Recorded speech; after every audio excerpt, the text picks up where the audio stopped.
Special Edition Good Day dan MPL. Temukan kode unik lalu scan QR-nya. Buat kumpulin Diamond Mobile Legends yang banyak dan menangin juga skin kerennya. Cobain semua variannya sekarang. Sebotol Good Day bikin GG Good Day. Yo, Good Day MPL. Woo, Good Day MPL. Woo, Good Day MPL. Yes, Good Day MPL. Woo, Good Day MPL. Yes, Good Day MPL. Yo, Good Day MPL. Oh. Aku udah nonton. Fix, Hijin tuh jahat ke Minjun. Hijin kan emang gak mau pacaran sama Papamu, mamamu, biarkan mereka. Digranat! Boom! Ya, gue kena ghosting. Terus ditinggal nikah sama Hijin. Padahal mereka udah cium. Anak yang nakal. Saatnya kau dan aku. Pakai simpati buat nonton, musik, games, belajar, sampai belanja. Bisa pilih benefit sesuai keinginanmu. Tenang. Menang kalah, mabar bisa good time. Wah, good time Mobile Legends Bang Bang. Enak coklatnya, bikin semua bisa good time. Ini nih mainnya.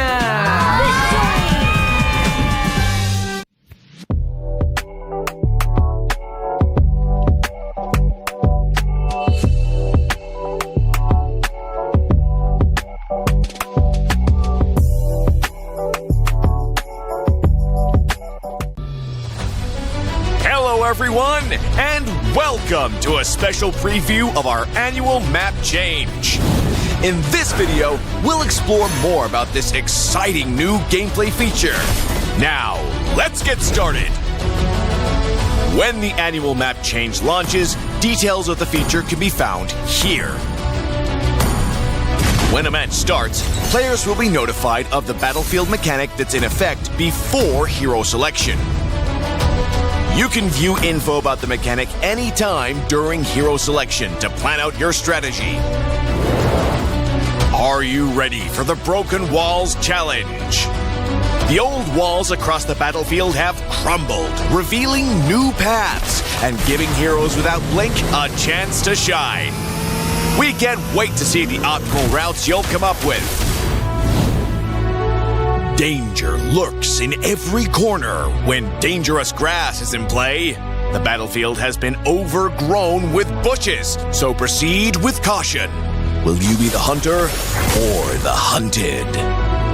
You'll need new strategies to survive this deadly jungle.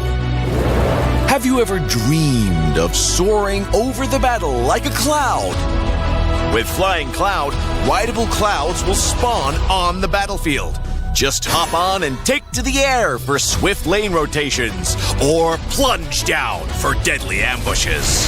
Come, ride the wind and own the skies. The river will bring you to victory with Expanding River. River currents will expand into the jungle areas, and new currents will appear when the Lord spawns and when it's defeated. Travel with the current for a massive movement speed boost. Master the flow of the currents and drag your enemies into a whirlpool of defeat. We hope these new battlefield mechanics will break stale metas and deliver new experiences and challenges to everyone. See you all on the new battlefield.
everyone!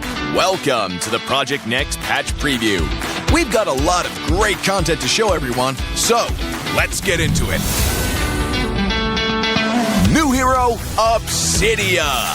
The Sovereign of the Abyss has risen from the ruins of a forgotten age. As a gold lane marksman hero, her core gameplay revolves around building up bone shards to unleash devastating single-target burst. Her bone shards automatically hit enemies struck by her basic attacks, and she tethers herself to enemies hit by her ultimate. We can't wait to see your spectacular plays with Obsidia. Abyss heroes Alice, Dyroth, and Thamuz have all been revamped. We've updated the visual designs and backstories of these three heroes and completely redesigned Alice's skills. We buffed her early game while preserving her signature life drain mechanic. Our goal is to elevate the gameplay experiences for these heroes, and we're excited to see how they'll perform in the new patch. The annual map changes feature is also coming this patch. Each match will get a random new map mechanic. Each time the meta cube flips, the battlefield will be transformed, opening up new opportunities and challenges for even more strategy and tactics. The achievement system has been revamped. We've added all new season achievements. Based on your playstyle and match performance, you can unlock varying levels of prestigious flares to show the world your skills and abilities. Plus, the new Wall of Honor lets you showcase your achievements for all to see. Let's see who has the most elusive achievements. In this patch, we've refined the feel and responsiveness of the game's controls. Many of these improvements came directly from your feedback. Through these targeted optimizations, we hope to resolve many of your gameplay issues and deliver a more fluid and responsive combat experience.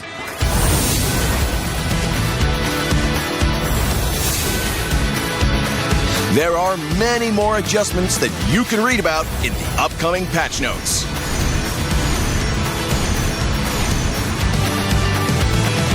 That wraps up our Project Next patch preview. Project Next launches on September 17th. We hope everyone will enjoy the new content. And until next time, we'll be seeing you in the Land of Dawn.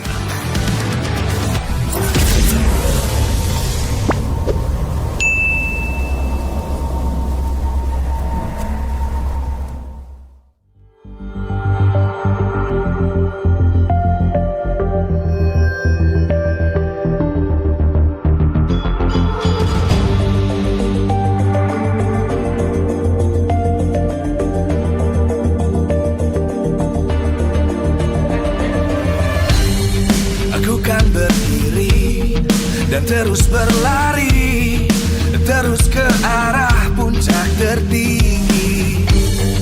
Ku takkan berhenti, hanya sampai di sini. Kemenangan abadi menanti. You know we won't miss if we unite our focus. And if you haven't noticed, we all nyalakan apimu, hadapi semua tantangan, hadang semua serangan, jatuh bukan halangan, bakar semangatmu, janganlah engkau menyerah, kita akan buat sejarah. We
terus berlari, terus ke arah puncak tertinggi. Ku takkan berhenti, hanya sampai di sini. Kemenangan abadi menanti. You know we won't miss if we unite our focus. And if you haven't noticed, we all live. Nyalakan apimu, hadapi semua tantangan, hadang semua serangan, jatuh bukan halangan. Bakar semangatmu, janganlah engkau menyerah. Kita akan buat sejarah. We all this, we won't miss. We all this, we won't miss. Saatnya beraksi, jalani ambisi.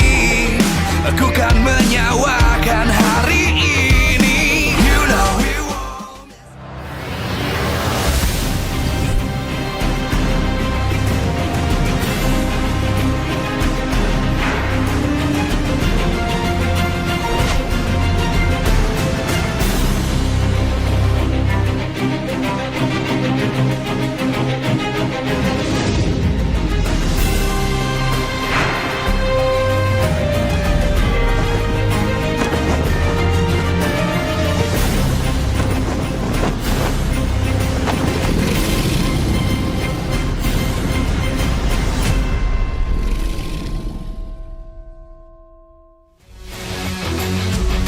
Live from MPL Arena, Jakarta. MPL Indonesia Season 16 is powered by Moontalk. Supported by Esports Federation of Indonesia. Presented by official tournament smartphone, Samsung Galaxy. Official e-wallet, GoPay. Official coffee, Good Day. We own this.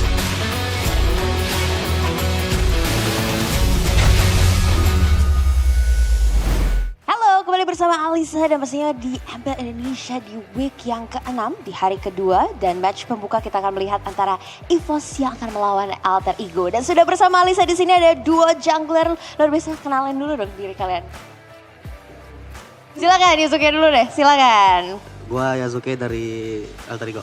Weh, hai Yasuke dan juga? Aku Albert dari tim EVOS. Oke, ada Albert dan juga Yasuke yang sudah hadir bersama Alisa di sini. Alisa pengen tanya-tanya dulu nih sama Yasuke yang kayak baru debut ya di season ini ya. Ini season pertama kamu main di MPL nih? Iya benar. Oke, sebagai rookie gimana sih kamu bakal melawan Albert nih? Ya sebenarnya agak deg-degan juga sih sebenarnya. Soalnya kan Albert tuh termasuk mungkin bisa dibilang idola gue lah. Gue udah ngikutin juga dari lama banget dari zaman RRQ kan. Oke. Sampai sekarang tuh jauh lah. tapi ngomongin soal deg-degan, kamu tuh kelihatannya konsisten loh dari kemarin sebagai jungler yang hitungannya baru debut di season ini. Menurut kamu gimana, apa yang membuat kamu tuh lebih perform sebagai rookie? Menurut gue tergantung ini sih, kepercayaan diri. Oh, kepercayaan diri. Tapi kalau dari Albert sendiri ngeliatnya gimana? Apakah Yasuke kelihatannya sebagai rookie ini harus hati-hati juga nih? Ya ngeliat Yasuke ya dia salah satu jungler yang lumayan konsisten lah buat sekarang ya. Kan soalnya dia udah berapa minggu main terus kan. Terus emang hasilnya juga bagus, sama timnya juga cocok. Jadi emang dia potensial lah. Ada potensi di sini. Tapi Albert, kalau kamu mengenang season-season awal kamu bermain sebagai rookie juga. Ini kalian kan beda 10 season nih ya. Itu seperti apa sih ngelihat potensi dari Yasuke sendiri?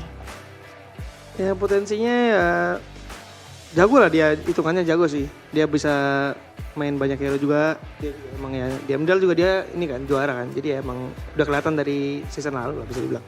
Oke, tapi di musim pertama kamu juga menjadi juara. Apakah hal yang sama bisa nih ditaklukkan sama rookie di sebelahmu ini? Gak tahu sih kalau itu kan.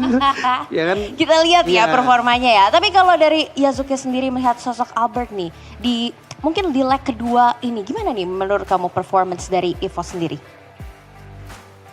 Menurut gua performa dari EVOS sih sebenarnya bagus banget sih. Apalagi kedatangan itu ya XP Randy. Nah, gua ngelihatnya EVOS makin ganas aja gara-gara ada dia. Oke, tapi kalau menurut kamu sendiri nih, siapa sih sosok yang paling ngebantu kamu di alter ego? Yang sosok ini Bang Seper sih.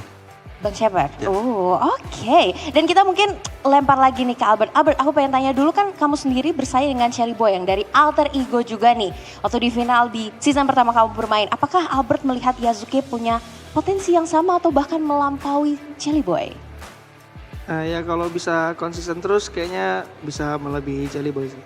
Konsisten aja sih. Asal konsisten aja. Oke, apa kamu sendiri apakah bersaing dengan Albert ini membuat kamu gemetar nih, Yasuke? Dikit. Dikit ya. Oke, boleh dong 2 kata untuk match hari ini. Silakan dari Yasuke dulu nih. 2 kata. Good luck. Jangan have fun. Jangan. Baru mau ngomong itu. 2 kata, silakan. Good luck juga. Good luck juga. Oke, kita akan melihat apakah di match kali ini apakah EVOS ataukah alter ego yang akan mendapatkan poin. Dan langsung saja kita akan lemparkan ke Bude Clara Monster. Silakan Bude, take it over.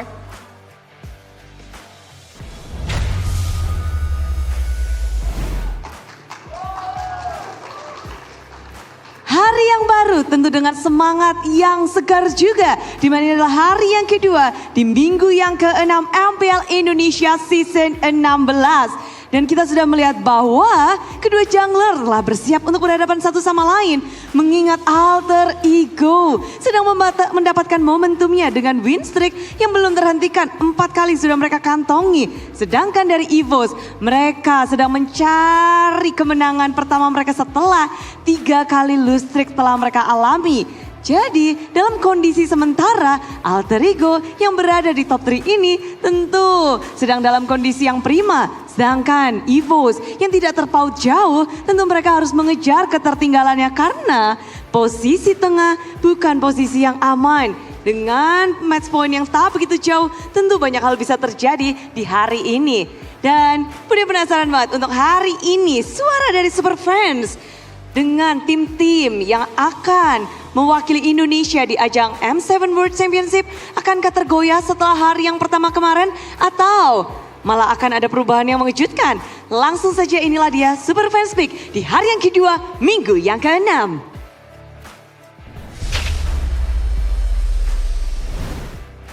Dan nomor 1, dipegang oleh RRQ. Minggu ini setelah kita melihat banyaknya perubahan di klasemen sementara dari Super Fans Pick, RQ berada di nomor 1. Lalu Onyx tergeser dengan 8% perbedaan. Cukup jauh. Lalu di belakangnya ada Dewa United. Lalu ada Navi di posisi yang keempat, alter ego. Walaupun mereka berada di posisi 3, tapi suara masih kurang banyak nih kayaknya dari Alter Sams. Tapi mengingat hari ini ada lawannya EVOS, di sebelahnya hanya terpaut 1,9%. Jadi mungkin hasil ini akan bisa mendongkrak suara untuk alter ego dan juga EVOS. Dan ada Geekfam, Team Liquid ID dan Bigetron by Vitality. Nomor 2 bukan menjadi arti bahwa suara Super Fans akan jatuh ke tangan Bigetron. Biget Troopers dan Super Fans harus bersatu sepertinya, atau di sini Bigetron lah yang harus membuktikan diri. Dan mengingat hari ini pentingnya perkumpulan para Super Fans yang ada di MPL Arena, yang sudah nungguin, yang ada di rumah juga, yang lagi nobar-nobar, Bude mengucapkan terima kasih dan siap-siap karena hari ini akan ada kejutan besar.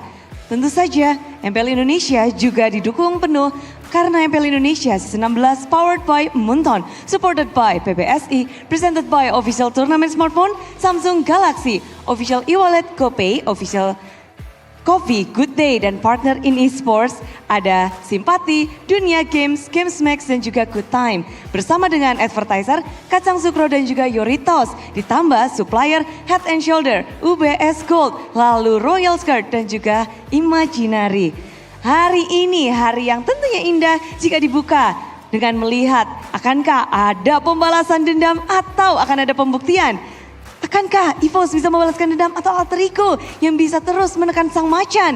Langsung kita lemparkan saja, inilah dia match pembukaan hari kedua minggu yang ke-6. Let's go.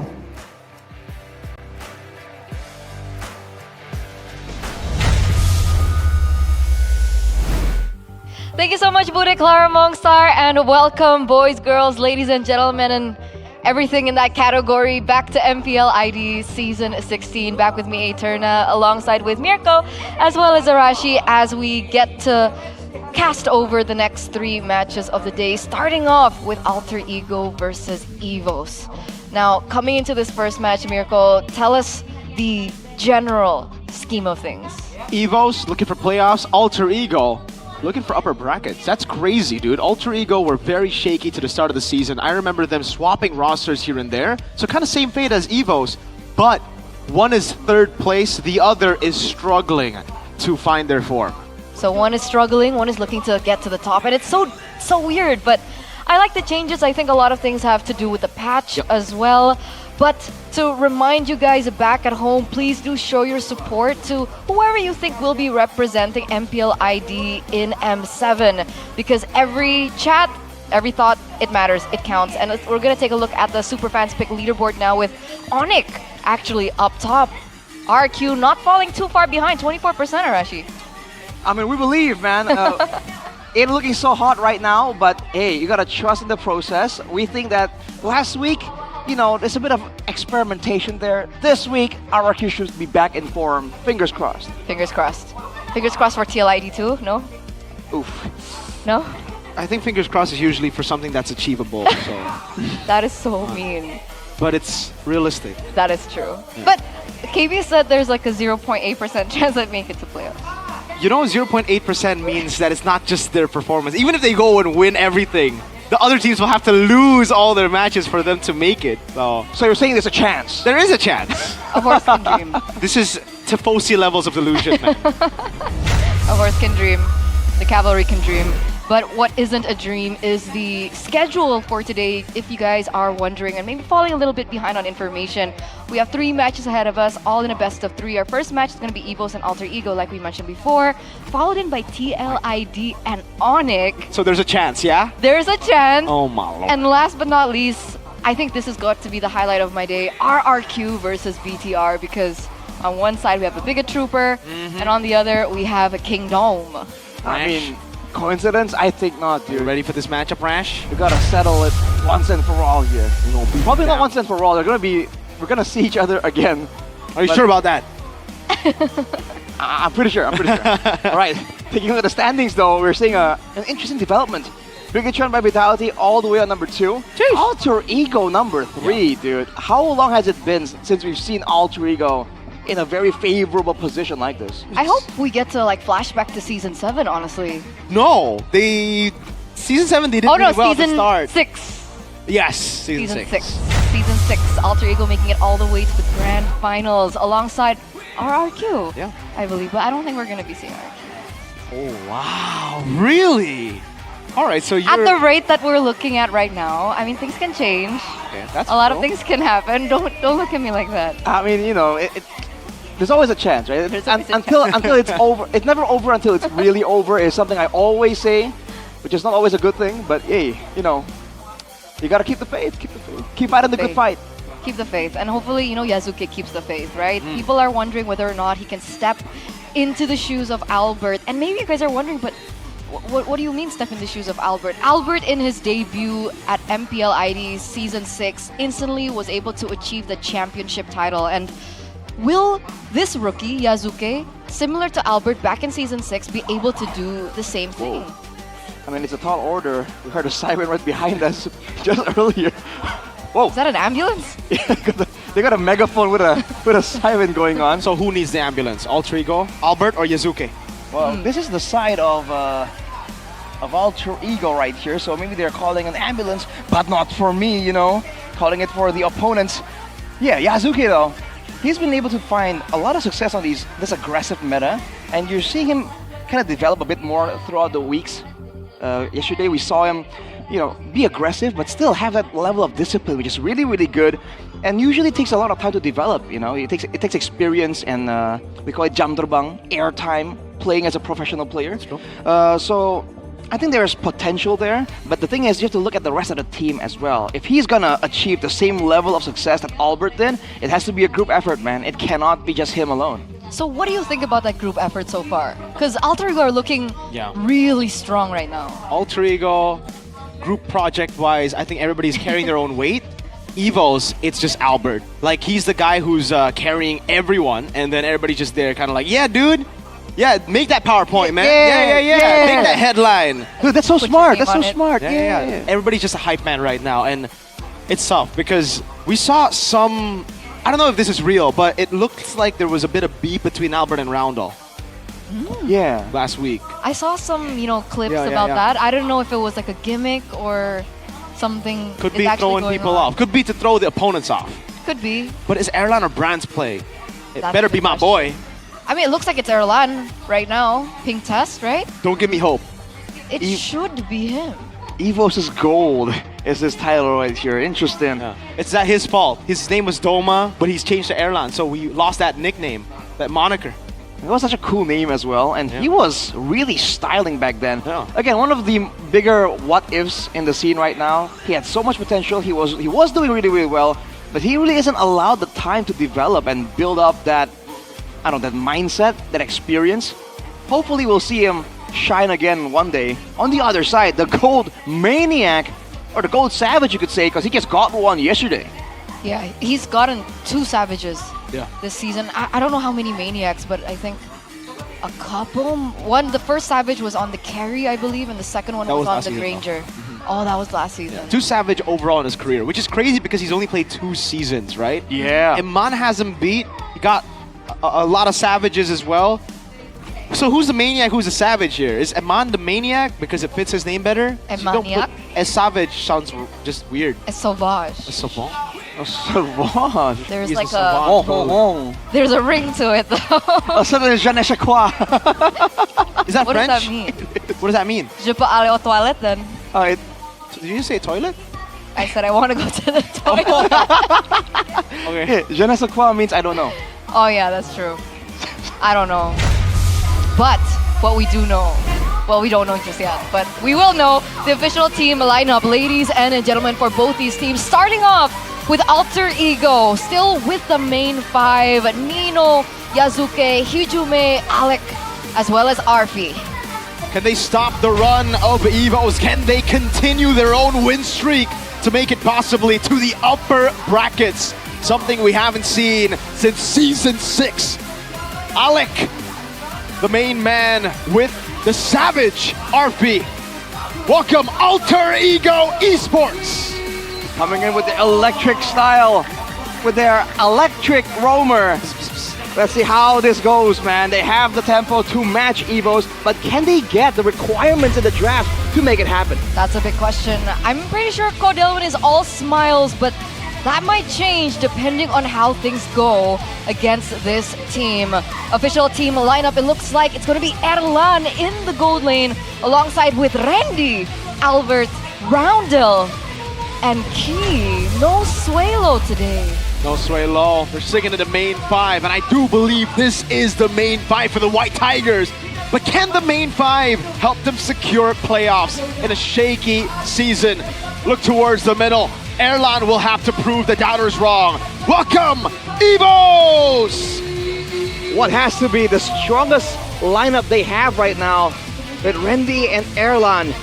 The newer faces in the lineup, can they match up to Albert, catch up to its performance, and finally have that amazing group project they require to climb back out from the lower half of the standings? I mean, they've got to, right? If they want to still make it to playoffs, they've got to. Right now, Evos, they're standing at number 5 on the standings, just 2 away from going into the red zone. So Vin, Bravo, they've got to, put everything on the table right now to go ahead up against Zephyr as well as Styx in that coaching staff.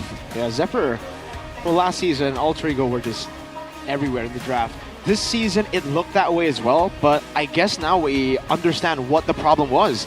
The main problem was they're still cycling through different lineups, and now that they've stuck with this lineup, Zephyr's all in, man. Like, we definitely see the genius that Nafari was talking about in the early week interview.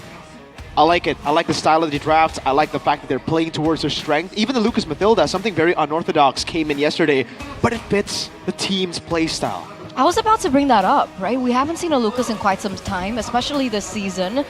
And the fact that they were able to find success on it. Wait a second, that's Mr. Savage right here. Arfi and the Savage Cam got to appreciate this kid from last season, this season as well, being a incredible anchor for the team. Finding a way, the lookalikes. Do you think they look alike, Arash? I mean, it's kind of close. He's not even doing the pose right. Yeah, man. You gotta go higher. There you go. Go get higher, take the cap off. Higher, man. Higher, come on, dude. And you need that mixed expression from Arfi. gotta The open your concern mouth. and Arms are excitement heavy, man. mixed together. Mom's spaghetti, man. Knees weak. Palms are sweaty. Yeah. I don't want to say the other one, but... What's the other one? There's vomit on his sweater already. Mom's spaghetti. Yeah. You don't know this song? He's nervous, but on the surface he looks calm and ready to drop bars. But he keeps on forgetting. No, But he wrote down the whole crowd goes so loud. I hope Evos don't lose themselves, though. In the music, the moment. Yeah. I seriously don't understand. What is this like a Gen Z thing or? No! Is it a This is your boomer thing? generation. It's not supposed to be mine. Well, I guess I've lived under a rock for quite some time. Shout out Eminem, dude. Shout out Eminem. But also shout out to you guys back at home because we want to know what you guys thought. How can Evos bounce back in front of Alter Ego? And I got to say, those answers flew by so quickly. I didn't get to see it. I think it was, 43% on... So, you know what? It's Keys Pocket Hero. That's what they wanted. Well, let's see if the keys to victory lines up with that by the Samsung Galaxy S25 FE.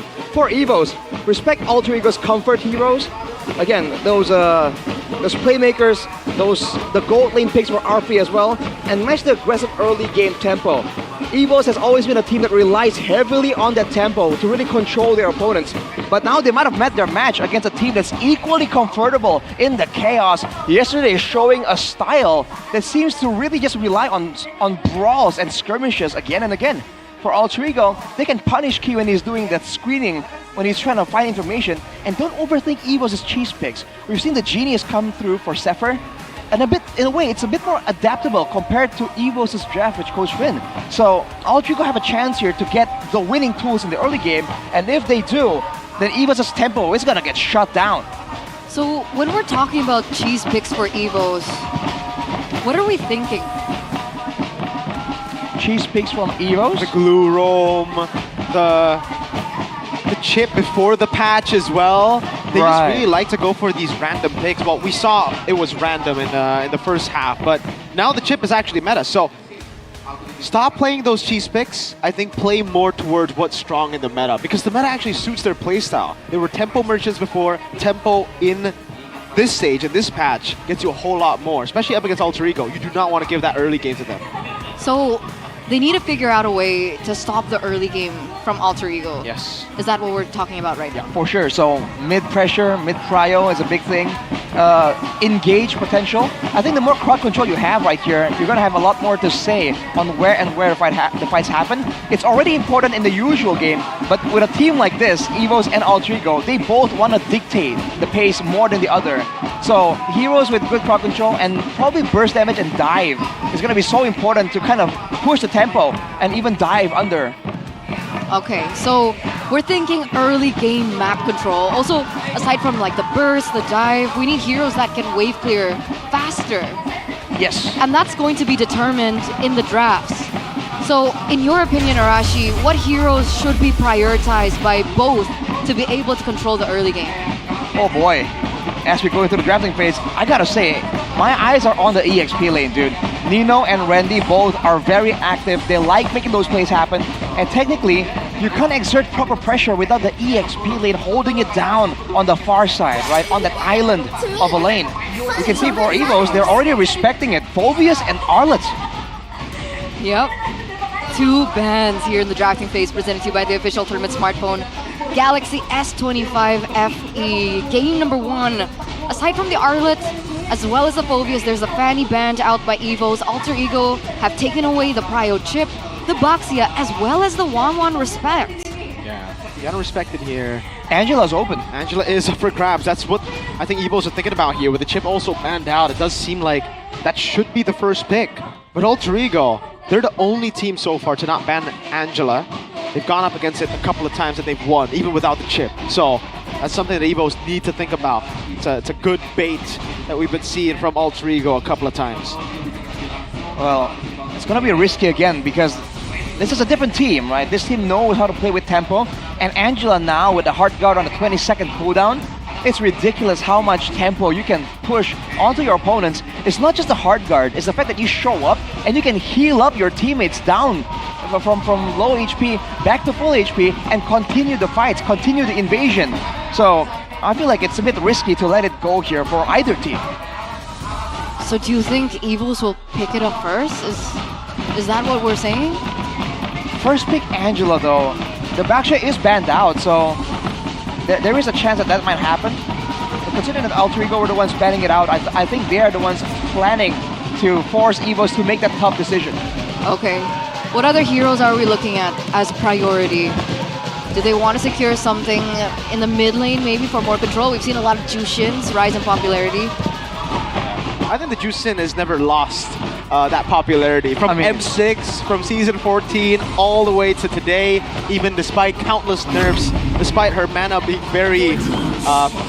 yeah, I mean, it's you played it, Arashi, the mana... I've been playing it a lot, dude. But it's so good, right? You just keep on winning. Well, yeah, I mean, it's a team effort as well, but... Yeah, I've been playing the Chushin like 8-9 games in a row just because Mirko says, dude, it's good, pick it up. And no one's respecting it in the ranked games, dude, come on. I want to play something else. The only concern is that the mana usage of that Chushin now is really, really high. You only get 1 or 2 lifts a team fight, and you gotta wait for your passive to pick back up. And in a comp like this, in a match between Alter Ego and EVOs, those seconds might just prove to be fatal. Yeah. The Uranus is a massive pick right now, really, really good stuff. Get that tempo in the early game. Lunox comes in with the Lancelot, preparing for a possible Angela on the side of EVOs. But we'll see if EVOs even want to go for it, right? Like, the Angela is usually comboed together with fighters, people who can actually deal damage and also tank things up. But if you're just on the Uranus, I think that's a bit too greedy to go for the Angela. Unless you want to play in the Yi Sun-shin, maybe a Ruby Gold, then you would see a lot more value for the Angela. But again, Alter Ego have beaten this a couple of times, and they've already picked up Lunox to deal with the Uranus. Now you have to be extra careful in the early game. A lot of Uranuses overestimate how tanky they can be. And I'm talking about Cars, by the way. It's the diss. Because on the Esmes, on the Uranus, he would just take random trades that would not do well for him, and then ultimately you would lose all your value. And you did mention that the EXP lane is going to be very imperative in this particular matchup, Arashi. Yeah, and for the longest time, the Uranus is able to just sit there in lane and be unkillable, at least 1v1. But now with the rise in popularity of a lot of these carry heroes, but also carry players in the EXP lane, you're seeing the Uranus get punished a lot more. People are wisening up that, hey, this guy can heal up, but he really isn't, that big of a deal. We can beat him out if he's not careful. So, now that the Uranus is already there, my big question immediately is, what's the battle spell? I'm very vocal about how I don't like the flicker on the Uranus. I feel like a Purify, a Sprint, a Vengeance, any one of those will be a lot better. And I'm curious to see what Randy is going to go with here, considering that he's up against, an aggressive laner like Nino. Yeah, Nino has been, he was what, back-to-back MVP yesterday? Yeah, he was player of the match. Player of the match, Nino. He's been performing really well. I think that's going to be a very challenging lane. Really need to think about it. But back to the Angela topic. Just in case EVOs do pick up the Angela would be a mid laner, right? Yes. I feel like in the current meta, roam Angela, you're too squishy, too vulnerable. So that would need to be paired with something of a roamer that would be able to clear better if they want to control the mid lane. So what are we thinking about for the roam? The Khaleeds, the Chos come to mind, and both teams can play those heroes. That's why it's so dangerous right now. It's so nerve-wracking in the drafting phase. But in general, the fast clearing roams are always going to be so important because you're seeing with the new maps, especially, man, the expanding rivers, the brushes, those roamers want to be everywhere as much as possible. And don't forget, with the new roam item, when you spot someone, if they've been out of vision for 5 seconds, you get extra gold and EXP. That can be massive, especially in the earlier levels, especially at level 4. So scouting roamers have so much value, and You mentioned the maps earlier on. What do you guys think about the new map changes? I didn't get a chance to talk to you guys about it. I think the map changes are actually quite minimal. Like, it does have an impact on the game, but I think it's overshadowed by the roam item change, the whole complete revamp on that, and passive gold, plus also the reduced minion gold and creep gold. Because that really is the big change in the new patch. Now you see more fighters, now you see more even utility jungle from other regions. Just in our region, it's still assassin based. I think it's mainly because Baksha gets banned out, but yeah, in the Philippines, it's just Baksha, Fredgen every single game. I feel like it's interesting because it kind of forces you to not rely fully on your muscle memory. Because if you are used to playing a certain way, waiting in a certain area of the map, now let's say with the dangerous bushes or with the broken walls, that area might not be as safe or secure as it used to be. So now, yes, you can. It's still minimal, but there are some subtle details there when it comes to your muscle memory where you're forced to kind of think about it a bit more. And being an analyst, I like those thinking games, man. Those mind games is where I get most excitement. But what about the maps like the Flying Cloud? Do you guys think that there's like a big thing that we need to know about that map? Not really. I mean, the fact that you can get back the lane better or faster means that you can now recall without losing too much. So even when you're in a losing matchup, you get it. You can get back into the lane really, really quick by recalling.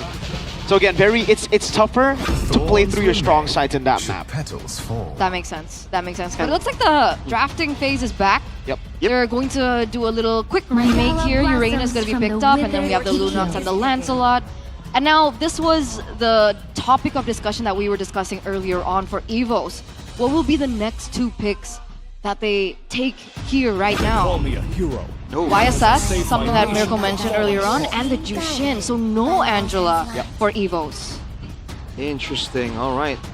With this, I think EVOs are securing a very high-tempo lineup already. A lot of movement speed here, and a lot of good, long, drawn-out brawls. Alter Ego with the Lunox. Yeah, they have burst damage, but it's going to require some items. But it is a good flex, right? It can be moved over to the gold lane. A lot of good matchups there as well against, like, let's say the Hariths, some of the fighters as well. Might fall to that Chaos Order.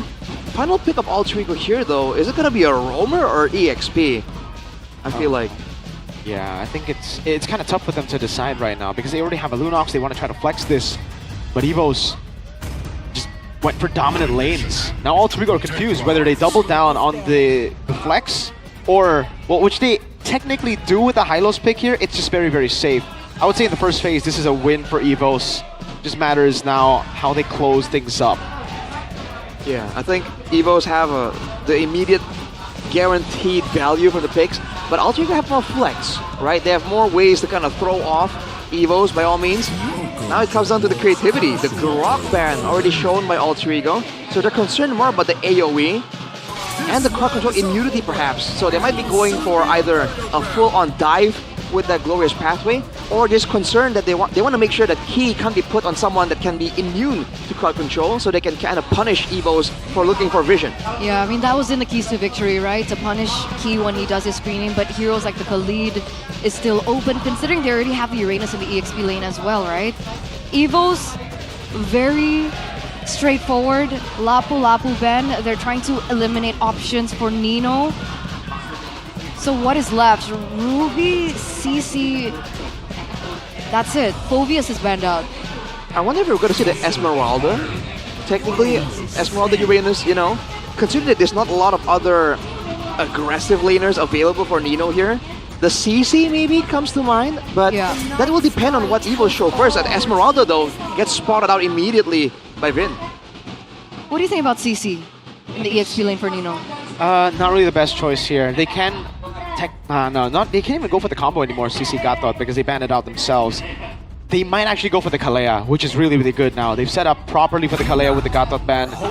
But they, same idea, not the Kalea, but you go for the pickoff and you want to take away the Gatot Kacha away. But yeah, CC is just not that good anymore. I think with this, it means it's either Hylos or Cho and XP, right? Especially against Uranus. Uranus technically takes you out of that matchup. Usually on CC, you want to win the matchup early so that you can translate it over to a turtle win. But if you're in a non-lane, you kind of lose that value. Uranus gets that sustain, zones you out, baits some resources, and then cooks you. I was wondering if maybe EVOs, if they stack on the tankiness, the CC might find a bit more value. That's where that was coming from. But yeah, now then, they've seen the highlights and shown already. For Evos, I feel like some more damage, some more utility. They're the ones who go for the CC and the Kalea too. Ooh, Wait. CC gold. Oh. Yeah, the Eastern Shin opens up a lot for the team. That's where we get to see the value again of the early trio mid that is picked up by Evos. They got good pick off with the Kalea. Now the question is, how do they combo it? Because there's no real insta-kill button. The insta-kill button is on the other side. I guess CC is a good response here because there was no real gold laner that would be able to withstand this, right? Like if you go Granger, there's too much mobility. If you go for, what else is probably Claude, there's no one really to dive because the Lunox is very safe. Now Alter Ego are the ones placed in a tough spot because they don't know whether to flex the Lunox into gold or not. They go for the Bruno. I don't think this is a really good pick. It's a safe choice, but Bruno feels kind of underwhelming in this meta just because of how long the team fights are and how much range you play. Like the Bruno struggles in the early to mid. You need to wait for late. What do you think? I think Evos has the advantage here. Again, this meta seems so familiar to that 2-1-2 meta back then, right? Yeah. The fighters on the side lanes, the hyper carry in the jungle. So it's a very interesting throwback. But Alter Ego right now, they have an abundance of burst damage available with the Cho, the Bruno, the Lunox, the Lancelot. So if they want to have aggression, they can do so. But they have to make sure that Evos are not grouped up together. I feel like if they both collide 5v5, I feel like Evos has a lot more to say, at least in the beginning of the game. So Alter Ego have to pick and choose their engagements carefully. Let's see if they can do that. It looks like Nino is going to be the one on the Cho. High-lows for Alex. So let's see, game number 1 in this best-of-3 series between Evos and Alter Ego. One team looking to make it to the upper brackets, and the other struggling to fight for their playoff survival. Looking at the clash of eras here, when it comes to the total kills, Albert's number 4. Yeah, Zuke has been very, very impressive. But again, the main question isn't the mechanics, isn't the farming patterns, is the experience on when and where to go into the fights. Yasuke has been always so brawly in his matches. Albert seems to be a bit more composed. Looking at the emblems by GamesMax, for the most part, agility is here for the side of Evos. They want to, again, play with the tempo, go around. But Alter Ego wants some more defensive stats, combative stats, except for Nino, who wants to try and use that Cho to really dictate what happens, perhaps towards the mid lane as well. With that in mind, what is your projection for first turtle? Who should fight for it first? Ooh, I like Evos. Again, if it's first turtle, they group up together, right? They should be able to withstand most of the damage, have that Yi Sun Shin be able to make plays, to do damage, add a bit of a stun with the Mountain Shocker. Whereas for Alter Ego, Hijime will need some more items for his scales. Alec will be tanky, but tankiness alone won't get you that turtle. Okay, so that's what we're expecting. Evo's already looking for some rotations here. Alter Ego as well, but up until this point, 2 minutes in, quite passive. Key also just doing what he does usually. Why the change of tempo between these two teams? They might both really respect each other's aggressive possibilities, so they want to make sure that they take it slow. Both teams have shown that they can be aggressive, but they have learned to have a bit more discipline when it's necessary. Rondo though, stunned up ready, has Purify, gets out, Key jumps into the midst of it all right now as Rendy walks up as well, but Key will flicker around. That's a phantom execution from Yazuke, Rendy holding him down. Purify and Revitalize down for Purify and Flicker. Yep, 2 battle spells traded in as well, so interesting right now. Another non-committal move from both teams. They get the almost trade, but they don't go for the objective, but here it is. No level 4 just yet for Key, but that's the pullback. Alec gonna be taken down. Albert picks up first blood. Pops to the Mountain Shocker, gets the vision. Nino! Jikundo on the way to Dragon. Oh, into the Trace Lace. He's able to get away. Nino! Taken low, picked up again by Key. That's the value in the healing of Kalea. All right, already huge value in for Evos, taking 2 members away from Alter Ego. And they're also going to be able to pick up a turtle with that. So despite the fact that we really didn't see the combination between the Kalea and a burst type hero, it still worked out in their favor. Oh, hang on a second. This is a win. If Airline had ultimate, I think RP would have had to use Purify there, or just had to run. Let's check it out though. Time prediction by GoPay. Only 2 people voting for Evos. The rest of us are all for Alter Ego. What? That's... Whoa!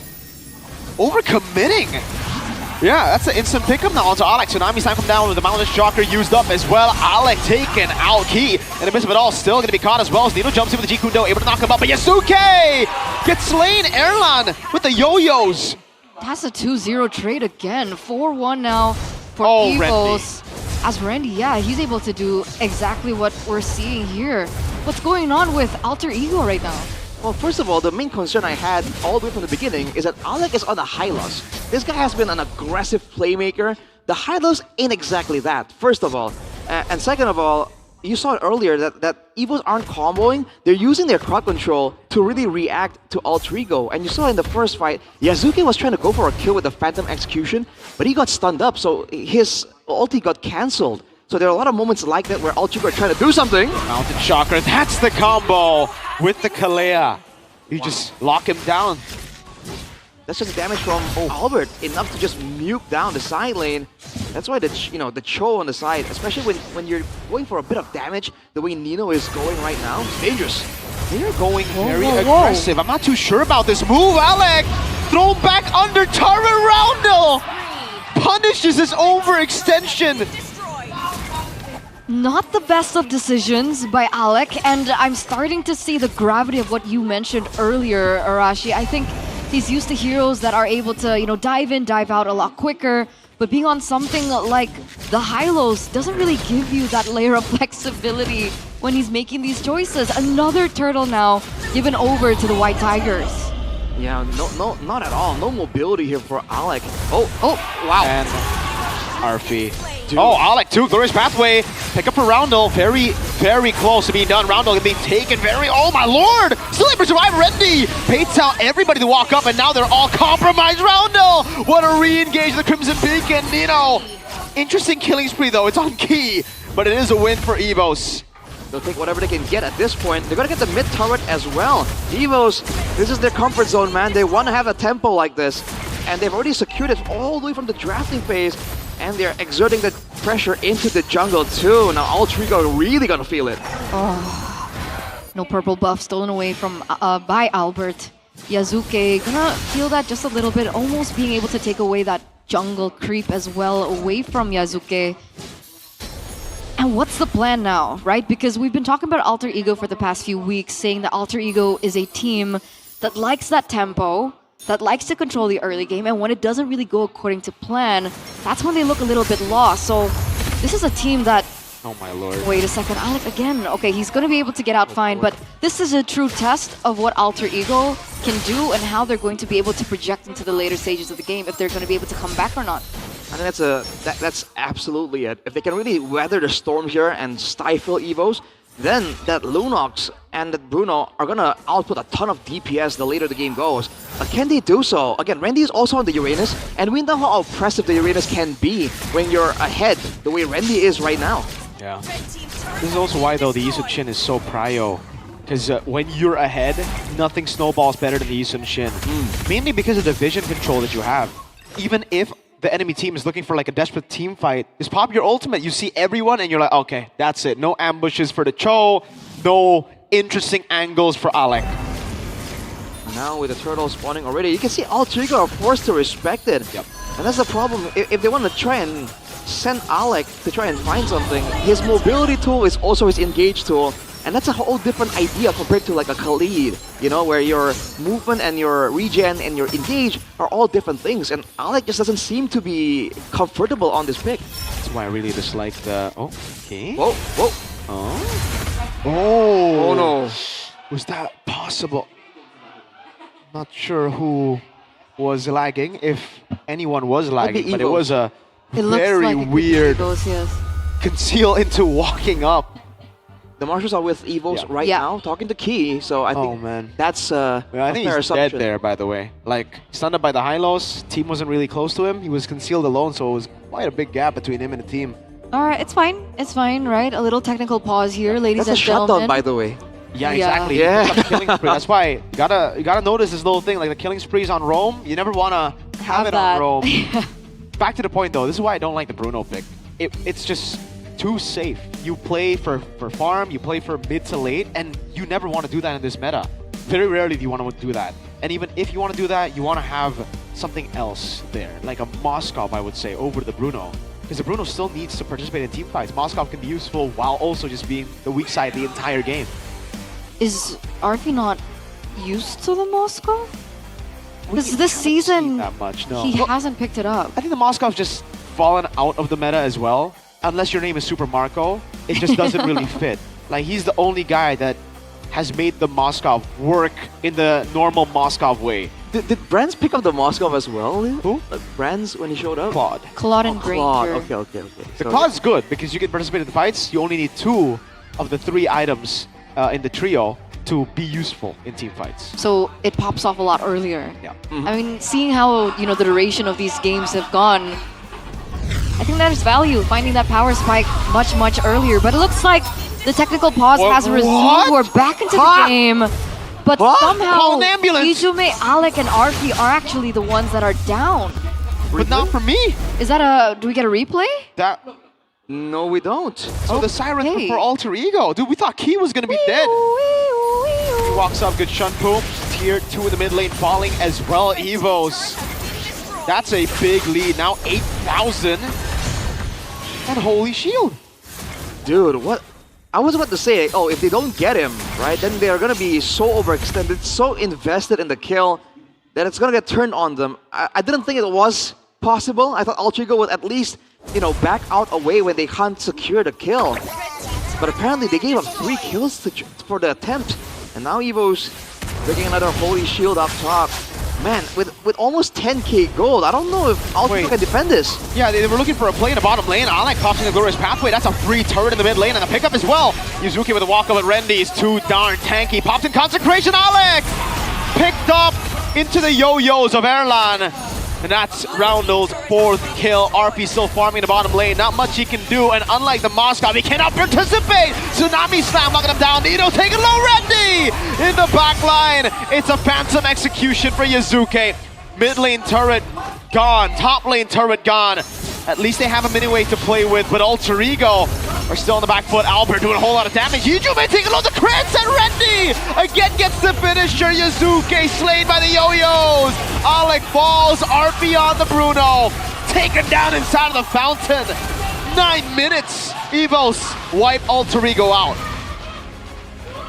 A very fast game there. 9 minutes and 31 seconds. Fully controlled in by Evos. Dominating all the neutral objectives in the early game and snowballing from there. Alter Ego did not stand a chance in game number 1. We said it after the drafting phase. Evos have the tools to succeed in the early game. Alter Ego are the ones who have to play the slow tempo. And we both know both teams want to play for that speed. So Alter Ego just slowly and surely started falling behind. And that's the Tigers when they're at their hunting stance. They'll take you out. Wow, I'm impressed. You gotta beat them in the early game, man. Alter Ego have been dominating early games. But that's it. But that's the thing, though, because if we're talking about the early game, did you really feel that natural, oppressive, usual playstyle from Alter Ego in the early game? It felt like they actually gave it over to Evos instead of Evos taking control. Is it because of like a draft factor? I think so. From the beginning, we already said that Alter Ego seems a bit less aggressive. We talked about how Alec is not on a power hero. And no real mid-prio as well for Alter Ego. So they don't have the successful tools to play tempo. We thought they were trying to play differently. Maybe throw Evos off and play for that late game. But if they were planning on going late, this was not the way to do it, man. They had to avoid all of that fight in the early game. I think it's exactly as the Keys to Victory put it, right? I mean, like, the draft as well, taking away from Alec's aggressive choices, forcing him on a high-lows of all things. The Lunox pick as well, the flex. Yeah, Alter Ego just did not have it. Taking away the playmakers from Nino, Phobius, and Arlet, took away everything from their game. But, I mean, like, the high-lows pick was, like, first 3 picks. Yeah. There weren't a lot of, like, roamer bands out that were... Exactly. That was, like, their choice. To pick up the high-lows, so... It almost feels like they wanted to use the high-lows for the EXP. right? And they Like, as had a something. flex? They had something planned out for Alec, right? Because that's the usual style, and Nino does play the high-lows, or at least he used to. And then somewhere down the line, they're like, you know what? Let's put Nino on the Cho somehow, and they tried to make it work.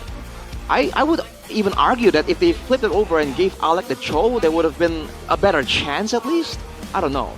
Mid-clear maybe, but then the matchup up top against the Uranus would be pretty bad. So I don't know. I think Alter Ego right now are very tempo merchant, like even more so than Evos, because at least Evos are super aware of what they need to do in the early game. Alter Ego just want to fight in the early game. That was very visible. When they lost control, they started throwing bodies in the mid lane on Roundel. This is why Jusin is prio, dude. He has, even when he doesn't go flicker, he has a flicker with a shield, dude.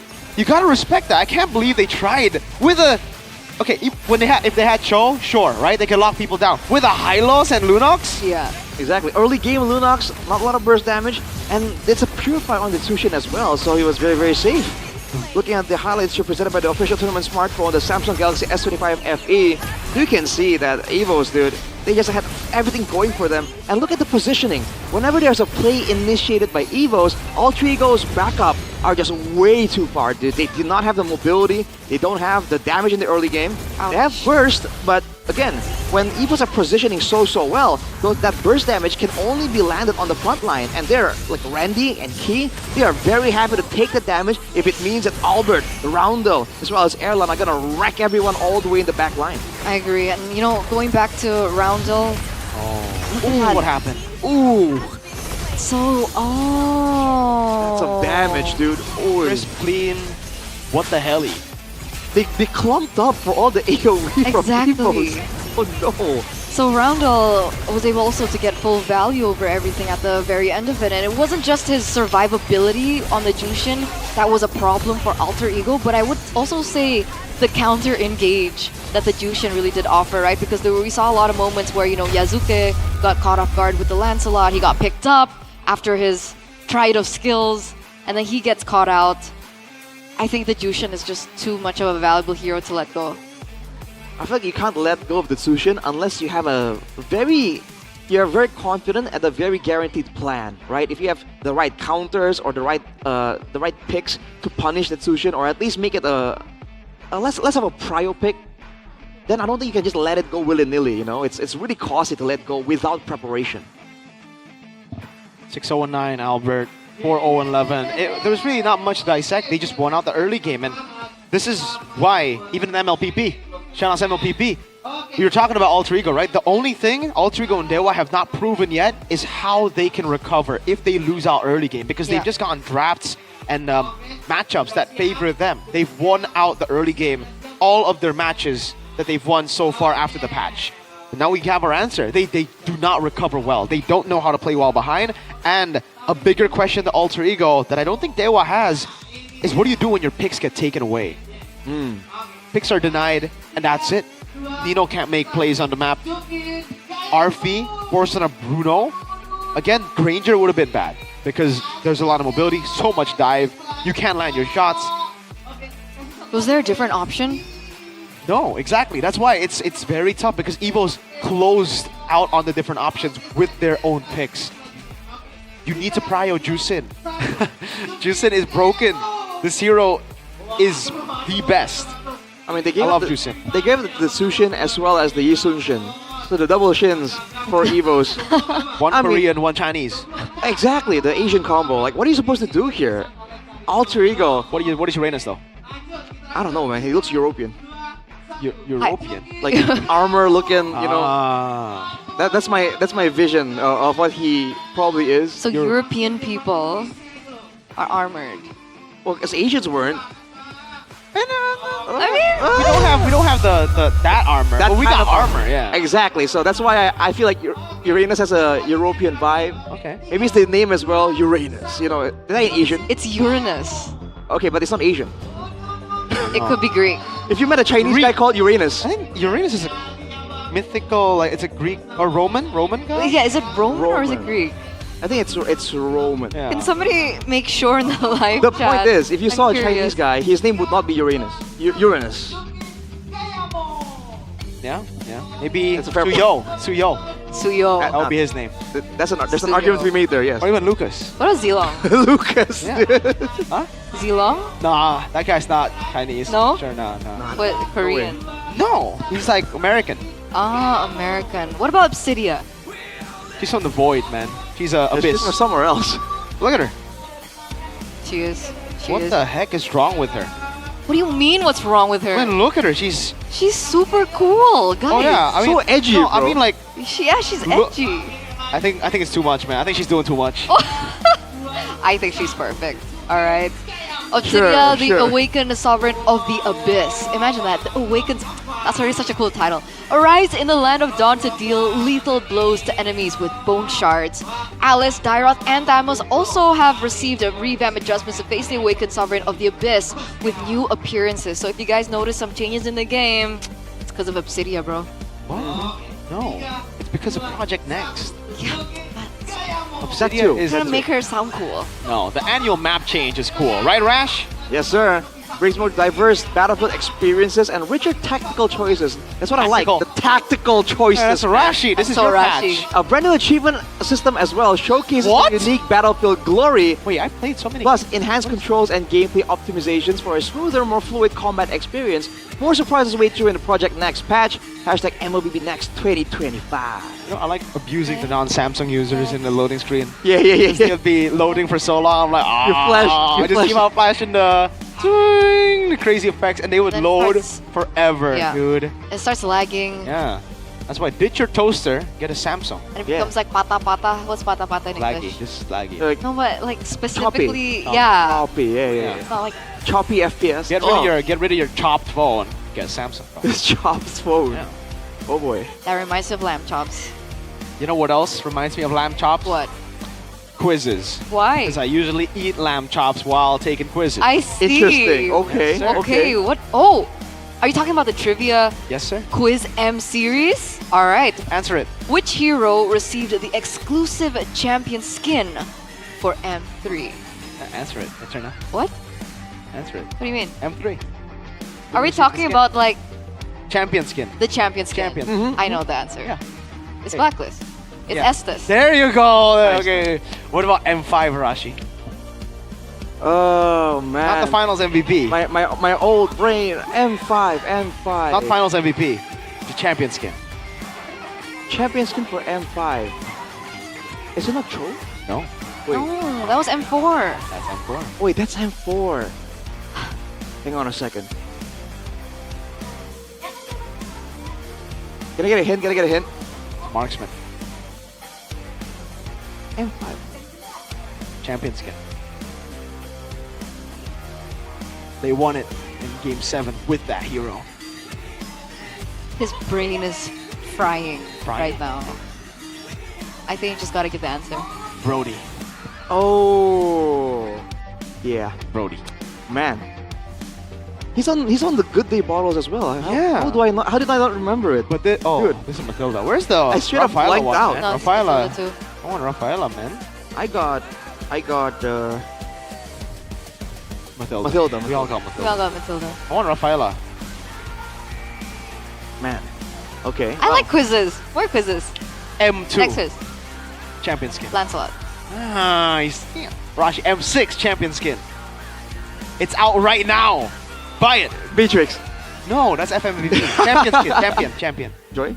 Yeah, there you go. Buy it right now. Buy right now and buy your Samsung device. Ladies and gentlemen, if you guys want to sit in the Team Galaxy Zone Cam by Samsung Galaxy.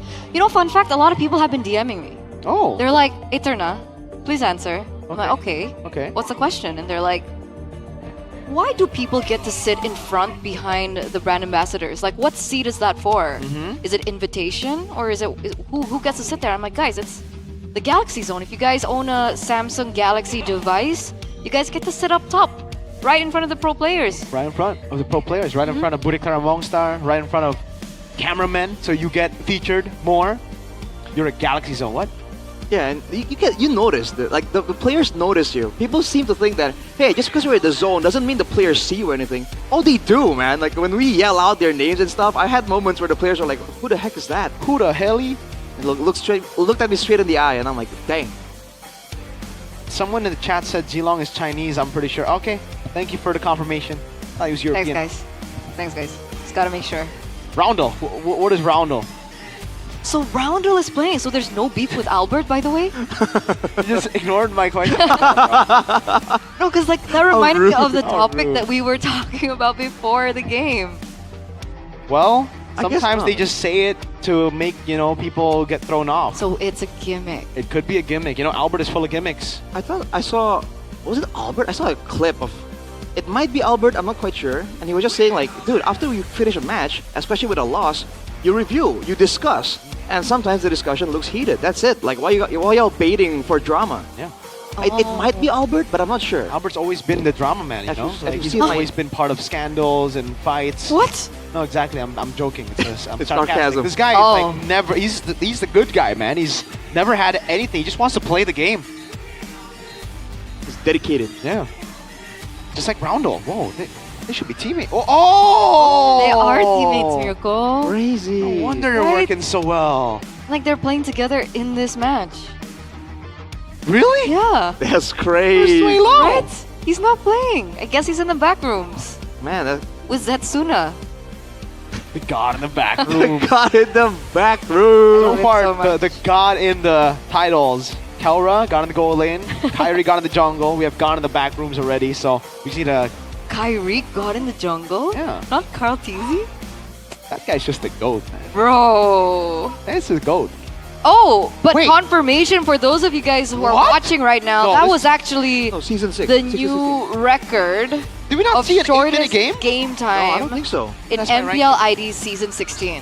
9 minutes and 26 seconds. Damn. Like, Wow. I personally did not expect this. I thought Alter Ego would go to Oh 1. my lord, it was 2-0 Dewa versus even. TL. That was the fastest game time, 10 minutes and 4 seconds. So yeah, 9 minutes below 10. Wow. That's a sweet spot. One digit, dude. Single digit game times. That's crazy. I love the single digits, man. Yeah, you want to be number 1, guys. What are you looking at me weird? I'm not. You want to be number 10? Brother, 9 is also single digit. Yeah, but the single digit is 1.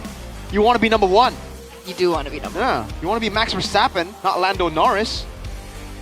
None of us watch. Oh, sorry. I only know the song. We don't know the names, man. Anyway, But yeah. looks like Evos are on second pick selection. Alright, so a bit of a switch out here. I thought it was possible for the game to go really, really fast just because of the styles of both teams. Yeah. But now, dude, But not that fast. Exactly. Well, I said there was a chance. Yeah. I wasn't expecting it to break records. You're a chance. You know, at this point, I feel like TLID could win against Onyx now. What? I don't even know if I can say. How did you get there? I don't even know if I We're can talking about say. chances, right? Oh. No? No Dude, takers? I want to say something, but I can't. I don't think I can say it. Well, what are the chances we get another flying cloud? Can we get Dangerous Grass? Flying, expanding. Oh, this is the good one for those Okay. the early game teams. Oh So boy. for both, So who's winning Turtle 1? Rotation, rotation. drafts will matter. Oh man. Have been mattering for quite some time. Let's see. Really? Yes, How's it sir. gonna go? Thought it was a recent thing. Anyway, I dropped my pen. do you want me to get it for you? I got Never it. mind. Drafting phase, ladies and gentlemen. Game number 2 presented to you by the official tournament smartphone Samsung Galaxy S25 FE. Alter Ego now on blue side. Chip 1-1 Fanny banned out. So the heroes that we saw banned out in game number 1 are still open unless they go for the Arlet ban here, which they do. Baxia and Phoveus also. So will Alter Ego pick up Uranus first pick is the question now. That was the start. Go Juicin. Hey, Prio for Juicin. I love to see it, man. I love to see Juicin get all the love. Well, now that the Sushin is on the other side, right? Is this, the time for Eva to show the response, the options available to win out against them? They like this Uranus a lot, dude. Randy has been put on this hero again, time and time again. But this time, I think Alter Ego definitely have a plan for it for Nino. They need to have something for it. So what's the counter to Uranus in lane?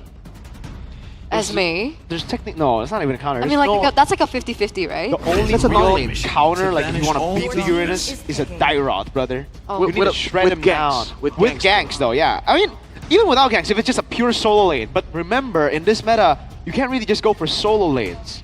Solo lane matchups, because it's very, especially with expanding rivers, you're active on the map. You want to look for ganks, so those solo lanes. Yeah. Yeah. Yes, sir. Okay. Well, all right. So YSS still up for grabs here for Alter Ego. Oh, wait, you're right. Let's hear from the crowd. Make some noise. CC early. And the YSS. Ah, good flex. Yeah, so still flex with the CC, can go into the EXP lane or the gold lane. Evos, how do they want to close things out here? This is interesting, dude, because the Yusichin and Tushin were on the side of Evos in the previous game.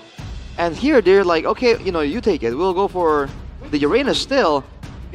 And they could have picked up the Yusichin, but they went for the Lancelot. So it's like they felt like if you can't get both, it won't be okay. It won't be relevant. They go for the Yi because it is a counter to the Tushin. Yeah.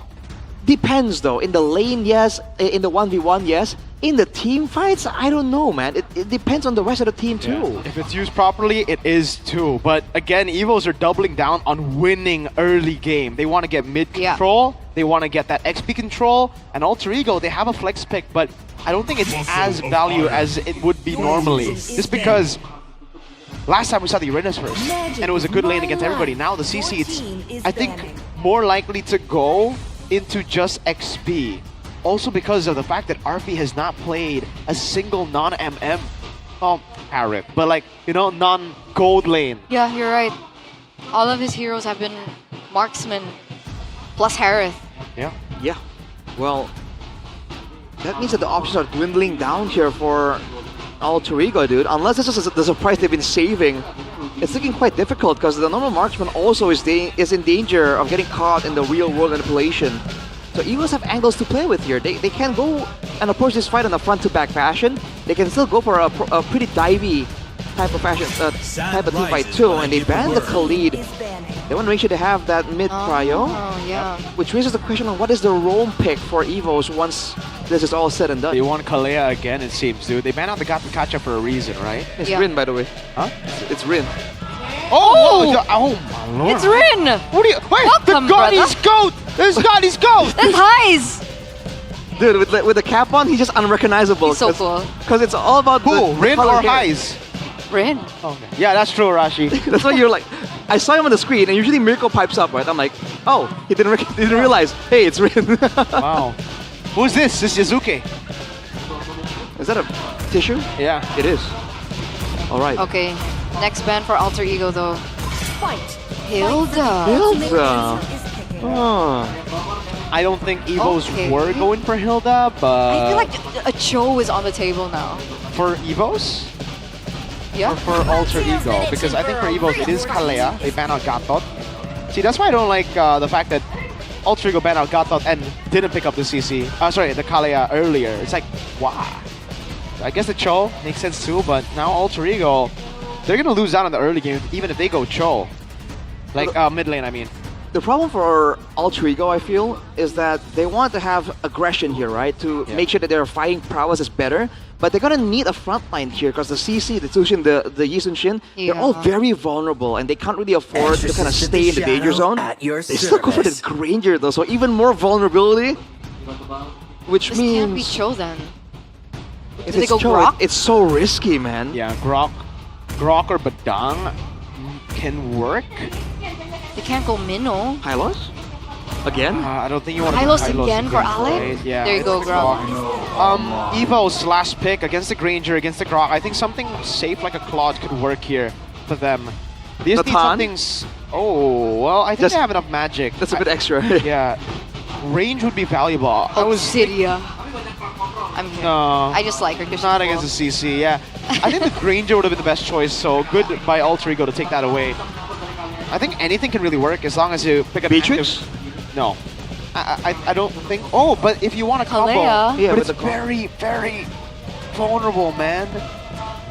Like, the Grok, the Juicin, everybody wants to jump on you, and in the lane you don't win against the Granger either. How about the carry then, which is kind of like somewhat the same, but a bit safer?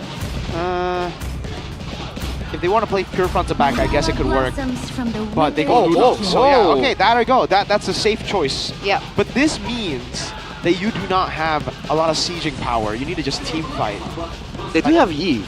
That's zoning, but taking the turret down, it's kind of tough. Yeah, okay. Take a while. They're gonna just dive in, take them out, and then take the game. think it's a solid draft for Evos. I think this looks... Agreed. Looks 2-0-ish. 2-0? Yeah.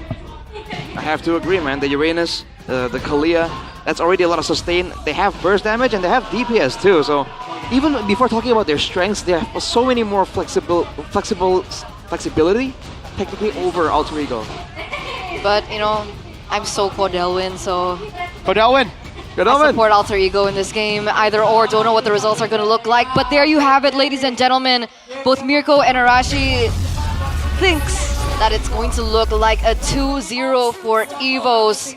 Will it be finally their time to secure a win, to bring them up in the standings? Because, once again, this is a team that dearly needs it if they still want to make it to playoffs. Let's get head straight into game number 2. Let's see how this one goes, man. The mid prio. Tushin against the Yves. Grok with great wave clear against the Kalea. I feel like it's going to be a bit of an interesting situation, but Evos definitely have a lot more spam mobility here in the beginning. Yeah, you can see Randy already struggling on level 1, as you would expect for the Uranus, but later on it's going to be really good. Albert, clearing it out. Lethal take though with a retribution for Yazuke. Right. You see Randy a bit more comfortable in the matchup. He gets low, but he goes to a neutral jungle creep to try and get some more stacks in, heal it up. Atmospheric Games Max shows the agility, very, very important. Everyone wants to be around the map as much as possible. Tenacity for both Randy and Roundel, knowing that he's going to be one of the main targets there, all the way to backline, outputting that damage. So, at this point in this particular game, we are seeing a kind of change in momentum and tempo with the choices of drafts, especially for the mid-prio. Alec going a little bit aggressive here, looking for the clear. Yazuke is also actually aiding in this effort. Yeah, Yazuke is really dangerous here at these earlier levels. And technically, Evos do have vulnerable members that can be picked off in an instant here. And with the clear, with the pressure from Yazuke, Alter Ego have a bit of a window if they want to try and do something. Already rotations here coming through from Alter Ego Yazuke, maybe looking to pressure Randy just a bit. Waiting for the first neutral objective to spawn. Key doesn't go for it, just set up for the first turtle. Yep. Nino already level 4 first, but they're not actually... Wow, Erlan winning out against Arfi. The Lunox sustain coming in handy. Nino walking up again over Randy. He gets away, pops in Consecration, big resource used up. Okay! Tsunami-san locking him down here. Oh, and all in! That's so much burst! Where did that damage come from? RWM locking them in the back line as Albert jumps in with the puncture. Erlan, the active gold laner, walks up and goes in onto Alec. Look at the damage! Erlan picks it up. Evo's Turtle 1 plus 2 kills on the board. Man, Evo's game number 1, game number 2. So even despite the potential that we saw from Alter Ego's drafts in the early phase of the game, Evo's still able to take control with Yazuke being the first person to fall in that engage. And you're seeing how Key was able to get a killing spree towards the early game in the previous game, because like the Kalia damage is crazy and that healing is just so strong. He gets out here still, that mobility, such a flexible hero, that Kalia, and despite not seeing it in the past couple of matches, I mean, you're reminded of how good it is in the right hands. Yeah. Because it depends, right? I mean, if we're looking at like how the roamers really work right now, I feel like something like the Cho is a little bit more versatile with the patch updates. Kalea, though, requires that combo, and we are seeing that combo even from the first 3 minutes of the game, and that's where we're seeing the projection. Wow. Albert? Yeah, way too aggressive there by Albert. A big misplay. A rare one at that as well. Just throwing punctures. Huh. Even the reward manipulation was used there, and no one was really in position to get punished, technically. So now Alter Ego has a bit of a window. They're trying to encroach on the zone of Evos. It's going to be Azuki stealing some camps away. Okay, level 6. Albert also at level 6, so it's looking fairly equal. We did mention that Evos will be looking for a lot more team fights. I feel like that setup wasn't perfect yet, right? Maybe it was like a call thing, or not really sure, but we're looking towards the next few minutes of the game, and I think that's when things are going to be very important, because that's when the next neutral objective will spawn. Yeah, Evo still have a chance to go for more pickoffs with the Kalia. That's like the main advantage they have. Now in a big team fight though, they gotta be careful about the AoEs, right? If Alec can land a great tectonic charge there, and land on multiple people, that could turn the fight around. So EVOs have to be a bit more careful with the positioning. Uh-oh, it's gonna be all in on Nino. You have the vengeance, but the damage is too much to deal with, and a dive from Key! Nino stays alive, but Key climbs him down to the ground. Randy able to flick around, Tsunami Slam into the RWM. Yuzuki capitalization, Tectonic Charge, cancels it, and will get them back a kill. Yuzuki low round now! Flickers forward, gets thrown back into turret though. But it is a kill on the jungler as Albert rotates into the mid lane, and we'll be looking for this turtle. Randy doing work on Alex. Mid lane, Airline in the battle, 1v1 against RP, winning it out, but not baiting any of the battle spells. Wow, forced errors from both ends there, but luckily enough, it was Yazuke that was the one taken down. But even so, EVOs aren't forcing the issue. They're not forcing on the neutral objective either. A full reset for both these teams. Trying to get a better setup before they go for these neutral objectives, understanding the danger that's there. But Randy can be such an impressive frontliner here, tanking the damage and kind of zoning Alex completely away from the fight. Yeah. So annoying, what? Alex done in this team fight. It's going to be very hard for him to participate. He needs to get a good Tectonic Charge. It's back up now, but Arfi is the one rotating first, so it's a man advantage for Alter Ego for now. Key gonna have to back away. Tectonic Charge into a wall. Randy picked up, still is able to get away. The RWM locks him down. Now Airline with a lot of damage. Yasuki still wins out the retreat battle. Nino taking low. Albert with a dash forward, getting the puncture around. That's one last shot for Yasuke. Now an all in. Good traceless away. Alter Ego are back in the game. Great moves from Alter Ego, outplaying EVOs basically. Getting the retreat win and getting the team fight win as well. EVOs, despite having all this damage and all these counters at their disposal, are unable to find the right moment to really go for a proper fight. Wait a second, that was the fastest game since Season 7. Game fact by GoPay. I thought it was just this season, but since Season 7? Yeah. Have we not seen... Oh, round. Wait. Oh, gets away! He's got plot armor, man, back to back. So close. So close. What? I feel like plot armor is working for both teams right now. Everyone's surviving on a sliver of HP.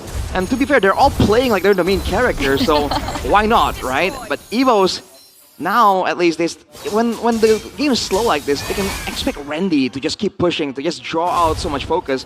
And let's be real here, Alter Ego are going to require at least 3 or even 4 members to take out the Uranus, but whoa! Tsunami Slam with the lockdown. Hijumi gonna be taken very low, taken out by Erlan. Ino's still there, but Erlan has Brilliance, so you cannot re-engage on him. Randy, again, super annoying. Will zone Yazuke away. Yazuke, you don't want to take that, man. Back up, bro, back up. You came to the wrong house, fool. Well, EVOs, they have the advantage with the pick-off here because of the burst damage. You saw that despite all of the defensive tools, they're still able to use the burst of that Lunox on Airline and the long-range crowd control from Roundel as well to keep people in place. So I guess Alter Ego, if they're really relying on the Tectonic Charge only, they have more advantage when it comes down to the 5v5. Before that though, EVOs has full grasp on what they want to do. And you saw there, Randy just tanked up the curtain call like it's nothing. Why did they use the curtain call so early though, right? I mean, the fight's gonna be coming up very soon. Yeah. You only get 2 turtles, by the way. That's how long they've been pacing around turtles. They've been fighting, brawling left and right. That's a concealed play. Alec looking for something. Okay, conceals as well. Nino with a chase with the yo-yos. But again, no curtain call. See, that would have been value. They would have been able to cut him down. Look at the wave on the far side though. It's pushing for Alter Ego. EVOs, they gotta manage this or they gotta force something out here. They're at a disadvantage. They still have a turret there, so should get rid of the wave. I think enough for the wave to build back. But I don't think so. It's too low. Randy, again caught. This time Nino will not use the curtain call. And I think Albert will be the one sent down below. So it's still pushing in favor of Alter Ego here. Evils have sent Albert. That's information. That's Alec. Tectonic Charge, Brilliance used up by Airline. They're all split up. Randy picked up. RP going for the gun down. Mountain Shock coming down as well. Randy gets away in time. The RWM locks him down. Nino very low. Albert walking away as well. Look at the flank now as Key flickers out. Hijumi going to be targeted down with Thorn Rose as well. Albert! Phantom Execution. Puncture all around. No Tectonic Charge. Another Thorn Rose. Albert, whoa! Takes a dash. Puncture in! What? Albert! With a play. Gets the Thorn Rose. Outplays the entire Alter Ego. That's got to be the play of the game right there. That should have been favorable for Alter Ego. They saw exactly where Albert was, bottom side of the map. It favored them. They were 5v4. Alter Ego should have been able to take that. But Albert again putting his team on his back, doing the impossible on the signature Lancelot. Man, that was ridiculous. Oh, Randy, no flicker this time. Yeah, this is the classic Uranus passive, you know? You're tanky, but you overestimate how tanky you are sometimes.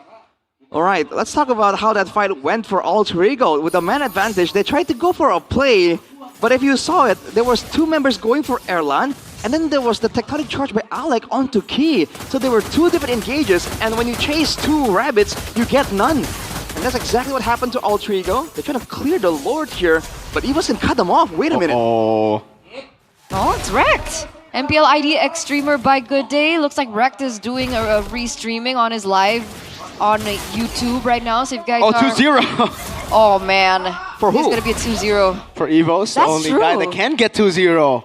Oh yeah. Oh. Nice. But I thought he was Alter Ego. That's why that confused me. But he Threw won me a world off. championship on With Evos. Well, okay. He was benched on Alter Ego. He has love for both teams. I guess. That's the politically correct answer. That's like every parent ever, man. Oh. Oh. Yeah. Oh. A very bad miscom for Evos. Yeah. Fortunately, no punishes from Alter Ego for them. There's gonna be a push from Yazuki on the far side. But so far, nothing really eventful happened from that Lord. Maybe it's because Randy got caught out right as the Lord did spawn, technically. And it's also because they just have bad siege. It's tough. They need to look for a team fight in the end to actually get these big structures. Mm-hmm. So what do? Do they have to bait Alter Ego in a team fight outside of the base? Yeah. Ideally, I think so. Aside from that, then maybe they have to get a really good pick in front of the base. And it's difficult because Alec is standing there with a crowd control immunity, and he has a tectonic charge to kind of counter any kind of big moves from Evos. Yeah. I guess that's a lot of pressure for Key then to kind of look for that opportunity. Unless maybe Roundel look for something without setup. That's Randy really scales well and then like zones the whole backline of Alter Ego in the base. That's a big if though. We'll see how this develops. Right now the control is all for Evos. Again, because when there is no neutral objective, there is no guarantee where Evos is. So Alter Ego have no idea where the kill party is. Key and Erlan. At this point, Key and Erlan alone are able to just nuke someone down because Erlan already has the Holy Crystal, rushed it right after the glowing one. Okay, so he's going to hurt right now. But with only a 2,000 gold difference, especially with Arfi, we earlier saw the gold difference between both gold laners. There is a way to come back for Alter Ego, right? Technically, Alter Ego have two marksmen, right? So they do have good scaling into the late game. They have the CC as well, which do as well with items. But they can't dictate momentum. They can't start off the fights and the pickoffs. So that's why they can't really move forward right here. And Evos are gonna get it. They're gonna blitz it with Erlan. This is why the Ludovs get so much value. Randy running away, still gonna be cut down. Whoa! A shotgun good flicker from Roundel. Out of the tectonic charge. Could have been real bad for Evos. But they end up only losing Randy.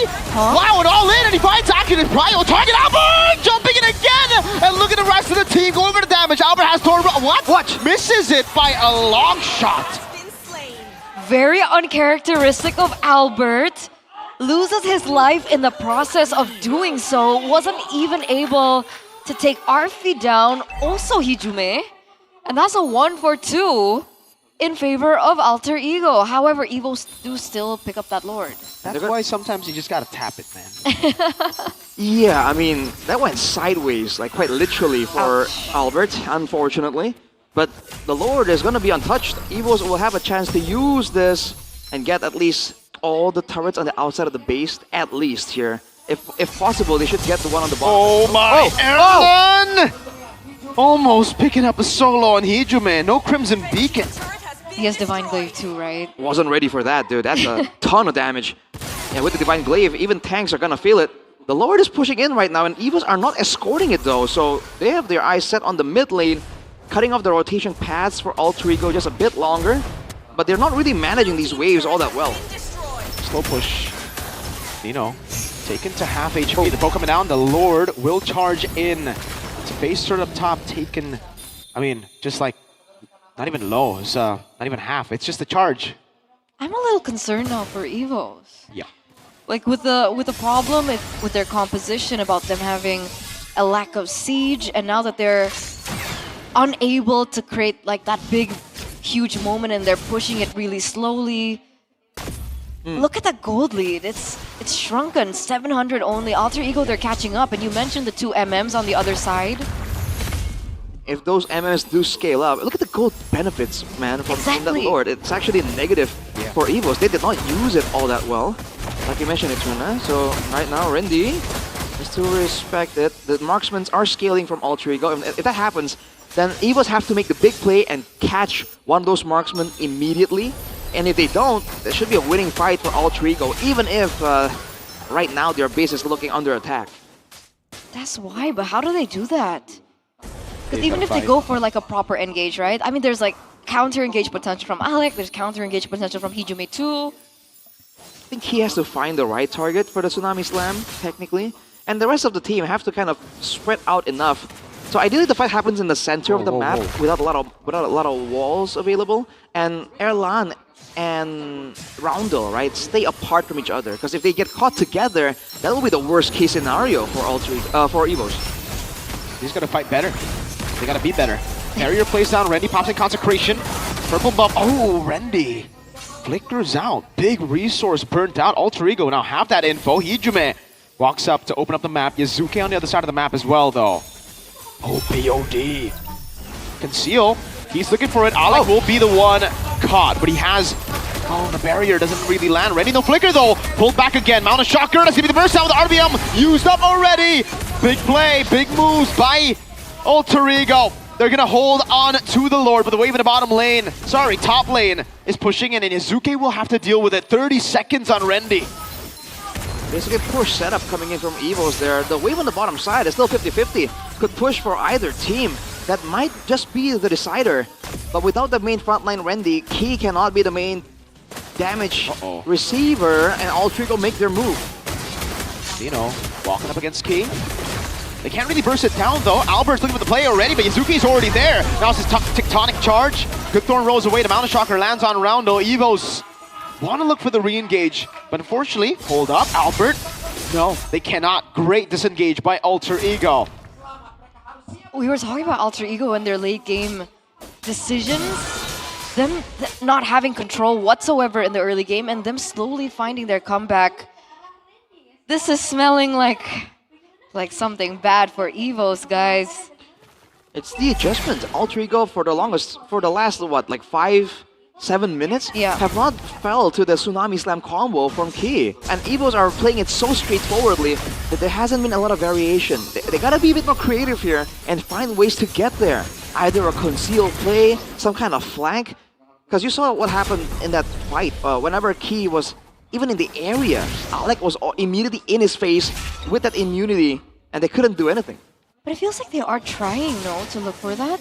Yeah, they are. It's just really, really tough. Exactly. But at least for Evos, they have really good wave clear. All they need to do is be careful of Alec. Rendy picked up again. This time has flicker, though. Will he use it? Oh, tectonic charge in the back line already landing on Rendy. The RW makes him low. Alec almost taken out. Good clear on the Lord. Minimal usage for Alter Ego thus far. Yep, not gonna be able to push. Oh, I guess they get the mid lane, so there is something of value that Alter Ego are able to take alongside with Rendy's life. And I think they should be able to push the top, depending on how things go here between Nino and Albert. But Evos, they're looking to defend it, not letting it go. Really damage! Albert! Now jumps onto Hijime. They want to make him a play. Thorn Rose taking him low. Erlan with the dive! And he gets it with a flicker. They pushed a bit too far. And Evos reap all the benefits. I was about to say, Alter Ego are doing well right now, but they have to remember they were the ones on the back foot. And they have to understand the burst potential available to Evos, even with a man deficit. And they did not respect it, dude. Nino, building for damage, walked up to Albert, and he absolutely paid the price. Evos now pushing, trying to get a base turrets. Oh, Tsunami Slam this time and lands, and Erlan's right there for the taken. Tectonic charge forces him out. The Immortality gonna be pop. Hijime looking for the defense here. Alec taken down by Albert. Thorn Rose landing on Hijime. Rendy not picked up. They will defend Alter Ego. They won't even lose a base turret. But they burned the Immortal from Alec there. No, yeah, but Next Lord is evolved. There was a good move by Evos to at least force something on Alter Ego. The wave did get cleared, but yes, no Alec for a good 10 seconds after the Lord has spawned. This is the window. It is the window for Evos, and they're setting it up. They've sent Randy on the far side, even though Alter Ego are trying to get there in time, but the wave is too far up the lane. They can't really clear it safely. This is the moment for Evos. Yeah, and they have the burst. No way. Yeah, this is free. No Mizuki's way. nowhere to be seen. Erlan can burst it down with the ultimate. Randy's zoning. Boom, boom, boom, boom. This is where it gets super scary for Alter Ego. They've been able to withstand the last few Lords, but that wasn't evolved. Now Evos can just dive in. They have the damage reduction with the evolved Lord. Yep, exactly. 2,200 gold lead now for Evos. The evolved Lord on the way. The damage is racking up, but I'm still concerned about these team fights. What do you think, Arash? Again, how can Evos threaten the backline? I feel like, you know, as it should be, the guy, Albert, the main character, is the one that has to step up here. If he can zone Yasuke, delete Nino, Yeah. you know, poke Arfi, all these things that he can do on this assassin, that's the win condition for Evos. Can they do it? Can Albert find that moment once again? Uh-oh, I don't think they're aware that RP has Winter Crown. That could be the outplay potential here. Alec walking up, Alec in the back line, looking for the barrier. Erlan gets away with a brilliance. Ronald locked down, has the RBM still. They're going to go for it now. Tsunami sound out landing as the Traceless was able to get the CC immunity down! Erlan shut down! And now it's Kyu Balls! 1 by 1! Alter Ego defend again despite the Evolved Lord, but they lose some crucial turrets. It's a far lane away from the next Lord. See, that's exactly what I was worried about. The team fight. When everything collapses, when things go into a 5v5 situation, if Evos aren't able to pick off somebody before the team fight happens, it feels like it's a hard place, a hard situation, because they don't have many tools to work with. They're only relying on Key. They're only relying on, you know, the real-world manipulation, slows coming through from Roundel. It has to be something dynamic before that 5v5. Good Thorn Rose by Albert. He's going to be stuck there. Buys immortality in time, but can he get away? Thorn Rose again, Albert! And Roundel taps it in time. RP gets away. He doesn't tap it in time. I cannot believe it. What a catastrophe. Again and again, Alex walking up, setting on the wall, and tectonic charging, the most telegraphed engage of all time. And Evos has fallen for it like a good 4 to 5 times. Yep. This has to stop, dude. And the fact that Arfi got out there, that is catastrophic, dude. Roundel, all he had to do was spam out those balls at the right time, but he seemed, I don't know, he was saving them somehow. That was a great response, but Yasuke won't be up for 10 seconds. Again, there is a Lord angle for Evo somehow. Again. Oh, Albert. Oh, Hijume knows it. Nino as well. But he gets away. Key now looking for the play. Goes in. That's going to be the, all in onto Alec. Oh, tectonic charge. Gets him away. Big ultimates used. Erlan with the brilliance. No flicker, though. Hijume's on and picks him up. And it will be the kill on RP. Ronald, can he time it right? He does. Hijume stays alive, though. And Alter Ego, despite all of Evo's attempts, stays alive. This is getting so 50-50. This could swing in either direction. It really depends on the result of these team fights. RV is racking on the stacks, okay? He's at 622 now. Evos have got to start respecting that damage. Uh-oh, current call already used up. Key doing the same thing now, jumping around. Albert can still look for the play. The Lord's doing a lot of damage to the rest of the team already, as Roundel is going to be caught in a tough spot. Key locked up, taken down. RB with the stacks now. Roundel next to the chopping block, still able to survive for a bit as Hijume dives into the back line. Phantom execution cancelled away as Albert goes in again. Looks for the Thorn Rose, able to find it, but now again, it'll be the pickup. Winter Crown. Can Albert get away? No, he cannot. Thorn Rose, Rose gold! Albert finally falling. A big shutdown to Hijume. 4 members from the White Tigers who have led up until this point have been taken down. But again, it feels like the gods are favoring the White Tigers as the waves are still pushing in favor of Evos. Alter Ego will be forced to clear. They should be able to get this Lord. And it's back to a 50-50. Can Alter Ego prolong this? Wait 35 seconds for Albert to come back in the game for a proper defense. I think they've won. There's only 2 members left alive right now. If they can clear this, they can. Oh, wait a second. I don't think Yeah, again, I thought Evos were going to make a blunder there by clearing it out, but I don't think Alter Ego made the smart move there. They cleared it out, so the Lord spawned in bot instantly. and it's going to get frozen by Evo, so they'll actually have a chance. Brock can put the wall down, right? To prolong. Yeah. But they're scattering all over the place instead of playing with the Lord in the middle or in the bottom lane.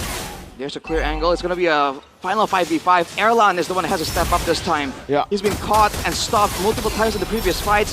He's got to get something of value in the final possibly team fight. As Key's threatening. It's half HP. They got to remember the damage reduction. They need to clear it out. Ronald's not poking it. Randy's going to pull it into the mid lane. Erlan going to be poked down by RP with the Death Sonata. Slowly but surely, they will be taking it away. Now it's an all-in. Tectonic Charge landing in the back line. Erlan diving in as well, but it's going to win a crown by RP. Still, Erlan doing a lot of damage. Still pops in him in a crown. Buys the immortality in time as Key walks up again. Erlan going to be knocked up. Still able to fish out the damage. Alec taken low. Rondo alive. Albert with the damage again. Key looking for the play. And how have both teams survived and evolved? Lord! No way. I mean, I gotta say, Rado played that so well as well. To real world manipulation right before he got taken down. Wasn't able to be taken down in the very end. Good clear as well. The timings from Evos in that defense were perfect. Like right now, Erlan is just hesitating way too much. He's been fighting in these past fights. Again, he has a short range and he's vulnerable, but he needs to find his confidence, man, because he is not outputting nearly enough damage at this stage in the game. RP and Yasuke are severely outdoing him, and now the foot is on the other shoe. The base turret on the far side is down for Evos, but not for Alter Ego.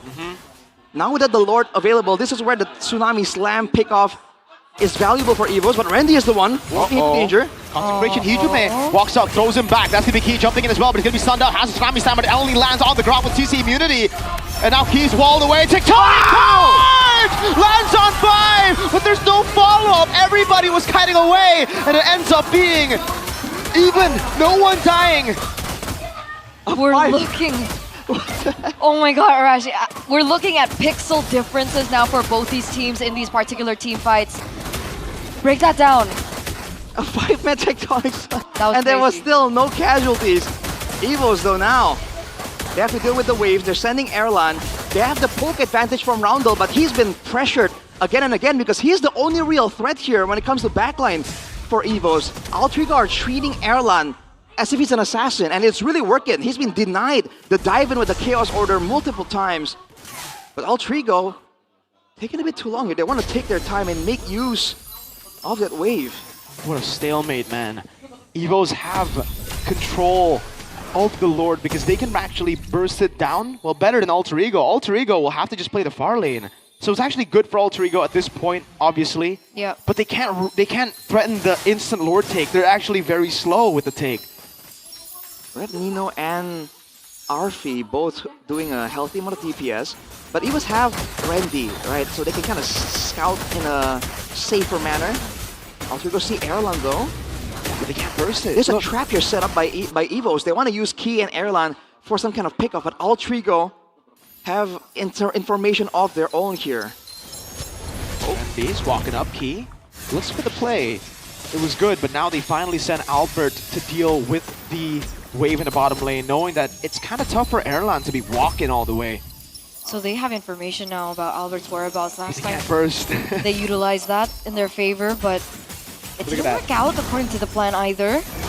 So Albert's walking back. The wave's been cleared. The Lord Dance is different now. You have to remember that. It's very tough to Lord Dance because you're going to get chunked. So it's bad for Alter Ego because there's no one on their team that can really, keep on taking that damage. They have proper sustain. In the back line. Oh, Alec. Lands. Roundel's going to be caught again by the Eastern Shin.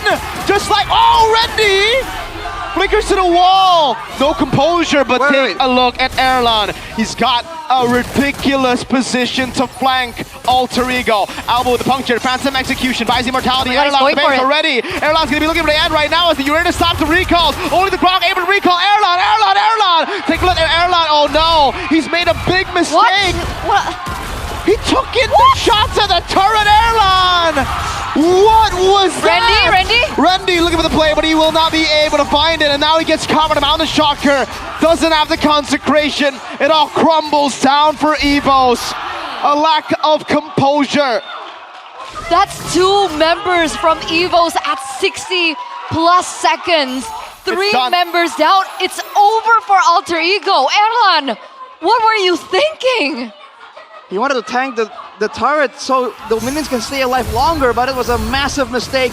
It is over. It is GG. We're seeing a game 3. Wow. 29 minutes, ladies and gentlemen, from the fastest game in game number 1. We're given an almost 30-minute game between these two teams. Oh my lord, Erlan took the turret shot. I can't believe it. I cannot believe it. What a lack of composure. What the heck? He had the wave, he had everything. Oh my lord, he went in way too quickly. I think he would have been able to end. There was no tectonic charge if he just waited a bit longer. And Randy was coming in too. Can't believe it. I can't believe it took the turret shots, man. That has to be top 10 or number 1. Yeah, he would have ended. He would have ended. Negative aura of all time. I cannot believe he tanked the boss. I think he literally thought that I have to tank the turret a little bit so that the minions don't get taken out. But at that point in the game, the minions lasted for way longer after he got those were taken super out. minions. That was the lane that Exactly. I cannot. He might have overlooked that, and that was what led him to make that call. And in a game this close, this intense, with all the thoughts running, you can't fault him, but you can at the same time, man. That was unfortunate. That's why, ladies and gentlemen, boys and girls, don't panic attack. Don't panic attack. Don't panic attack. Oi, oi. Negative composure. Bro. That was a tap in, man. Dude, he even did the item swap for the win. He did everything right. Except tank. Except the right one. Oh my god. That was almost so cool by Erlan, man. Oh, all the champs are feeling it. Out here right now, Erlan needs to be the MVP of the next game. Otherwise, the criticism. It's over. The criticism is it's severe, dude. He needs to redeem himself in the next game. That's the only solution here. They were so close. They were so close. It was theirs for the taking, man. 2-0 for them in the standings would be so valuable. Oh man. I can't stop the facepalm, man. This is... Oh my god. Okay, you know what? We'll give credit where credit is due, alright? A lot of the moments that we saw in the game for Alter Ego, it happened because Alec was able to find a crazy moment on his Grok. So he deserves the Player of the Game presented by the official tournament smartphone Samsung Galaxy S25 FE. Right, so... I know. We'll focus on Alec for now, before we continue. Let's just do that. Right off the bat, he actually was falling victim a lot in these early games, right? Because of the Tsunami Slam being so dynamic, because of the laning phase still being active, a lot of the positions are going to be a bit more random. In the mid game, though, he did a great job denying the Tsunami Slam again and again. You saw Key get a bit frustrated and even stop using the Tsunami Slam altogether for a good 5 to 7 minutes, just because it wasn't really paying off anywhere, right? And then afterwards, Key himself made an adjustment, started stuttering the timing of the Tsunami Slam. You know, when you expected he didn't really go for it. But throughout the game, dude, these engages from Alec, not trying to take away anything from him, but it's very telegraphed. This is a massive Grok lumbering at you from behind without conceal, landing 5-man tectonic charges. Yeah. It's great by Alec to keep finding these moments, to keep being creative with the routes as well. But Evos really should have wisened up, and found ways to deny that before it got to this point. When it did get to this point, though, Alter Ego again showed that they have that split-second decision-making all the way until that final play. It's a great move from Alter Ego. Evos did a great job delaying the recalls. Two basic attacks would have done it there, I think. Dude, the turret shot, man, it accumulates over time. It does more damage. That's why in the last... When Grok hit him, it looked like it was a Grok. That was a turret, dude. Took like almost half of his HP. Oh my goodness gracious, man. If he stepped back, no, the mistake was you should have just waited for the minion wave, dude. I know, but if I'm trying to think if he I understand what you're trying to say. He made a mistake. If he just step back and if you step back, you won't be able to end. you'll be able to maybe deal with the Yushin Shin with Rendy, so it's still the better choice. But if you want it to end, you should have just walked in with the wave. No, I meant initially. at that initially, point- when he first got the aggro, all he had to do was go bloop, bloop, and, That's it. and get back in. It would have Yeah. been closer. Yeah, but I think it would have been. I mean, yes, a much better bet to make What the for heck? for Erlan. Oh man, That is I the agree. actual, like, I think that I is, feel so bad that is for like, him. imagine having the vision to see that play, the team to make that happen, but the composure of a nerd trying to get a girl's number. That was horrible composure, man. I can relate. I can relate.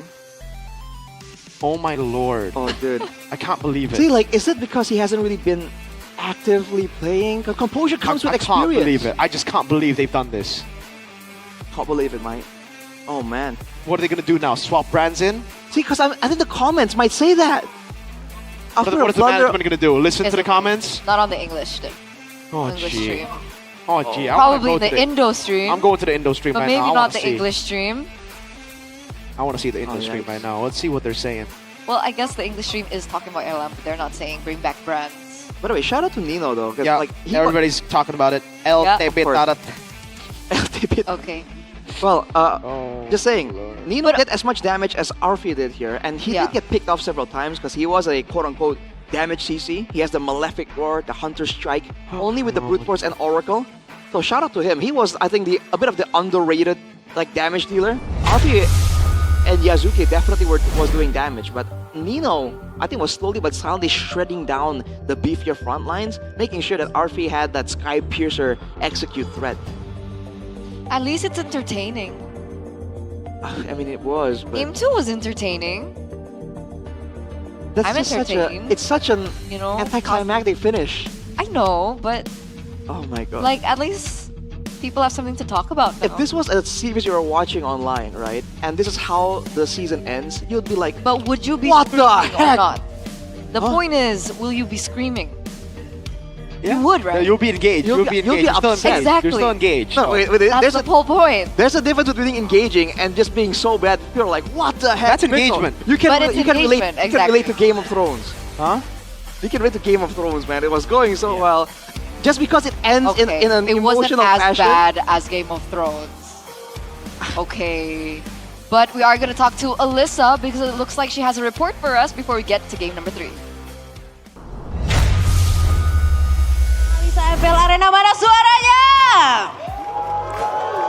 Oke, permainan yang cukup panas satu sama didapatkan baik Alter Ego maupun EVOS, dan sudah bersama Alisa di sini. Ada siapa, silakan? Ada Hais dan di sini ada Lelen. Hai, ada Hais dan Lelena juga. Wasa. Aku fancy Nancy. Oke, ada Wasa, Ica, dan Hais dan juga Lelen. Nah, di sini Alisa pengen tanya-tanya dulu nih sama Hais dan juga Lelen ya. Melihat tadi di game kedua, gimana nih? seru banget sih. Benar-benar sengit tadi EVOS hampir menang, Alter Betul. Ego hampir menang tapi ketahan sampai 20 menit lebih kan. Betul sekali. Kamu ada tanggapan gak sih pas tadi ngelihat Lunok split push? Itu jujur agak deg-degan sih, soalnya bisa end itu harusnya. Betul sekali, tapi gila juga ya, akhirnya bisa comeback. Permainannya cukup lama tadi, walaupun di permainan pertama sempat 9 menit, tapi tiba-tiba 29 menit. Luar biasa. Tapi kalau dari EVOS Fam sendiri ngelihat gimana nih? Sakit kepala ya? Deg-degan. Deg-degan? Depan banget.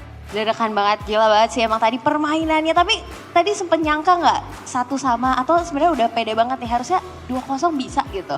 Jujur aja ya, kalau aku sih PD 2-0, cuman aduh.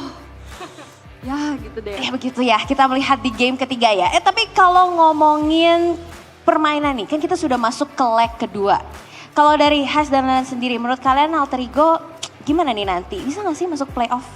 Harusnya bisa sih, aku lihat Alter Ego sekarang improve banget. Mainnya benar-benar punya banyak ide sih sekarang mainnya. Apalagi si Alex jago sekarang. Kita Ya, akan... dulu cupu soalnya dia. Betul sekali ya.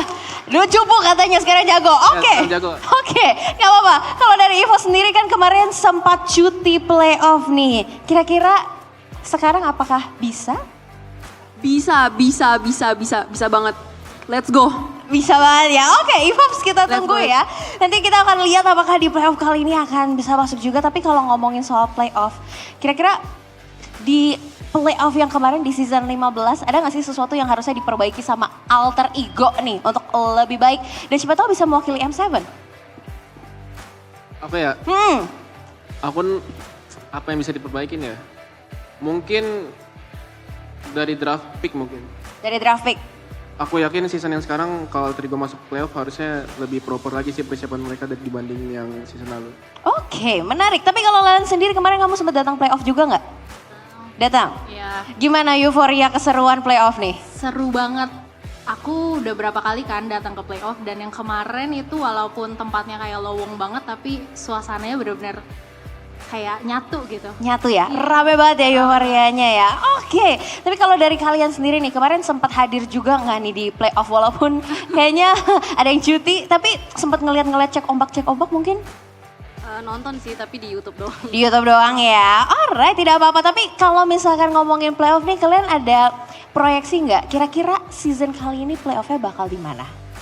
Kayaknya di Jakarta sih. Kayak di Jakarta. Kalau kamu prediksinya di mana nih?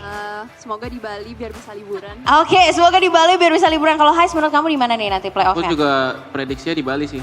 Oh di Bali. Ya. Lelen? Enggak di Jakarta aja, jangan jauh-jauh lah. Oke, ya nice. Kita akan lihat di manakah venue-nya karena kayaknya ada surprise ya dari MPL juga. Kita akan melihat di venue playoff kali ini. Boleh dong kasih semangat buat EVOS buat match kali ini. Silakan.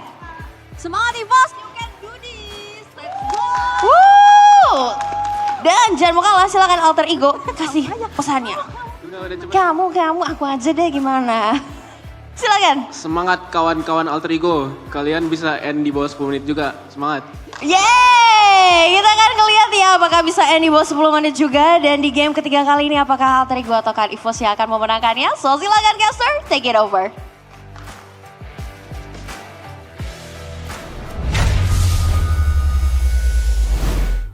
Thank you so much, Alyssa, for that quick report. Hais mentioned something about draft picks. I didn't even listen. Are you okay? I'm stuck, man. That's my boy. Do you need some? That's my boy Erlan, man. Day or like I've been hyping him up, man. Feels bad, man. Oh my lord, my boy. My boy. Are you okay? I gotta feel for the guy because I feel like I do not want to be in his position right now. I can't deal with pressure. The pressure that he's already dealt with, I can't imagine. The pressure now. Oh man, we were talking about how he had to step up, find his confidence, and carry a team fight. And then that happened. Game 3, we're gonna see so much in Game 3, dude. He has to redeem himself.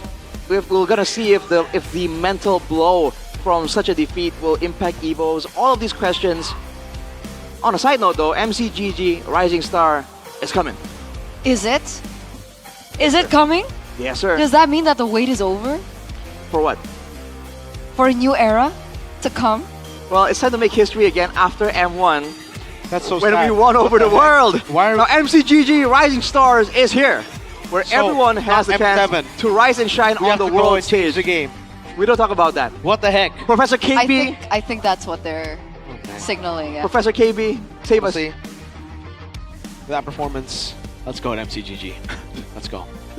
Hey, like, It might be time, you know. Eagles Maybe the only might not game be that can. representing us at M7. Maybe it's a different team. We have Onyx. Onyx MCGG. And according to Arashi, RQ. RQ. beat. Yeah. What? Beat Onyx, then talk. You said it. I'll save it. I'll save that for like M series. We gotta run it back. We gotta run it back, dude. Run it back, because we want to run it back for you guys back at home. Don't forget about the WDP that you guys can get for free. Grab the special promo for super fans exclusively on GoPay games. Every WDP purchase gets you 100% cash back, which means everything that you put in, it gets 100% refunded. So it's quick, it's convenient, very affordable. Very secure. It's easy. All you need to do is top up at gopay.co.id/games. And also, in addition to that, you guys can get phone credit in the GoPay app for only 15K. No, I mean for only 9,900 Yes. Dude, what are you saying? for 15K. No, I mean, here, wait. Let me redeem myself. Okay, I'm Erlan. say it. Okay. I'm So Erlan. the value you guys buy is 15K IDR, Okay. but you only pay 9.9k IDR. Nice. That was right? I think so. Yes, sir. Yes, Rashi sir. confirm? Yes. That For is the analysts? case. You can get 15,000 credits for only 9,900 is Check it what out. she's trying to See, say. There you go. everyone deserves a second chance. Okay? Including True. Erlan. True. Erlan has had more than 2, but sure. We'll give him another. Please, Erlan, please. I swear to please, man. Please, man. He can do it. You can do it, man. I'm going to vote for my champion. Erlan. Sorry, Evos, though. I'm not voting for you. That's kind of sad. I only vote for one team. You know, my goats. RRQ. My goats. Same. His goats, yeah. Sorry. They haven't won anything. I think she has won something because season 14 TL1. Gani has won a lot because Onyx win every season. But I have a question. Would you rather support a team that is like consistent, but is like consistently in the middle, doesn't really achieve anything, but goes to playoffs? Wow. Or Wow. a team that picked up a trophy, Wow. but does pretty bad every other season? I think I'd rather stay loyal to the team No, that I choose. that wasn't my question. So That I- question? That wasn't my question. I think that wasn't the question. That was my I would choose the one with the trophy, obviously. But Oh, okay. but Thank you. I wouldn't swap because that's never swap. That's a B move. Stay loyal. So Sucro. stay loyal. Sucro. Like we stay loyal with Sucro. What? All right. Coated peanuts originally from Indonesia with flavor variants that are perfect to accompany. All right. There's the original. There's the barbecue. There's the kribo. Oh, this is the kadele, man. And the soybean. I want that. Give me trade. Where's this? That's a Oh, good one. okay. I want Kribo. Yeah, you can't beat the Alright. classic, man. The original is where it's at. All right. I'm just gonna eat myself to an Erlan win. All right. Okay. Hopefully, Erlan win. That works. Because pro gamer snack yeah. with. Guys, that's what you say Sucro. Sucro. No, not Oh. Gasla. It's Say that again. Say that again. okay. Second chance. Pro gamer snack with. Sucro. Nice. We'll work on What it. did you lose energy on the second one? We'll work on it. Because I You want. went How do you open Sucro, this? and then you went Sucro. No, the first one I said Gasla. Yeah, I know, but like, Why are you so angry? oh man. Oh, bro, it's so good. Okay, that's enough. That's enough. Put it down.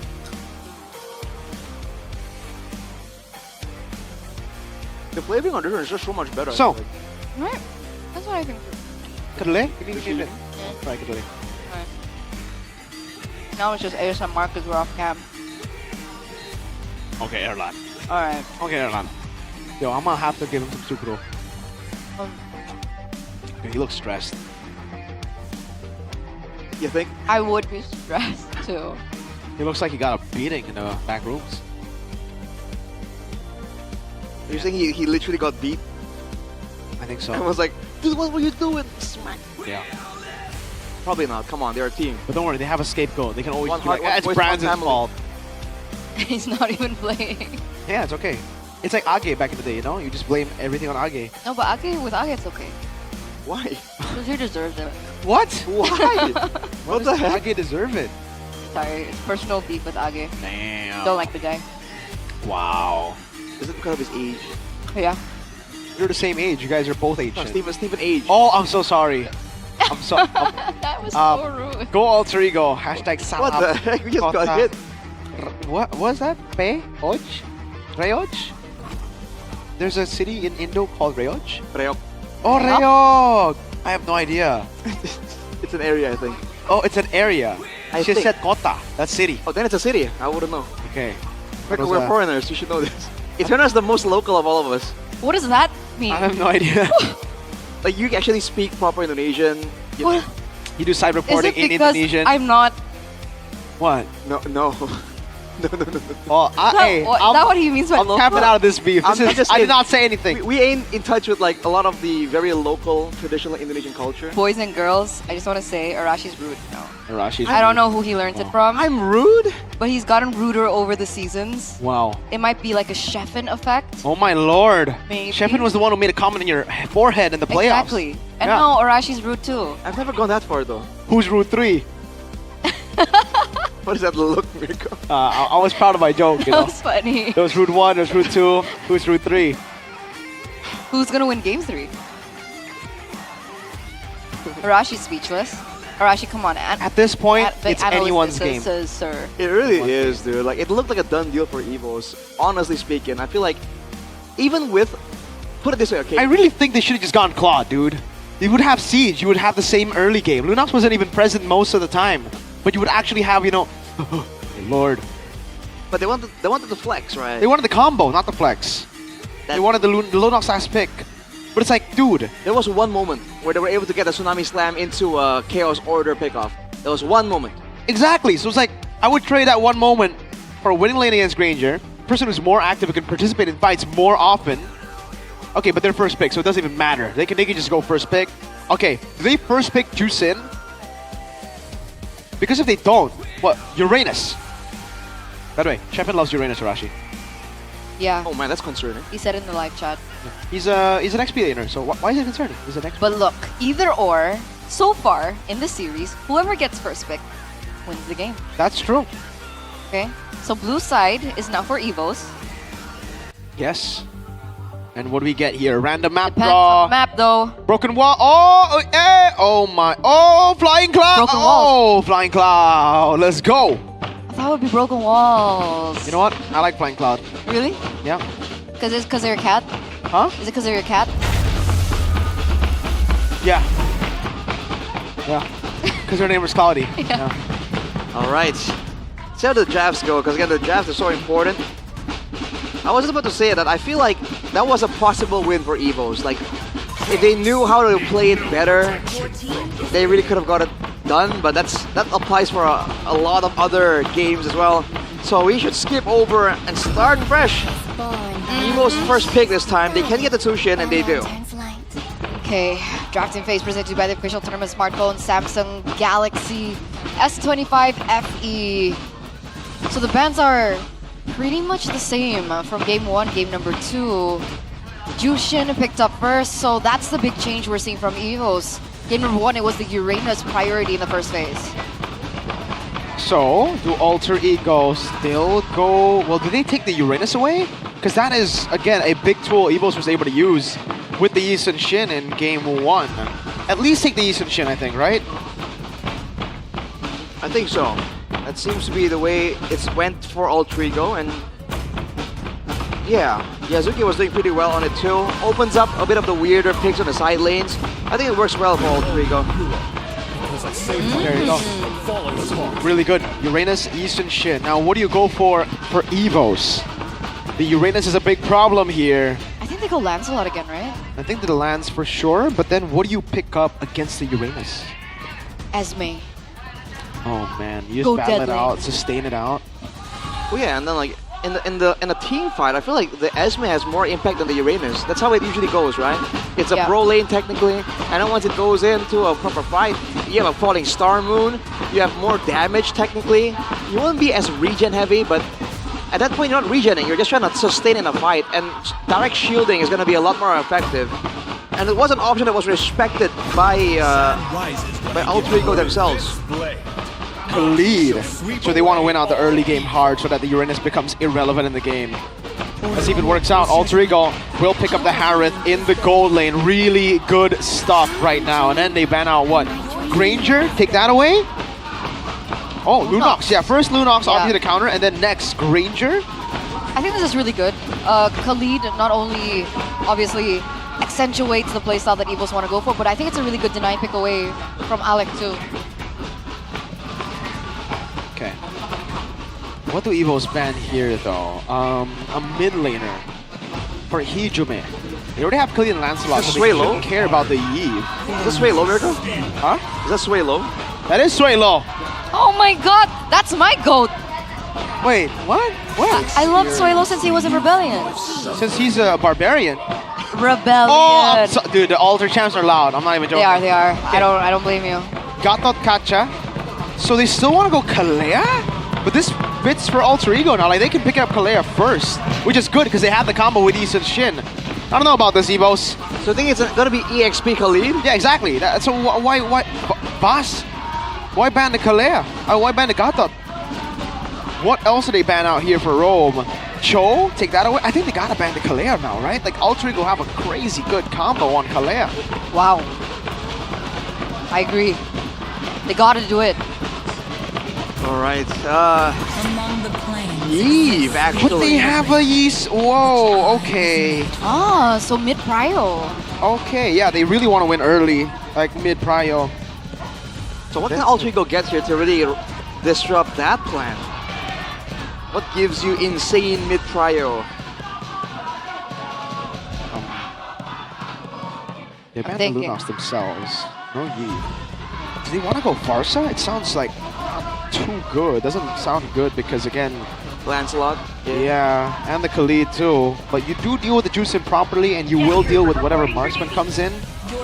Not a fan of the Kimmy pick. Kimmy's Yeah. so risky. Yeah. It's not exactly a winning lane against the Tsushin. It's still very like roam reliant. Yeah. Because technically the both of you zone each other out. The Kimmy can only hit you without getting lifted by the Tsushin if the Tsushin's chasing you and she walks into the spray. Otherwise, you just like, you know, throw stuff at each other. And There you go! I've been preaching! Dairoth! Bro, I've been preaching about this. I'm so hyped. Yes! Dairoth debut pick? Yes! There were yes! some changes, right? I don't think so. I think... Oh, yeah, there was. Kind of like a visual rebound. Yes! They go for the picks and I've won. Ah! I'm so happy! For the Dairoth and Claude. One more time, Mirko. Yes!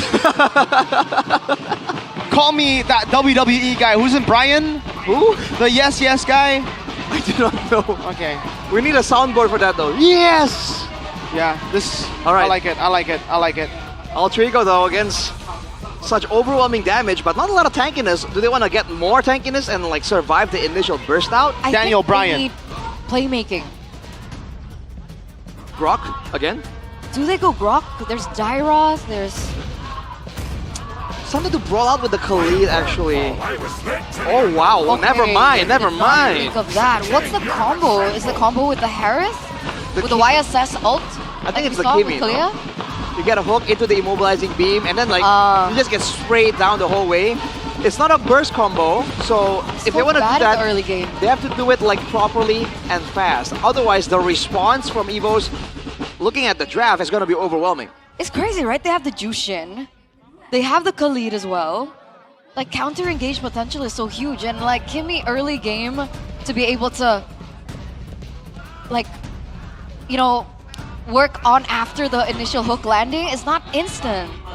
Yeah, not at all. I guess we'll see. There's the combo of the traction pulse into an iron hook as well, but Yeah. again, Alter Ego's draft is a lot riskier this time. But again, they've won against overwhelming odds before, like we saw in game number 2, where we thought that it was a done deal. Let's see if Alter Ego can replicate that success here in the final game.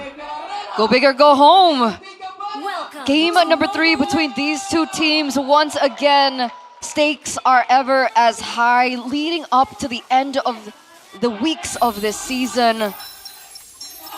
Can they do it? Can Evos look for a comeback here? Can they secure this win that was rightfully theirs in the first place? Or will Alter Ego be the ones to take it away from them? Okay. This lane is an ultra win for the Dairoth, by the way, so I'm hoping that we get to see it. Alec already threatened. Oh no! Iron Hook, key force to flicker. First blood to Alter Ego. No respect for the Franco. The Franco and the Kimi, dude, you're not that tanky. You can't walk up like that.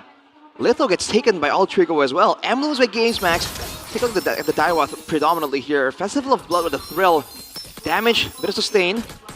And the Brave Smite as well. So see if Randy is able to find enough of a lead here to shut down Nino. On that Gone skin as well, looking kind of flashy.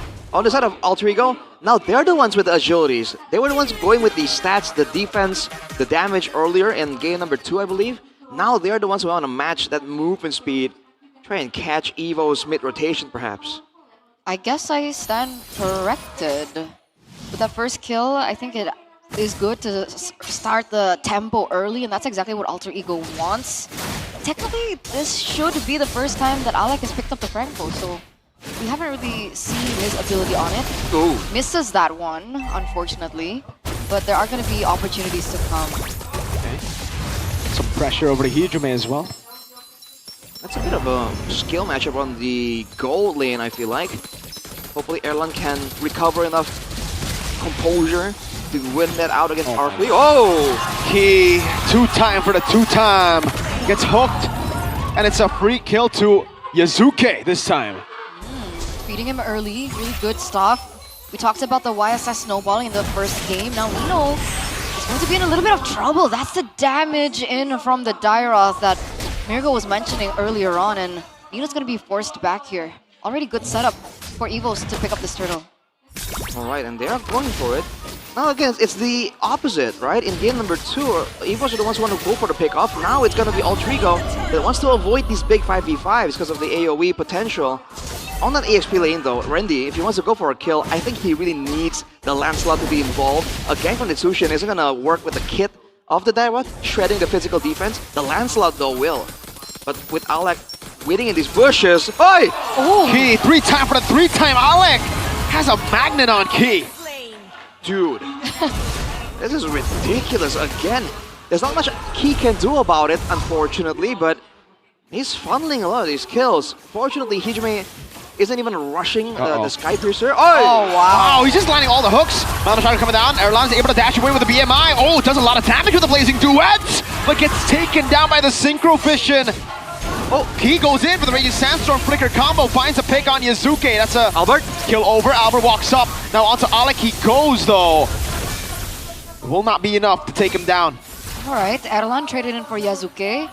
It looks like he is still looking for something perhaps, but luckily Alec was still able to get out alive. Hijime is fine. In that 1v1 trade, who was it worth it for? I think it's still worth it for... Something was for Evos, right? Alter Ego were the ones having all the pressure, but then they're able to get a kill onto Yazuke. I feel like slowing down the farming speed of the Yisun is also an extra added benefit, so I think that's good for Evos. Good dash. Ooh. Intense 1v1 right here. And the response is coming from Alter Ego though. Randy has got to escape. Yeah, wants to go in. Mountain Chakra ready. Will be able to go for the stun on Randy. But an all-in was a bit too aggressive. Alter Ego, good read. Wait, does Dairoth still knock down the physical defense of the enemy? I think so. That's why he requires Albert there, right? Or Erlan to really take advantage of the extra lowered physical defense. Because when Rondo ganked earlier, Nino seemed just fine, no problem. But look at the moves here with that gank. It's gonna be everyone moving towards Evo. Oh, Turtle. Hijime. Oh, Raging Sandstorm point blank. Hijime able to flick around. Now Alec can be taken very low. Oh, good phantom execution in the back line now. It's gonna be Nino still tanking a whole lot. Albert picks up a double kill. Oh! Blazing Duet with the help of Key. But RP's free to hit right now. Gets a double. Round over flicker. Erlan doing damage over to RP as Albert gets confused as to who to target. 3 for 2 right now. Albert taken low already, still wants to go for the turtle. Oh, Red Tree gets it, clutch from the baby alien. That was so close. He nearly got taken down there, but luckily his mechanics, his timings, his instincts still online. Gonna be able to pick up the next neutral objective. So already 2 objectives in for Evos. Super worth it, I believe, with that 2v3 trade in addition to that. Way too close for comfort though. That's some damage coming in from Randy with the aggressive instincts. Yeah, Evos want this. They want these big team fights because that's where they can use, they can use Randy to shred down Nino, and then everyone can just jump on him. Roundel! Oh, gets hooked. That's the combo. Oh my, 5-0 for Arfi. This is a big Harrod, dude. He's gonna get this power spike so quick. He's already at the Starlium right now. He has 4,300 gold as opposed to Erlan's 3,500, so almost 1,000 gold difference. Albert still at 4,000 too. But again, in the team fights, the fact that Arfi was able to survive there was also really bad for Evos. They gotta target better here. Because again, in the proper fight, if in the big collision, the Uranus and the Franco isn't exactly all that impactful. They should have a window to really jump straight towards the Harris. Okay, we'll see if they're gonna be able to achieve that. For the moment, that turret in the top side taken down by Arfi. So he is pushing a little bit further. Key again doing the zoning off onto Alec. Yeah, Raging Sandstorm too. No Bloody Hunt from some Beacon Pop, but they just don't get it. And those are some solid ultimates used. Luckily, no turtle for 20 though. I thought Albert was gonna find something there, honestly. Considering the amount of damage he was doing. Oh, Hijime is gonna be careful though. Nino walking up as well. With some of the help of the boys. Oh, Nino's getting very, very tanky. They haven't shut this Uranus down at all. What is he standing at now? 0-0-2. At the moment, still counting. Roundel doing his best once again to kind of stray him away. We're looking at the next neutral objective, the final one. No, damage doesn't go through to Roundel. Yeah. Seal. He looking to play, that's going to be Rinus. Oh my lord, RP doing a lot of damage to the back line. That's going to play into it. Used up by Erla, but he has the BMI backwards. Albert is still able to pick up the retry win. He was dismantling the back. Hijume caught by the Thorn Rose, but gets away. Alter Ego are still scaling really well. Rendy cancelled out, flickers away. Oh! Alec gets the Iron Hook. Dude, he just stood there under the turret and recalled. That was a bold move there from Rendy, trying to be efficient, but falling victim now. Roundel. Some beacon away. RP is a menace right now. 5-0-1. Oh man, Starlium and Feather of Heaven working on the Holy Crystal, I believe. Definitely a big player here in these big fights. And Evos don't really have lockdown to deal with them, so hey, gotta be a bit smarter on how they want to play these. So as Daiwan, by the way, Rendy on the Dairoth got mixed up there. He is in the front line. He's a bit of an assassin, so how he enters the fight is also very important. This is what we're talking about for Evos. They don't have a tank in the front. Is this real? The last time we saw the Dairoth was in MPL ID season. Oh! Oh, the hook lands. Alec again to some of the winner crowd. They beat everyone, even Key, who went in on the engage. Alec is dominating Evos. Crazy, 217 at this point in time. It feels like Key's aggression, the aggression that Evos were so willing to trade for, especially with the Khalid pick for Key, has been denied because in the early game, most of the time he was down anyway. This is rough right now. With the Wintercorn Rush, basically all Trigo have a full-on guaranteed window for the backliners to do damage. Whether it's RP, whether it's Hijume, and they're all scaling, by the way. Hijume already has a Sky Piercer. Yeah. So more hooks means more stacks for all Trigo. And Evos were banking on winning this early game so hard that they can overwhelm the front lines. But the Uranus is not shut down. Alec is doing well. RP has got kills. This is going horribly for Evos. I think the only thing that Evos has under their belt is the fact that Albert is a level ahead, right? So with the neutral objective, so far the turtle has been picked up by Albert. He's 13-12 and has been for quite some time. I think maybe that's like the playing ground that they can work with in this first neutral, this first Lord. The other factor is Erlan, right? If he can scale enough, that Blazing Duet is gonna be able to swing the fight in favor of Evos. But he needs to farm, he needs to get some resources here, because otherwise it's quite behind. Gold-wise, he's still right below Albert, so again, he just needs a bit more time. Faction calls Key, forces use the Radiant Sandstorm backwards here. Rendy hiding away as well. It's Rendy taken down instantly as we start to fight. Mountain Shocker locks Roundel down, forcing to flicker out Albert. Still trying to look for an angle. Uranus picked up again. The damage coming down from Erlan, pick up as well, back again. That's gonna be Nino taken very low, should be taken down. Key finishes him off. Both XP leaders taken out already. Thorn Rose coming down. Ooh, Alec doesn't get close enough for the Bloody Hunt. There's a lot of expenditure for only the XP leaders going down. But again, with Alec in the picture, the threat isn't over. The Uranus isn't the main guy engaging the fights for Alter Ego. He's just the distraction. So the Lord stays up as Albert investigates. It's a volatile situation, man, but the gold lead has actually evaporated for Alter Ego. Now they're gonna go in. Ooh, Winter Crown already used. RP gonna be engaged on again. That's gonna flicker, and the Bloody Hunt locking him. Erlan down, and it's perfect by Alec. RP still alive, flickers out to safety. Rounded with the Crimson Beacon. The target is all over the place. Albert taken low, all alone. Thorn Rose gets another Albert. Albert! This man is single-handedly carrying Evos. One member against 5. Unfortunately, no way. Won't be enough just yet. Can he go for a steal? Phantom execution, the turret. Albert gets away with the puncture. I cannot believe this man is doing this all alone. Yazuka is forcing Lord. Rendy's back up already. Retribution still ready. Look at Albert walking in again. He has enough energy. He's gonna go away. He's so low. Erlan's on it. Albert wants to go for it. Oh, yes, okay! With a retry, Erlan with a Blazing Duet has to go back to the BMIs. Rendy goes for the chase, and Hijume takes him down. Albert tried everything, but it was not enough. That was beautiful.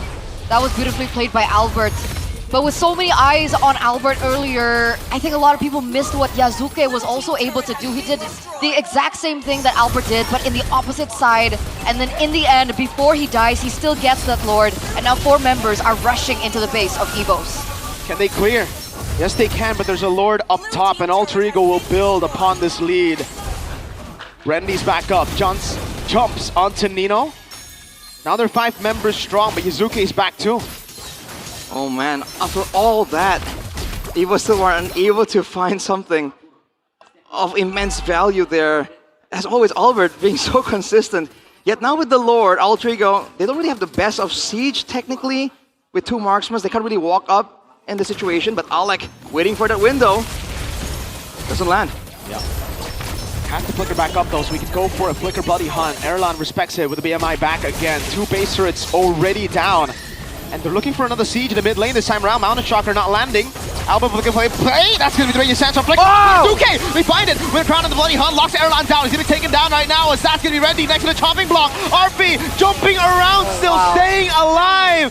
Albert, can he do it? Targeting from Alter Ego has been incredible, and it looks like they're looking for more. No minions though, 1 still marching down. Could this be the end of EVOS? It can. That's RP targeting it down already. That's giving the bloody hunt, locking Roundel down. And Albert is all alone now. It is GG. Albert, you've tried everything, buddy. It's not your fault. Alter Ego though have 5, not just 1. 13 minutes and 48 seconds at the very end of it. Alter Ego coming back in this best of 3 series 2-1. Leg 1, it was a 2-1 for Alter Ego. In leg number 2, they have replicated that same success. Unfortunately, this means that EVOS will not be able to pick up another point to help them for their playoff run this season. Man, Albert against the world there. He almost made it look looks so much more impressive. But in the end, Alter Ego, they just found the better composition, the better playstyle. And they were able to get that lead in the early game. And you know what happens when either of these teams gets a significant lead. Unfortunately for EVOS today, it's Alter Ego. I mean, they tried the Dairos debut pick as well. They utilized Khalid for Key. We were talking about win conditions for EVOS, one of which is obviously Key gets an aggressive hero, playmaking too. Erlan gets a hero like Claude that he's so used to. It still doesn't work. They had the Jushin on Roundel too. They had the prior heroes. Oh man, this last fight, they were able to delete Yasuke, but the real menace was RP all along. And he was completely untouched there, decimating everyone.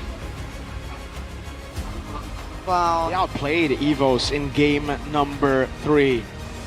And it was all on Alec, bro. The flicker bloody hunts, Nino with the passion as usual. So let's talk to Alter Ego up on stage. Alter Ego menabung kemenangan. Terus lagi dan lagi. 2-1. Menang lagi Nino. Alhamdulillah, It was Bude. a 2-1 victory, Nino. Thank God, Bude. Ini kan kita melihat bahwa kalian reverse sweep lagi menghadapi EVOS. You once again were able to pick up a reverse sweep. Nggak How? tahu apa yang terjadi sih di game ke-1, leg 1 juga kalah kan game 1. Doesn't know what Kurang tahu sih, yang happened. pasti kita mainnya kurang aja game 1. We felt like in game number 1 we didn't play well. Ya. Kurang prepare. Apakah memang di sini Not prepared enough. EVOS ada mengejutkan dengan sesuatu? Dia juga game 1-nya main lebih baik dibanding kita sih, jadi dia menang aja. Game 1 They played a lot better than us in game number 1. Setelah setelah kayaknya benar-benar ini game tercepat dari season yang ke-7. Rekor kalian pecahkan. Kekalahan tercepat tapi. Iya, nggak apa-apa Bude. There was a record that you broke today, but the fastest game lost against EVOS in game number 1. Menit 10 loh, the end. Lebih ke arah tertampar sih. Tadi ngomongnya pada emosi juga, kenapa bisa end cepet, jadi kayak pada tiba-tiba They bangkit felt very aja semangat emotional in game number 1, which is Oke, why jadi bakar that nih game ya. was so fast. Dibakar emosinya setelah game yang pertama dan reset. Ceritain coba resetnya. Siapa Could you nih tell us about the yang reset that menjadi happened sosok between penting game 1 and untuk game kalian number bisa 2? reset? Coaching staff udah pasti. The coaching Terus staff Botak helped. juga sih. Oh, Rina ya? Iya, Rine. And Rin Ngapain also dia? helped. Ngasih masukan sih dia. Gave us advice. Bagus banget lah. Dan Really good membuat advice. game kedua kalian jadi game yang sangat lama. Iya. Menjadi rekornya sama kayak yang kemarin. Jadi untuk musim ini, So game this season, terlama game number 2, kalian juga pegang. the duration Iya, of the game bareng. was the same Karena as the menit previous 29, record. 37 detik itu pada 29 saat minutes and Bugeton dan Dewa. 37 Kalian seconds. pun juga. Also Game by kedua Alter begitu Ego. lama. Apakah sebegitu sulit untuk nge-end tuh di game kedua? Sulit banget. Was it really hard to soalnya end the game in the ada second game? XP jago dari Epos kan. It really was Yang hard lagi because diagung-agungkan. we played against Randy, Randy. Evo's Iya. best XP. Langsung berhadapan dengan Randy Lex tuh kan nggak ketemu akhirnya nih. Nggak ada sih, cuman lebih ke respect aja ke dia mainnya jago banget. Nino has Gitu full doang. respect. Lagi seneng aja menang lawan XP yang diagung-agungkan. Seneng-seneng doang ya, bersyukur. Oh, he says he's really happy if he wins against EXP laners Apa yang dikenal sebagai EXP that have been yang apa? highlighted this season. XP yang apa ya? Ya XP yang sabar aja sih nggak apa-apa. Ya. EXP tersabar ya. Ya nggak apa-apa. Nanti semoga ada title baru nih. What kind of XP are you? Nino says XP yang sabar or the patient Ngomongin XP. tentang game panjang pasti Arvi juga yang, waduh, Arvi. Game pertama tuh tercepat, game kedua terlama. Kamu gimana menghadapi dua game itu? How did you feel about the first game, fastest game, second game, and longest game? Kurang dipanasin ya. Kurang panas. Terus game 2 hoki sih. He said it was apa luck yang in the membuat- second Hoki game. sih. Heeh. Apakah ada momen-momen di mana, oh kalian bisa pada saat ada momen split push terakhir, momen gue deh. itu? Iya. Defense Kirain sendiri. udah end itu. That moment in the second game with the split push by Erlan, Hoki, drill hoki. Did you think it was going to be end game? Menciptakan kemenangan Arfi untuk said tim yang yes. kedua dari hoki. It was just Itukah luck pada momen yang that he lain? couldn't end. Hoki doang sih bude menangnya. It was just luck. Hoki aja. Hoki aja. Tapi pada saat kalian di split pushin seperti itu, gimana But when that split kalian, push happened, reaksi kalian, siapa yang paling panik? Who panicked the most? Nino bude. Nino panicked the most. Recall kata Nino. Nino yang ngingetin. Takut kalah. Nino reminded. Ya, untung ada Alek kan, Alek recall. Aleknya recall Nino said he was sendiri. really scared to lose that Oke, game. tapi pada Luckily, saat Alek was itu able to recall. Semuanya sudah under control. Dan game ketiga kalian berhasil untuk mendapatkan kemenangan kembali. Harvey berhadapan dengan tim EVOS. Dari kamu sendiri, apa sih yang kamu fokuskan atau mindsetmu apa ketika melawan EVOS? What was your focus or mindset against Evos Biar bisa menang nih in pasti. game 3? Albertnya matiin. We have to kill Albert. Cari Albertnya. Ya, cari Albertnya. Look for Albert. Dan itu berarti tugasnya Alek ya? Iya, tugasnya Alek bude. Alek It was Alex's job. Iya bude. mancing paling mantap. Itu Alter Chan seneng banget loh. Karena debut Francomu di season 16. Debut Franco this season. Tajam banget. Apakah ini memang senjata rahasia dari Alex? Was this your secret weapon all this time? Franco-nya jago banget. Wah, DNA Oh, he was taught by Dreams. Dreams. His Franco was really good. Melawannya EVOS pula ya. Iya, benar bude. Oke, tapi untuk berhadapan dengan EVOS, katanya fokusin Albertnya. Apakah itu tugasmu untuk di match kali ini? Was it really your job Bisa dibilang ya. to focus on Soalnya Albert? Yang paling tampil Yes. Albert sih, jago. Because Dan gimana? the best player on Evos Dengan is mengemban Albert. tugas yang Best berat performer. itu, gimana kamu eksekusinya? How did you execute it? Main kayak biasa aja bude. Play like normal? Main kayak biasa. Alex tuh super cool ya. Tapi kan kamu emang cool sekarang ngelawan EVOS di mana ada mantan kawan kalian, Iya. ada mantan Roundel, dan kamu berhasil mengalahkannya 2 There are kali. your ex-teammates on Alex. Evos. There's Roundel. Seneng sih bude. How do you Soalnya kan feel? dulu sama Happy? setim bareng kan. Because we used to be on one Iya. team. So Seneng aja ngalahin dia. really happy Tadi to udah be ngobrol able sesuatu nggak to sebelum defeat them. match? Oh, enggak, sombong dia bude sekarang. Ronda. Are you still nanti friends? ya. And he's like, Apa no. aku ada, bareng ya. He's sombong. Nggak sombong. What's sombong in English?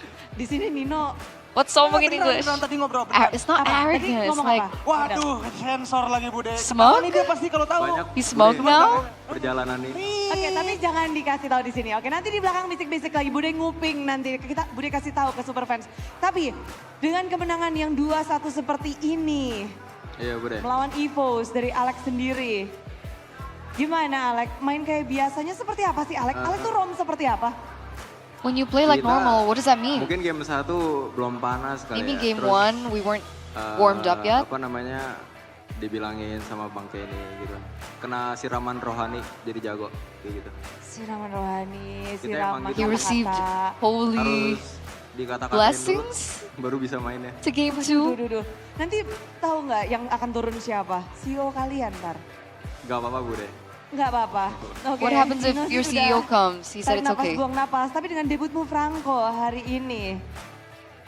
Berarti ini Franco kalau bakal jadi hero kuncian Alek kah? Is Franco going to be your go-to pick now? Hampir nggak pernah latihan pakai Franco Bude. Cuma We actually never anginnya lagi di Franco aja. practiced with Franco, Franco but Alek tadi. it felt like a good Franco game Berarti for game apa number tugas 3. Franco Alek So that's why we Kenapa picked sih it. kayak tiba-tiba tuh Franco nggak latihan pakai Franco, tiba-tiba Franco? Alasannya? Alasannya What was the reason? nggak ada sih. Mungkin There's no reason. bagus aja hero-nya di draft itu. Idemu atau It was ide just good in that Kasep? draft. Whose idea was it? Dua-duanya. Oh, it was Ngobrol nih. coaching staff and Benar, Alec. Bude. Oke, dan berhasil dengan kemenangan 2-1. Obrolan yang mungkin kita bakal lanjutkan dengan kemenangan yang kayaknya tuh berat juga untuk didapatkan karena lawan kalian harus reverse sweep. Yasuke, Halo. lagi nggak enak badan ya katanya ya? Yasuke, you're not feeling well? Semoga lekas sembuh ya Yeah, not Yasuke feeling ya. well. Hope you get well soon. Bermain dengan kondisi tidak prima Yasuke, minggu ini harus menghadapi 2 lawan yang berat juga. Dari Yasuke gimana? Akhirnya tadi udah ngobrol di sebelum match dan setelah melawan Albert secara langsung gimana Yasuke? How does it Albert jago feel banget. to go up against Albert? Jago banget. Jago banget. He thinks Albert is super Apakah dia good. masuk top 1, top 2, top 3? Top 1, top 2, top 3? Jungler? Top 2. Top Top 2. Satunya siapa tuh? Satunya Kyrie. Oh, he thinks Kyrie is at number 1. 2 nama ini ya masih ya, kalau menurut Yasuke. Tapi Yasuke, Bude penasaran, ini kan menjadi challenge terbesar ketika harus berhadapan dengan Albert. Apa nih kiat-kiat dari Yasuke untuk bisa mengimbangi Albert dan bahkan mengalahkan Albert 2-1? What were the tips and tricks to be able to take down Albert? Apa dong, kasih tahu dong. Kiat-kiatnya. Heeh. Gak tahu sih udah. Doesn't Percaya know. sama teman aja. Just Percaya trust in sama the teman. other team, Tapi dengan teammates. Albert yang mendapatkan perfect turtle di game 1 dan game ketiga. Bagaimana nih Yasuke memandang Albert was able to sebagai get jungler perfect dan turtle juga in game 1 and game number 3. match tadi. How does he feel about that? Dia konsisten banget sih mainnya. Dari game 1 sampai 3. He thinks Ya, Albert is gendong-gendong very temennya consistent sendiri. from 1 till 3. Gendong-gendong temannya. Oke, dan And mungkin di he's sini kita carrying ngeliat his bahwa teammates permainan dari Aldrigo juga on begitu Evos. apik. Hijume juga. 2-1 lagi Hijume ngelawan EVOS. Kayaknya kamu yang tahu banget ya. Aku deh. Kamu ngomong apa ke teman-teman sebelum match ini mulai?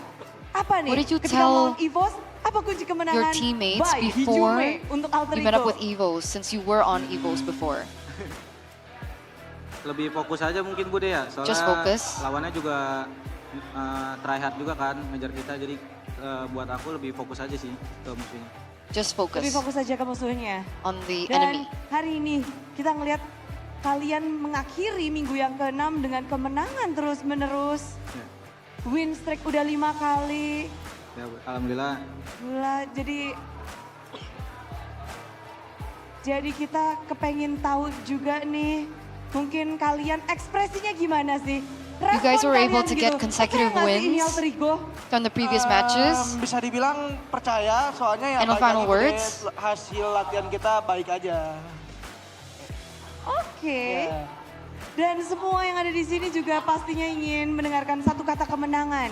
Dari Nino. Ijume, Nino dulu kan. Ijume. Final words from Hijume? Kata-kata kemenangan. buat winning Alter words. makasih yang udah dukung kita terus dari kita awal-awal. Thank you so much for everyone Boleh that supported Dari us. kita struggle banget di awal, ya sekarang We were udah struggling at the lumayan, start, naik. but now Dan it's getting semoga better. kalian tetap dukung kita terus. Please dan keep semoga supporting kita juga us. konsisten sih, Bude.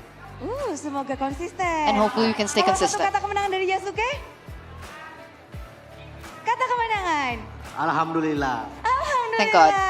Yasuke yang begitu gemas, tapi di sini belum berakhir. Yang lainnya nggak usah kata-kata, tapi Bude kepengen pose. Karena kalian mendapatkan savage dan ini harus ditunjukkan kepada Alter Ego dengan kemenangan ini. Savage pose untuk Arfi. Karena Arfi.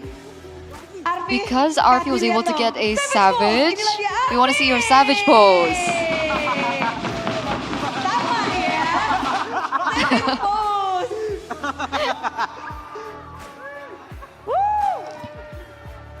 Semoga dapat lagi ya Arfi. Oke. Udah. Dan inilah dia kemenangan dari Alter Ego yang dirayakan oleh semua Alter Champs. Semuanya pada savage pose. Pose Arfi. Dan marilah kita bersama-sama dengan gaya savage Arfi. Sambut kemenangan dari Alter Ego.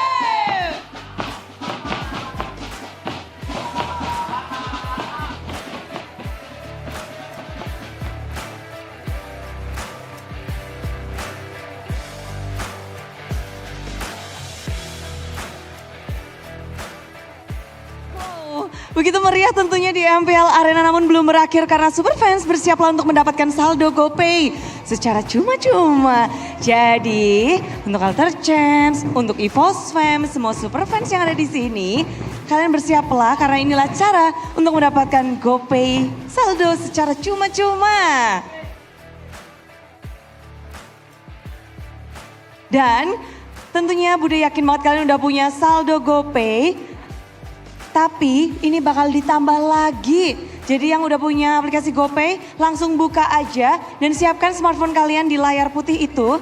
Nanti tinggal buka kamera pada smartphone untuk scan QR code-nya. Lalu klik buka hadiah untuk terima GoPay. Otomatis saldonya akan masuk ke akun kalian. Nambah deh saldo kalian. Jadi siap? Inilah dia. GoPay hadiah GG. Hap hap hap. Dan semua Superfans yang ada di sini pastinya makin happy, makin meriah. Dan congratulations sekali lagi untuk yang mendapatkan saldo GoPay. Pasti ini ada DNA Yasuke nih sama DNA Albert. Cepet banget bisa ngeklaim hadiahnya. Dan tentu saja yang sekarang lagi berpesta mungkin adalah Alter Ego. 2 kali mendapatkan kemenangan 2-1 reverse sweep terhadap EVOS. Jadi apa yang menyebabkan game ketiga bisa berakhir di tangan Alter Ego? Langsung kita lemparkan kepada para caster.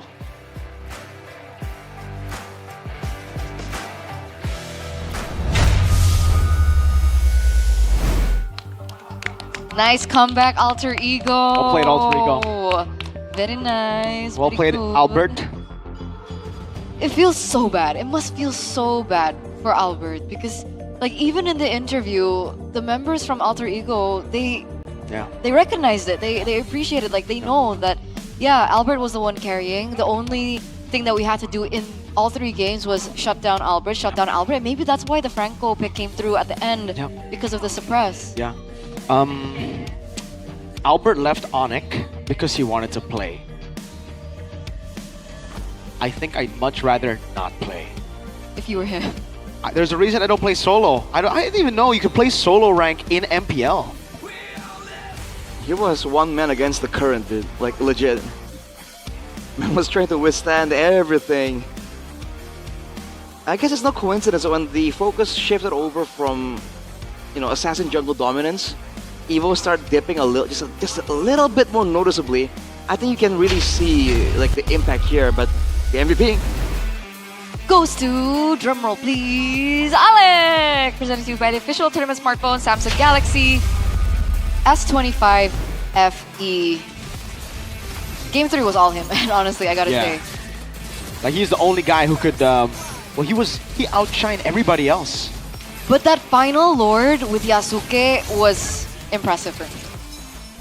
I mean, overall, you can't forget RP was just killing it in Game 3 as well. You know, after a couple of games of Alter Ego where RP has been a bit more passive, you know, just being around doing damage, but not really getting the spotlight. I mean, in this game, he was beating everyone up on that snowballing Harith. Overall, though, in the interview, did they mention, Eterna, that they didn't really play too much Franco? It wasn't like a super, like, secretive pick. They said that they never practiced the Franco. So, and that was this is a Franco without practice. Imagine with practice. So does it show again the skill of Alec, considering that he has been so active throughout the whole match, or does it show again the level of this draft that Alter Ego was able to get? The Franco that shuts down the assassins, that also makes sure that all these aggressive heroes like the Khalid, like the Dairoth, usually they will be a bit more threatening. But now with the Franco consistently being in the front, they immediately lose a lot of staying power, and that's part of the reason why it was so difficult. This play was so close. I don't know, man, but even if Evo's got that Lord, it just feels like it's a bit of a delay towards the late game, where Evo's could have staged some kind of comeback. But considering how RP was just demolishing everyone, I feel like that was a tall order. It's crazy, man. Again, like, I just feel really bad for Albert here, but yeah, Alter Ego did a phenomenal job playing as a team. That's what happens, I guess, when you have all 5 members finally being able to, you know, clump up together and have that synergy. Because Alter Ego in the past, with all their roster shuffles, even last season, it just felt like they never moved as a unit. They always just moved as 5 individuals. When they win, it's good, because the 5 individuals are all ahead. But when they are in a losing position, Here, we get to see them in both winning and losing positions. I think in game number 2 as well, that was the proof from them, right? Like, oh, we can come back. We can stay composed in the late game. Heck, even way better than Evos, who played the Dairoth also. This is something that we have to talk about.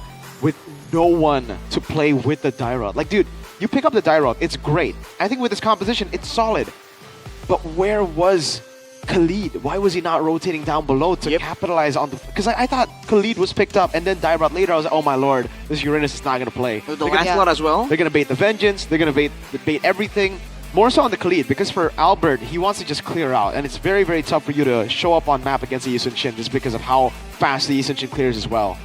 So let's take a look at how the mic checks were, if there were any El Sabars from El Nino.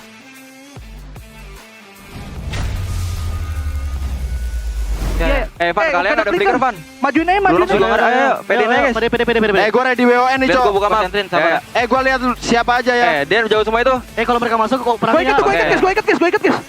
Pede Rip. Ada gue. Orang ini, gue riset. Ada gue.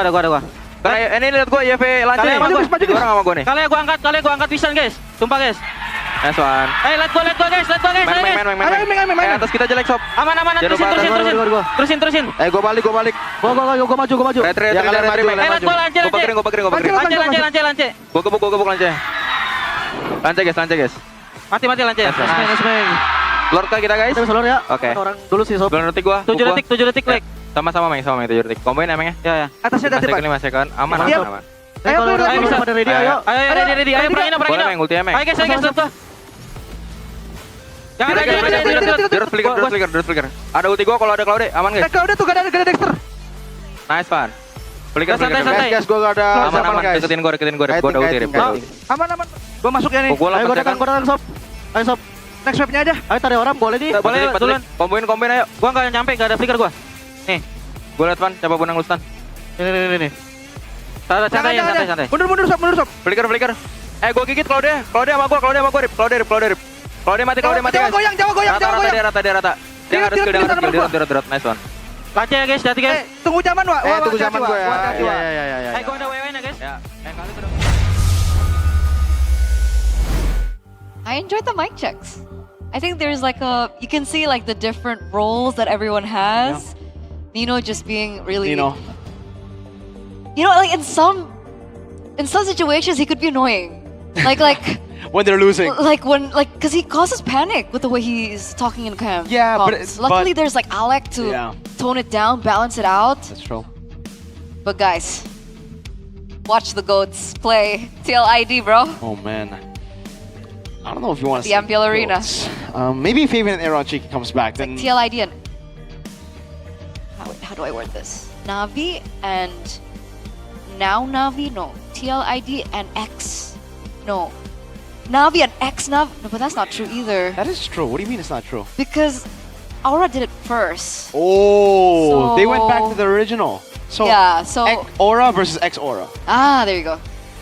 That works. Dang. That'll be fun. All right. Who does it better? I guess we'll see. But we do have another match next with my goats. But we'll see you guys after the break for that match with my goats. Bye, guys.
So good, it can't stop. So you can try to fight it, but that music don't stop.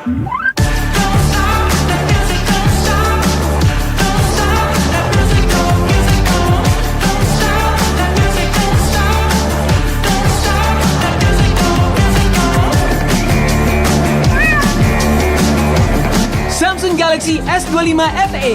Kunjungi toko terdekat dan beli sekarang.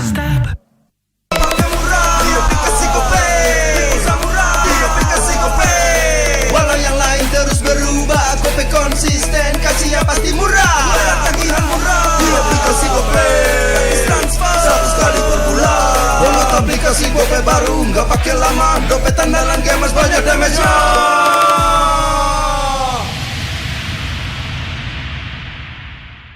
Level up bareng Special Edition Good Day dan MPL. Temukan kode unik, lalu scan QR-nya. Buat tumpulin Diamond Mobile Legends yang banyak dan menangin juga skin kerennya. Cobain semua variannya sekarang. Sebotol Good Day bikin GG Good Day. Yo, good day MPL, woo, good day MPL, woo, good day MPL, yes, good day MPL, woo, good day MPL, yes, good day MPL, yo, good day MPL, oh. Aku udah nonton. Fix, Hijin tuh jahat ke Minjun. Hijin kan emang gak mau pacaran sama Papamu, mamamu, biarkan mereka. Di granat! Boom! Ya, gue kena ghosting. Terus ditinggal nikah sama Hijin. Padahal mereka udah cium. Anak yang nakal. Saatnya kau dan aku. Pakai simpati buat nonton, musik, games, belajar, sampai belanja. Bisa pilih benefit sesuai keinginanmu. Tenang. Menang kalah, mabar bisa good time. Wah, good time Mobile Legends bang bang. Enak coklatnya, bikin semua bisa good time. Ini nih mainnya.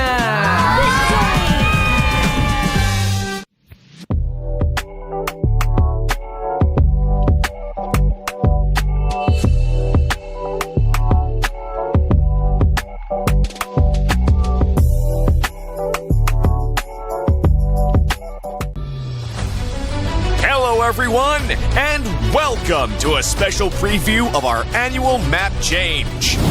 In this video, we'll explore more about this exciting new gameplay feature. Now, let's get started. When the annual map change launches, details of the feature can be found here. When a match starts, players will be notified of the battlefield mechanic that's in effect before hero selection. You can view info about the mechanic anytime during hero selection to plan out your strategy. Are you ready for the Broken Walls Challenge? The old walls across the battlefield have crumbled, revealing new paths and giving heroes without blink a chance to shine. We can't wait to see the optimal routes you'll come up with. Danger lurks in every corner when dangerous grass is in play. The battlefield has been overgrown with bushes, so proceed with caution. Will you be the hunter or the hunted? You'll need new strategies to survive this deadly jungle. Have you ever dreamed of soaring over the battle like a cloud? With Flying Cloud, rideable clouds will spawn on the battlefield. Just hop on and take to the air for swift lane rotations, or plunge down for deadly ambushes. Come, ride the wind and own the skies. The river will bring you to victory with Expanding River. River currents will expand into the jungle areas, and new currents will appear when the Lord spawns and when it's defeated. Travel with the current for a massive movement speed boost. Master the flow of the currents and drag your enemies into a whirlpool of defeat. We hope these new battlefield mechanics will break stale metas and deliver new experiences and challenges to everyone. See you all on the new battlefield.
Welcome to the Project Next patch preview. We've got a lot of great content to show everyone, so let's get into it. New hero, Obsidia. The Sovereign of the Abyss has risen from the ruins of a forgotten age. As a gold lane marksman hero, her core gameplay revolves around building up bone shards to unleash devastating single-target burst. Her bone shards automatically hit enemies struck by her basic attacks, and she tethers herself to enemies hit by her ultimate. We can't wait to see your spectacular plays with Obsidia. Abyss heroes Alice, Dyroth, and Thamuz have all been revamped. We've updated the visual designs and backstories of these three heroes and completely redesigned Alice's skills. We buffed her early game while preserving her signature life drain mechanic. Our goal is to elevate the gameplay experiences for these heroes, and we're excited to see how they'll perform in the new patch. The annual map changes feature is also coming this patch. Each match will get a random new map mechanic. Each time the meta cube flips, the battlefield will be transformed. opening up new opportunities and challenges for even more strategy and tactics. The achievement system has been revamped. We've added all new season achievements. Based on your playstyle and match performance, you can unlock varying levels of prestigious flares to show the world your skills and abilities. Plus, the new Wall of Honor lets you showcase your achievements for all to see. Let's see who has the most elusive achievements.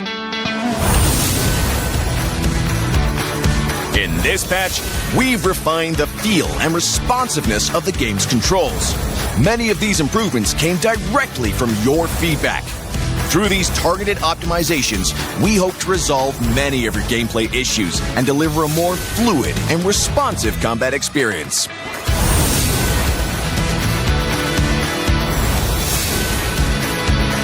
There are many more adjustments that you can read about in the upcoming patch notes.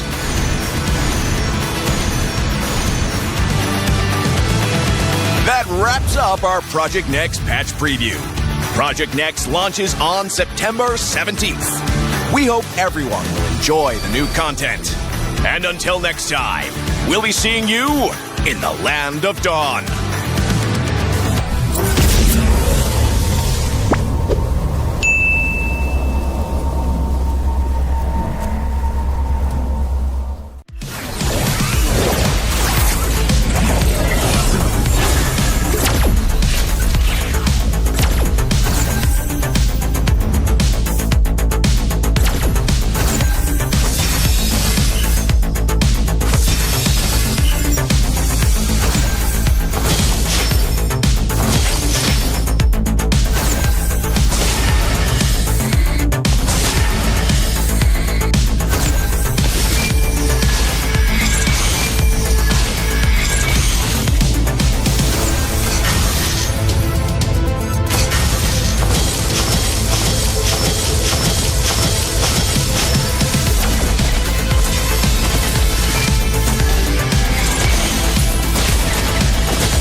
Does the Lord of Lava also crave the Sovereign's blood?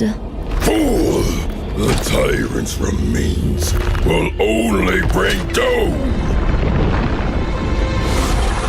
Their brutal dominion, our warriors were corrupted into foul bonds of decay! Sovereign of the Abyss, Obsidia. The curse still flows within the Sovereign's blood.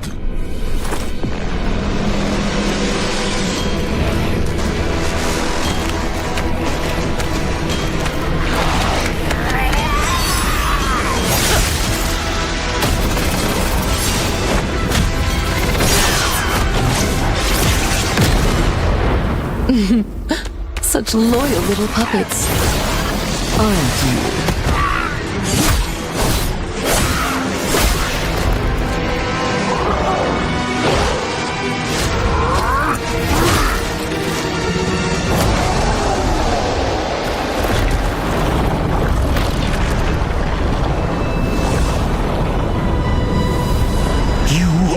Merely a puppet, no different from my spawns. Bow to me. Keep your throne, or be destroyed. The Abyss bows to no one.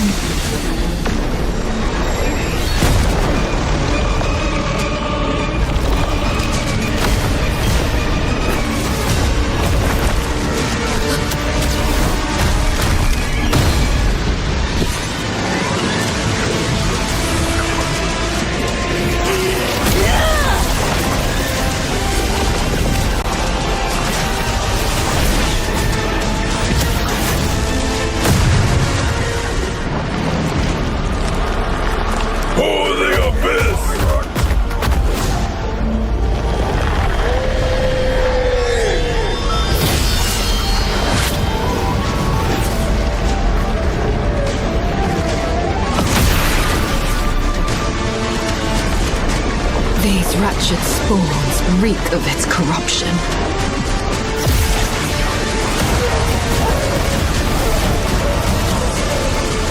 Your sovereign has a god to kill.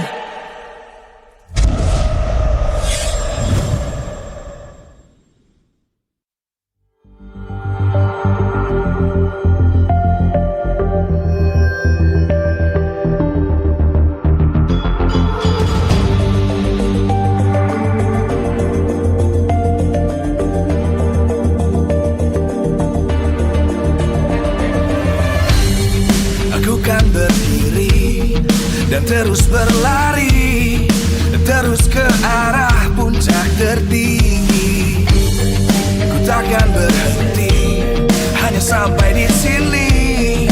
Kemenangan abadi menanti. You know we won't miss if we unite our focus. And if you haven't noticed, we all live. Nyalakan apimu, hadapi semua tantangan. Hadap semua serangan, jatuh bukan halangan. Bakar semangatmu, janganlah engkau menyerah. Kita akan buat sejarah. We all this.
terus berlari, terus ke arah puncak tertinggi.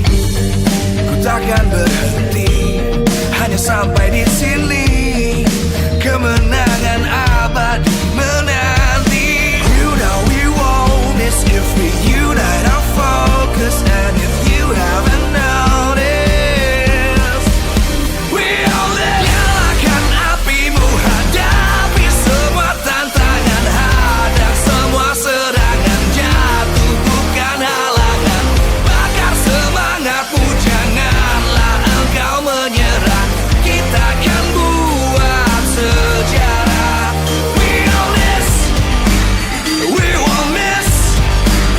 We all this, we won't miss. Saatnya beraksi, jalani ambisi. Aku kan menyawakan hari ini. You know we won't miss if we unite our focus. And if you haven't noticed, we all live. Nyalakan apimu, hadapi semua tantangan, hadang semua serangan, jatuh bukan halangan.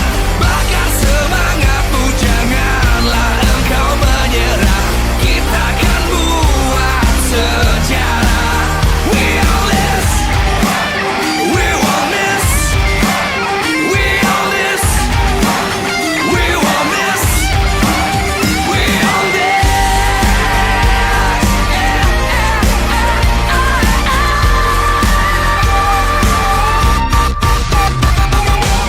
Nyalakan apimu, hadapi semua tantangan, hadang semua serangan, jatuh bukan halangan. Bakar semangatmu, janganlah engkau menyerah. Kita akan buat sejarah. We all this.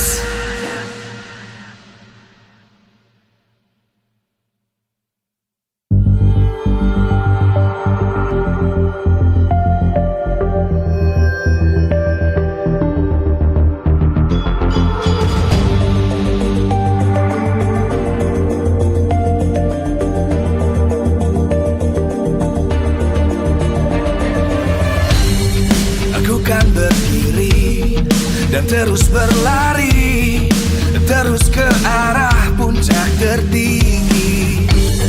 Ku takkan berhenti, hanya sampai di sini. Kemenangan abadi menanti. You know we won't miss if we unite our focus. And if you haven't noticed, we all live. Nyalakan apimu, hadapi semua tantangan, hadang semua serangan, jatuh bukan halangan. Bakar semangatmu, janganlah engkau menyerah. Kita akan buat sejarah. We all this, we won't miss. We all this, we won't miss. Saatnya beraksi, jalani ambisi. Aku kan menyawakan hari ini. You know we won't miss if we unite our focus. And if you haven't noticed, we all live. Nyalakan apimu, hadapi.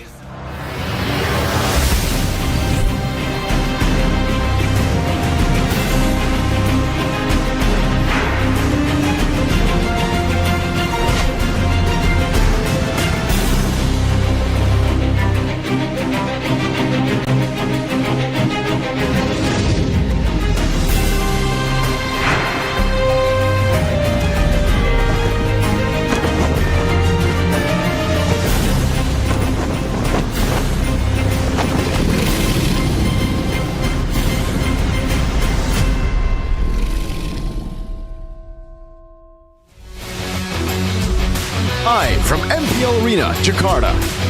MPL Indonesia Season 16 is powered by Mutan. Supported by Esports Federation of Indonesia. Presented by official tournament smartphone, Samsung Galaxy. Official e-wallet, GoPay. Official coffee, Good Day. We own this.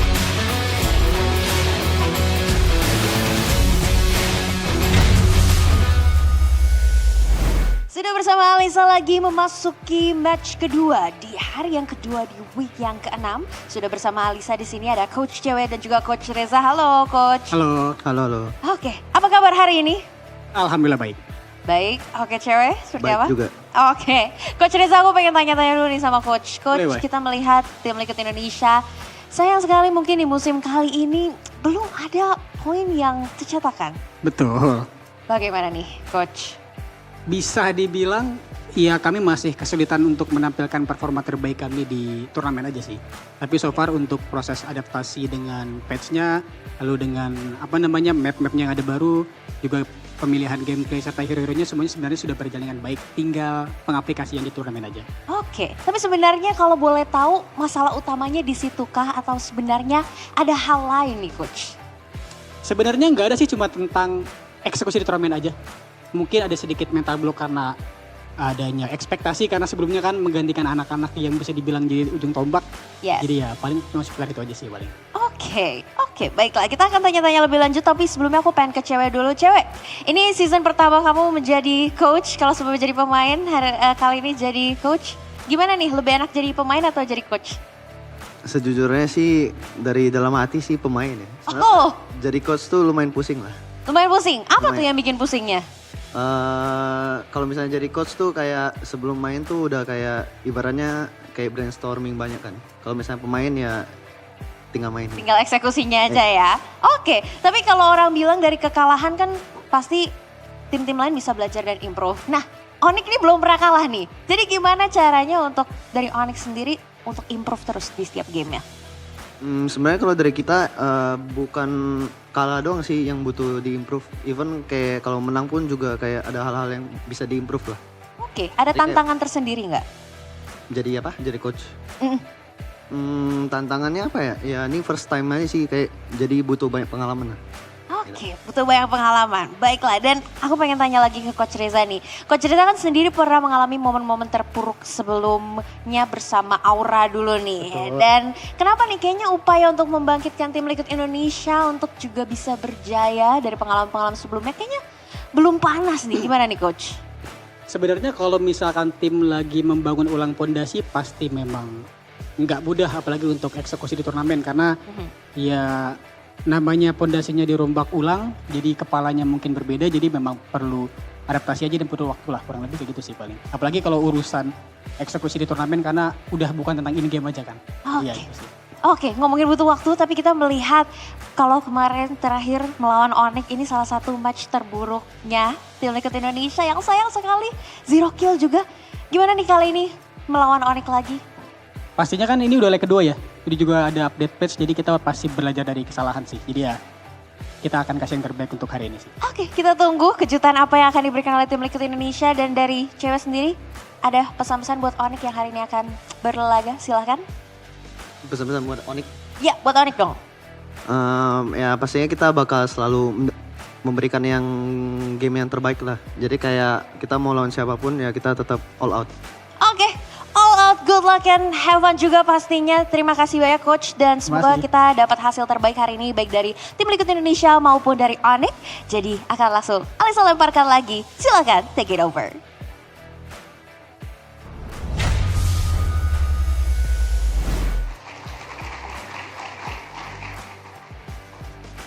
Superfans, bersiaplah untuk match kedua di mana inilah pertemuan kedua bagi kedua tim yang akan berhadapan satu sama lain.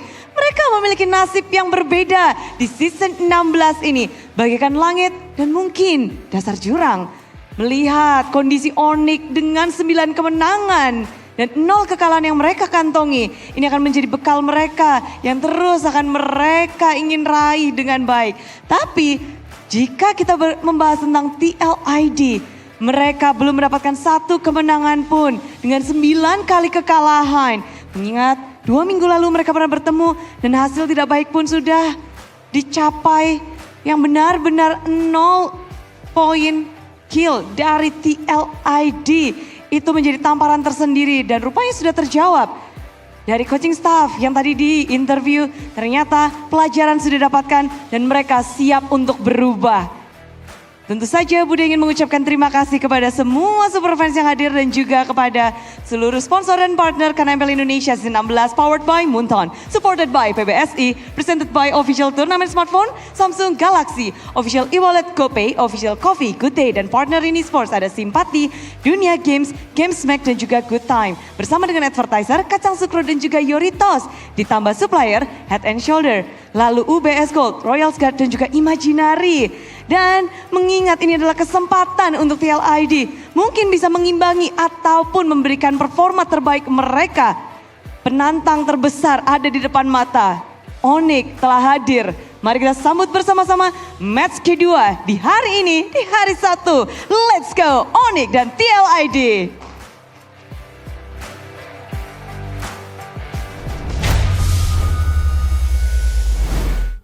Thank you so much, Bude, Clara Mongstar, and we're back on the English desk. Back with me, Eterna, alongside with Mirko, as well as Arashi, to a match that the viewers describe as a match between heaven and earth. Heaven and it hell, does I make think. sense. Oh, Yeah, fine. I wanted to make it. I mean, they said earth, so Okay, they said earth? Okay. They said earth, so heaven and earth. Yeah. All right, a team that's at number 1, undefeated, yada yada yada. And then we have TLID, one of the best teams ever, super solid this season, doing really well. Gonna go to M7. TLID? Yeah, Yeah, we can all dream. yeah, It's important to keep those dreams alive, man. yeah. Yeah, I think if they lose here, the 0.84 chance will turn into a 0%. I don't know, actually.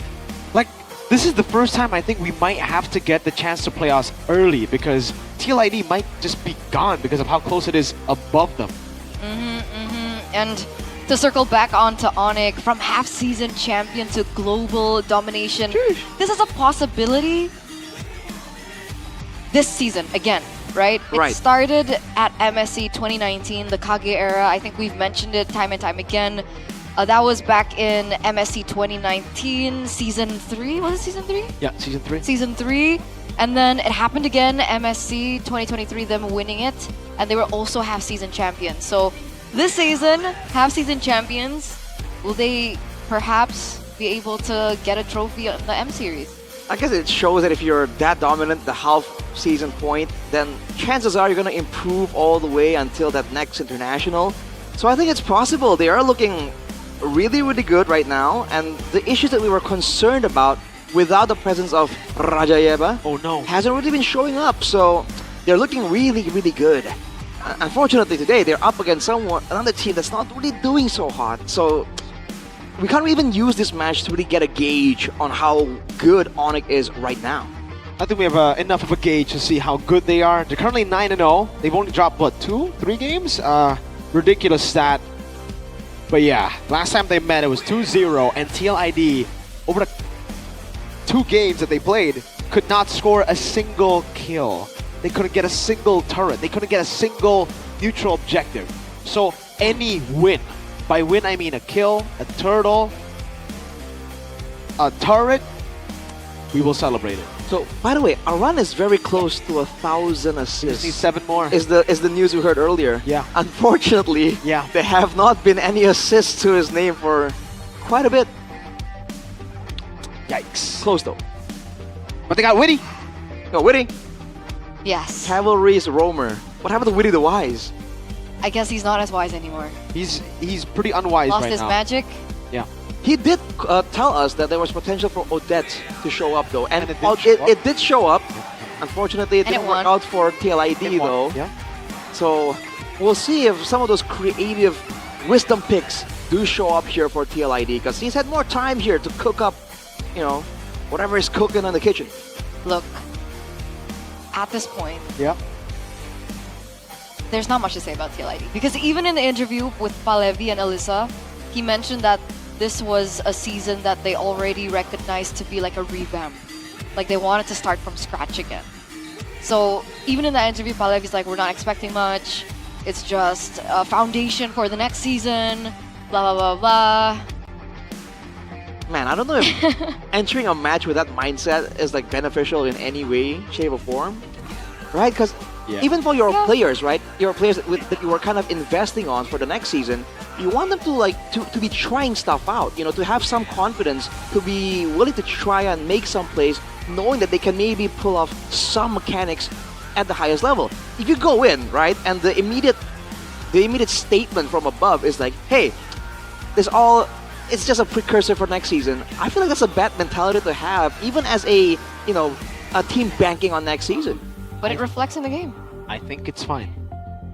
They're done anyways this season. I think this is what you need to do. Like, it's realistic, right? For them, this is more experience. You just have to try to experiment. You have to try to figure out what's the problem still, but you don't need, there's no pressure anymore of like, oh, you need to make it playoffs. Just perform the way you want to perform. Play the way you want to play. So, no pressure. Which is bad, because you don't want to be in this position, but because you're already here, there's a term for it that is has a bad word in it. Yeah. That's what Godiva said. Yeah. Godiva Something mentioned that. Yeah. Godiva's like, whoa, that was weird. Godiva, What? sorry, I thought someone touched me. That was really weird. Huh? I have no idea. It's on tape. I know, it's weird. Ignore that. Let's move on. Whoa. Godiva mentioned in one of the Instagram posts that, Cavalry, TLID posted. He was like, at this point, Onyx should be a little bit careful this time. Because essentially, this is a team that they're going up against that has nothing to lose. Because of the such low chances that they have to make it to playoffs. So, let's take a look at the official team lineup now from Onyx. With Lutfi, Kyrie, Sans, Keyboy, and Skylar still undefeated this season. Dream team. And let's welcome them up on stage. You hear the jingle, you hear their theme song. This might as well be the MPL ID theme song, because it's Sonic time! Keyboy, Kyrie, Skylar, Lutfi, and the boy, Sans, walking up to stage. Let's welcome the Sky Kings. It's Onyx! They're looking confident. They have everything lined up. They've been winning in decisive fashion. What treat can we expect from them today? A surprise pick somewhere, a mechanical outplay. When Onyx on the table, you have no idea what to expect. Let's see on the other side, however, for TLID, who will be the main five playing today? It looks like Iran, Joe, Yahezkiel, Weedy, as well as Kabuki, still sticking with this. Just a few more assists away of receiving that title. I consider that a small win. Let's see if they're able to do this today. 0-9. They've been defeated. But now is a time where they can play without pressure. Still commanded by Witty the Wise. Can the Cavalry finally get a win in Season 16? Welcome, Team Liquid ID! There's nothing left to prove right here, but they want to try something out. A rare chance to have a showdown against Onyx. This is an opportunity they cannot afford to waste. Let's see the best that TLID can provide for us today. Let's see. Because behind them, of course, will be their coaching staff that we'll welcome in just a few minutes. TLID, do they look a little off to you again? Seems to be some kind of aura here. Weird energy. Even the coaching staff, you have an ominous vibe from St. Lucas and Facehugger. Whereas Coach Ari with Unks W, they seem to be quite alright. They seem chill, they seem relaxed, they seem like they know exactly what to do. Like you mentioned, just another day at work, another day at the office. Yeah. I think unfortunately what Godiva said, I'm gonna have to disagree. I don't think Onyx need to be careful. I think Onyx just need to play their game, right? Like, there's no risk right now because it seems for TLID, the main problem they have is themselves. Like, they just don't know what to do in any situation. And when they do have a good draft even, the confidence is gone from that 0-9. So maybe let's ask the audience, let's bring them into the mix, right? Facing the Sky Kings, how can TLID secure a win? 39% bring a unique game plan, 32% strengthen team chemistry, and 29% improve gameplay execution. Thoughts? Well, interesting, because over on the Indo stream, which I always like to compare to, the main vote, about 47%, was for better chemistry. And now I feel like this is one of those situations where we've seen before. It's a bit of like, we want a fourth option, all of the above, but a unique game plan would be nice to see here. Something special from Witty the Wise, especially with the changes to the patch. One of the newer heroes. We saw Dairoth earlier, didn't quite work out. Maybe something else can be shown by Liquid here, but chemistry, man, that's also very important. They should clean up the communications, and even if they lose and they get outplayed by Onyx, they lose out in the micro stuff, at least we don't want them to lose because they are not talking to each other and playing, you know, on the same page. Do you think this is like a similar issue to what Onyx went through, I think last season before Yep came in? It's a completely different problem? I think it's different because you could still see the players play well individually, you know? Like as a team they were kind of cooked, but individually they were still doing well. And I think it's because of the experience, right? Again, for TLID, this is the first time ever for some of them, like Mr. Wisman, like Mr. Christian Witty, to be facing a 0-win condition. So mentality-wise, they're gone. Kabuki's the only guy here who actually has had that experience. Yeah. But it doesn't seem like that experience has helped the team overall. Maybe it's helped him because he looks fine. He looks like he's still, you know, hanging in. He's like, he looks at the other guys and like, huh, first time? Dude, I mean, that's not the best flex, honestly. Yeah. But let's see, man. We also want to see a more active Kabuki, but that all depends on the random map draw. Let's see. Grass. Spinning Rivers. Oh man, this is so bad There if you you lose go. out early, and it's against Onyx already. Oh, and they're on first pick, so they can dictate the drafts. I wonder if Onyx even care about prio picks, because last time they played against TL, Game 2, they were like, yeah, let's just go for the same draft TL did in Game 1, and let's show them how it's done. Are you talking about leg 1? Yeah. The leg 1 where it was a 2-0 for Onyx? 0 kills, 0 turrets, 0 turtles, 0 lords. Yes, sir. That one. Well, my immediate question might be a bit rude, but considering it's number 1 against number 9, Yep. is there a potential for Onyx to break the record that was just set earlier? What? The fastest game. I don't think so. Hey. Let's calm our horses Dude, here. 926 is crazy. Like, in pro play. But I feel like the new patch What's your like allows faster games. No, but you have to be kind of, you have to make a mistake as a losing team. You have to go and fight at that point. Well, get wiped out. TL have been, I think as a team, really bad at executing neutral objective battles, executing battles in general, but they don't take fights when they're that behind, at least. There's a first time for everything. Yeah, hopefully not, honestly. But if the cavalry says it, I don't know. I don't know if the despair is coming out. It's seeping in. My commentary. Oh, But there you go. boy. Angela first My pick. lord. One of the priorities of all time, especially this season. It's going to be followed in by TLID with a YSS. And what else? Okay, they go Yushin. Good choice. The Angela, though, again, talking about potential high-tempo gameplay, in the right hands, this Angela is notorious at this point for really stepping on the pedal, making the game move really, really fast. So TLID, gotta be careful, man. Some mid-prio would be nice to try and take use and advantage of this Tushin, right? Because we've seen what happens when the Tushin is kind of stuck in lane. Not really all the best kind of hero. Okay, Lancelot picked up for Kyrie. And then we have the Esmeralda too. Yeah, really good Ooh, choice. Esme Angela, Lancelot Angela. Yeah, I like the Esmeralda way more for the Angela combo over the Uranus, just because you are more active. You can fight, you can lock people down, and the Angela gives you added value. I think this is a pretty good choice for TLID, but this takes away the flex that you usually see, right, with the Lunox picked up early. And we'll see how Onyx respond to it, because right now it does look pretty good for TL. They have a way to dismantle that sustain. So this goes Angela, Esmeralda. Technically, they already secured a very strong brawler in the EXP lane. So I think the roamer, right, is something that they want to look at, as well as the gold lane.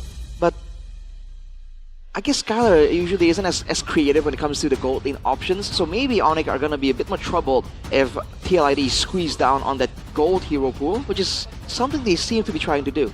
What has Skylar played? Claude, Granger, Lunox, and Harris. It's been a pretty small pool. Well, the Harriet is out of the picture here. Yeah. Because of the Lunox matchup. Should be out of the picture. Skylar pulled off an Alice goal in Season 7. Ooh. Like Alice, we've heard some people say Alice is really good, like Ranger Amas.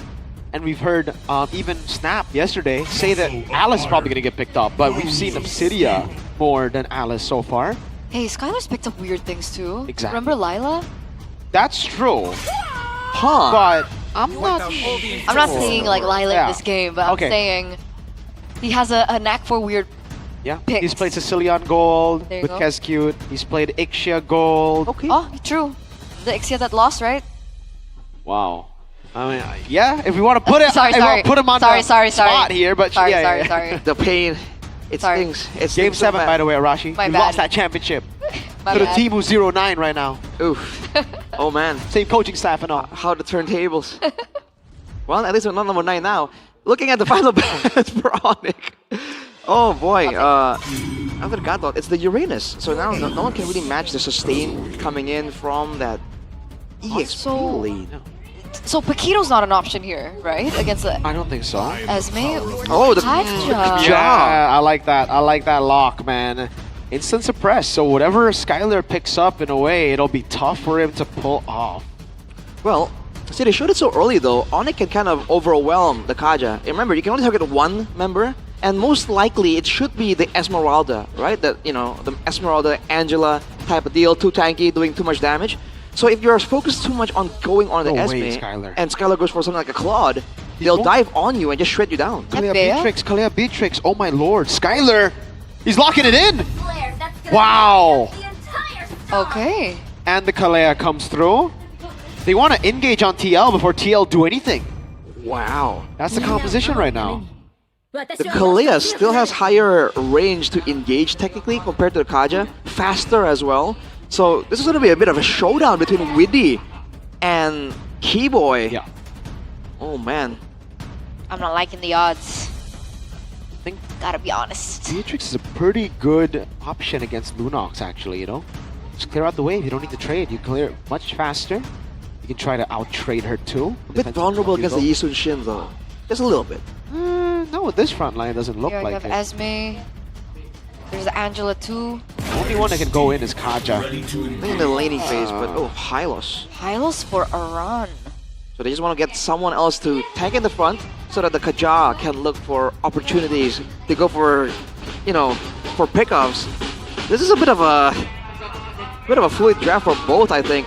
Laning wise though, I feel like Onyx has a bit more to say in the lanes. In the team fights, if TLID can weather the storm in the laning phase, I think they have a chance to make some plays happen.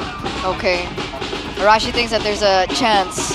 Early game is going to be vital. Early game is going to be imperative.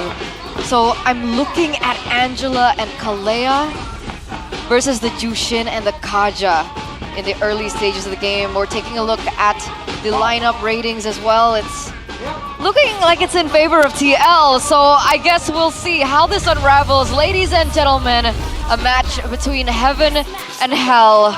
Number 1 and number 9 in the standings. Stark contrast. Can number 9 do the impossible? Can they, Arashi? We'll have to wait and see, man. Only time will tell. And already we're seeing a bit of a duel here in the mid lane. Look at the Clash of Veterans. Oh, Clash of Veterans for once now. Skylar against Kabuki. Oh, those stats. Man, it's a stark difference, but Kabuki has a chance here on a Lunox. Maybe pull off a solo play, perhaps. Ambulance Games Max, though, shows that the Rupture is indeed in Kabuki's selection, along with the Bargain Hunter. So he's trying to snowball, get some items. For Skylar, he's banking more on the late game with the Weapon Mastery. Want him to get absolute value for all the stats as much as possible. I definitely do think that there's outplay ability in that lane with the Lunox for Kabuki. But at this point, wait a second, he has heal! Oh! First blood, well played. Usually Onyx do this, but that was kind of like off tempo. They went in, made TLID think there was no more engage, and then Kai jumps back into the minion wave. And Keyboy kind of going for a bit of a bait here. What? Yeah, good damage. Fine.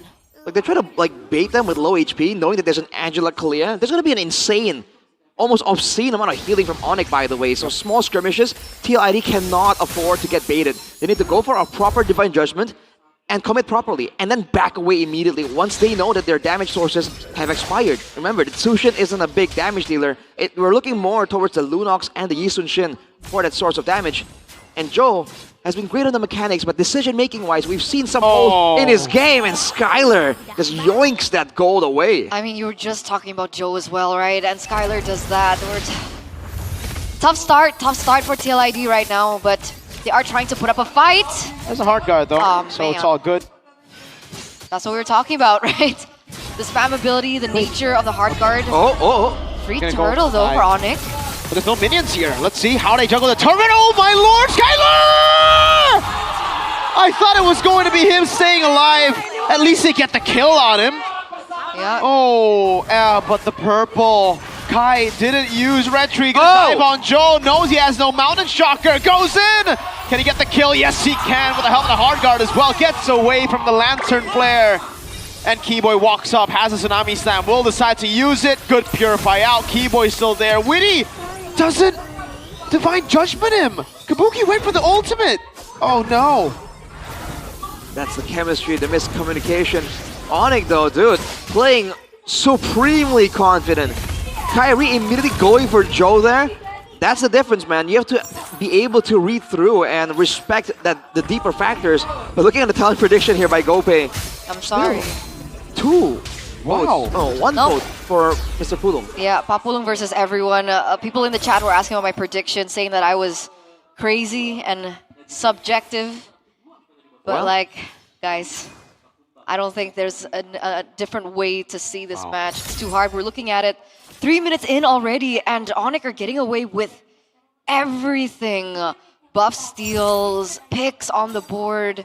Finally, TLID gets one kill though, so there's that. There's that, but it's on Wii of all people. Wow, what a reaction by Keyboy. Pops the Tsunami Slam before Divine Judgment. Now Lutpi in enemy jungle. Joel falling Star Moon, and he gets away with the Traceless. Now speaking of Witty, by the way, immediately gets the pressure turned on him. 10 seconds to go here for the turtle. I don't see an angle for TLID to win this, man. They gotta wait for Kabuki. That's the real big factor. Joe and Kabuki needs to be able to farm up a storm, and they have to avoid a lot of the fights. But in the current meta, that's just not the way to go, and Onyx know it, and they're pushing the tempo. Kabuki's not that far behind though, right? Mm-hmm. He's like, what is he? Just a couple tens behind of the Beatrix of Skylar?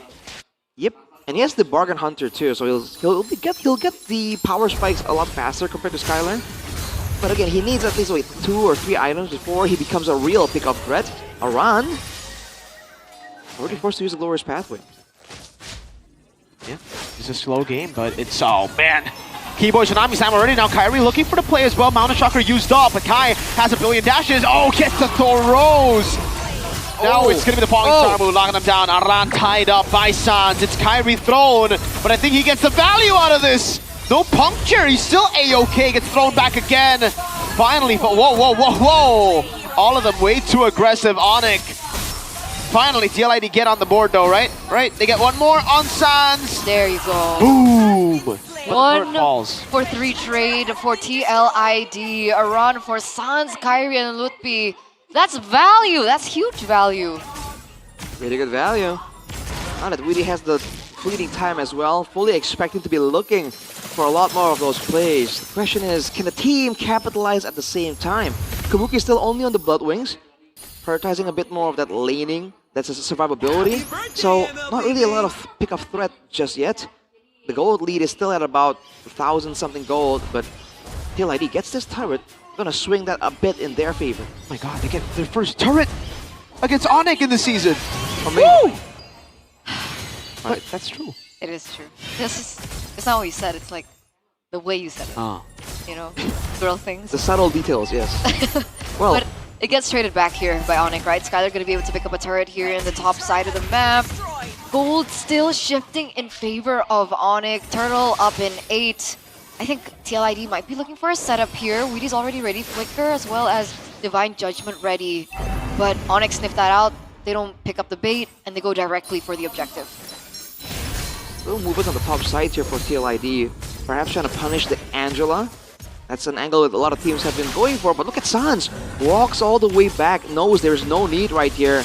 It's a free turtle for TLID, nothing in exchange for it. Despite the fact that they've had the healing reduction items completed here, components of the Dominance Ice, along with the glowing wand for Yehezkiel, TLID can't find the kind of fight that they want. Yeah, not just yet. Wait for the power spike.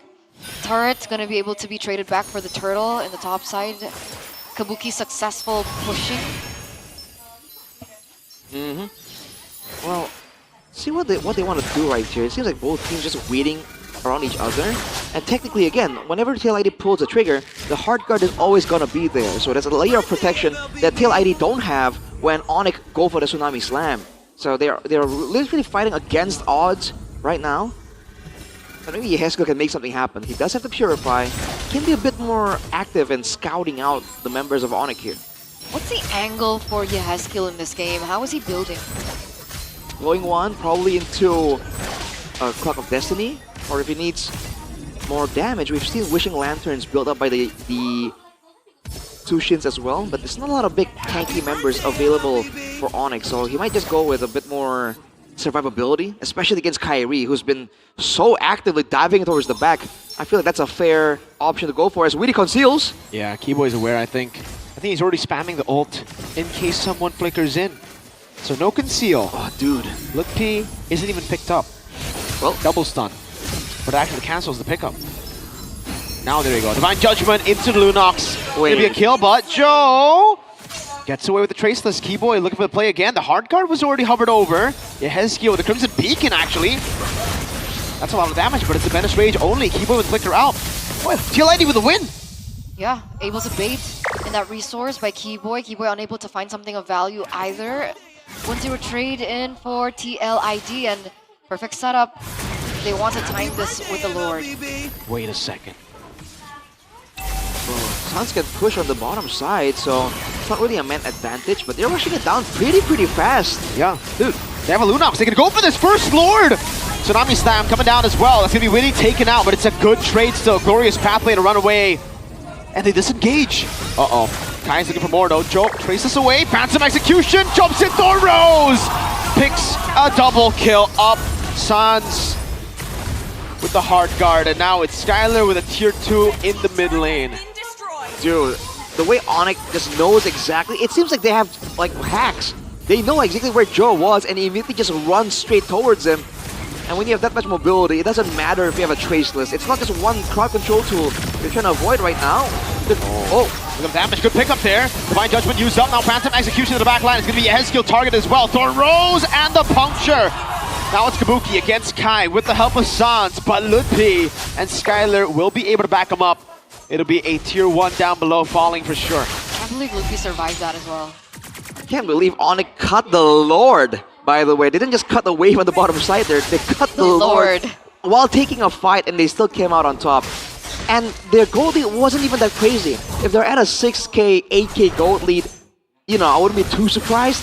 They were at like 2k maybe, 2 or 3k gold lead, and they were boldly making moves like that, trying to show TLID who's boss. Just like number 1, but in a different way. More to execution. Despite losing that Lord, TLID were unable to look for anything with it. I think the chemistry coming from Onyx right now is very apparent. TLID have not found a proper moment. I think maybe they're waiting for an over-committing or like an overconfident move by Onyx again, like we saw earlier on. Could be. Right now I think I'm full. Dash forward into Tsunami Slam. Aran still able to escape though. The Menace Rage not enough. Kyrie walks up, but he has to be careful. Widdy has Divine Judgment. Kabuki still saving the ultimate here. All right, Onyx respected. But they steal the purple buff. Still a win. TLID though, I gotta say, I'm quite impressed with Kabuki and how he's playing. We've seen what happens when the Lunox gets a bit too passive, doesn't really get a lot of moments available to him, but I thought Kabuki might perform the same way Erlan did just earlier on the Lunox, but he seems to be at least a bit more active. He has some presence here in this game, and his damage has to be respected, but a run. That was close. This time no Revitalize, so a bit more killable, but I don't think Skylar has enough damage to actually get rid of Aran. It has to be someone squishy. He's on 3 items, the Hunter Strike, BOD, and Malefic Gun. So the basic attack range for Skylar is a lot farther than maybe Team ID would expect. But I bet they've already taken note of that itemization. 10 seconds to go here.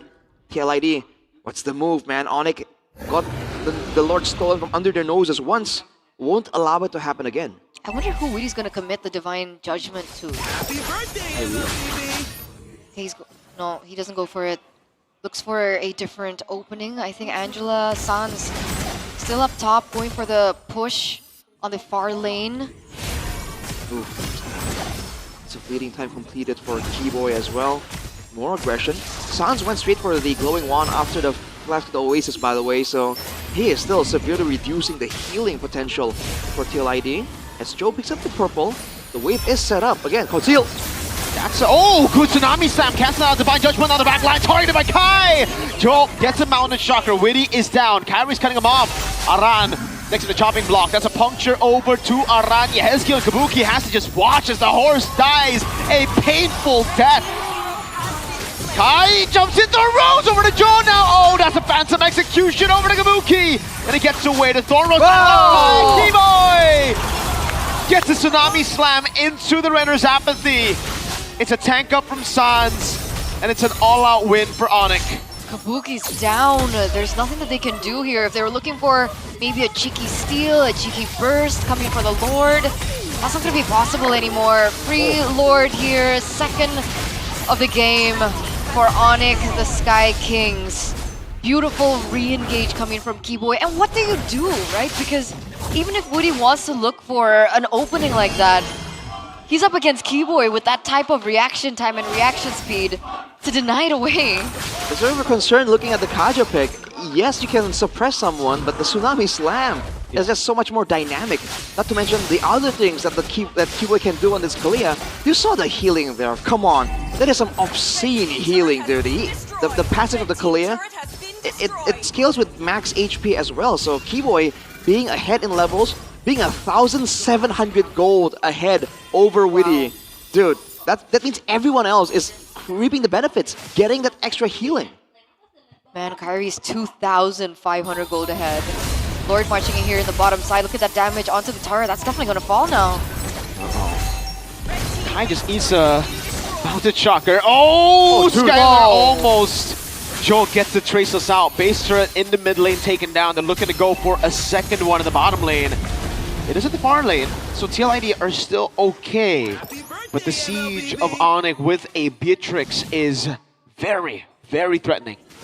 And 2 attacks from the Bennett is enough to chunk Joe down. Oh, Tsunami Slam. Into the Bennett's rage this time, almost able to take him down. Luke P gonna be stunned up. Judgment is well coming down, but it's gonna be Kyrie now jumping in with Phantom Execution. Aran taken out by Skylar. Mobilization, Kai with a jump back in. Thor Rose gonna be ready, gets the kill. Unlimited dashes for Kai. The base open, Skylar with the Renner. But Onyx will just go for turrets. Yeah, no minions at this point. They're pushing in on the top side. The bottom lane is pushing, and Sans has been very, very careful that he always pushes that lane. Keyboy with a jump again. Skylar going for the shots. Witty gun down, but Kai is the one who gets the kill. He's unstoppable. And so are Onyx. Under the turret, Skylar! Oh my lord, Yehezkiel got taken down in the fountain. 15 minutes and 21 seconds. 10,000 gold lead. The gap it's just a little too much, honestly. Clean game from Onyx, dude. I was gonna say that despite how it looks, Kabuki actually has a decent amount of items. 1 item away from full build. As I was saying that, Keyboy says, it doesn't matter, dude. You ain't playing the game when I'm in the picture. Whew. So, dinner? Huh? Dinner time? Yeah. Yeah? Alter Ego and Evo's made it super long. We're gonna get a super quick break, it seems. But it's actually not that quick. I mean, 15 minutes, you know? Yeah. There are some moves from TLID that seem to be... I mean, it was quite impressive right here. They countered the engage technically. They were able to find that moment. Unfortunately, being so far behind, they did not have the preparations to deal with Kyrie, dude. Well, I mean, like, even that moment, it felt just like Onyx were kind of toying with him a little. Yeah, the Tossing them dive a bone. under turret. Right? Up top, that was... That was them making the mistake. That was them overconfident, over pushing, overstaying, and TL capitalizing over it. But as soon as that happened, it felt like a quick reset from Onyx. They were just and then goofy. It was clean after that. Wow. Wow. That's a tough game to be playing, man. Right? It seemed like it's worse because like for TLID, it seemed like there were so many possibilities and none of them worked out. You know what I mean? That's much worse than having no possibilities. They got outskilled, dude. Like, yeah. I mean, like, dang, dude. We can't really talk about the drafts because they did react properly. They saw an Esme and Angela. Picked up the dub. Lunox got the Yisun Chin Jusin. Maybe the Hylos pick wasn't the best with the Kaja too. Not a fan of the Kaja. Maybe the Kalea should have came through What for do you them. think could have been different for Iran though? Because Arlet was banned, CC I banned. think a Terizla to secure neutral Terizla's objective better? start. Yeah, I think it would be a way to stop. But even then, I understand. You know, it's kind of like they are up against Onyx. They're up against Onyx. Yeah. And they were Replay though. There were moments where that blower's pathway was like very, very useful to secure a good chase or fallback. Because remember, the Angela gives you a movement speed boost too, right? So it really isn't as easy as it looks to kite away from this composition. And the Hylas did help, but overall, dude, the skill diff. Truly is. Kyrie. Especially between the junglers. Kyrie, MVP presented to you by the official tournament smartphone Samsung Galaxy S25 FE. Even previously, we see. Sorry. No. I was trying to do like a. The punting. This thing. dive in the early game, even this was already a sign. Like, dude, 4v1, it shouldn't be that close. You shouldn't be giving up anything. And Joe really got styled on, dude. Let's be real here. Joe did not get a moment at all there. Whatever good thing Joe was doing, Kyrie says, "Watch this, buddy," and just turns it up. Yeah. Kai. This was the troll kind of moment, right? Yeah, it really was. Honestly. We're like, oh, let's keep on fighting. Let's keep on fighting. Oh, wait, guys. Ouch. The turret does damage. Because Lutfi was taking the damage. Yeah. He walked back under turret to save Kyrie. Oof, man, this burst though, dude. Yeah, just a highlight reel for Kai this game. and they cut the Lord. I gotta say again, they were cutting the wave with the Lord in it, and they're cutting off tail ID with the Lord from getting towards the lane, dude. This was the kite back from Joe, but overall, dude, there's just nothing. Okay, question. In this current match, current patch, I mean, what do you consider like a big gold lead? Like a lead that you cannot turn back from? 6, 7. 6, above 6? Yeah. Because at that point it was already like an 8. I think 5 is already crazy too. If we're talking about early game, right? Yeah. 5. Like what's the tipping point, basically, I think it's 5. where it's not possible to come back anymore. Okay.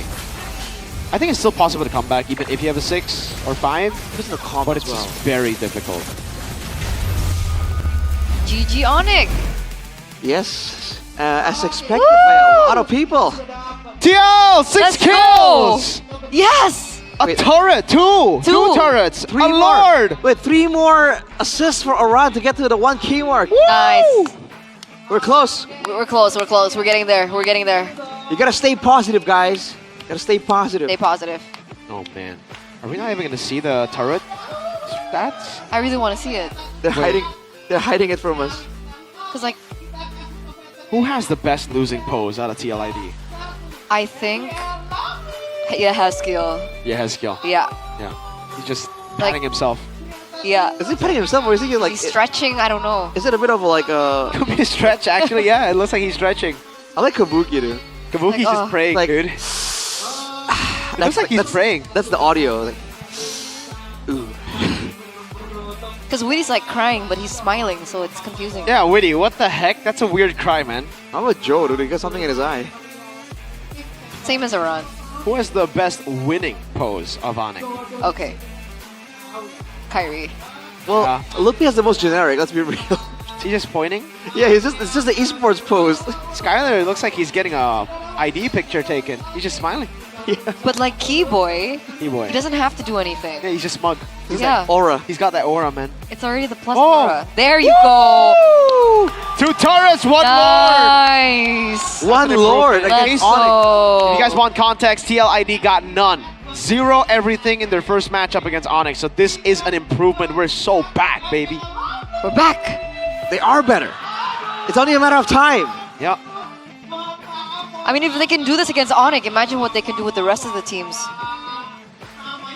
True. Yeah. True. Sure. Yeah. Yeah. Fair point. Fair point. Yeah. Could be like 4 turrets. Oh. Whoa. And maybe 2 lords. But win or no? No? No win? Against who? RQ or? RQ. Yeah, win. Oh. I'm kidding. I'm kidding, Kingdom. Love you. Please don't kill me. I'm joking.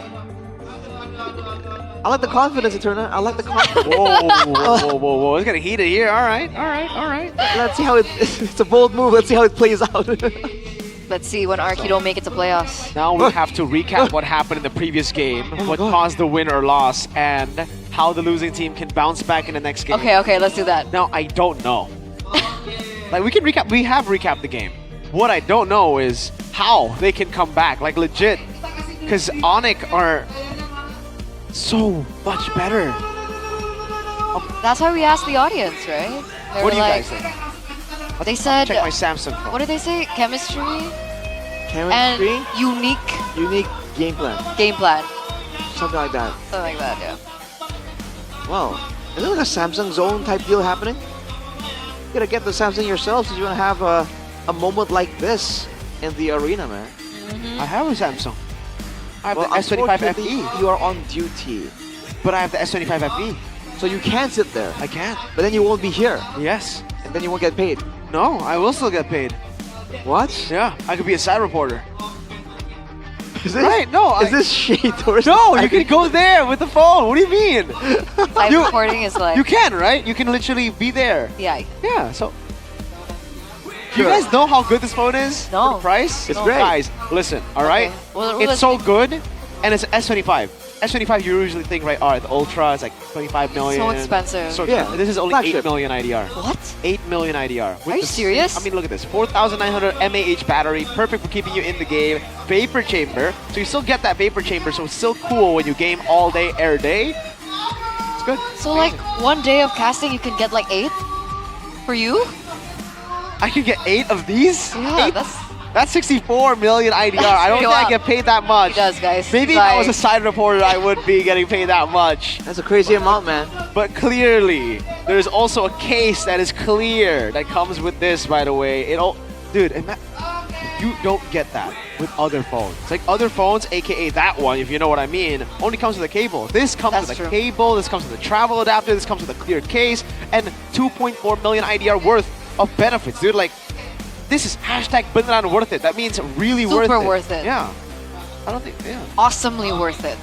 And There's an and? with that price, you'd be thinking, okay, it's probably 128 gigabytes. It's 256 gigabytes of serious? memory. Yeah, just take it. Just take it. Are you It's practically free. Samsung is giving out free phones. 256 gigabytes? Yes. That is 2 times That's 128. so much.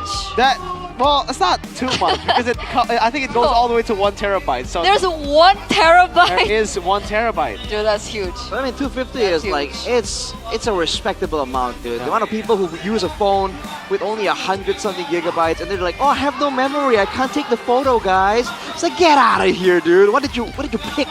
Why? Disgusting phone. Don't miss out. Scan the QR code right now or the link in the pinned chat in the description box. Just put in the promo code MPLS25F and you will get a promo. Scan the barcode right now, man. Look at that. Telkomsel. Belajar. Oh, I just realized we don't have a second camera on the English. Yeah, we don't. Desk We don't. anymore. We don't have a second camera. But we have the online thing. But we have the best producer who does do zoom-ins. Yes, sir. Oh, he does zooms ins. So, huh? He does zooms ins. He zooms in. He zooms in. But also, with this phone, you get these phones, right? You get a really good phone. Okay. Now, it would be really bad if you have a good phone, but a garbage provider. That's why, if you don't want garbage providers, you can only find the best in Sympathy. Sympathy? Sympathy. Sympathy, here. All right, guys. Tell us about Sympathy. For just... Why am I using this phone?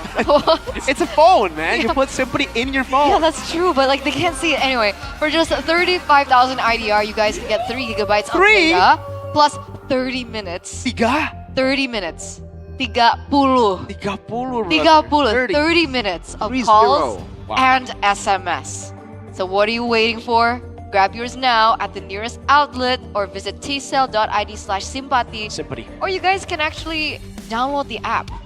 Hey, Juan, my goat. I think it's, what is the app called?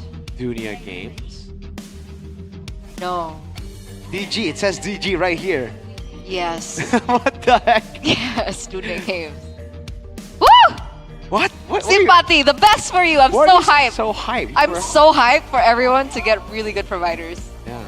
I have a So really cool hyped. phone number, by the way. I've said this every day. I have a cool phone number too. Since last week. Yeah, What's it's your phone number? 081 Hey! 315. Hey! Oh, What are you doing? What are you I was doing? so close to doxing her.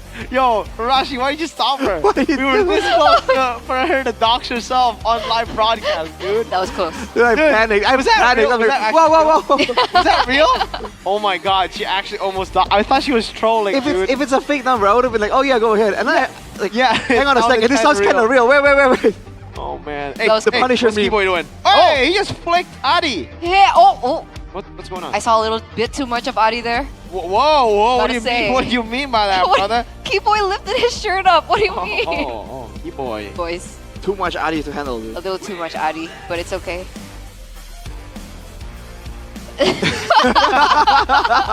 Unk W, Unk. Oh man. Oh boy. Oh. All the filler words. Blazing duet, Skilad.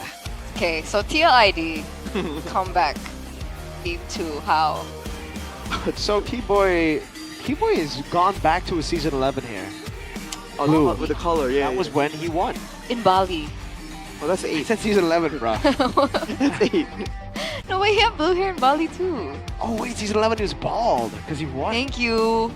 Yeah, he I had blue hair remember in Bali in season Keyboy 8. because I really liked Keyboy in season 8. Just season 8? What's his real name? Yeah, what's his real name? Nikki. Nikki what? Nikki Fernando. Okay, I thought you were gonna say Nikki Boy, and I was about to be like, wow. Nicky Boy. I got you, Keyboy. Nikki Alright. Fernando. I was about to say something. What about Hopefully I didn't. Witty's full name? You know? Ferdiansha. No, what? What? That's Papulo. That's Papulo. His name is Christian Witty. Oh yeah, that's What what, about I was about to Yehezkiel's real name? say. Syndrome. No. His real name is literally. Why do I know Onyx real? I'm not a true TLID fan. Yeah, Yehezkiel Wiseman. What is his name. wrong with me? What about Aran's full name? Actually, I have no idea. Yehezkiel. No, it's Aran Yeager. That is No, it's not. Sorry. It's not his It's name. not dude. right. Close enough. Close. Oh boy. What about Kabuki's real name? Leonardo. Erastio. Leonardo, bro. I Oh, said it. What do you? How about Sans? It's do you know Sans? Sans real name. It's not Gila Sans. Wait. It's not Gilang, Gila it's Sans. Gilang. Okay. It's Gilang what? Gilang San. That's kind of stupid. What the heck? That's all we know. That's all we know. What about Kyrie's real name? Oh, Reyes del Sol. Yes. Oh, what's his first name? That's his last name, bro. You don't know his name? Like his first name? Kiki? Dude, his real name is Kyrie. Oh yeah, I meant What Kyrie. the heck? Kiki Rayos del Sol? It was a typo. It was a mouth typo. Random map draw though. We're gonna start calling him Kiki. Kiki Ra. Do you love me? Sorry. Dangerous grass. Ooh. Is this better or worse for TLID is the question. That'll be fun. I think it's better For if you Onyx. want to play the Kaja, right? You get more bush control. The Kaja. I don't think they're gonna do it twice in a row, no? What? Kaja? TL? Who knows, man? Why not? Why not indeed? Shout out to Erling Haaland. Game number 2 presented to you by the official tournament smartphone Samsung Galaxy S25 FE. Chip banned out. Jushin taken off. Oh, wow. CC and the Wanwan. So still the same bans from TL so far, but Onyx have changed things up with the Jushin ban. So Fanny or Baxia might be left open. Should we Or finally both. see a Kumar moment, please? Kumar, please. Baksha, please. Why? I want to see Kumar, man. I want to see if TLID will pick up the Fanny for Joe, because that's one of the picks where he showed the mechanics, but not so much the decision making. Now that he's had time to play in the MPL, I'm expecting some growth here, some development.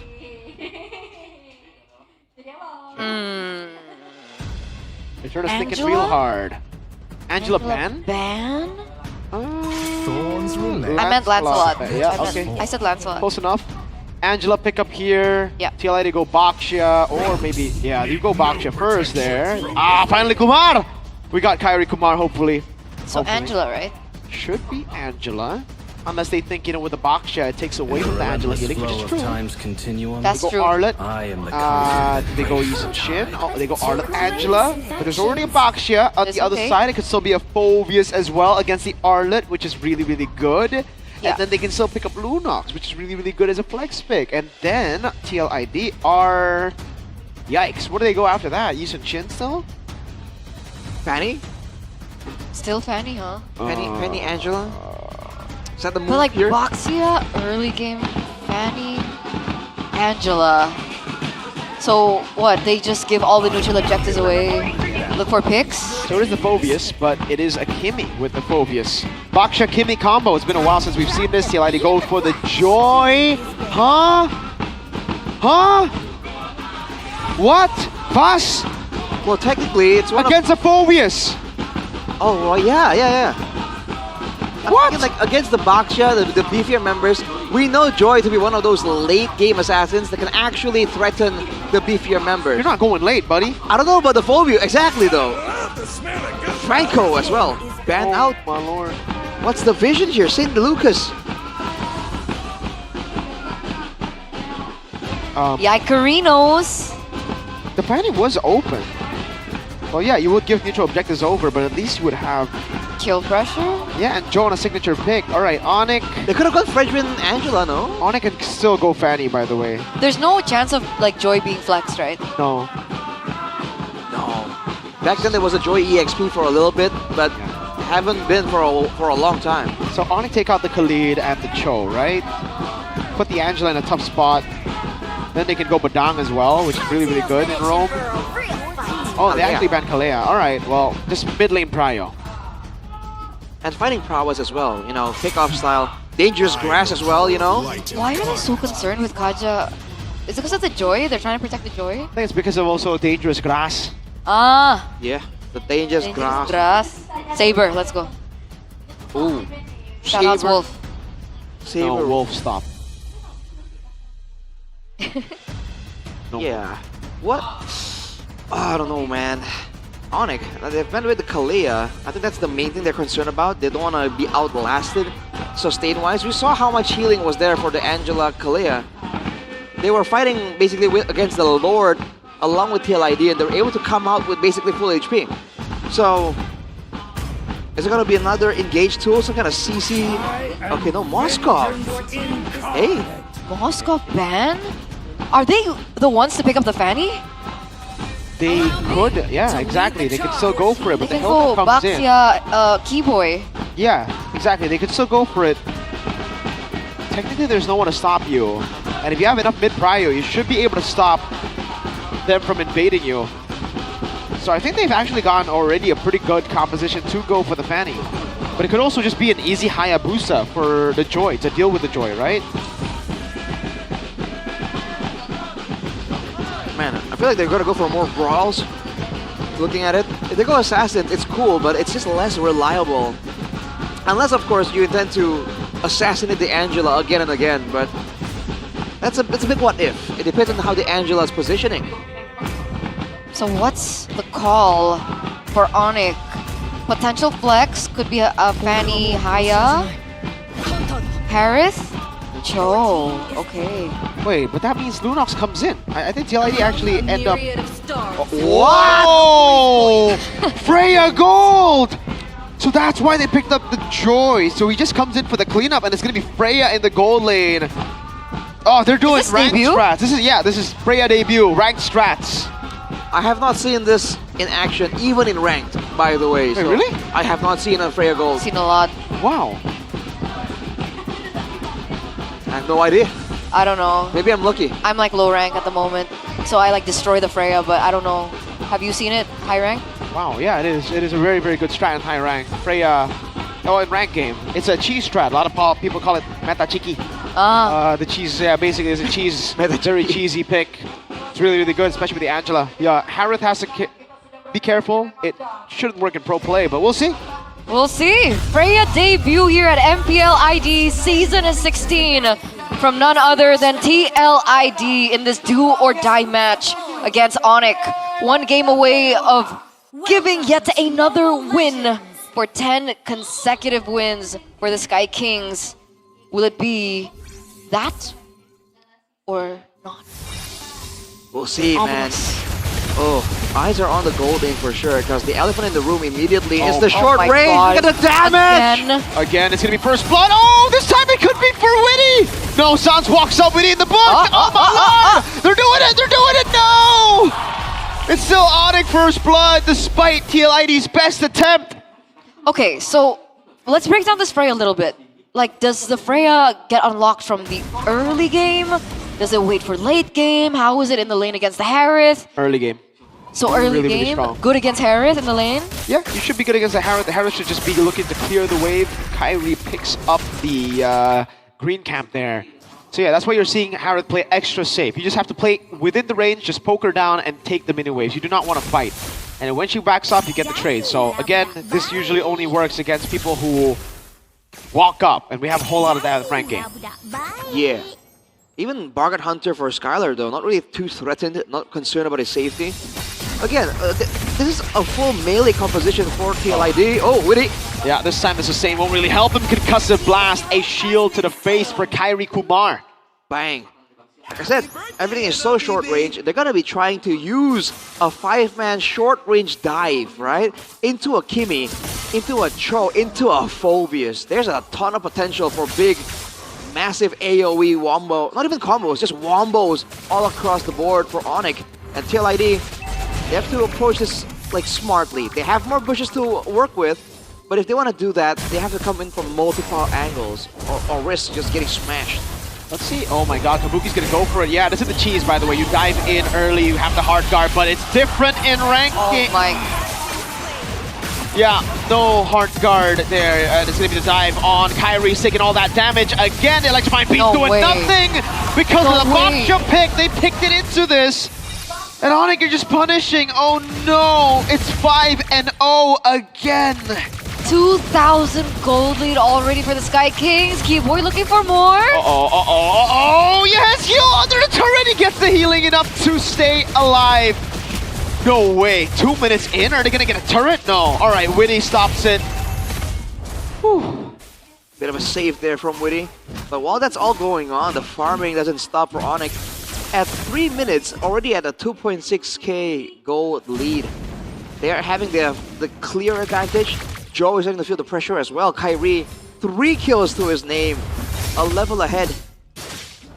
With the 60 seconds to go before the next mutual objective, Onyx can do whatever they want, quite honestly. They're going to be winning out in the lane, technically. They're going to win out in the ganking department with the crowd control tools. And even if at a skirmish with 2 or 3 people, I feel like Onyx will take that fight any day. Provided it's at the EXP lane, of course. Yeah. Circling back to the gold lane. Let's say you don't lead the early game. What happens to the Freya? You're cooked, that's it? Well, you technically can play for mid-game, but again, if Onyx play it that clean in the early game, they're going to be cleaner in mid-game. I highly doubt that they'll make, RG mistakes to get the Freya back in the game. Right now, I can see the dive immediately for Onyx. They're trying to push the tempo even more. Kyrie, rolling ball of death cannot be controlled. And PL, whoa! Oh, traction pulse, forcing the flicker out. A turret in the mid lane in 4 minutes. Freya up top, at least with the Inspire, or at least with the Freya, you're really good at taking turret gold, but Kabuki's saying, are we serious right now? Oh my lord, they're staying a bit too far, I think. Okay, he gets away. Whew. I thought he was going to trade his life for the turret. Same. Could happen. turtle take though. And right now, Tail ID are doing this thing where they left the side lanes to kind of push on their own. The trio mids aren't really rotating around. They're too busy protecting Joe. Electrifying beats coming down. Wait, a Dragon Dog locks him in. It will be Kairi Kuma. Oh, he's walking the head skill down as Sans guns him. Kabuki. Oh no. Can he do it? Can he get away? Okay, he gets out. Be almost cut off there, almost taken down, almost the third victim to fall to the brutality of Keyboy when he looks for these engages. 1-0-4 so far. What's the key to victory for TL? I don't see it. Oh no. Okay. You gotta have a good fight where they're not engaged on, and Kabuki can output a ton of damage with the Inspire. But how, right? Because like they didn't even go for like a regular marksman. They gotta catch Sans somehow, using flickers, using flanks. I think they need catch Sans in order to get like a winning fight this early on, because the guy is damage. The guy's the main damage tool, and he's almost done with the Sky Piercer too. So if he stays alive, he is gonna immobilize them, but also do a lot of AoE damage. So I think that's why I think he's gonna be the most important character here for the meantime.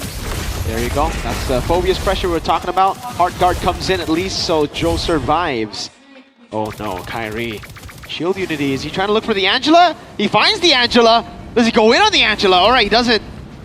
It's gonna be a possible fight here, but Keyboy's looking for the play as well. Has he Kudo? Wait, the Dragon. Oh man, what a skill 2 as well. That's gonna be the Shunpu. Now Keyboy flicking out. Oh, Kai picks up the Unstoppable, a bit too tanky as well. Kabuki jumps in again. Whoa. Skylar pops in. The Zaman Force is able to get the healing on Anjo. Oh, Skylar! What a flicker! Away from the final slash. Well played, my boy. Really good reaction time, really good reaction speed wow. as well. 2-0 down once again in favor of Onyx. And I think not only does Kairi inhibit the Haskill on the Angela, but he also inhibits Kabuki on the Freya. Yeah, not as much sustain as you would want to have there. They almost got Skylar, but honestly, truthfully speaking, even if they did catch Skylar, that was a massively losing fight, and they would have given a lot of stacks to Sans still. So it was a small victory possible for TLID, but in the grand scheme of things, they're still so far behind, and Kairi just cutting them off immediately from their front structures. No respect. Traction pulse, Sans getting him down. Kabuki's waiting for a moment. He's gonna get it, but Sans just walks away, and Kairi's like, yeah, I want that smoke. Oh my lord! Ultimate comes around! Oh, Kairi! Monster kill on the Baksha! This is painful to watch. No shots. There's a trade from Joe on the bottom lane, but at what cost that his team is getting stomped on. And they're immediately onto the purple buff, so the efficiency in movement for Onyx is still great. Dude, Sans way too annoying right now. This is why the 5 melee composition is going to be so difficult against the Kimi. Yeah. So much kite. So tough, 8,000 gold lead, 7 minutes.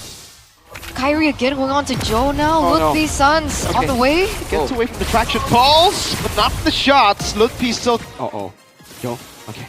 Alright. Still gets the clear. I think maybe now Aran has to try and do something, because unless he gets a really good final slash, I don't see how TLID can get a engage. Aran? Oh my... Unfortunate. Oh no, Joel. Ludpiece is gonna dive him, I think. He doesn't have electrifying beats. Oh no, Joe! They're just gonna all in him under turret! The turret does not... And Keyboy cuts the wave bot so that Freya can't get the trade. It's just well played to Onyx. You're right, Freya forced a recall there. They're leaving no tone on Stern, man. And now it'll be Witty. So be the Heart Guard used. Aran is 0-2-0. Arashi, he's only 3 assists away from the 1,000 assists, but he's not given. So close. But there's so little kill pressure from TLID. And what was that Heart Guard? It's like they were trying to try and get Aran to engage somehow. It's okay. It's up in like 19, right? Well, they're gonna use it with the Lord in the picture, though. What is Keyboy thinking? Kabuki. Is he gonna 1v1? No. No way. No. Oh. He shoots Kabuki away, so that's a delayed recall. But the wave is gonna hit the turret, though, so small value there for Kabuki. Look at this, though. Onyx, they don't even feel the need to wait for the Lord to spawn up. Skylar with the power spike as well. All the danger in the next fight. Yep. Facehugger. Sorry, Facehugger. St. Lucas there in the corner, watching. But the Lord is still going to be marching down this mid lane. Ladies and gentlemen, this is looking like a complete disaster once again for TLID in the second leg after falling against Onyx in leg number 1. Final slash lands on Skylar. He's able to flicker out though now. Oh wait, the Dragon locking him down again. Zaman Force coming down. Skylar does damage. Joel not doing any onto Onyx. And it will be the Lord coming down. Oh, and all in over to Joe. A triple for San. 17 and 0. Wow. Oh man. That is it. 10 consecutive wins for Onyx this season. And the 10th consecutive loss for TLID. A truly remarkable contrast between these two teams, and this is definitely something expected, but look at this, qualified to playoffs. There you go. Onyx, it's official. They're going to playoffs. Just like everyone and their moms and their grandmoms predicted, Onyx will qualify to playoffs first this season. They're truly the kings of Indonesia. They're not even looking at the playoffs, I feel. They're looking at M7. They made it look easy, dude. Getting to playoffs, the goal that all the other teams are trying to achieve so desperately right now. Onyx make it look like a walk in the park, like a minor, I don't know, like a minor achievement towards the next big thing, like a checkpoint. What do we say? GG. I'm so depressed right now. That's okay, you won an MPL. That's true. Thanks. But we are moments away of coming to the interview to talk to Onyx another time. All right, Arashi here translating. Dan Onyx menuju ke playoff. Minggu yang ke-6, tapi kalian sudah menyelesaikan tugas kalian untuk bisa mengamankan slot untuk You guys have babak secured playoff. a slot for the playoff stage. Onyx, Alhamdulillah. How's it feel? tapi dengan Praise win rate God seperti ini, with tiba-tiba pieces. di minggu yang ke-6 sudah bisa memastikan tempat di babak playoff. Gimana nih dari Onyx sendiri? Apa ya, kita nggak ada ini sih, nggak ada kayak kepikiran kayak gitu. Kita yang penting main aja. Well, Lupi says, we have no thoughts like that. We just keep playing, Dan kalian get that sudah win streak. melawan itu 10 kali tanpa kekalahan satu pun. 10 Dan games without a single mode loss. mana, Upi? Ini mode apa ya? What if Clara also wants to Hari ask? ini, konsep apa yang Onyx berikan untuk melawan Liquid? What's the concept Apa ya, against mode- Liquid today? Mode nggak mau kalah. Mode nggak mau Lupi kalah. says it's the Tapi mode yang that doesn't terbaik want to lose. lagi. Dan di game yang The kedua, refuse to gimana lose cara mode. kalian benar-benar nggak kasih napas, tidak memberikan poin kill kembali terhadap tim Liquid ID? Ya sebenarnya But the plan to not kaget give sih any tadi kills to tiba-tiba ada TLID hero at all. baru kan tadi muncul. I'll be Ada saying, Freya. oh, we got surprised. We saw Ya, itu the kaget Freya, juga. the hero we haven't seen before. Oke, dan gimana kalian ketika ada Freya muncul? Ya terus So how was it? banyakin geng aja gitu aja. Udah, So pokoknya we karena just nggak said, tahu, let's harus keep ganking this geng Freya. aja. Iya. Oh, itu sebuah tips ya. Kalau nggak ngerti, di That's geng the tip. aja. You don't know it, just shut it down. Keep ganking it. Upi, mungkin Sans yang bakal bisa jawab karena Freya, hero yang terakhir kali pakai itu adalah tim Onyx di season 12. So Freya is last used by Onyx in Dan season 12. Itu ada di EXP lane. pada In the saat EXP dulu. lane. Dan sekarang munculnya Freya. Kamu ngeliatnya gimana sih? How do you feel, San, seeing Freya again here? Freya yang aku lihat kebanyakan ketemu di rank kan, dia lebih I usually see Freya in rank. yang pressure gitu, kayak It's like a fokusnya pressure di satu lane hero. doang. Ya, main satu lane doang. Only playing in one lane. Ya, kan di rank ketemu terus kan, jadi tahu lah. We see it a lot in rank, so we know what to do against it. Kaget juga, soalnya ini MPL bukan rank kan. I'm so surprised because this is MPL and not the rank game, but you know. Setelah melihat Freya, pokoknya fokusnya seperti Lupi tadi, di pressure aja, atau kalau Sans gimana cara How menghadapi about Sans? Freya? How do you deal with this Freya in your opinion? Main seperti biasa aja sih. Yang kayak Just biasa play kita as main. usual. Main seperti Our biasa usual playstyle. aja. Tapi ngeliat hari ini juga kayaknya benar-benar on fire. Poin kill dikantongin terus, Suns udah 4 kali pakai Angela. Pokoknya ini memang sesuai banget ya minggu ini untuk Suns dan juga Onyx ngedapetin kemenangan terus. So this week you just kept winning. Dari And Suns with 4 9 sekarang ke 10, Angela udah picks 10 match already. dikantongin. Ya, It's been 10 matches. Masih selama ini masih lancar dan kita masih ada beberapa match juga. Kita harus tetap konsisten dan fokus. Suns says, thank God we can maintain this win streak, but we still have a couple of matches to go. We gotta keep focused. Untuk menang terus. Gotta keep trying to keep winning. Sesuatu nggak sih kantong-kantong apa kayak pickpocket yang lain apa gitu? I think you wanna try out any Nggak ada pocket sih, picks. Itu tergantung coach kita. There are none. It depends on the coach, Suns says. Tergantung coach. Tapi kalau Baksha dari Kyrie dilepas, Alright, so Baksham Kyrie was musuh let go. bagaimana ini? Melepas Baksha dari Kyrie. What do you think about that? Kenapa sih? Letting Kyrie play the Baksha. Dia ada emote Angela katanya. Oh, emang Angela. Kata lo tadi udah. Kyrie saying Suns had an Angela emote. Papi boom.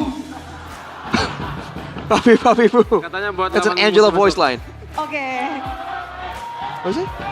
Untuk esok. Jadi besok mau bakal rebutan Angela, mau pakai Angela besok. Are you guys gonna use Angela tomorrow? Ya harusnya kalau Is it gonna be lepas contested? kita pakai lain. Oke. Oh, if it's open, we'll use it again. That's a Ini statement from kalian udah Suns. nyiapin sekaligus untuk besok juga berarti ya? So I guess preparing it for today, but also for tomorrow. Lihat besok lah, lihat besok. Oh, it depends on tomorrow. Let's see how it goes, Suns says. Tapi tadi emot Angela tadi bakal dikeluarkan kembali. Lagi. Are you gonna show the Angela emote again? Ketagihan ya? Lagi. Keep smiling. Emot dari Suns banyak banget ya. Ini kayaknya nggak Suns mau with the emotes. keluar emot hari ini. No emotes from Kyrie today? Enggak. No, Enggak dulu. not yet. Nggak dulu, berarti ditunggu ya. Tapi kalau We're ngelihat gonna wait for hari ini dengan Baksha muncul, kita tahu Baksha untuk patch kali ini begitu mahal. No, Baksha is so good in the current patch. Ya. Tapi Karena mapnya kan banyak rumput gitu. Bisa jadi musuhnya Kumar. There's a lot of bushes though, and the new map, so it can be a Kumar moment. Kan di Dangerous Grass. Ya betul. Apakah permainan Kyrie dengan Baksha di Dangerous Grass berbeda? Do you play differently on the Ada Dangerous bouncy Grass kayaknya, map soalnya on the banyak Baksha? rumput dan pengen gua masukin terus. Oh, oke. Is it, I see a lot of bushes, so I just want to keep going into them. Paling suka rumput yang di sebelah mana? Yang mana ya? What's Yang your di favorite luar bush? kayaknya, yang The Lord baru bush. di luar. The new one in the Lord bush. Lord menjadi tempat kesukaan baru dari Kyrie. Kumar di situ. Tapi kalau ngebahas tentang kali ini, Pets sudah berlangsung di mana 3 hero ini lagi panas-panasnya sebagai jungler. Apakah kamu setuju dengan 3 hero ini yang lagi prioritas di Shunshin, Lancelot dan juga Do you agree that Baksha? Yushin, Lancelot, and Baksha are prior right now? Do you agree with this top 3 pick? Ada pilihan hero lain gak sih? Kyrie dari says, yeah, I agree. Yang bisa masuk Those are the top tier 3 atas picks. juga nih di Pets Any kali other ini. heroes that can go into that top 3 as well? On top? Hayabusa. Hayabusa bisa. Oke, ini jadi pertanda bahwa Hayabusa bisa jadi rame juga. Tapi kalau ngelihat Keyboy yang sudah matanya sepertinya Yeah, tertuju banget Keyboy. dengan match kali ini. 2-0. What is this? He has a look in his eye. Tadi ada momen di mana para talent pur berteriak. Momen di mana kamu mau diseret tapi dengan refleks yang begitu cepat di game There's a yang moment there where you were jumped on, but you were able to turn it around on that Kalia. How is it possible you're always able to read the opponent's movements and have the reflexes to react that fast? Oke. It's just luck, Bude. Keyboy says, it's just luck. Ada di komunitas Bude kayaknya baca-baca ada desas-desus tangan So Keyboy. please, Apa kabarnya so in the tangan Keyboy? community rumor, there's something happening with Keyboy's hand. Enggak, itu aman-aman. Aman. But Keyboy says it's not a big deal, not a problem. It does not hurt. Berarti memang Setahun lagi lah. ada umurnya, jangan dong. Another year, he says, Jangan. before it starts Tapi Keyboy, hurting. ngebahas tentang pergerakan musuh yang bisa kalian halau dengan 0 kill lagi. Apakah ini Again, memang 0 kills cara against kalian nih against untuk this mau menang opponent. secara bersih? Is this your style to win Ya, kalau cleanly? itu Lair yang tahu sih. He was about that. Skylar knows. Kasih tahu dari awal. Lair knows. 0 kill lagi. Kalian ngasih musuh cuma 0. Berarti tanpa kill. Apa yang kalian perbuat sehingga 0 kill itu terjadi? Cuma Onyx loh nih. Kita main sesuai plan aja sih. Yang dari scrim kita bawa juga ke We turnamen. play according to the plans we Apa crafted in plan the untuk scrims. mengalahkan tim Liquid ID? Ya mungkin kita lebih disiplin aja. Lebih Just being- disiplin dari tim Liquid kayaknya. More disciplined than Lebih Team disiplin. Liquid. Tapi kita lama banget nggak ngeliat Beatrix dari Skylar muncul. So long time we haven't Dan seen ini Beatrix or Skylar. Di season 16 yang akhirnya That's muncul kembali dari season 16 Skylar. Beatrix Gimana kamu in ngeliat the hands of Beatrix juga Skylar. kali ini, Skylar? What do you think about it? Bagus sih sekalinya keluar. It's good, but once it's out there, Bagus, cuman sekalinya keluar lumayan sih. yeah, it's not bad. It's not bad. Lumayan tuh gimana tuh? Lumayan apa nih? What do you mean by not bad? Lumayan kesusahan guanya. It's quite difficult. It's Berarti pretty masih butuh difficult for me, adjustment, he says. butuh dipakai lagi kah? Akan dipakai lagi nih? Pasti bakal dipakai. Oh, dipakai so lagi. Beatrix it lumayan. most certainly will be used Bisa again, jadi this salah Beatrix. satu pilihan juga, tapi melawan Freya langsung di hadapan But going up against the Freya, Skylar, menjadi lawan langsung di MPL. Apa yang kamu pikirkan ketika satu what were lane your dengan thoughts Freya? when you're leading Mau against this Freya? Gampang sih soalnya udah beberapa kali ketemu di rank juga kan cara main Freya. It's easy, gimana. so Jadi udah tahu we've met this beberapa matchup in ranked, so antisipasinya. I know what to do. I know what to Antisipasi anticipate, sudah and it's all good. tahu. Dan ternyata Pocket Pick atau Cheese Pick dari tim Liquid tadi belum bisa menjadi jawaban atas kekalahan mereka Turns dari out Onyx. this Pocket Leg Pick 1 dan hasn't been a solution minggu ini, for Onyx TLID. cuma main sekali. This Besok week, Onyx akan kembali Onyx isn't lagi. playing only once. You're playing again tomorrow. Dan kita akan melihat bersama juga nih untuk standings karena Take a look at the ada standings. sesuatu sepertinya yang mau dimunculkan. Is there something Ada apa that we nih? want to show? Kan ada bisikan-bisikan di mana Onyx dengan warna hijau sendirian 10-0 Onyx, the only team with menjauh green tim-tim on their name. lain, mendapatkan skor yang begitu bersih. Such a Di clean posisi score 1, here tapi in the first position. besok pun yang akan melawan mereka adalah tim RRQ yang kayaknya But going lagi up juga against nih them ada di tomorrow, tengah-tengah, tim it's gonna be Akan jadi RRQ. lawan kalian. Skylar, Oh, Skylar, mau main gak nih? you're gonna be playing? He's saying Sans wants to answer. Berharap main gak untuk melawan RRQ besok? Do you hope to play against RRQ tomorrow? Aduh, kayaknya kurang tahu sih itu dari coaching staff yang tahu. I'm not sure. It depends on the coaching Jadi staff. ditunggu aja. Ditunggu aja. They're gonna decide, so just Jadi ini pemilihan ini look forward to it. Hamin 3 jam kayak gitu. Hamin 1. So you told who's gonna be playing, like maybe a day before, 3 days before, and Skylar saying 1 hour before. Ya, harus ready. But you always have to be Misal ready. bermain esok pun Skylar menghadapi RRQ. Gas. But are you ready to play against RRQ? Ya ready aja sih. Sama kayak kemarin-kemarin aja. Ya siapapun yang main besok ya harus ready. Harus ready. Whoever plays tomorrow has to be ready, Sonic and di I sini am. juga pastinya mengharapkan kata-kata dari Sans nih kemenangan hari ini dan untuk esok. The Sonics wants some words from Royal Sans Derby besok. for today and Apa yang also for the terjadi? Royal Apa yang Derby. diharapkan oleh Onyx nih? What are you expecting? What do you hope for Kita tomorrow? kasih yang terbaik dan kita besok lawan Raja. We'll give the kita kasih best. papi-papi boom lagi. Tomorrow we're up against the Kings. We're gonna give them the Papi Poom again. Tiket playoff sudah dikantongin kali ini. Sonic siap-siap untuk board tiket karena And Sonic, inilah dia. get ready to war for the tickets because this is Onyx making it to the playoffs.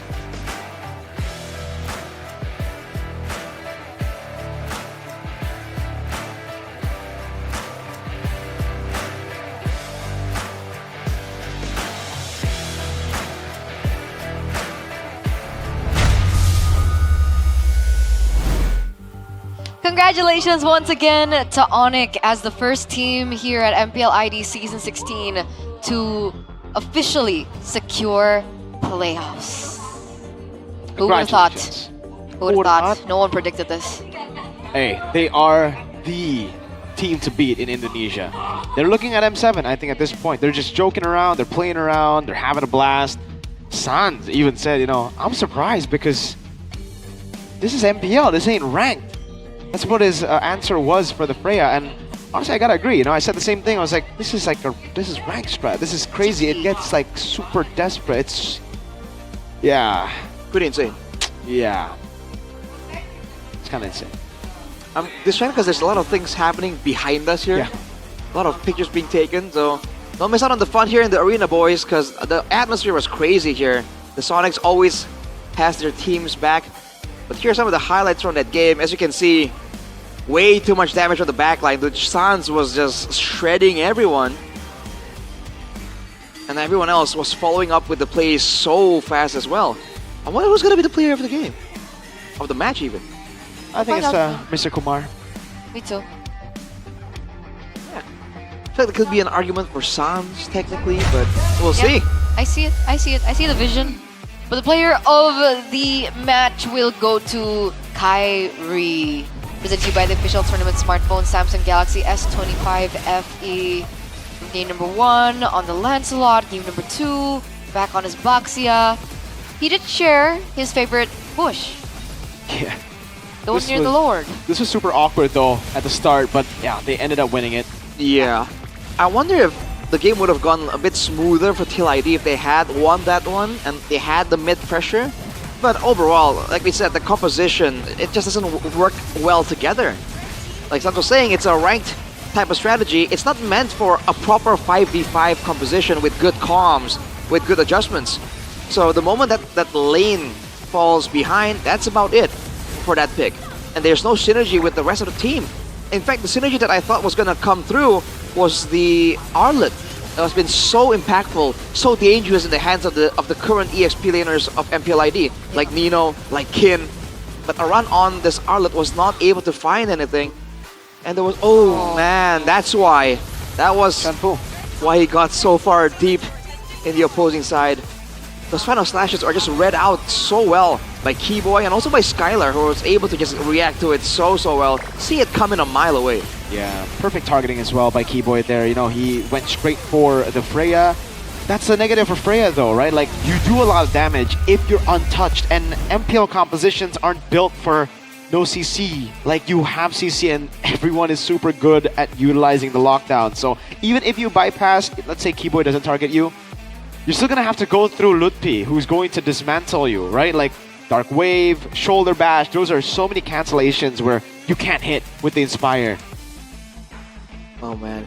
Even the immobilization from Kimmy, you know, like you're just stuck there while you're eating shots. It's the abundance of crowd control against a team that wants to be fast, that wants to be active. And we saw the Joy pick, we were questioning it, we thought it's gonna be difficult.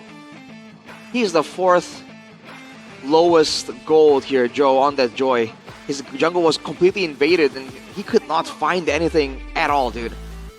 Usually we see that when a team falls behind, the jungle, especially if it's an assassin that's mobile, will be able to find some kind of farm on the other side, but Onyx just denied it completely from Joe, dude. He was pulsing the electrifying beats on Onyx the whole time for that final fight, and Onyx just shrugged it off. And I gotta say, it really started in the drafts, right? First pick Boxy instead of the first pick Angela. Knowing really well that if they go Angela, Boxy on the other side, early game will be difficult. So they swapped that, knowing 3 steps ahead, Boxy at first pick, and then the Angela that TLID were able to get their hands on doesn't become as threatening, especially against the Boxy in the jungle. Not to mention the Boxy against the Freya as well, even though the Freya was picked into the Boxia. We saw like in team fights, like the Freya didn't become as sustainable as we usually do see the Freya to be drafts. Yeah, for sure. So those prisons, it slows down the regen for everyone on the side of Tail ID. This is a comp that benefits really well from the built-in healing, the Arlet, the Joy, technically from the farming around, from the electrifying beats, the Angela. So sustain was a big part of this strategy for Tail ID, and the fact that the Baxia was just there did not make it any easier. I'm almost wondering if it was better for Tail ID to let go of the Lancelot, right, and then ban out the Baxia if you want to go for this composition. Because technically, with the Hilda, right, with the Arlet, you can kind of still be threatening for Lancelot, but I get there against Kyrie, it's a menacing, daunting task. What's going on here? What's going on here? Having a bad day. Here, have a good day. Here, have two. Have 3 good days. I'm having a bad day. It's okay. It's a bad season, not just a bad day, But you can make every day a good day with good day. Dude, so unnecessary. Okay. Has it ever been a good season for him, though? That's a big question, right? It's been a good season for me every regular season. True. Yeah. So which one's better? Like some hope or like no hope? I think some hope. Some hope? Yeah. Alright, well... At least I have a trophy. You can relate... Well, you can relate with Sheffin right now, because Sheffin... Oh, you're right. And he is down in the dumps right now. Sheffin has 0 trophies too. So he's even worse than you. He's like the middle ground of bad and bad. But what's good is good day, ladies and gentlemen. Bad and So many Worst. variants of flavor. There's actually a booth up front that they're giving free merchandise away every single That's what you day. said is super cool with the high five. girl. With Ka Angela and Angel, sorry, Ka Angel. You don't even remember her name. I remember her name. It's because I was thinking about Sans. Angel A. Angela. Angel A. There's Angel B Alright. as well, I guess. And, of course, other than enjoying this beautiful drink, you guys can also reap some rewards as well because you need to scan the QR code right here and you guys can get what, boys? Go get it right now because you guys can have a chance to get some diamonds, some good There you rewards go. there in game. So check it out. There you go. If your favorite team doesn't win, you can get a good day and a good time. Here, have a good time. I opened this one already. It's okay. I had a Yeah, snack you earlier. took a munch earlier. Yeah, because of Erlan. Because I had a bad time. Oh. So now this What, is good Arashi, time. you want one? Sure. Go, have it, Rashi. Wait, what? There's only one left. Yeah, I told you. There's I two. grabbed it. I grabbed it. Oh, there's three actually. Oh, Where's the Jesus, Never third one? mind. Oh. Don't forget to always have a good time when you're ready to play Actually, I together want one. because the delicious chocolate makes you good at video games. How do you... Dude, good time. It's gonna make me Okay. gain so much weight, dude. I've been munching on good time non-stop. Are you at 100 kilograms yet? No. Then you're good.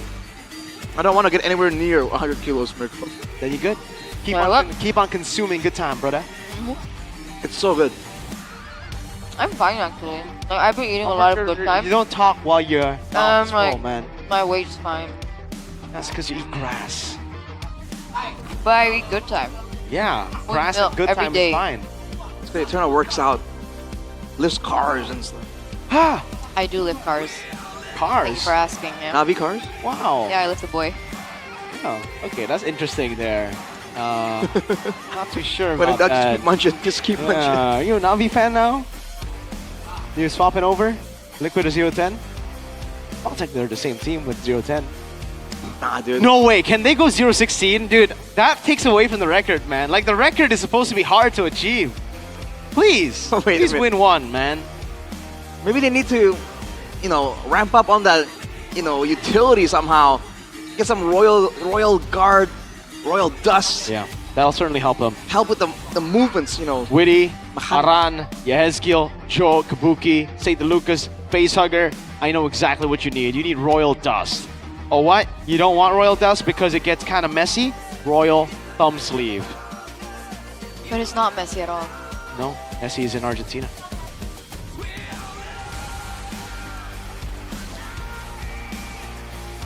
Sorry.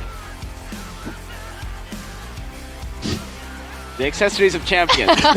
Royals Guard. Check it out. Is that what they mean when they say the silence is deafening? Silence is deafening. And it contains MLBB diamonds. Whoa! Nice. Crazy. Man. Nice. Dude, there's so many skins coming out right now. I'm actually kind of slightly overwhelmed, concerned about how realistic it is to actually acquire all of them. Because the new Beatrix one is kind of fire, dude. Come on. The skin? Yeah. Oh my lord, man. You know what else is fire? This match. Ladies and gentlemen, get Oh. your tickets right now at id-mpl.com/ticket for Sunday, which is tomorrow. It's the For record holders against the record challengers. another match, Geek versus Evos. Oh, that's the battle for playoffs again. So, oh my lord, if RQ lose today, Rashi, the classic derby will literally be the battle for playoffs. Let's go. That Hope might they be the lose. best. Is that... Huh? Huh? Who said that? RQ will lose. I didn't say that. Excuse me? Play the clip. Replay it. I'm just saying, Geek Fam against Evos, right? Is it technically a 1v1? No. It's like a jungle showdown, basically. Geek. Geek fam still have... It might devolve into a jungle 1v1, dude. I'm just Who's saying. better, Makins or Albert? I don't know. I'm just That saying. sounds fun. Answer us after this break before we head into our final match of the day here at MPL ID Season 16. We'll be right back.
music don't stop.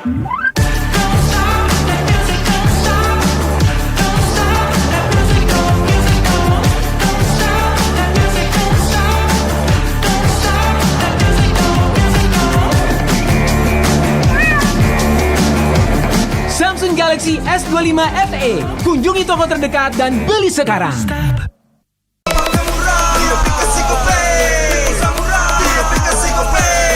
Walau yang lain terus berubah, Gope konsisten, kasihnya pasti murah. Bayar tagihan murah di aplikasi Gope.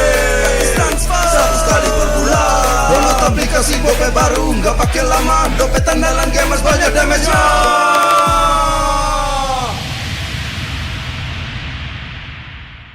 Level up bareng Special Edition Good Day dan MPL. Temukan kode unik, lalu scan QR-nya. Buat tumpulin Diamond Mobile Legends yang banyak dan menangin juga skin kerennya.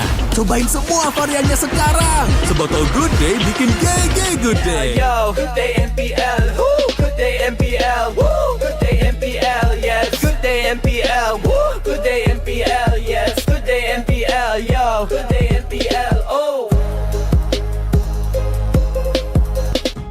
Aku udah nonton. Fix, Hijin tuh jahat ke Minjun. Hijin kan emang gak mau pacaran sama papamu, mamamu, biarkan mereka. Di granat! Boom! Ya, gue kena ghosting. Terus ditinggal nikah sama Hijin. Padahal mereka udah cium. Anak yang nakal. Saatnya kau dan aku Pakai simpati buat nonton, musik, games, belajar, sampai belanja. Bisa pilih benefit sesuai keinginanmu. Tenang. Menang kalah, mabar bisa good time. Wah, good time Mobile Legends Bang Bang. Enak coklatnya, bikin semua bisa good time. Ini nih mainnya.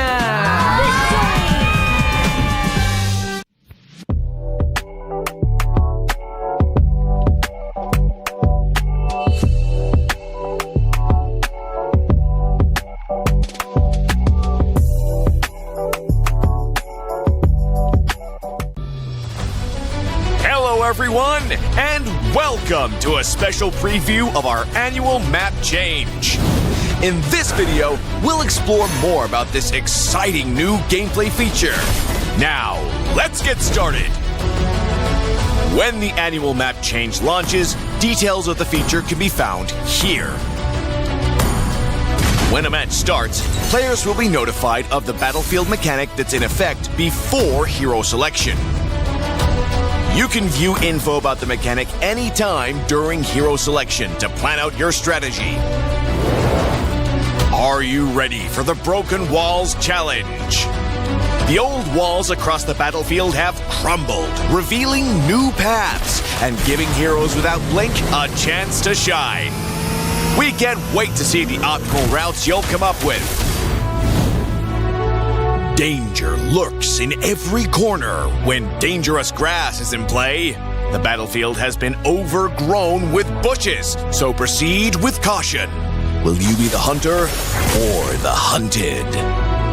You'll need new strategies to survive this deadly jungle. Have you ever dreamed of soaring over the battle like a cloud? With Flying Cloud, rideable clouds will spawn on the battlefield. Just hop on and take to the air for swift lane rotations, or plunge down for deadly ambushes. Come, ride the wind and own the skies. The river will bring you to victory with Expanding River. River currents will expand into the jungle areas, and new currents will appear when the Lord spawns and when it's defeated. Travel with the current for a massive movement speed boost. Master the flow of the currents and drag your enemies into a whirlpool of defeat. We hope these new battlefield mechanics will break stale metas and deliver new experiences and challenges to everyone. See you all on the new battlefield.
everyone! Welcome to the Project Next patch preview. We've got a lot of great content to show everyone, so let's get into it. New hero, Obsidia. The Sovereign of the Abyss has risen from the ruins of a forgotten age. As a gold lane marksman hero, her core gameplay revolves around building up bone shards to unleash devastating single-target bursts. Her bone shards automatically hit enemies struck by her basic attacks, and she tethers herself to enemies hit by her ultimate. We can't wait to see your spectacular plays with Obsidia. Abyss heroes Alice, Dyroth, and Thamuz have all been revamped. We've updated the visual designs and backstories of these three heroes and completely redesigned Alice's skills. We buffed her early game while preserving her signature life drain mechanic. Our goal is to elevate the gameplay experiences for these heroes, and we're excited to see how they'll perform in the new patch. The annual map changes feature is also coming this patch. Each match will get a random new map mechanic. Each time the meta cube flips, the battlefield will be transformed, opening up new opportunities and challenges for even more strategy and tactics. The achievement system has been revamped. We've added all new season achievements. Based on your playstyle and match performance, you can unlock varying levels of prestigious flares to show the world your skills and abilities. Plus, the new Wall of Honor lets you showcase your achievements for all to see. Let's see who has the most elusive achievements. In this patch, we've refined the feel and responsiveness of the game's controls. Many of these improvements came directly from your feedback. Through these targeted optimizations, we hope to resolve many of your gameplay issues and deliver a more fluid and responsive combat experience.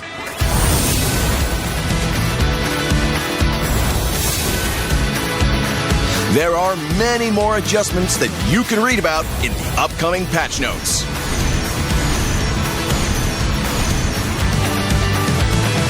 That wraps up our Project Next patch preview.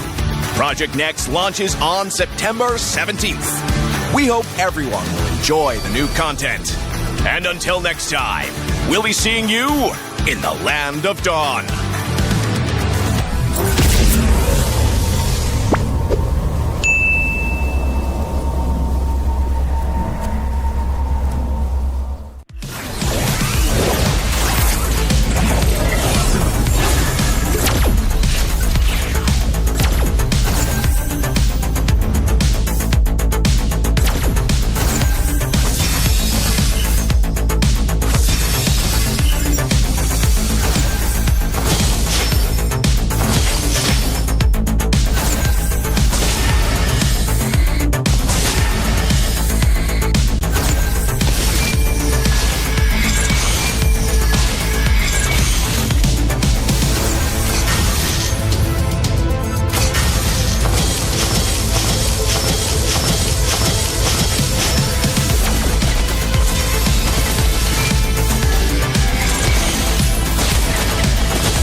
Does the Lord of Lava also crave the Sovereign's blood?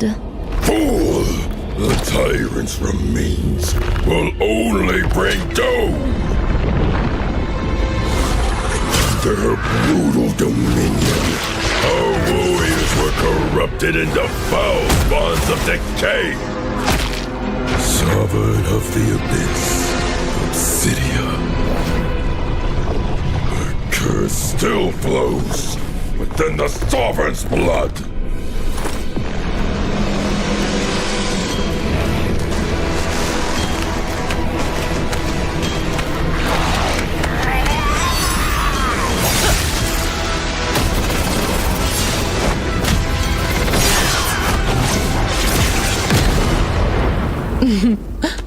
most loyal little puppets, aren't you?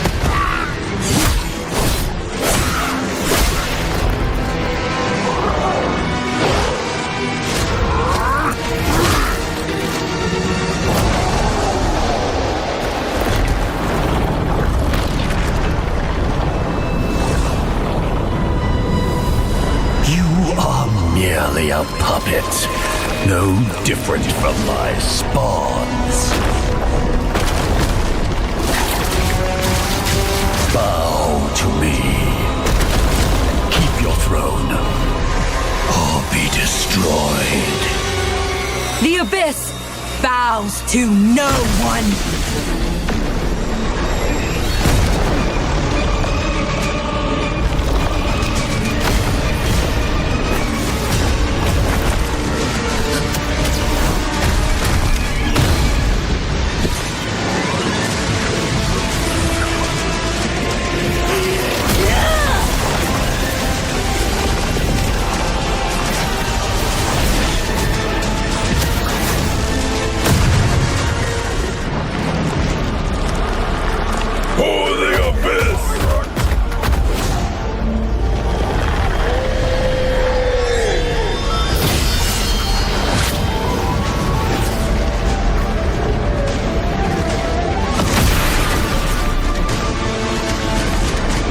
These wretched spawns reek of its corruption.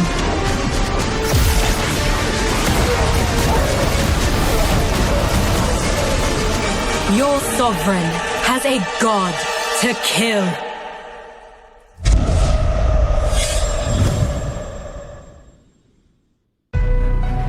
I see desperation. I come to crush my enemies. I reap the strong rise, the weak crumble. My will is absolute. The abyss shall yield.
Samsung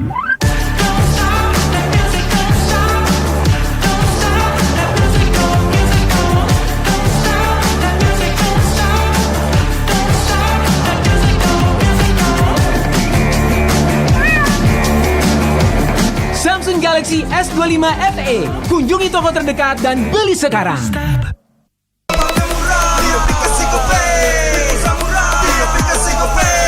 Walau yang lain terus berubah, Gope konsisten, kasihnya pasti murah. Tagihan murah di aplikasi Gope, transfer 100 kali per bulan. Download aplikasi Gope baru, nggak pakai lama. Dompet andalan gamers banyak damage-nya.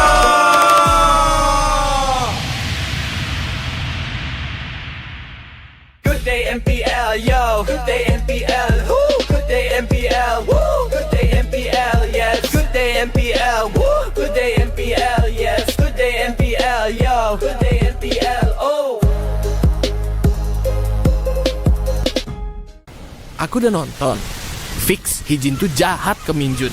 Hijin kan emang gak mau pacaran sama papamu, mamamu, biarkan mereka. Di granat!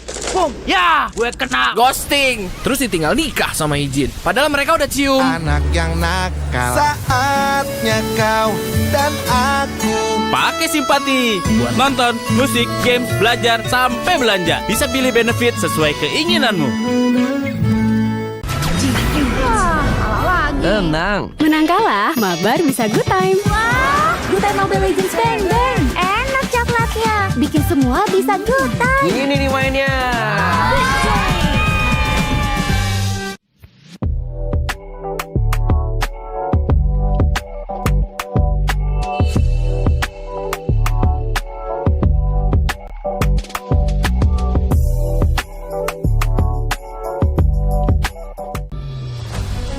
Hello, everyone, and welcome to a special preview of our annual map change. In this video, we'll explore more about this exciting new gameplay feature. Now, let's get started. When the annual map change launches, details of the feature can be found here. When a match starts, players will be notified of the battlefield mechanic that's in effect before hero selection. You can view info about the mechanic anytime during hero selection to plan out your strategy. Are you ready for the Broken Walls Challenge? The old walls across the battlefield have crumbled, revealing new paths and giving heroes without blink a chance to shine. We can't wait to see the optimal routes you'll come up with. Danger lurks in every corner when dangerous grass is in play. The battlefield has been overgrown with bushes, so proceed with caution. Will you be the hunter or the hunted?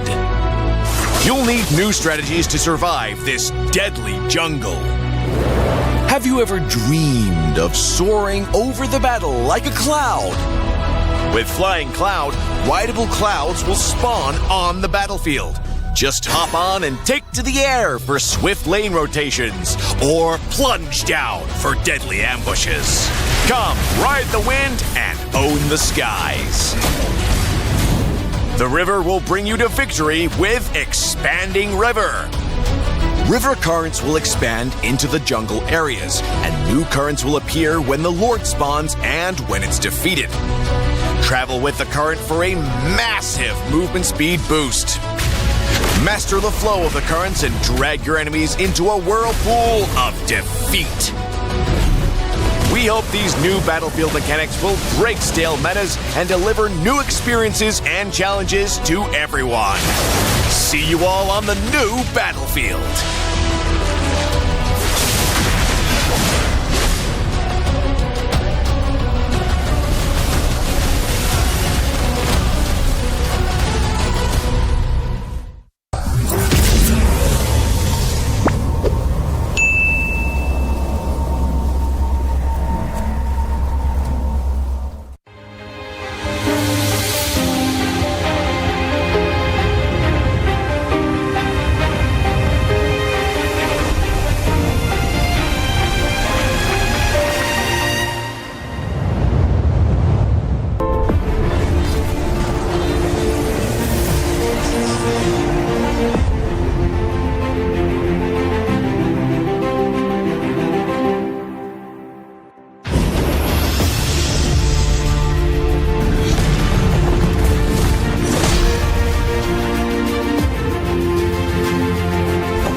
everyone! Welcome to the Project Next patch preview.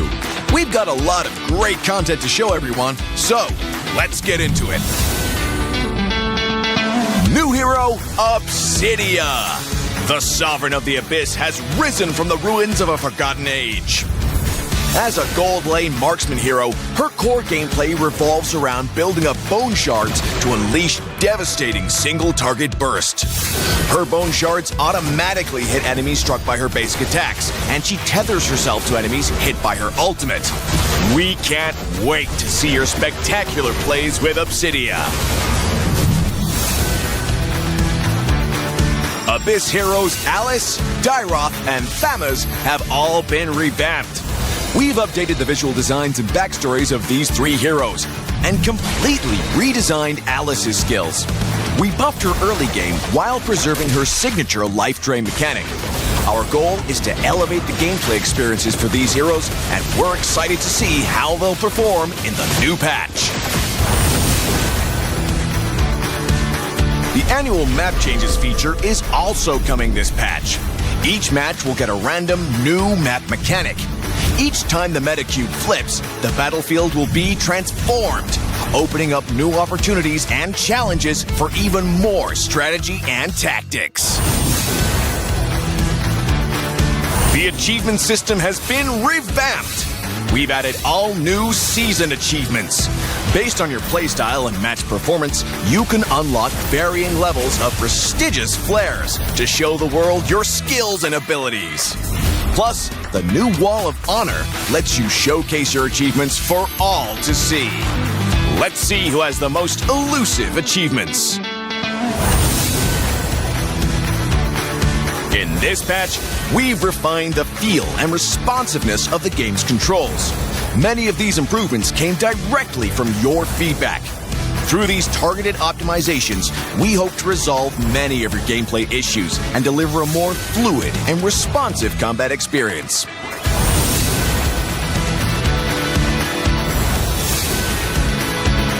There are many more adjustments that you can read about in the upcoming patch notes.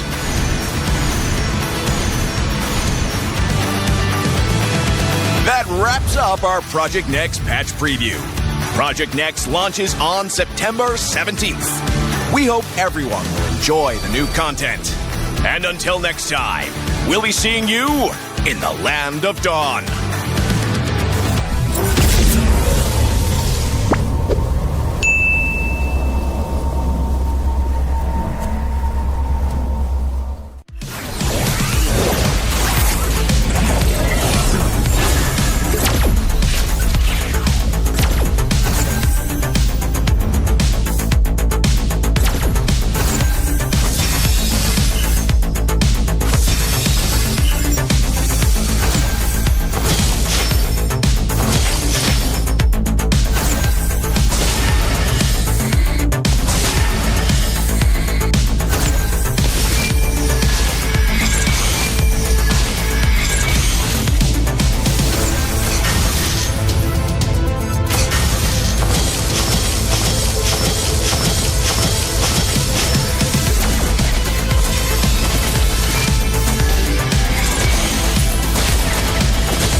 Does the Lord of Lava also crave the Sovereign's blood? Fool! The tyrant's remains will only bring doom! Their brutal dominion, our warriors were corrupted into foul bonds of decay! Sovereign of the Abyss, Obsidia. Her curse still flows within the Sovereign's blood.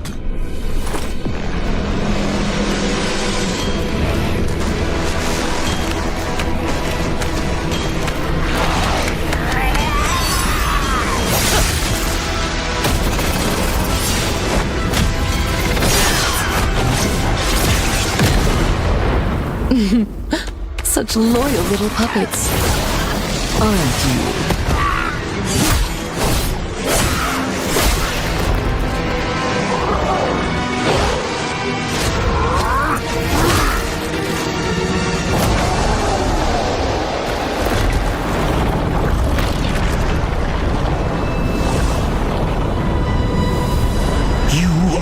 Merely a puppet, no different from my spawns. Bow to me. Keep your throne, or be destroyed. The Abyss bows to no one.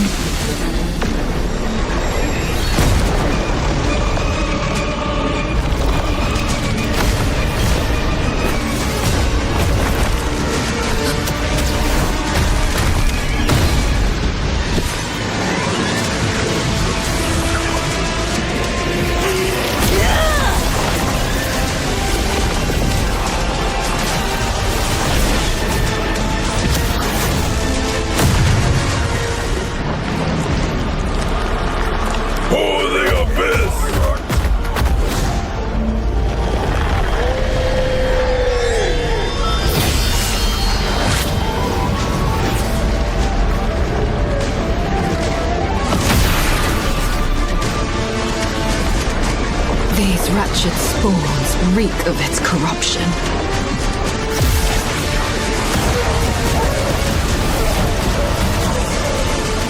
Your sovereign has a god to kill.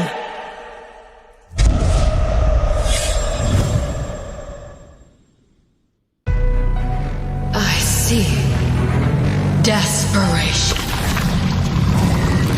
I come to crush my enemies. I reap. The strong rise. The weak crumble. My will is absolute. The abyss shall kneel.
music don't stop.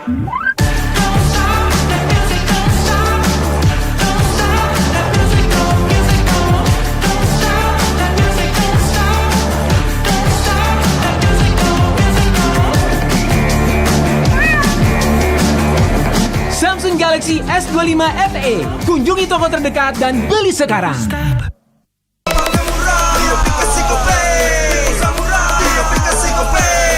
Walau yang lain terus berubah, Gope konsisten, kasih yang pasti murah. Bayar tagihan murah di aplikasi Gope, gratis transfer 100 kali per bulan. Download aplikasi Gope baru, nggak pakai lama. Dompet andalan gamers banyak damage-nya.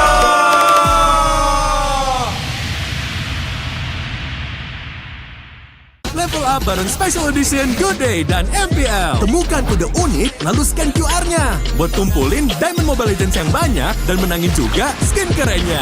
Cobain semua variannya sekarang. Sebotol Good Day bikin GG Good Day. Yo, Good Day MPL, woo, Good Day MPL, woo, Good Day MPL, yes, Good Day MPL, woo, Good Day MPL, yes, Good Day MPL, yo, Good Day MPL, oh.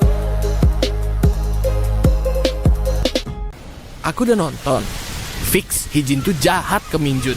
Hijin kan emang gak mau pacaran sama papamu, mamamu. Biarkan mereka Di granat! Boom! Ya, gue kena ghosting. Terus ditinggal nikah sama Hijin. Padahal mereka udah cium. anak yang nakal. Saatnya kau dan aku Pakai simpati buat nonton, musik, games, belajar, sampai belanja. Bisa pilih benefit sesuai keinginanmu. Tenang. Menang kalah, mabar bisa good time. Wah, good time Mobile Legends Bang Bang. Enak coklatnya, bikin semua bisa good time. Ini nih mainnya.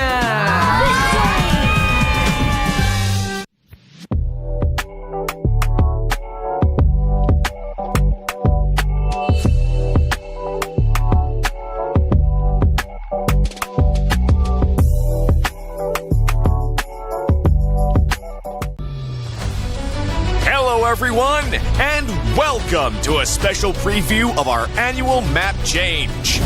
In this video, we'll explore more about this exciting new gameplay feature.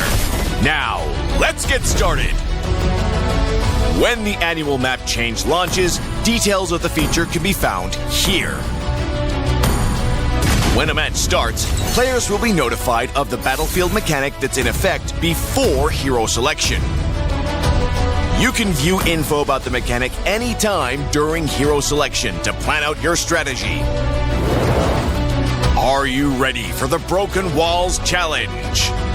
The old walls across the battlefield have crumbled, revealing new paths and giving heroes without blink a chance to shine. We can't wait to see the optimal routes you'll come up with.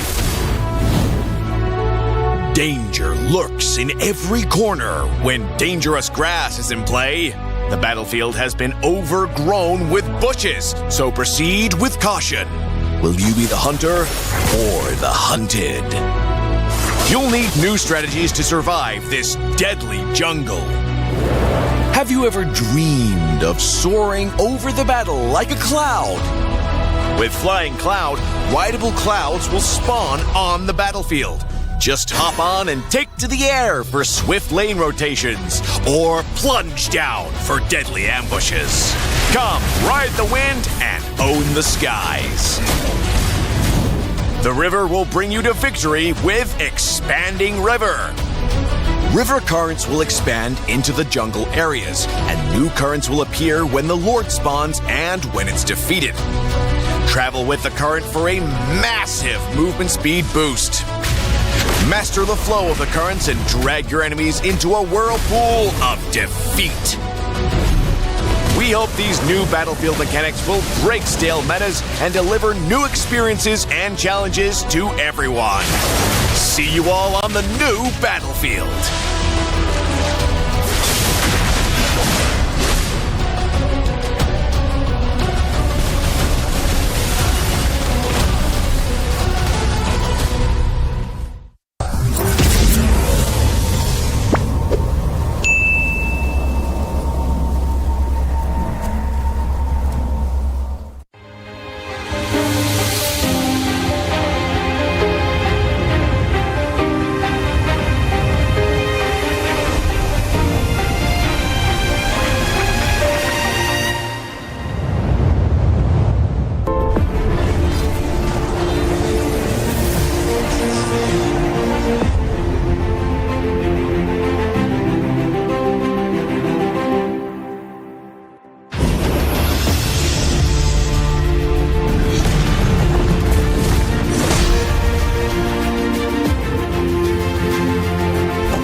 everyone! Welcome to the Project Next Patch Preview. We've got a lot of great content to show everyone, so let's get into it. New hero, Obsidia. The Sovereign of the Abyss has risen from the ruins of a forgotten age. As a gold lane marksman hero, her core gameplay revolves around building up bone shards to unleash devastating single-target burst. Her bone shards automatically hit enemies struck by her basic attacks, and she tethers herself to enemies hit by her ultimate. We can't wait to see your spectacular plays with Obsidia. Abyss heroes Alice, Dyroth, and Thamas have all been revamped. We've updated the visual designs and backstories of these three heroes and completely redesigned Alice's skills. We buffed her early game while preserving her signature life drain mechanic. Our goal is to elevate the gameplay experiences for these heroes, and we're excited to see how they'll perform in the new patch. The annual map changes feature is also coming this patch. Each match will get a random new map mechanic. Each time the meta cube flips, the battlefield will be transformed, opening up new opportunities and challenges for even more strategy and tactics. The achievement system has been revamped. We've added all new season achievements. Based on your playstyle and match performance, you can unlock varying levels of prestigious flares to show the world your skills and abilities. Plus, the new Wall of Honor lets you showcase your achievements for all to see. Let's see who has the most elusive achievements. In this patch, we've refined the feel and responsiveness of the game's controls. Many of these improvements came directly from your feedback. Through these targeted optimizations, we hope to resolve many of your gameplay issues and deliver a more fluid and responsive combat experience.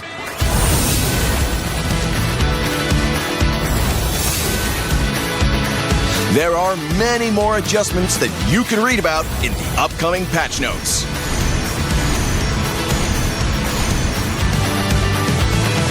That wraps up our Project Next patch preview.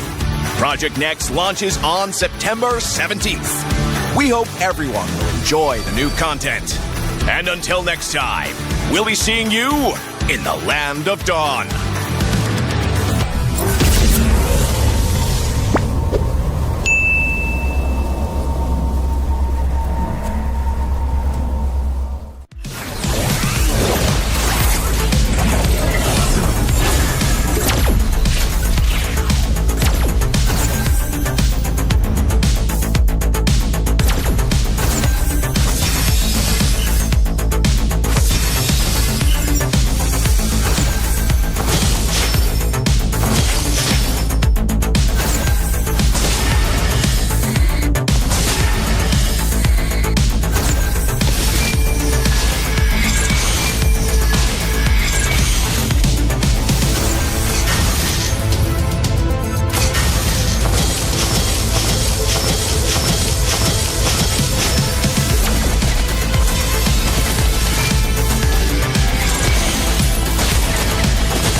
Does the Lord of Lava also crave the Sovereign's blood? Fool! The tyrant's remains will only bring doom! Their brutal dominion, our warriors were corrupted into foul bonds of decay! Sovereign of the Abyss, Obsidia. Her curse still flows within the Sovereign's blood.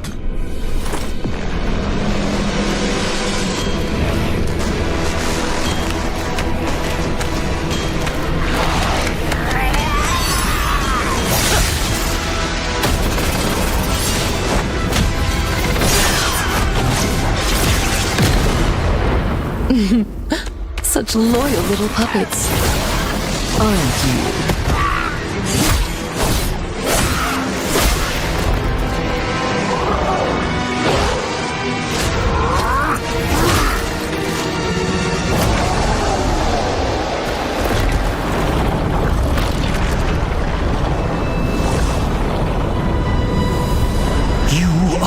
Merely a puppet, no different from my spawns.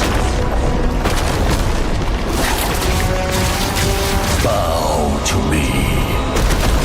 Keep your throne, or be destroyed.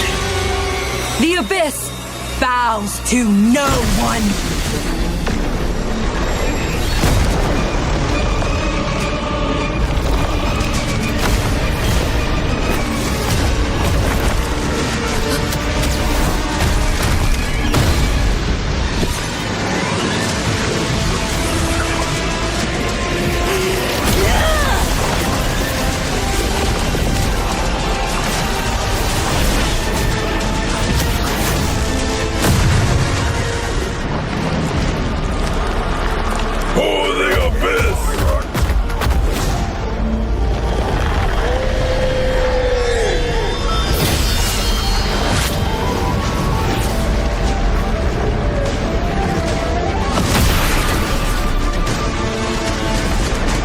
These wretched spawns reek of its corruption.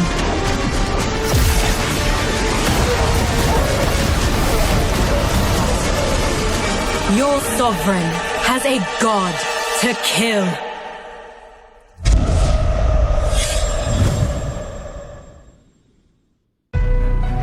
I see. Desperation.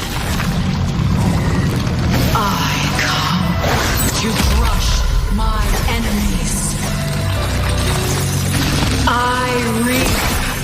The strong rise. The weak crumble. My will is absolute. The abyss shall kneel.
stop.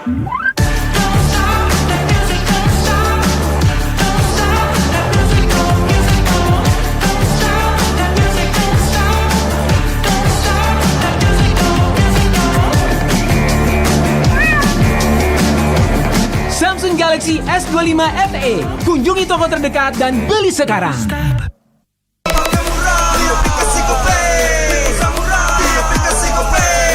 Walau yang lain terus berubah, Gope konsisten, kasih yang pasti murah. Tagihan murah di aplikasi Gope, gratis transfer 100 kali per bulan. Download aplikasi Gope baru, nggak pakai lama. Dompet andalan gamers banyak damage-nya.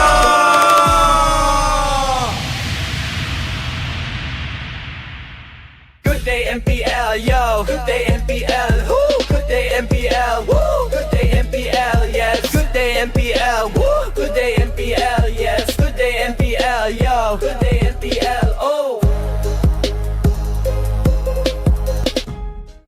Aku udah nonton. Fix Hijin tuh jahat ke Minjun. Hijin kan emang gak mau pacaran sama papamu, mamamu. Biarkan mereka. Di granat! Boom! Ya! Gue kena ghosting. Terus ditinggal nikah sama Hijin. Padahal mereka udah cium. Anak yang nakal. Saatnya kau dan aku Pakai simpati buat nonton, musik, games, belajar, sampai belanja. Bisa pilih benefit sesuai keinginanmu. Tenang. Menang kalah, mabar bisa good time. Wah, good time Mobile Legends Bang Bang. Enak coklatnya, bikin semua bisa good time. Ini nih mainnya.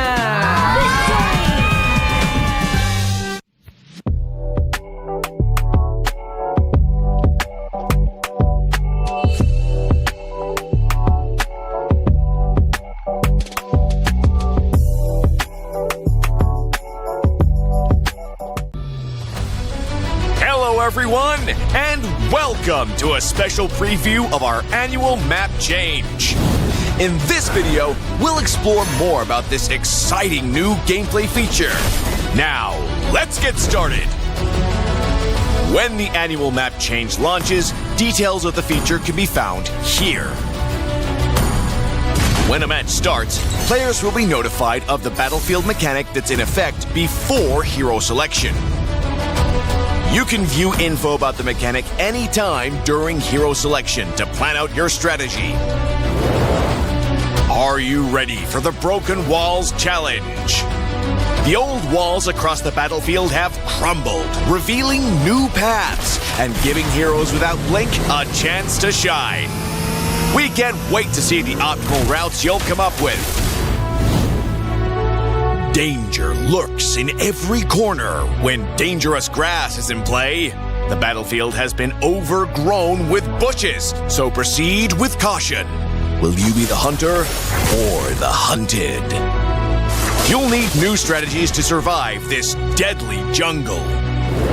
Have you ever dreamed of soaring over the battle like a cloud? With Flying Cloud, rideable clouds will spawn on the battlefield. Just hop on and take to the air for swift lane rotations, or plunge down for deadly ambushes. Come, ride the wind and own the skies. The river will bring you to victory with Expanding River. River currents will expand into the jungle areas, and new currents will appear when the Lord spawns and when it's defeated. Travel with the current for a massive movement speed boost. Master the flow of the currents and drag your enemies into a whirlpool of defeat. We hope these new battlefield mechanics will break stale metas and deliver new experiences and challenges to everyone. See you all on the new battlefield.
everyone! Welcome to the Project Next patch preview. We've got a lot of great content to show everyone, so let's get into it. New hero, Obsidia. The Sovereign of the Abyss has risen from the ruins of a forgotten age. As a gold lane marksman hero, her core gameplay revolves around building up bone shards to unleash devastating single-target bursts. Her bone shards automatically hit enemies struck by her basic attacks, and she tethers herself to enemies hit by her ultimate. We can't wait to see your spectacular plays with Obsidia. Abyss heroes Alice, Dyroth, and Thamuz have all been revamped. We've updated the visual designs and backstories of these three heroes and completely redesigned Alice's skills. We buffed her early game while preserving her signature life drain mechanic. Our goal is to elevate the gameplay experiences for these heroes, and we're excited to see how they'll perform in the new patch. The annual map changes feature is also coming this patch. Each match will get a random new map mechanic. Each time the meta cube flips, the battlefield will be transformed, opening up new opportunities and challenges for even more strategy and tactics. The achievement system has been revamped. We've added all new season achievements. Based on your playstyle and match performance, you can unlock varying levels of prestigious flares to show the world your skills and abilities. Plus, the new Wall of Honor lets you showcase your achievements for all to see. Let's see who has the most elusive achievements. In this patch, we've refined the feel and responsiveness of the game's controls. Many of these improvements came directly from your feedback. Through these targeted optimizations, we hope to resolve many of your gameplay issues and deliver a more fluid and responsive combat experience.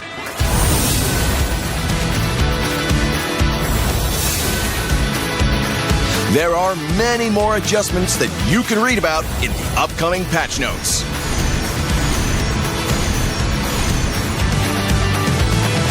That wraps up our Project Next patch preview. Project Next launches on September 17th. We hope everyone will enjoy the new content. And until next time, we'll be seeing you in the Land of Dawn.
Does the Lord of Lava also crave the Sovereign's blood? Fool! The tyrant's remains will only bring doom! Their brutal dominion, our warriors were corrupted into foul bonds of decay! Sovereign of the Abyss, Obsidia. Her curse still flows within the Sovereign's blood.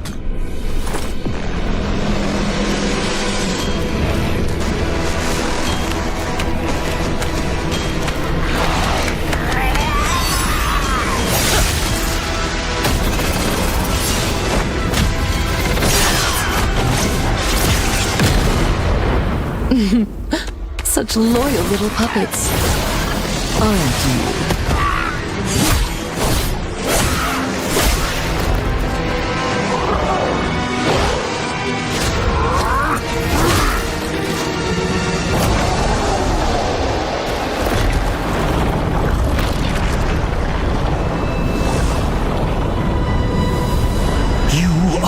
Merely a puppet, no different from my spawns. Bow to me. Keep your throne, or be destroyed. The Abyss bows to no one.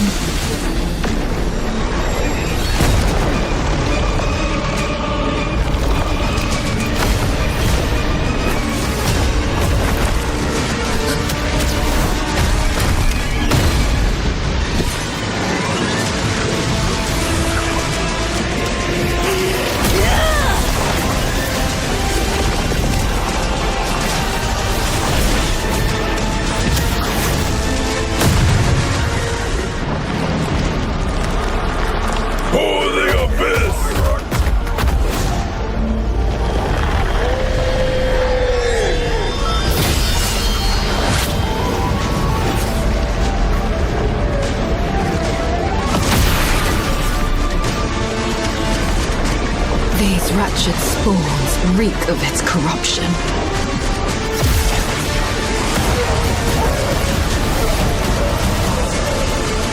Your sovereign has a god to kill.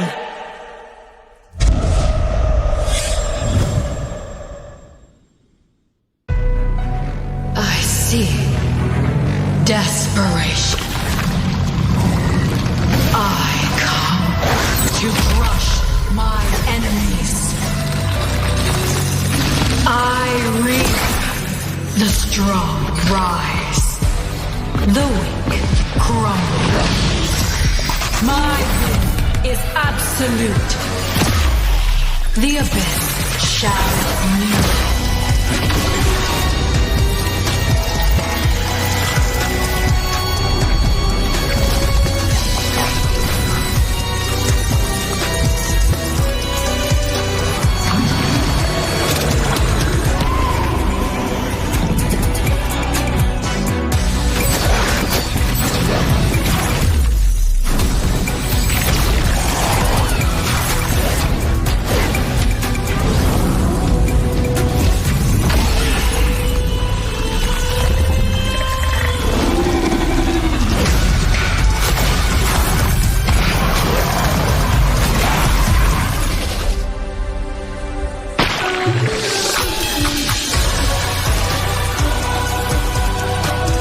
Gaze upon me.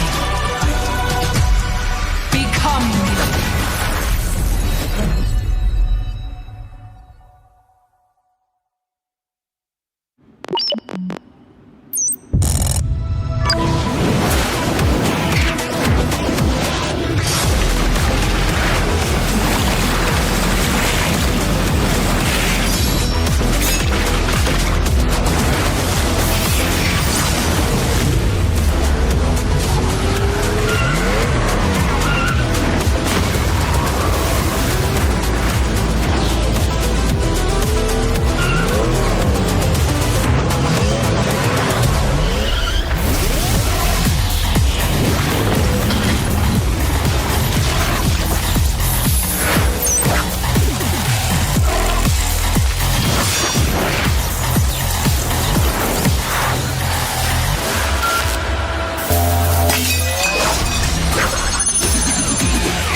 dan terus berlari, terus ke arah puncak tertinggi. Ku takkan berhenti, hanya sampai di sini. Kemenangan abadi menanti. You know we won't miss if we unite our focus. And if you haven't noticed, we all live. Nyalakan apimu, hadapi semua tantangan, hadang semua serangan, jatuh bukan halangan. Bakar semangatmu, janganlah engkau menyerah. Kita akan buat sejarah. We all this, we won't miss. We all this, we won't miss. Saatnya beraksi, jalani ambisi. Aku kan menyawakan hari ini. You know we won't miss if we unite our focus. And if you haven't noticed, we all live. Nyalakan apimu, hadapi semua tantangan, hadang semua serangan, jatuh bukan halangan. Bakar semangatmu, janganlah engkau menyerah. Kita akan buat sejarah. We all this, we won't miss. We all this, we won't miss. We all this.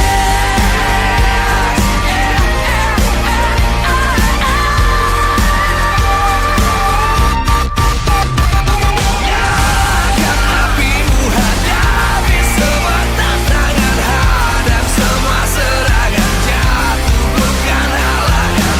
Bakar semangatmu, janganlah engkau menyerah. Kita akan buat sejarah. We all this.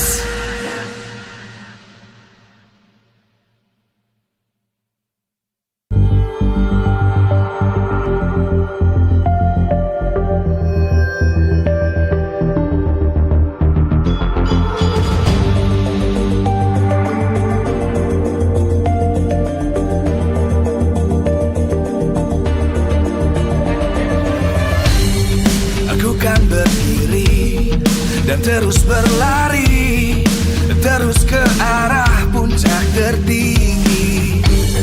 Ku takkan berhenti, hanya sampai di sini.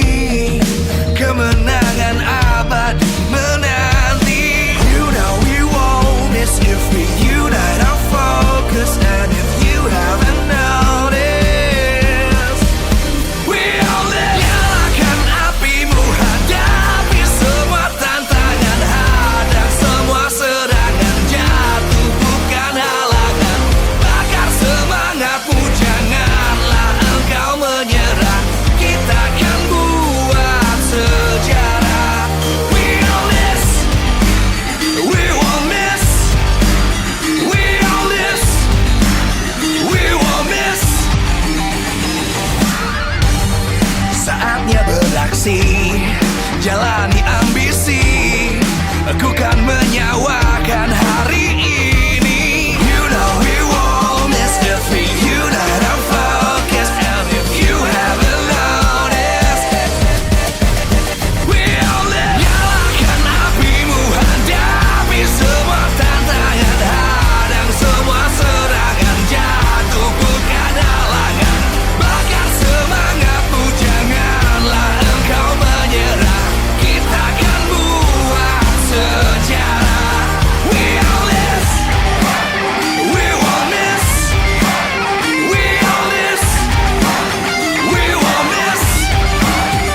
Jakarta.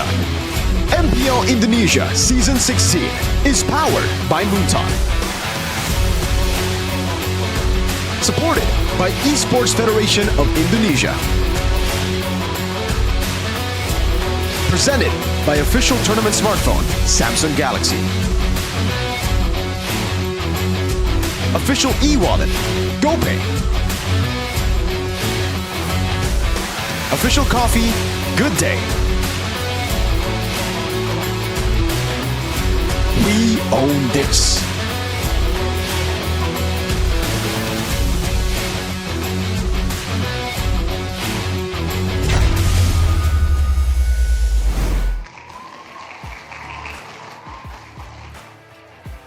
Kingdom dan Big Troopers pasti sedang berdebar-debar. Bagaimana tidak? Match penutupan di hari yang kedua, minggu yang ke-6 MPL Indonesia Season 16 akan segera hadir. RRQ dan Big by Vitality akan berhadapan satu sama lain. Mengingat baru 2 minggu lalu kita melihat mereka bertemu, hasil baik telah didapatkan oleh Bigetron dengan kemenangan 2-1. Kali ini di leg yang kedua tentu diharapkan akan ada pembuktian atau balas dendam. Tentu dari kedua tim harus memberikan yang terbaik untuk bisa membuktikan diri. Dari tim Bigetron by Vitality, mereka sedang dalam kondisi yang begitu baik. Win streak terus menerus mereka kantongi tanpa kekalahan. Terhitung sudah 7 kali mereka tidak merasakan kekalahan. Dan kita bisa melihat mereka terus mendekati posisi pertama yang ada di klasemen. Dan kalau kita melihat berbeda dari tim RRQ di musim ini, seperti ada yang berbeda. Di musim lalu, mereka selalu menjadi sang juara dari half season. Namun kali ini half season telah berakhir, tapi kondisi mereka sedang berada di tengah-tengah. Jadi di sini kita akan melihat bagaimana pembuktian diri dari RRQ dan juga Bigetron dalam match yang akan menutup hari Sabtu ini. Dan tentu saja di sini begitu ramai dari Big Troopers dan juga Kingdom yang berkumpul tak kenal lelah untuk mendukung timnya. Dan juga dukungan terus mengalir karena MPL Indonesia Season 16 powered by Moonton. Supported by PBSI, presented by official tournament smartphone Samsung Galaxy, official e-wallet GoPay, official coffee Good Day, dan partner ini sports. Tentu saja ada simpati, dunia games, Gamesmack dan juga Good Time. Tak lupa advertiser kita, Kacang Sukro dan juga Yoritos. Ditambah supplier Head and Shoulder, UBS Gold, Royals Guard dan juga Imaginary. Dan sepertinya kalau membahas tentang kedua tim ini dan juga bagaimana mereka akan berhadapan satu sama lain, semuanya akan dibedah dan lebih diperdalam oleh para talent yang akan langsung saja kita lemparkan. Inilah dia match penutupan untuk hari ini, RRQ dan Bigetron.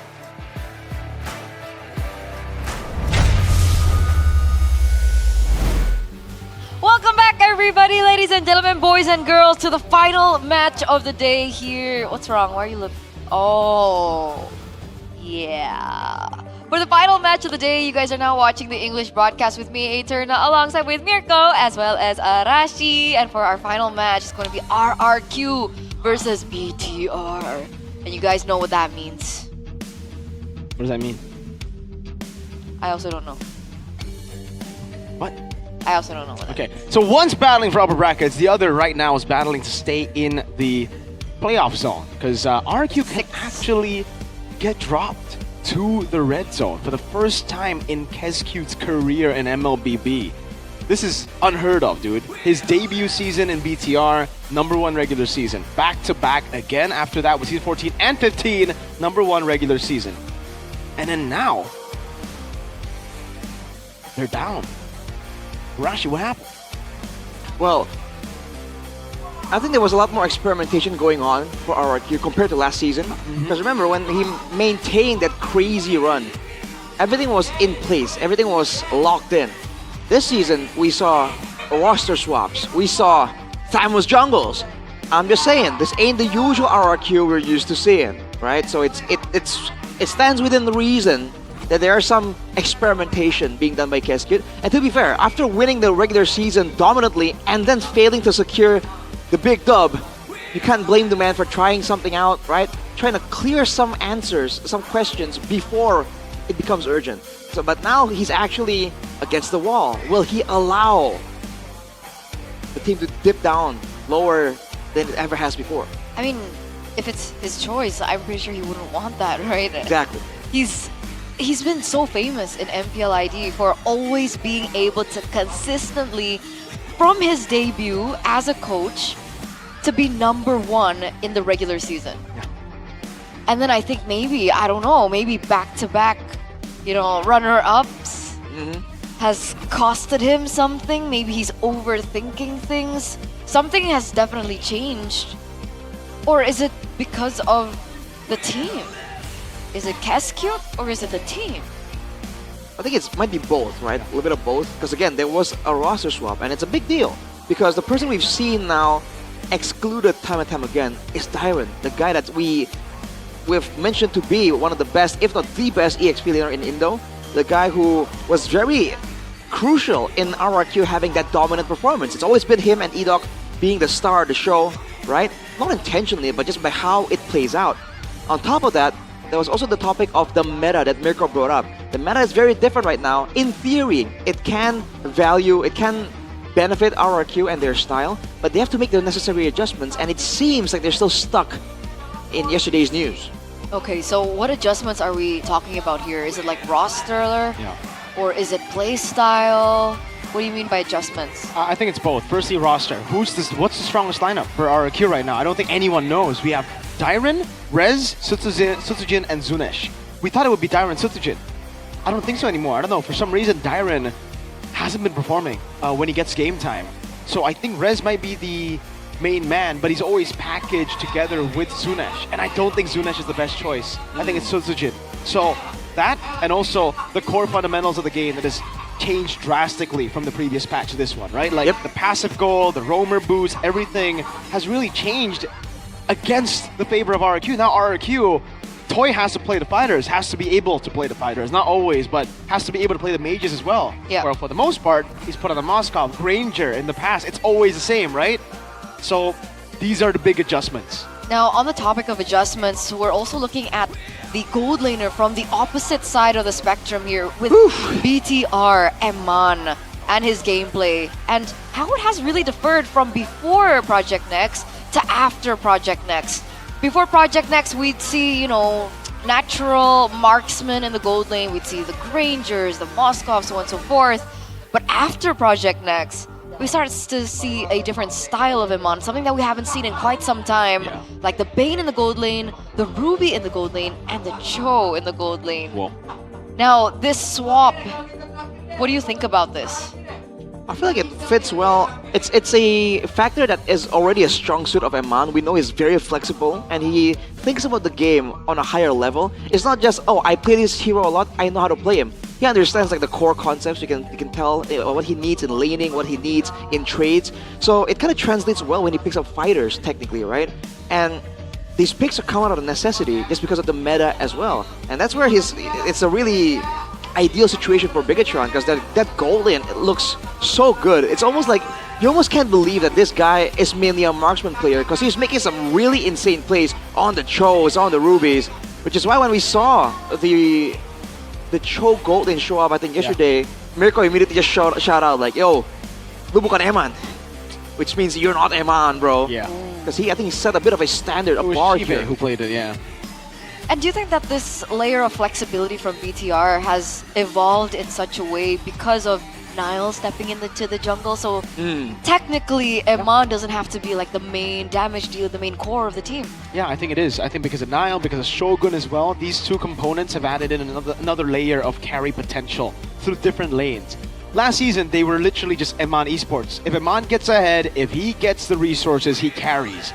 Now, if Eman doesn't, even if Eman is on a utility pick, the team can carry through Moreno, who's already been the carry there, who's up against RQ's captain. But what about Srinz, RQ's captain? He's lost it, man. Like the confidence that he had in season 14, 15, it's completely gone. I don't know what happened to him, because he was good. He wasn't as good as Sans, but he's always good as a mid laner. I think all the hate comments, I think a lot of the general hate to the team and to him specifically has gone to his head. That's a very possible situation because remember, yeah, he was willing to make some crazy plays, and sometimes it looks really good, sometimes it looks really bad, but you can't deny it when it works out for Rins here.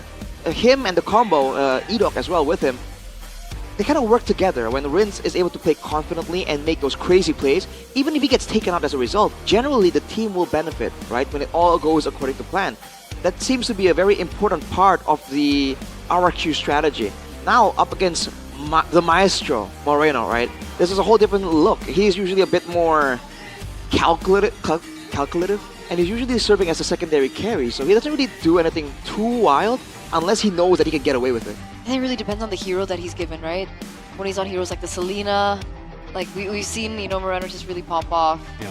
But that's it, right? That's a layer of flexibility that I think the gameplay of BTR has. And when we're talking about RRQ's gameplay, what are we looking at? Do they play early? Do they play for objectives? What's the game plan? Well, I hate to say this, but it really feels like they have gotten away with a lot of, like, you could call it bad habits or mistakes, purely based off how well Kesq is able to do in the drafting phase. When they get really good drafts, it seems like it doesn't matter almost that they make some blunders, they do those crazy plays, but now the teams are actually getting a bit more creative, a bit more calculative in the drafting phase. You see them occasionally, right, come up with an even draft and then struggle a little bit more. Yep. They've always been a bit more textbook as well, so now the chaos of the early game doesn't really lend itself to RRQ style, quote-unquote. But I feel like with some adjustments, it's possible for them to actually, if not do amazing, at least do a lot better than how they've been doing. Okay. So, what's the plan for RRQ? Oh. Do they just continue having to really depend on the drafts from Kesq? I think ideally they should also move a bit further past that, because let's be real here, it's not going to be realistic to assume you're going to get an ideal draft every single time. Especially at the higher level. We're talking local here. We're aiming for internationals, right?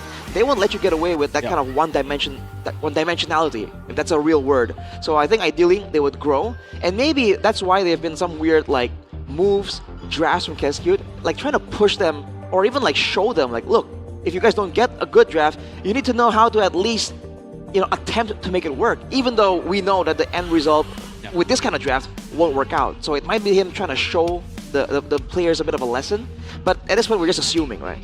Because I'm quite curious, because technically one of the standout players from RRQ last season was Edok. Yeah. So with the patches that that just hit from the Project Next, with the roam changes for Edok as well, I would have thought that Edok would be more detrimental and that it would favor RRQ. I think it's the opposite, unfortunately, for Edok. Just because the heroes that he's known for, the Tigreals, the Madangs as well, I think the only thing that carries over is the Kalea. It's gone, from the lineup from them. They have usually relied on Edok to be the main carry on big game-changing picks, but now it's not really about those game-changing moments anymore. It's about getting the lead early. It's about getting prio, which again Edok isn't really known for.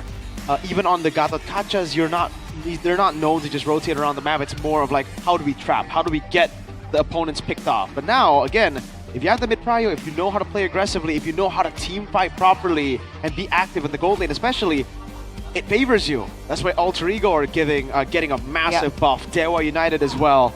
And I think Bigatron falls under the same category. Onyx we won't mention because they're good in every meta. Okay, so now we're looking at a story for RRQ where they just don't fit with the meta. Yeah, that's why they gotta adjust quite a bit. And I don't know if 1 week is enough, because clearly last week they had a few days. It was a Wednesday update into a Friday performance. Okay, but it looks like the team lineup is ready. Ladies and gentlemen, boys and girls, for our final match, we're gonna kick things off with Bigatron by Vitality, with Shogun in the EXP lane alongside with Nile. We have Moreno, Finn, and Iman to paint the full picture. Number 2 on the standings right now, looking to be the perhaps second team to make it to the playoffs. From broken circuits in week 1 to an unstoppable 7-win surge, the Red Robots march forward, relentless and feared. Welcome, Bigatron by Vitality! And a surge is a very appropriate word, Mirko. The drafts, the performances, the rotations, even the newest addition to the team have been performing spectacularly. And right now they look to assert their dominance, to basically show the world like we can go up against the best in the region. Best in the region, indeed. RQ looking to be that as well. Those struggling this season, we're going to take a look at the official team lineup for RRQ. It's going to be Raz, Sutsujin, Prince, Edok, and Toy. So not the Razunesh, not Sutsujin, and Dairon. The Kings of Kings stand at the edge of the red zone. One misstep and the playoffs slip away. Tonight, stability must be found or the kingdom's hopes could crumble. This is Rex Regum Chaos. Tense looks at the faces of the players. In stark contrast to their usual nonchalant attitude, is this a sign that the pressure is getting to them, or is it a sign that they're taking things much, much more seriously? It all begins from the coaching staff, and right now our Marshal escorts them to the stage. The coach is responsible for stellar drafts time and time again. Now up against each other, who will get the advantage? So much pressure on Cascute right now. The fact that we even had an entire poster dedicated for him, questioning whether or not this might be the moment where he sees his downfall. This is the moment to prove everyone wrong. This is the moment to prove that he still has a say, and it's just the process that RQ needs to undergo. Not necessarily having to be the best in the regular season. Maybe going through this process will make them stronger during the playoffs, but it's got to start here. It's got to start now. Remember, RRQ are at number 6 on the standings. They have the chance to fall into the red zone if they don't look for more points. So we're going to throw a question back at you guys back at home. How can RRQ win against BTR in the second series? It looks like 42% of you guys have voted improve map awareness. Do you think that map awareness has been a problem for RRQ? Map awareness? I feel like it's a bit of a combination between A and B, and coincidentally on the Indonesian stream, B is the most voted answer. I think it's not just the awareness, it's what they do once they are aware of the situation. It seems like now these days, when they get caught trying to improvise, when they're caught in a confusing situation, they have no idea what they really want in the situation, and that's not how you want to play the games out. Keys to victory by the Samsung Galaxy S25 FE for RRQ is to implement the advantages of the patch update. Is 1 week enough? We'll have to see soon enough. And Rins, be confident, boy. Wow. He needs to bring out that flair, because he is, as far as we know, still the shot caller. And that comes with a lot of pressure, but you have to get over it if you want to be effective, if you want to be decisive in the Land of Dawn. On the other side for Bigatron, don't rely too much on fighter gold lanes. M1 can do a wide array of different heroes. Make sure that you use that to your advantage. Use that in the mind game department when they're doing the drafting phase, and play with the winning blueprint. That very active trio mid. You know, the strong pressure that Shogun can show off from the EXP lane. Bigatron right now are a team with a lot of strong suits, and they can pick and choose which one they want according to their position, so they cannot afford to be locked down onto one. Man, the keys to victory for RRQ just really comes down to those 2 points, huh? I mean, that was exactly what we were talking about, right? Yeah. RRQ adapting to the meta, Rins stepping up. Let's take a look at first pick selection now for... Okay, first pick is for BTR. Yes, sir. Bigatron have been successful at both blue and red, but I think here, especially in the new meta, we know how important it is to get on blue side. You get those prio picks, man. It's been the name of the game so far, the last 2 days of the patch. I think in the first week, it was even... Wow, this is surprising. Gotta cut myself off there. 33.33% on first pick. So this is the favored side for RRQ. Dude, quite the fall from grace, because they used to boast a very healthy, like, what, 80%, 90% win They used to be the best at regular season, man. Maybe they're aiming to be worse in the regular season, better in the playoffs, Exactly. right? That's what Return was theorizing. I do agree. There's some opium there too. All right, man. We'll have to see. What kind of what kind of first pick do they want? Because now it's a bit, there's a few factors to think about here in the drafting phase, right? RRQ not having the fanny pressure being one of them. But now that we've mentioned that, Mirko, we were talking about how we're seeing a lot more utility picks being available, and just earlier we saw what happened when the Boxia is let go in the hands of Kyrie. I think it really depends on what gets left open. If the Boxia gets banned and we have a normal MPL ID draft, it'll probably still be Yi Sun-shin for BTR. Mainly because it enables you to go for those cheese picks, or I don't know if you want to call it cheese, utility picks on the other side, which is the lane you want to play with, Eman. It also enables the three-way flex of the Cho if you pick it up early. They're the only team in MPL Indonesia right now that can flex the Cho 3 lanes. Shogun has been amazing. Finn, not too stellar on the Cho, but it is so flexible into its main role, Roam. And then we have the man on screen, the Red Raider on the Cho. That being the case, you have to wonder what's the plan, right, for RRQ. Is it still something like a fighter in the jungle? We saw inklings of that with the Thamus. That did not work out. Do they still want to go back to the same EXP and roam reliance? Because technically, if you want to play aggressive in the early game, get that early dominance, the roam and the EXP are crucial, which is why you're seeing a lot of Uranuses, a lot of Phobiuses, Arlets. All these EXP leaders right now want to be aggressive, and for RRQ, Rez isn't really known to be the super aggressive one, so that could also be a factor that Bigatron are considering. What is that? That is... that... You should know, you're the kingdom. I mean, those are I think, Roblox. These are some smug looks we're seeing. Oh. It might be a reference to it, yes. Yeah. I was caught off guard there. Well, you know, when hope is lost, you can always turn to blocks. Huh? Yeah, I don't know, but that's their vision, right? Back in the day, it was like their under construction thing. Yeah, I was there too. I think they've... I don't know what they're doing, but hey, it seems like they're in good spirits, so you can't... Don't beat them. Yes. God, this guy is my goat right here. Who's that? That's a BTR fan. Yeah. Mr. Johan. He does crazy stuff, man. Yeah. It's the way Mirko likes it. What? He does a lot of dances. Yeah. That's what I'm talking about.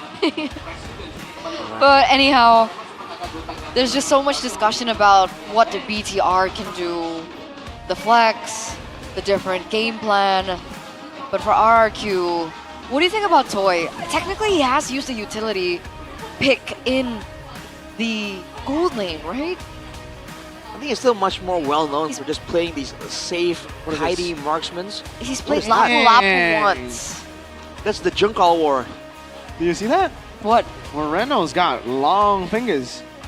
So we call that one Junkal in Indonesia. That's how he presses it very quickly. Yeah, that.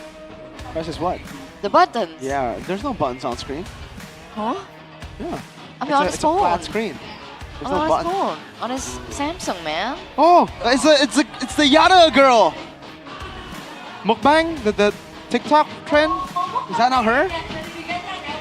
You guys are so old. You're out of touch, man. I know that's I'm the Deepa. only Gen Z. That's Tyler's wife. Everybody knows her, man. Snow as well, and Rashi, your favorite. Kalma? Ah, yeah, there you go. Well, this is Niall. That is Niall. Are you sure it's Niall, though? Because there's an imposter. Should be Niall. The fake Niall. Oh, and they look so similar. Cold-blooded jungler. By the way, top 5 gold per game as a jungler in MPL ID. Niall's number 3. Sutsujin falling close behind at number 4. But he has only played like a few games. So. Yeah, interesting. Well, not all of those games were like big successes, big stops as well. So I find it quite interesting, yeah. Make It's there as well. Shout out. He was playing yesterday. Having a rough time here for sure. Yeah, the jungle matchup as well. Niall, does he play any utility? He's played the Fredrins, the Bakshias, but he certainly shines a lot more on the Assassins. But this season he hasn't. The losses in week 1 were on utility. Baksha and Akai. Yeah, that's it. Broken wall! He's picked up Gwyn before. Yeah, also Gwyn. There you go, utility jungler. There you go. Yes, sir. Utility jungler, 1v1ing the EXP lane, by the way. Yeah. Let's go, Johnson. No. Broken wall. Phase. I don't know about that. Johnson Odette? Come on. The Java... Oh no, Java Jiv is Kadita. Kadita. And we saw an audit yesterday, so... Guess we'll see. Drafting phase, game number 1 presented to you by the official tournament smartphone Samsung Galaxy S25 FE. this time around, very different. Uranus is actually choice of ban here from RRQ. BTR have banned out the Chip and the Kalea, so really limiting Edok here. Chip and Kalea. I think that really sums up most of the big playmaking tools in the meta for Edok still. He was well known for the tag reel, but we haven't really seen that hero come in strong. We've seen Edok play mostly on the Gatot Kacha, if I recall correctly. So let's see if he once again defaults back to that. The 1-1 gets taken away. That's pretty normal. Now BTR. Because it's Tsujin, do you just want to let the Fanny go? I think it's more, you know, there's definitely more pressure for RRQ to ban it against Nile than it is for BTR. After Chip and Kalea, the box is left open for now. They banned the Yisung, so they are trying to go for the Baksha first pick, I believe, right now. They're trying to make RRQ choose between the Baksha or the Fanny. Well, since the Fanny is no longer super top tier meta, this might work out in favor of RRQ. They banned the Sushin. What's the answer here? Baksha is available. Is it utility style for Bigatron? Well, they can flex it. Yeah. Three-way also. Even though in XP I don't think it's that good anymore. I think the best choice would still be jungle, then followed by roam. They're thinking about this, so... What other choice do they have? Angela. It but does get with countered Baxia by open? the Baksha. That's true. But if you snowball, anything works. That's true. I wonder if the Selena is in the picture, because both these mid laners play a mean Selena. And the Selena can be an answer to the Angela, right? Just threaten the Angela kill so that the Angela can afford to think about going to the other lanes, setting up for that macro play. Makes sense. With the Angela being first picked in by BTR though, RRQ, do they pick up the Baxia? I mean, technically they can flex it as well. Yeah. Because you don't want Baxia and Angela on one team. No. Baxia Kimi is an option we've seen a lot. Rinza the Kimi though, I recall it's like pretty okay, but nothing really crazy has happened with this pick so far. Not a lot of big outplays, and it is that tanky mid trio technically that wants to brawl it out.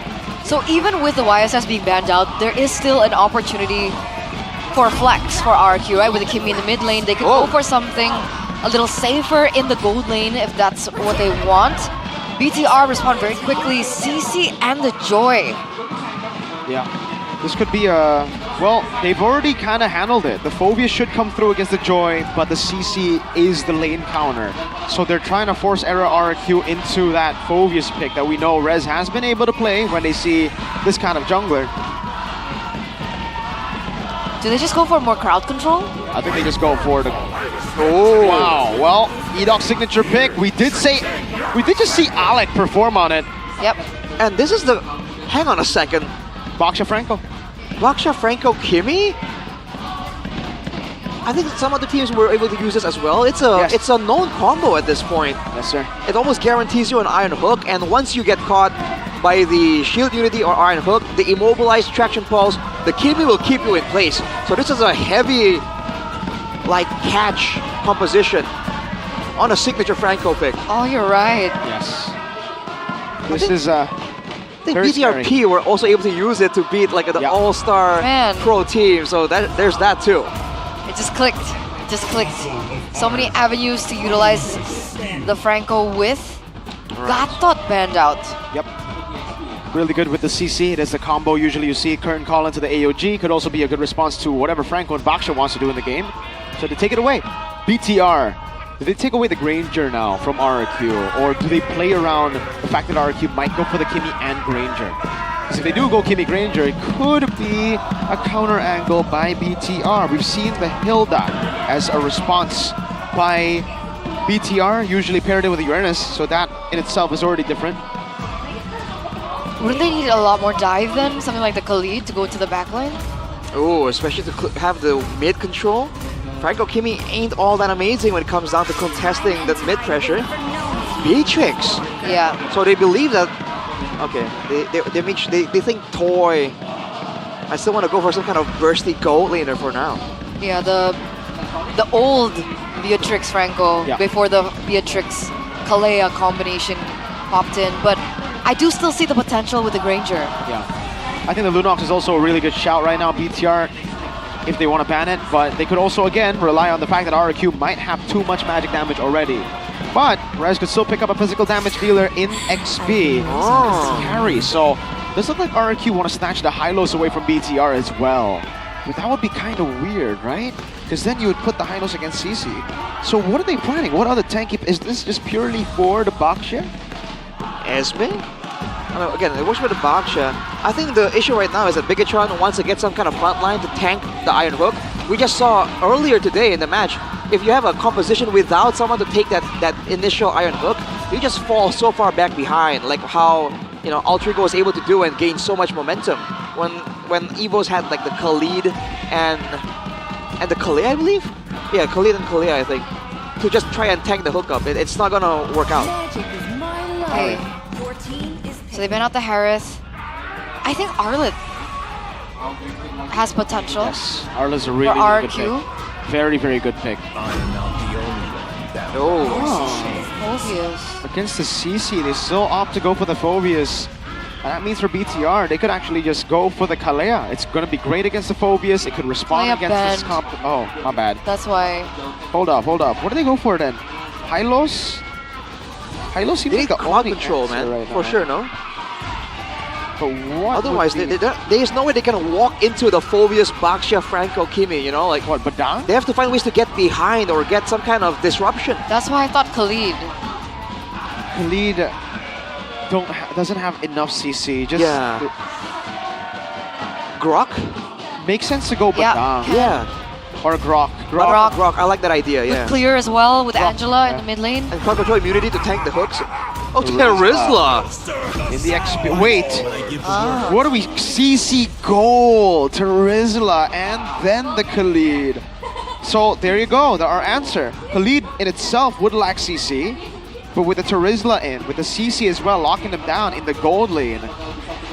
So no safety net. No safety net. They really just want to win out here. And for RRQ, question is, what's the marksman going to be now? Well, technically, they can let the Khalid take the hook and then penalty zone. They can let the Terizla take the hook and then Raging Sandstorm. So it's an answer in a way. But the moment Edok gets a Winter Crown, we've seen how it doesn't even matter. Bigatron have to make sure that RRQ don't get any momentum going on. It depends on this lane here. Bruno.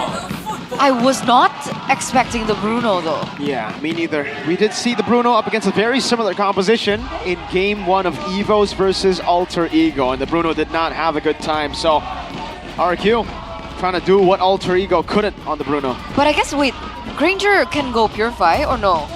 Yeah. Can. Yeah. So why Bruno? It would be too one-dimensional. Their damage source would be both skill shots, Kimi and Granger. So if Bigatron just go in and move around, it'll be tough for you to land those shots. Man, I think the idea is just to have a really tanky front line and force a front to back using the Franco. And then in theory, right, the Bruno in a long drawn-out fight is not skill reliant, has the balls to keep resetting the extra damage. So him and Kimi really excel in the longer fight where these sustain tools from Bigatron can be abused instead. It's a bold move. I'm not sure how this one's gonna go. I guess we'll see if this Bruno's gonna work out. Ladies and gentlemen, it didn't work out earlier on, but let's see if RRQ can change the narrative.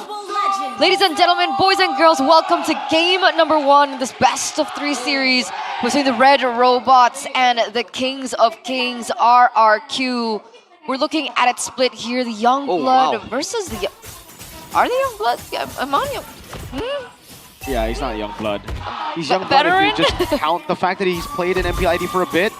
But if you count his experience in MPL PH, yeah, definitely not Youngblood. Not at all. Already getting a bit of an advantage here in the lane. See how this one goes, man. The stats are quite starkly different from the two. And for now, at least, very conservative this mid lane. Usually we see brawls at level 2. But both teams seem to want to take it easy just a little bit. They might really be banking on that level 4 for both teams. But I mean, Edok's on the Franco, right? So essentially he should be able to get some picks in. Maybe the hooks have not landed yet. The follow-up from Rins would definitely be there. Also, an important thing to note before we get into this game is the fact that nobody's brought Purify. Despite a lot of, playmaking tools with Shogun on the Terizla, we have Edok as well with the hooks, so on and so forth. Yeah, just relying on the movement, on the reads and outplays to avoid those big picks. Against Edok, it's definitely a bold move, especially with Sutsujin on the Baksha. Looking at the emblems by GamesMax, agilities for RRQ. It's all about that movement, it's all about getting around the map. And for the side of Bigatron, that's a Bargain Hunter Inspire for Moreno and the Angela, but also the Brave Smite. So, trying to make sure that he gets a bit more safety, a bit more tankiness and healing in the midst of a big fight. As Eman, that's a bit of a swap here. Huh. Yep. Because There's the mid lane. the Angela can rotate with level 4. So CC will get the prio here in the mid lane. Level 4 as well. Shogun is already ready. And they're all actually clumping up. Shogun could get a massive penalty zone. Eman looking for the play already. That's a penalty zone, locking it down with the current call as well. Nile wins at the retreat battle. It's going to be the combo with the Raging Sandstorm as Moreno gets level 4 and rotates early. Turtle plus 2 kills to BTR. Beautiful start for BTR to set the tempo, to set the pace. It looks like Nile is looking for something more. Finn already really good at the zoning against Edok. The hook does not land, but it does land on the buff. Uh-oh, not too sure about this. Bloody Hunt gonna be locking Finn down. The targeting is off, and Sutsujin pays for it with his life. Nile a bit too aggressive here. Gonna be caught and will be slammed down to the ground. Shogun with a flicker to a flicker response from Rins. But all in all, that was yet another 2-for-1 trade in favor of BTR. We're gonna take a look at the talent prediction here, but Mirko, come on, I didn't expect them to actually write that down. Vitality, my goat. All right, Vitality, my goat. That's my goat.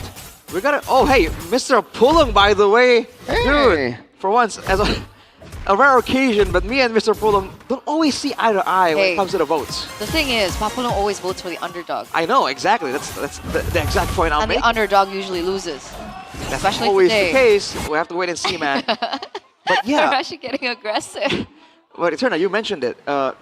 With the Franco, they should be going for a lot of these earlier fights instead. But RRQ, they waited for the level 4, and Bigatron definitely got the better move. And even though they left Toy farming on the top side, Eman came out of that with more gold because he's able to secure more buffs, I believe, more gold buffs in the lane. He has a 300 gold advantage, which isn't crazy, but considering he rotated and participated in the fight, gets a kill and an assist, you know, not looking all that good for Toy either. And Honor Bruno, you'd want to kind of look for that early game, right? So the fact that he's playing from behind, we can see already the support coming from Edok, maybe perhaps looking to try and feed Toy. Sutsujin's also rotating towards his top side, and so is Rins. Are they looking for something? Will they be able to get it, though? It's another turtle angle for both teams. Edok, what's the move here? So many threats. Whoa! Penalty zone. Iron Hook as well. That's going to be the hard guard coming down as well. That's going to be the Raging Sandstorm not landing. Dark Wave landing on everybody, but he gets melted down. Edok with the flicker and the Bloody Hunt, locking Nile down right now as they go for more damage. And Mon gets away with the vengeance, and now it's Nile who walks back up with the miss. But Nile doesn't have the electrifying beat, and will be Eman looking for the last pick on Rez. Can't get it. Toy! Getting the kill back. Nile looking for the stacks. No electrifying beats still. Shogun going for the damage. It will be the electrifying beats and the take on the turtle as Shogun gets away with the flicker out. It was a 1-for-1 trade. All in all, BTR going to be able to pick up that turtle because Sutsujin was the one that was down. So at the very end of it, it was worth it, but they had to lose Eman in the process. Dude, Nile is 2 levels ahead now from Sutsujin. Yeah. RRQ needs to decide who's going to be the main front line, because Rez at this point isn't tanky enough. He is getting melted way too quickly, not getting the resets, the Infernal Pursuits, as much as he needs to really be winning RRQ these fights. They have to decide, man. If it's Sutsujin, then it's Sutsujin. If it's Rez, they'd have to play it accordingly, because right now, Bigatron are just out-sustaining them. Eman early using the Vengeance to kind of make sure that he doesn't get taken out. Oh! Good flicker wasted, and Sutsujin can't even go for the combo because Edok has already used the Iron Hook. I feel like it was like a peculiar result, though, from BTR, right? Because essentially, Shogun utilized that penalty zone early, and then the Sandstorm also didn't land. So those were 2 big resources that didn't hit, and yet BTR was still able to get value out of that team fight. Because the targeting and the way RRQ were fighting wasn't really ideal. And not to mention, Rez missed a big Dark Wave there. If it landed, it would have landed on 3 members. It'll be 3 Infernal Pursuits. A huge swing in damage. So Rez needs to clean up his act as well if he wants to really be that terrifying, phobious presence in the jungle. It's a move here. Sutsujin. Edok will get the Iron Hook. But I don't think you want to go for the Bloody Hunt there. Raging Sandstorm.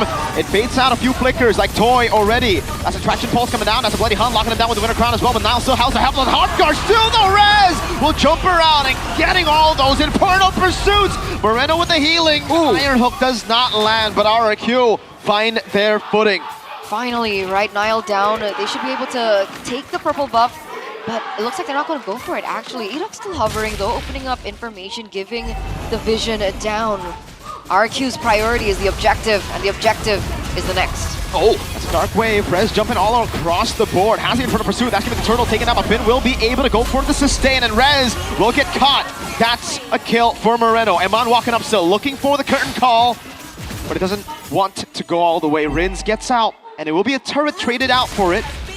Finn with the Raging Sandstorm. Oh, and the Flicker penalty zone as well. An Iron Hook landing. Toy is right there, but Niall comes in from the side. Shogun will die, but it's going to be the sacrifice to get Toy plus Sutsujin too with Shogun's first skill. That's crazy. 2-for-2 trade. XP, roam for gold and jungle. I would say that's worth it for BTR. Worth it. They wanted to get something more to punish RRQ for getting that turtle, and they did.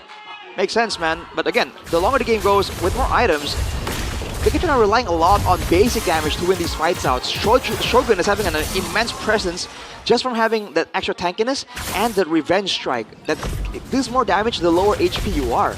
He is 3, 1, and 4 right now, so he is actually holding the majority of the kills in this game. It's not Niall, and it's not Eman.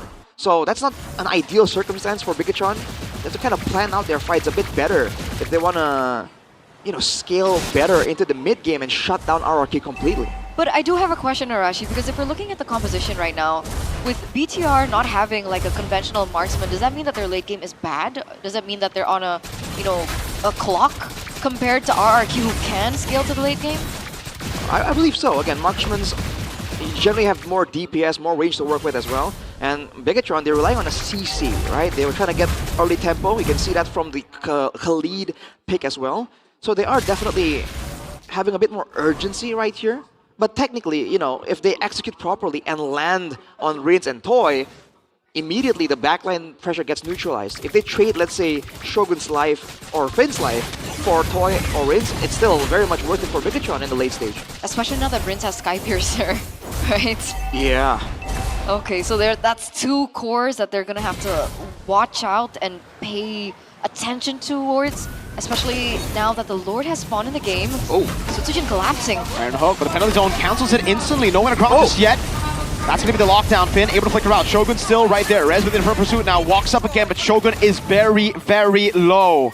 So is Sutsujin though, as Moreno shows up. Iron Hook from Edok. No Bloody Hunt necessary. Rins picks up the Sky Piercer. Raging Sandstorm almost knocks him down. Now jumps to the back line, and Rins gets a double. The Bloody Hunt will lock him out. Niall still gets away in time, but Eman is all alone. Iron Hook from Edok with the slide tackle, and it's Rez who picks the kill up. That's the Franco we know and love. That is Edok's Franco. That we know and love. 3 members taken down from BTR. This is the best potential scenario that we're looking at. Niall's looking for a steal though. Yeah, you see the Phobius instantly. Oh, wait a second, Rez! Too far.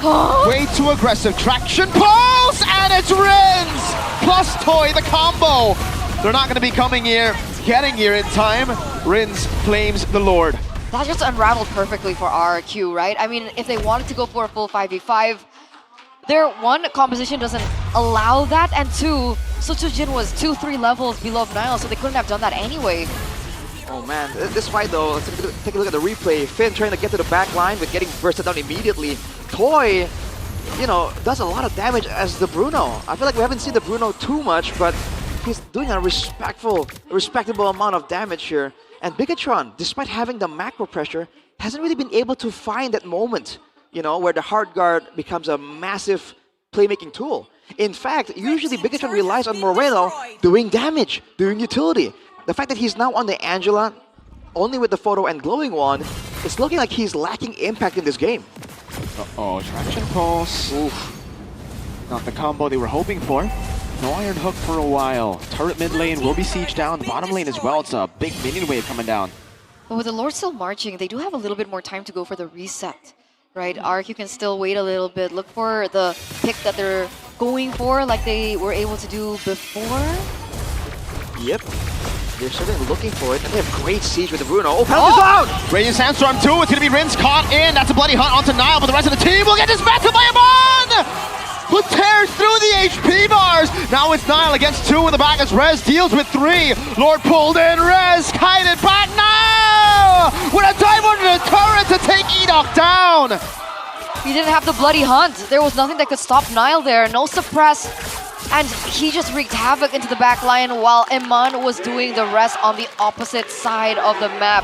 That went horribly wrong for RRQ. Amazing turnout from Shogun as well as Finn. I don't think it was a big mistake from RRQ, but they really shouldn't be in the jungle against a comp like this. They were clumping up. Exactly, in the jungle, in the narrow passage of the Land of Dawn there. That allowed Bigatron to go for those massive plays. Shogun, though, what a penalty zone. And just like that, the backline is just that vulnerable. Rez, being the main crowd control tool, he wants to be in the front, but he needs to understand that when the fights go like that, his job isn't to dive in the back. His job is to stay over there and shield bash and dark wave and make sure that Toy and Rins survive. Because Toy got out with the flicker, but he got slowly but surely chased down. The crowd control allocation needs to be more calculated from RRQ. So I think Toy understands this, right? So he goes for a little bit more of a defensive item there. For sure. Rose Gold Meteor, after being nuked down by Nile there. The only real solution is going to be Edok. And he technically has shown that he knows how to deal with assassins on the Franco. But right now it's different. The EXP lane, the roamer, everyone from Bigatron are demanding Edok's attention and respect. So it's not really that simple for him to shut down Nile solo. But he has to figure out a way to right now, right? Nile is level 15 compared to Sutsujin at 13. They can't go for a 50-50. At this point, they need to figure a way to isolate at least one member to make this in favor of them. Look at Moreno. Staying in the bottom lane, that's going to Iron Hook, but no bloody hunt. Shield unity as well. Penalty zone! Shogun and Radiant Sandstorm! What a combo by Bigatron! By Vitality! And now it's all for the taking as Eman cleans up. Finn is in the back. Sutsujin cannot deal with him. Can Edok land the hook though? It's ridiculous. It's ridiculous. No purifies. You're going to be able to make this combo once again. 3 members are off the board for the Kings of Kings. And you're right, it's looking like the end. The current call, the electrifying beats. Bigatron looking for Edok. He's taking low, no winner crown to play with. Rins is up in 3. So they cannot end. But they'll surely get the Lord with Sutsujin down. Oh man, that was a crazy sequence of events. Bigatron, understanding the urgency, go for the decisive play. The flicker ultimates from Bigatron have been really, really on point. Wow. RRQ not going. I mean, they had flickers, they tried to react, but it wasn't enough. We said that RRQ has a chance the longer the game goes, but Bigatron, they understand it and they are not allowing it to happen. Now with the Lord, they have to look for yet another decisive move, and they're taking down the turrets, taking full control of the jungle. That's the scary thing about being a Franco and having a Charizla on the opposite side of the spectrum, right? Like, you hook Shogun on the Charizla, but you're only bringing him closer to the members of your team for him to look for an opportunity of his own. And that's how BTR have been able to really turn these team fights, turn these pickoffs into their favor instead of RRQs. Unfortunately, there's just not enough damage from RRQ right now to really shut down and delete whoever gets hooked by Edok. Burst. So they're lacking in burst. The only real source, funnily enough, is Toy on the Bruno with the crits. But with the changes to some of the items, like the blade armor, for example, it's a lot beefier.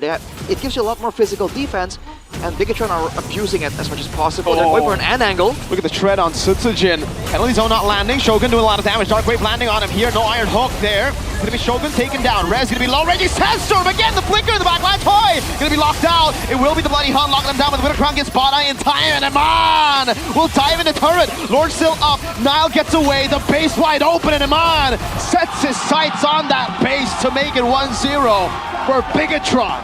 Clean, a 16-minute game there. Not getting to the point where RRQ can look for a way to turn things around. Gotta say, that was a clean game by BTR.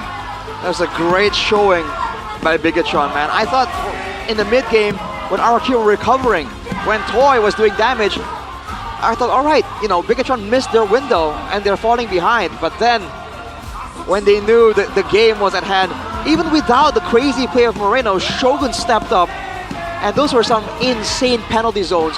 Usually you would see 1 or 2 crazy game-changing penalty zones. I dare say we saw 3 to 4 in that game alone. Wow. That was a good game. Coach Pam and Airpong, man, Barbosa in the back. They cooked real good, man, and the fans are eating for sure. A delicious meal so far, but the job's not done. Not just yet. RQ though, still sticking to the same core fundamentals that we've seen from them for the longest time. This is not new meta stuff. Yeah. This feels like last season RQ. Like it worked for them for a bit,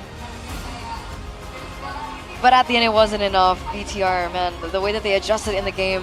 I think that one moment where RQ was able to look for that turnaround, Rins was able to know where the Raging Sandstorm was going to hit, so he flickered out, and then he was able to turn it around with his damage.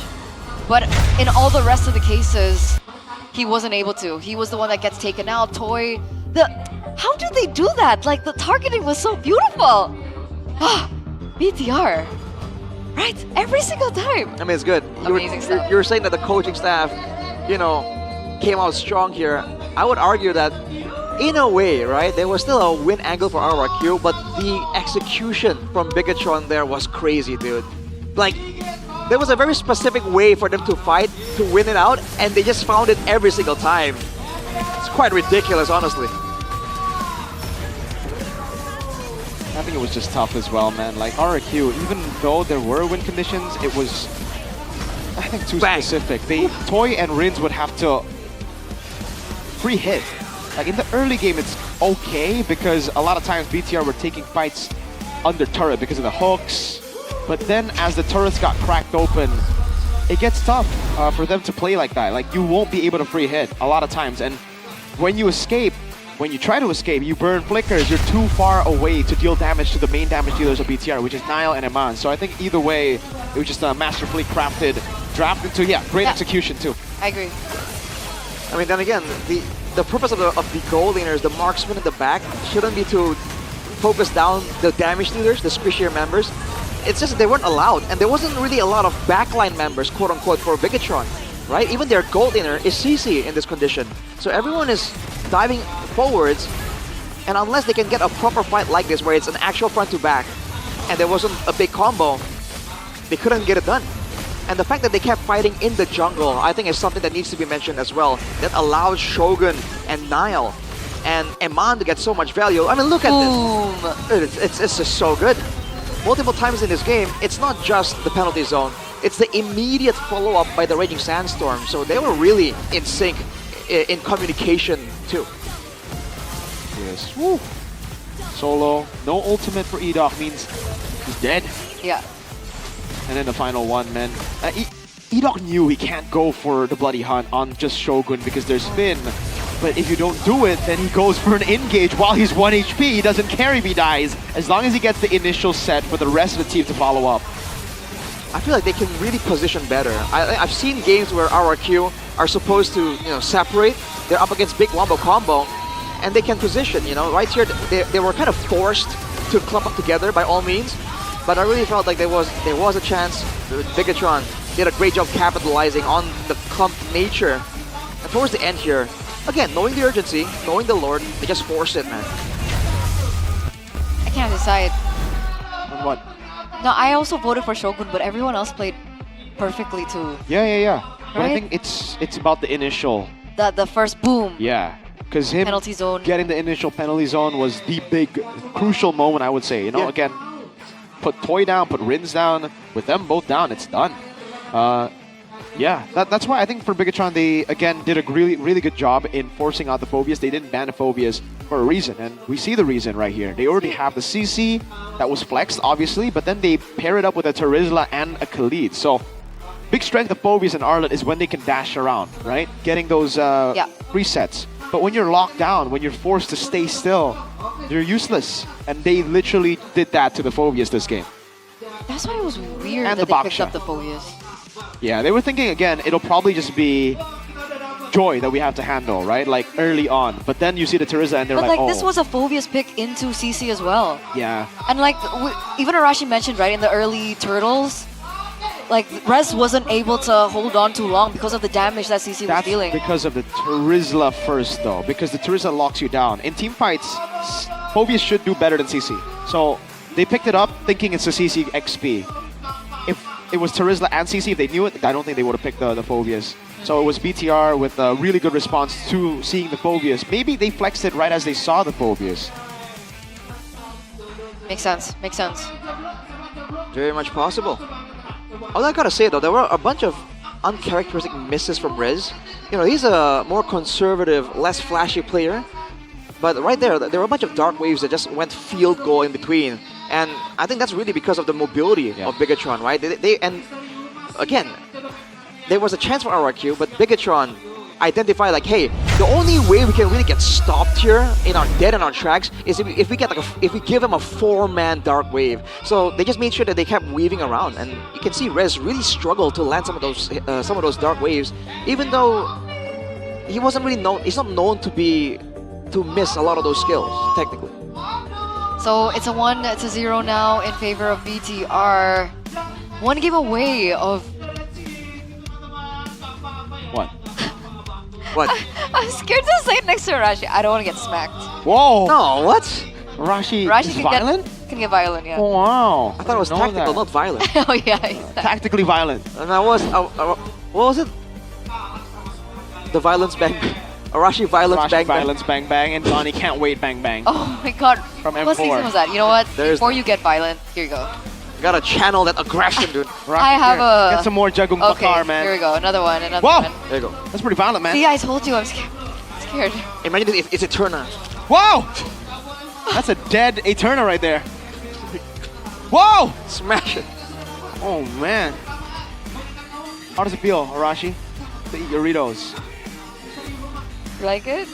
Damn, we got a whole mouthful. If your team gets lost, this makes me feel a whole lot better. I gotta say, it's not bad. It makes sense, especially with the Yoritos x MPL collaboration. There are actually Mobile Legends Diamond vouchers right inside the package for you guys to get as well. So you get the snack, you get the diamonds. It doesn't get any better than that. Yeah. Go check it out, guys. Doritos makes your day more fun. If you're losing, you will still have fun. If you're winning, double the fun. How do you triple the fun?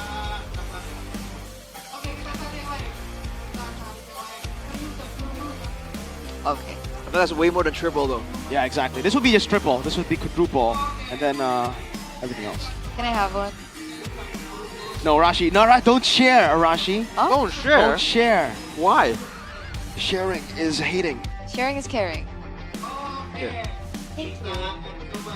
Well, I do not want to share my UBS gold because I want a secure future. Now is the time to start saving in gold. With just 200,000 IDR, you can already start saving with UBS gold bars. Guaranteed, 100% authentic, 100% safe, and 100% profitable. Come on, start saving with UBS gold bars today. Today. Think about your future, guys. What, Because guys? if not you, who? If not now, when? Wise words. Yeah. Thanks. If not here, where? Is that approved by Witty the Wise? Wisdom rating? That's approved by LaFell. He lost it. That's LaFell. LaFell approves that message. Oh. Yeah. So it's a very artistic kind of quote. Yeah. It's very acoustic. Sounds pretty good. Hey man. I think if we use oh, look at that. Look at that. Papulong. I don't know what Papulong's doing. Ooh. It's a love meter. We've got. Hey! She has a boyfriend. Hey! Oh my God! Oh my! He's going! Oh my God! Oh my God! Johan! Oh my God! That's. Guys, we gotta get security in the building. Oh my God! He's Security actually in the building. Oh my God! Papulong apologized in time, bro. He came in time. He nearly smacked. He almost did. Hey, that's my boy. That's my boy. That's my boy, though. You know, I got to fist bump him, man. That's my boy. Respect. See that? That's my boy right there, man. Dude, Represent BTR. He blitzed out of nowhere, dude. Bro, he blitzed. He blitzed quick, man. See, that's what you should fast. do. He's fast, man. Kind of look like Shogun for a second there. Bang. That's what you should do to Shogun. What? Oh, you should run into the town room, or sorry, the player room, and you should beat him up? That's crazy, man. That sounds like a... I might just do that. Whoa! Guys, I am not teaching violence. That was a joke. I just want to make that very clear. No, she's 100% being serious. She wants violence on players. See, anyone who must say that I am not violent Depends which player. is not violent. Wait, what? What? Any man who must claim that I am not violent. No, what? No, did you No, what hear did you what say? he said? What did you say? Anyone who must claim that I'm not violent Oh. is violent. It's violent. Because if you're really not violent, you don't have to claim so. So Arashi Hashtag violent. Tywin Lannister. Yeah, Joffrey. But go on. No, there's nothing left. You didn't hear what she said while you were I talking? didn't say anything. What are you talking about? She's talking about violence. Crazy. And she said only some players. Man, the comments are wild. Calm down, everybody. Oh my lordy lord. Everybody calm down. Rashi, turns out, whoa. Like, RRQ needs to calm down if they want to find a reverse sweep. Rashi, you need to calm down. To take I don't follow. the game Calm in game down, number Rashi. 2. We're talking about RRQ now. Wow, Rashi. We're moving on. Okay. So let's talk about how RRQ can come back for game number 2. Rashi. Okay, Arashi. Oh boy. I mean, you want the, there's still some left. No, it's finished. You're lying. Anyway, continue. What should RRQ do? Mr. Rashman? Yeah, Rashi. I feel like if they... I think they need to respect the potential for like these early game compositions, basically. Because again, the Phobias, yes, can stop a full-on dive. But technically, right, that is not what the Phobias is meant to do. The Phobias is more of a dive in, not kite back type of hero. So I feel like if they really want to try that style, where they quite literally have 2 marksmen in the back and they have a vulnerable backline, they need more frontline characters. And they were trying, I get they were trying to go for that combo, right, the Kimi, Baxia, Franco. But, I mean, right there, it didn't really quite work out. So, You know why? Why? You know what I think? What? Because of the Charizla. Maybe. That's why I think Franco verse 3, tricky. Like, in certain situations, especially if you're going up against a team like BTR who can adapt on the fly in the drafts like that, Franco early 3 is risky because of that, because of the counter plays. Like, we've seen Francos have a problem against heroes like the Kalea, like Charizla, for example, which is why the Charizla plus the Khalid pick was so brilliant, because we were talking about the Khalid pick as well, right? We're like, we need a hero that can dive into the backline to make sure that the backline heroes that RQ wanted to bring out would be tamed. But on the other side, the Charizla pick was also a really good counter-engage tool to prevent that pickoff from happening. So if RQ still want to go for that, that's fine. But they have to think about the steps towards the Franco pick. Exactly. You get what I mean? I agree. Yeah. You can't expect to get a hook and then have the opposing team not respond. And unfortunately for them in that game, there were 2 great responses. The Garukacha was banned for the exact reason, by the way. There's no AOG. Exactly. But now there was a flicker Raging Sandstorm. Yeah. There's a flicker penalty zone. And I feel like the main pick, like you mentioned, Eternat, is the Charizla. Because what made Evos really get completely shut down is the fact that they had another tank aside from the Kalea, their own pickoff tool. But, Kalea, Khalid, both of them aren't really all that tanky. The Charizla has the body of Smith. The lower HP you are, the more damage you can take. And unfortunately also, coincidentally, RRQ had a Kimi, right? Yeah. And the Kimi has multiple instances of damage, so all of that gets shaved down by the body of Smith again and again. Because it's telegraphed, right? You land a hook, you know exactly, especially as a pro player, you would know exactly because after you land a hook, what's the next thing that people would do? You follow up. Exactly. Yeah. Get some damage in. Exactly. Get some extra lockdown. So, as a person to try and look for that counter engage, you would be able to roughly have an estimation of where they would be to follow up that damage. Sort of. Yeah, you have an idea. Yeah. They can't really be too far away from the action. That's why it was Mirko was easy. saying. Yep. So, I feel like, again, if RRQ want to play this strat, then double down on it. Get some burst damage. Make sure that that hook is that much more threatening. The way Altrigo were supposed to, Altrigo actually did it against Evos. If they don't want to, then don't pick the Franco. Maybe pick something like an Edith, like a Mathilda, something to be more defensive, because you are trying to be more defensive. Yeah. I don't think they can get away trying to do both anymore. Yeah, it would be very different if, let's say, Shogun got hooked, but he got instantly knocked out. Yes. Instead of him having to like have time to go for the AOG. So we'll see the adaptations now, boys and girls, into game number 2, presented to you by the official tournament smartphone Samsung Galaxy S25 FE. And again, BTR have found themselves back on first pick. So far, the win rate on Blue's side is almost at 100%. Yep. The only outlier was the third game where Alter Ego were able to win it against Evos in match number 1. So let's see. Angela banned out, Uranus banned out. That's the difference maker here. Jushin banned. 1-1 open. Yes. Oh my lord. Kalea, YSS ban, just like game number 1. This should be the 1-1, right? Like, obviously BTR have ways to flex, so they might not go for the 1-1. Is 1-1 that prio still? Yeah, it's still pretty so prio. good. I mean, we're talking about how the marksmen aren't safe. The 1-1 can be invulnerable, has a built-in Purify, has insane mobility. It really fits the current meta. And technically we don't go late game. Yeah, and we don't see Farsa anymore. Usually the Farsa is a really good choice to go up against the 1-1. But they go CC, dude. They know they have the triple or the double flex here, and they know they can still counter the 1-1 if RRQ pick it up. So for BTR, it's like, yeah, we can flex it all the way to the end if you want to let it open. But we have so many more than just the 1-1. We don't need to play marksman. By the way, just talking about the Angela pick, part of why the hooked person from Bigatron can survive for so long was a hard guard as well. So now that that's no longer in the picture, I'm wondering if RRQ have the cojones to double down and try and go for a pick-off comp yet again. Oh!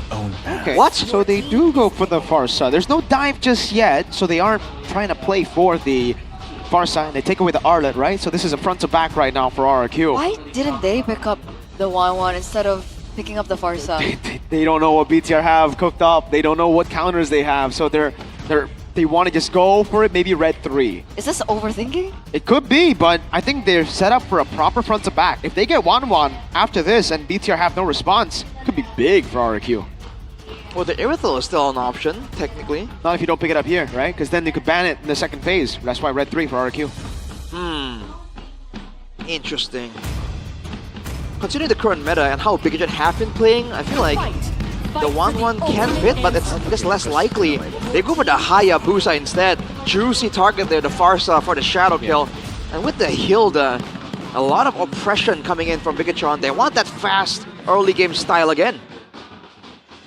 So do RQ go 1-1 here, or do they just leave it for later? The Haya is a counter to the 1-1 as well, by the way. So that's something that they have, and it will be good for the Farsa too. So RQ, do they want to go for double vulnerable?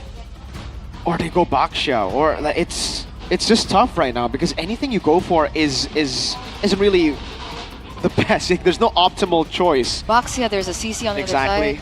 If you go for the Joy, it's countered by the Haya. If you go for the Lancelot, then you have to deal with the Hilda. You go with the Joy. Double trouble. I would say triple trouble for the Joy. The Joy was definitely the pick that I didn't expect. Well, I expected the least because the Haya does well against it. The Hilda does well against it. The CC locks her down. So you're going to have to be very clinical here. I wonder what the idea is for this Joy. Is it the clear speed? Is it the damage output? The kite ability? Yeah. You don't see a lot of reasons to go for it, but maybe the final 2 picks for RRQ might expose what exactly they're looking for. Into the banning phase though.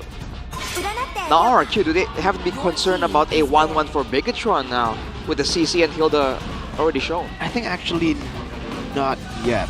I think for BTR, there's a bigger chance of the Harrod to come through first against the Joy. But BTR still haven't picked up a mid laner. So if they get a mid laner with enough magic damage, and yes, I guess the 1-1 still works really well. Or they could just go for CC Gold again and then play for the... Oh, he banned the 1-1, so there you go. It could be a CC Gold again. Man, it really is messing with your mind, you know, like the way BTR draft. Exactly. There's so many options. You can only imagine what is going through RRQ right now. They're like, okay, we have to ban Harrod now. That's what they're planning, right? Like, but the CC can still go gold, so what do we ban XP? But the Hilda can technically go XP. The only set in stone pick is the Haya, dude. Yikes. A bunch of flex coming in from Bigatron, and they've been able to outflex almost everyone, dude. They have a very wide hero pool. They can be played at such a high level, and there it is. Niall was playing. Imposter alert. Wait, he should be playing. Where is he? Niall, You what see are you something doing? Here. Imposter alert. What is this guy doing? What? Play the game. Oh, wait, Oh, what? wait. Huh? What the hell? I'm so confused. Oh, Beatrix. What? Thinking of a possible Franco again, a possible Cho as well, some more lockdown. And they go Jawhead, dude. They just want to win early. They want to try to beat them down, but I don't really think they have the composition to do that right now. Like, right, Pikachu by Vitality, the Hilda will go Revitalize, CC will go Vengeance. The only real catch right now is on Haya. And we haven't even seen the mid laner. What's the mid laner that they need to go for, though? Because I think they need something Selena? a little safe. They can go Lunox mid here. Ah, yeah, something like that. Yeah. The Selena, Hard to catch. okay against the Farsa, but then the Joy Jaw. Oh, that does open up for the Jawhead, so I see it. But then it will be too early game, right? Maybe early game is exactly what they want.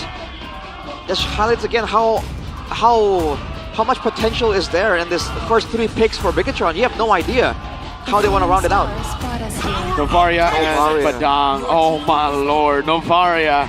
And it'll be CC Gold again. The flex. I don't even know where the Badang is going. The Obsidia comes through. But who are you really? You're matched up against CC. That's a Vengeance. That's already good against Obsidia. There are no dashes here. And I don't think you want to follow a melee comp. Maybe it's to kite back away from the Hilda. We've seen way too many quote-unquote assassin Hildas. But Hilda, okay, the Obsidia, when you ult, you follow the guy who's running. So you ult the Hilda just brings you to the team. But you can cancel the ult. Yeah, but then what are you getting? Well, you can kite back. If the Hilda dives towards you, I think, is the idea. But then your Joy's cooked. But it's so hard against CC. Yeah. It's CC Vengeance, right? Yeah. Presumably it is. This looks really good. And the Novaria, dude, it's a pick that I've occasionally brought out as well. You have absolute mid control. You don't need the roamer at all. 2 spells, within 3 seconds, the wave is done and you can just roam out really, really fast. But hey, trust the process, trust in Cascute, right? Obsidia in the gold lane. Now for RRQ, for Toy, for the first time. Let's see the debut for Obsidia for Toy. In game number 2, will it be enough to turn things around and change the tide that they have set? Dude, look at this cheese. Yeah, exactly. What I want to do, man, in the early game, especially because they get the level 2 so quick. Shogun will still get away, has the flicker, gets into the bush properly here. But it might be a re-engage again because Niall and Moreno are both positioned aggressively. It's a great move there for Bigatron. Sending the Hilda to help with the clear, with the cut, and immediately going to the red buff, the orange buff. Surgeon definitely wasn't ready for it.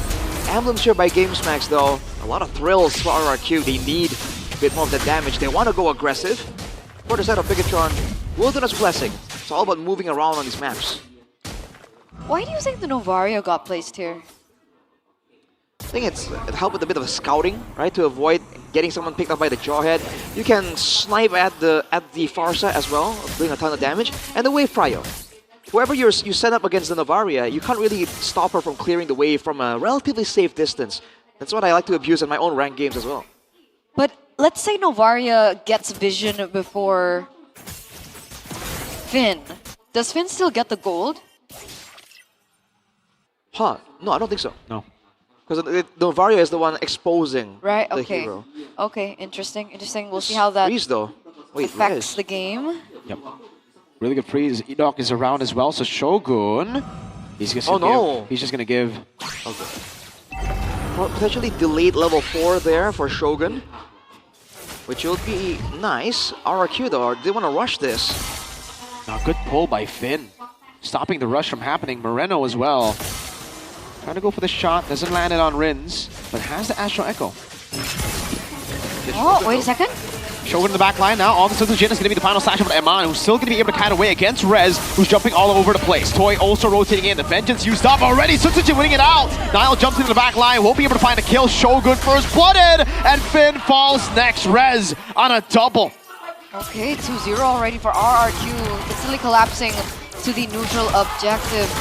And this is exactly what their comp was built for, right? We mentioned it in the drafts with the Jawhead as well. Really good catch against BTR, who I believe Finn doesn't have as much leeway in, right? Finn on the Badang, not yet level 4. I feel like this might be the idea. You know, if it's a brawl you want, we get to the brawly picks.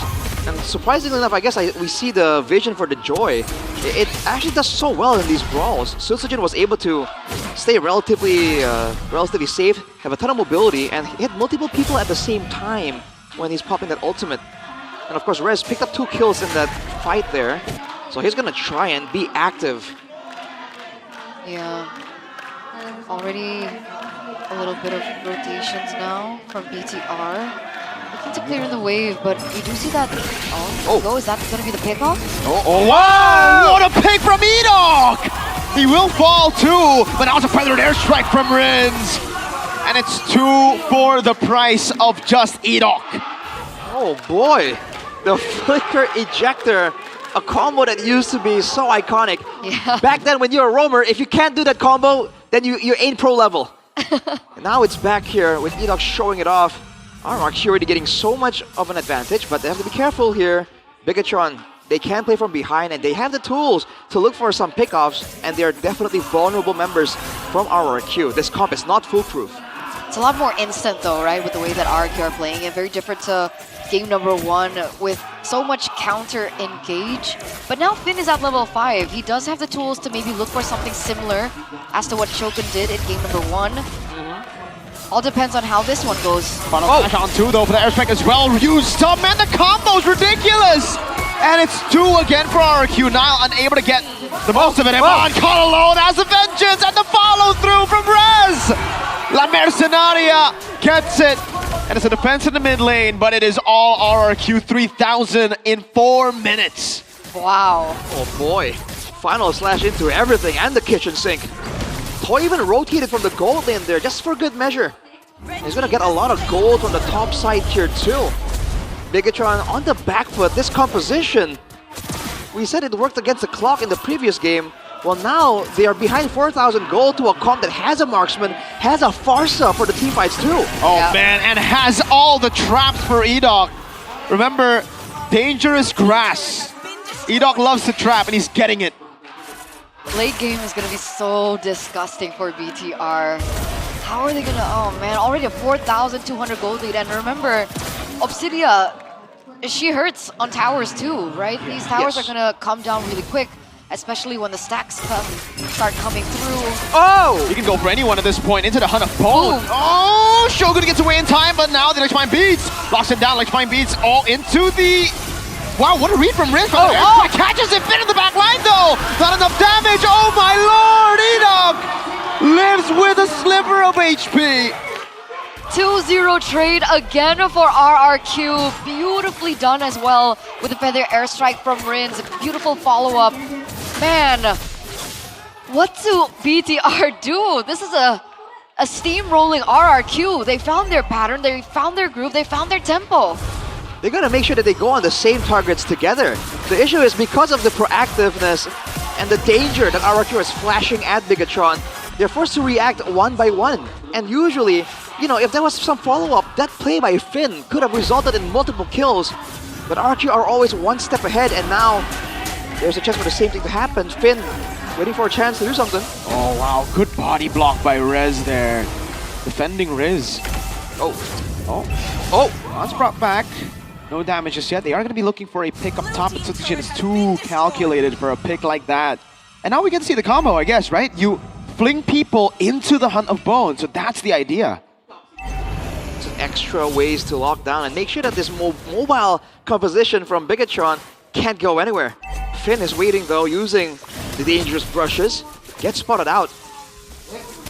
Shadow kill already, but it's on to Rins. Sutsujin with a jump in forward. That's everything used, and he gets chased down. It is Toy getting to half, but Sutsujin claiming the turtle. 7.3 in 7 minutes. Shogun now caught on the stun. Oh, there you go. That's the Hunt of Bone, but now it's the Astral Echo. Iman popping in the curtain call, dives into the back line as well. Toy getting shot. Final slash from Rez. Finn and Shogun doing a lot of damage. Rez should fall, and he will to Iman, who's going to be caught. Has the vengeance, gets away. Sutsujin looking for the play as well. Minion cleared in the mid lane. It's still okay, right? Rez goes down, but remember RQ was able to pick up a lot more. 6,300 gold and counting. So Tsujin is 3 levels ahead. Oh, Shogun, gotta be careful here. Niles there though. Rin stayed for way too long, but luckily there were no stacks on him, so no shadow kill full burst on him. Nile versus Sutsujin, and it gets stolen away. Nile, no quad shadow! Sutsujin, unstoppable, now gets locked down, so there is a shutdown back for BTR. Bit of a brawly situation here. RRQ wouldn't mind. Oh, ejector! Go on the Shogun, Hanabone locking the... Boy, Finn actually able to get the fist crack down as Rez goes in for final slash, but will not be able to land it now. Feathered airstrike over to Iman. He's going to be dodging almost all of it. Man, big tempo here from RRQ, but Bigatron is showing that they can strike back. So RRQ can't afford to let their guard down here. 6k gold lead at 8 minutes. Once the Lord comes into the picture, that's where it gets a bit dicey for Bigatron. They don't have the clear. They have the Novaria, but there's no DPS source. If Iman walks up to try and clear that Lord, he's in danger. Yeah, there's so much tools that RRQ can utilize against him, right? We have the unstoppable voice from Edok, final slash res as well, not to mention the follow-up coming through from Toy. And again, remember, Sutsujin is ahead in levels, 3 levels ahead of Nile. So BTR needs to look for something different around the map. They can't go for that 5v5. They can't fight fire with fire right now. They can't play for the 50-50 on the Lord. And the far side wave has already been set up by RRQ.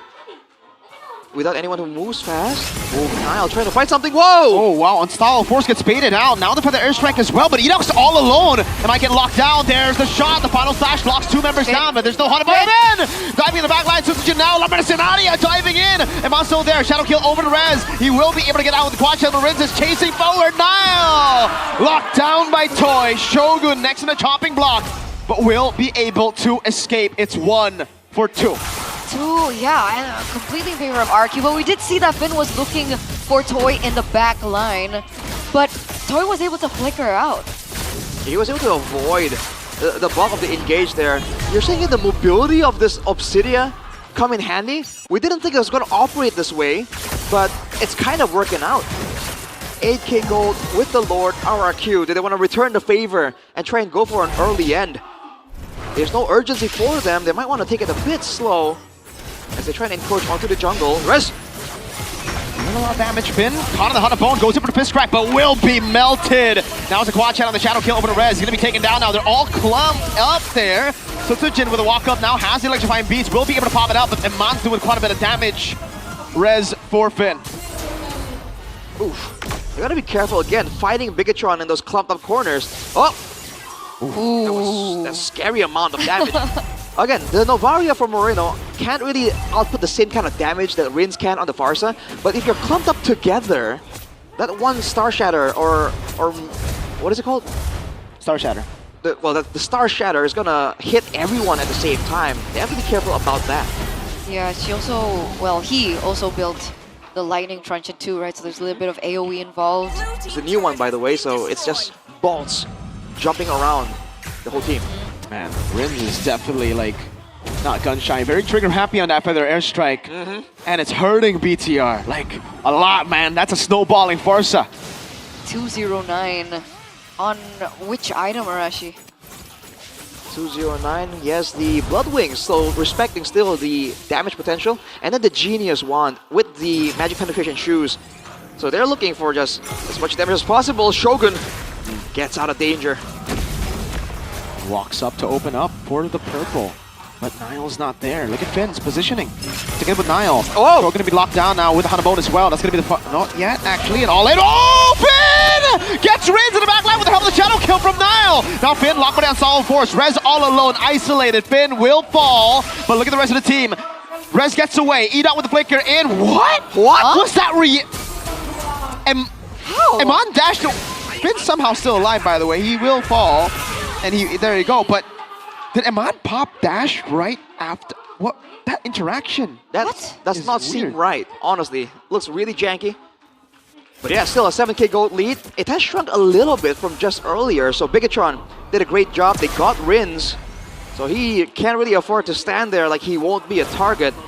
But it doesn't remove the fact that Toy, unless he makes a big blunder here, is looking pretty much untouchable. Yeah, still sitting at 305, and it was different, right? In game number 2, 2 cores from RQ, no problem. They had 2 kind of engaging tools to kind of utilize to take both Rins and Toy down. But in this particular game, Finn kind of has to choose, unless, of course, Toy and Rins are situated in one particular spot, which shouldn't happen. So if you take Rins down like they were able to do before, still Toy is going to be a problem. And so far, we thought that maybe the vengeance coming through from Eman would negate that attack from a Toy, but it hasn't really been a problem for him so far. The waves here set up by RRQ just earlier. See KSQ with a concern or complicated look as well. The damage from Moreno though, it's really starting to hurt, so RRQ, they gotta respect it. Yeah. But they have the wave now. They don't know that Nile isn't in the area, so they're forced to consider. So many bushes to control here. Flicker in from Edok. No Hanabone just yet. Toy's actually so far back, but it's the final slash. We'll lock him down. Eman pops in the current call. Oh! Star Shatter! It's a fit in the back line. Hanabone locks down! Toy! What a play to find that! Edok's so low though. Is this still lordable? Rins gets right out of the bush by the Star Shatter. RQ might have to disengage. Wait a second, we'll see what the call is. Edok's still in the bush. He's healing up just a bit. Eman sees him. He's really low. Yeah, the Lord will be taken. Eman now trying to run away. Pops in a current call and locks him down. Open! Oh. What a fist crack! And now it's just Toy. He gets caught all alone. Eman's still there with a nature coming down. Nahanabone locks Moreno, but it's 3v1 and Moreno likes the Maniac. He finds it. On a Novaria? Of all picks? How? What just happened? That was an amazing call by Finn. The complete turnaround. Eman was able to capitalize over. He loses his life, but it's traded for 4. Absolutely worth it for Bigatron. They're gonna be able to clear the Lord as well on the top side before RRQ can get any value from it. What? They got the Lord, but they still went for an aggressive move here. Let's take a look at the replay. But the official tournament smartphone. It's really looking so good, but they overextended here for sure, dude. Toy avoided getting caught, but the 3 members taken out. You saw Toy with his best attempts could not take out Eman. Deceptively tanky right there. How the heck did he get a Maniac? Moreno. Just Maestro things, man. Because like 3 people were there. Yeah. And then he killed Toy after. Look at the gold diff. It was 8 to almost 9k, now it's down to 4. And the Lord gets dealt with. Man, expect the unexpected with BTR by Vitality. And after RRQ showed them that they can make plays, Bigatron say, we got some as well. Hold up. Don't count us out just yet. Okay, but still though, RQ are holding the gold lead. Does this matter? We're at the 15-minute point. Slowly but surely it will matter less. I think the bigger question is Moreno's items. With that Maniac, he's done with the Blood Wings as well. One more item before full build. So I feel like the frontliners of RRQ are going to be forced to go for some kind of Athena for sure. Yeah, he's top 3. Is this gold? Yeah, it's gold. Yep. He's far above Rin. I mean, you got like plenty of shutdowns there. 2,000 ahead? And Eman is still the highest damage dealer, by the way. Yeah, 2,700. Right.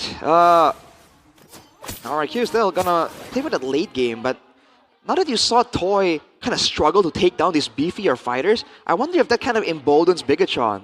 Like, okay, we've been respecting Toy a lot, but right there, you know, we were able to actually sustain for quite a while. And in a prolonged fight, by all means, RK has they have more DPS because of the marksman difference, but they don't really win out in front line. Rez and Edok don't match up to Eman, Finn, and Shogun, especially with Eman shredding them down. So because the fights are more so like pick-off heavy or momentum heavy based, Toy is actually struggling to find, you know, the window to output all that damage that he has built up. Does it matter that Rins has Divine Glaive now? Well, it means that whoever gets locked down is gonna get deleted even more.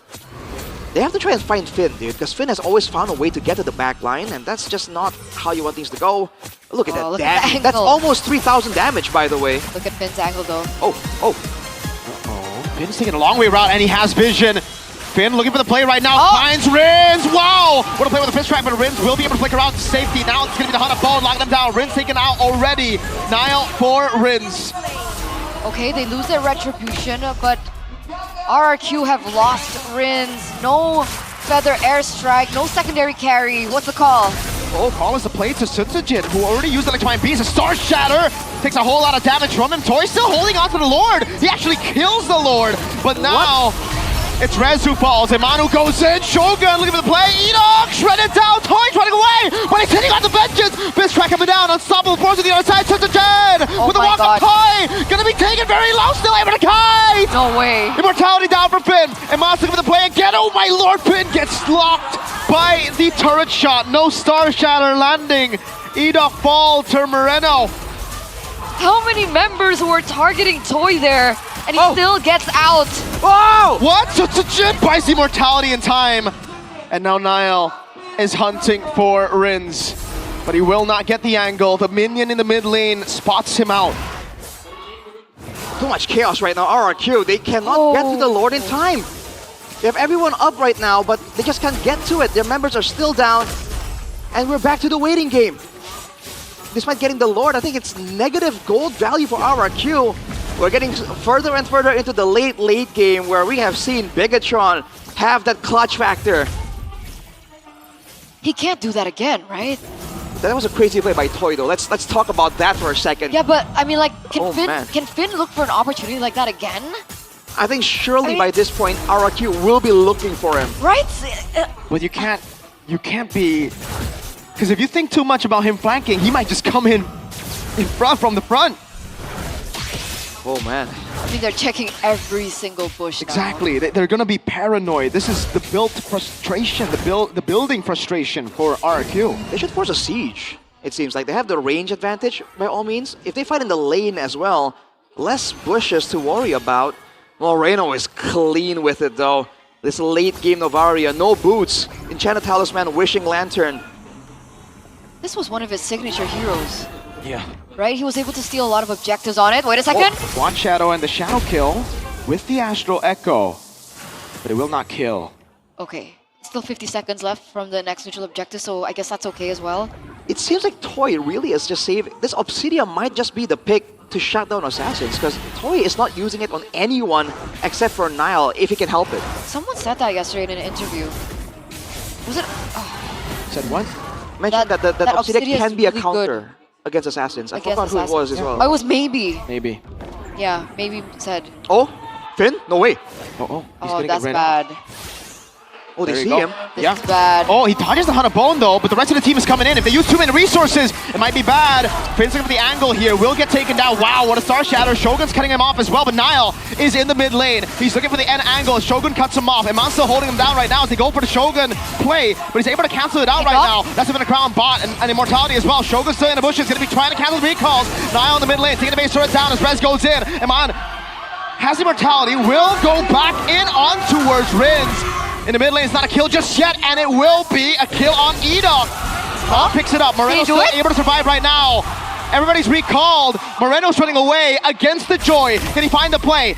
He pops into a crown. No immortality. He will die as well, and now it's just Niall. Finn up in 15 seconds. They're going for the end on the bottom lane. This is disaster. He couldn't end.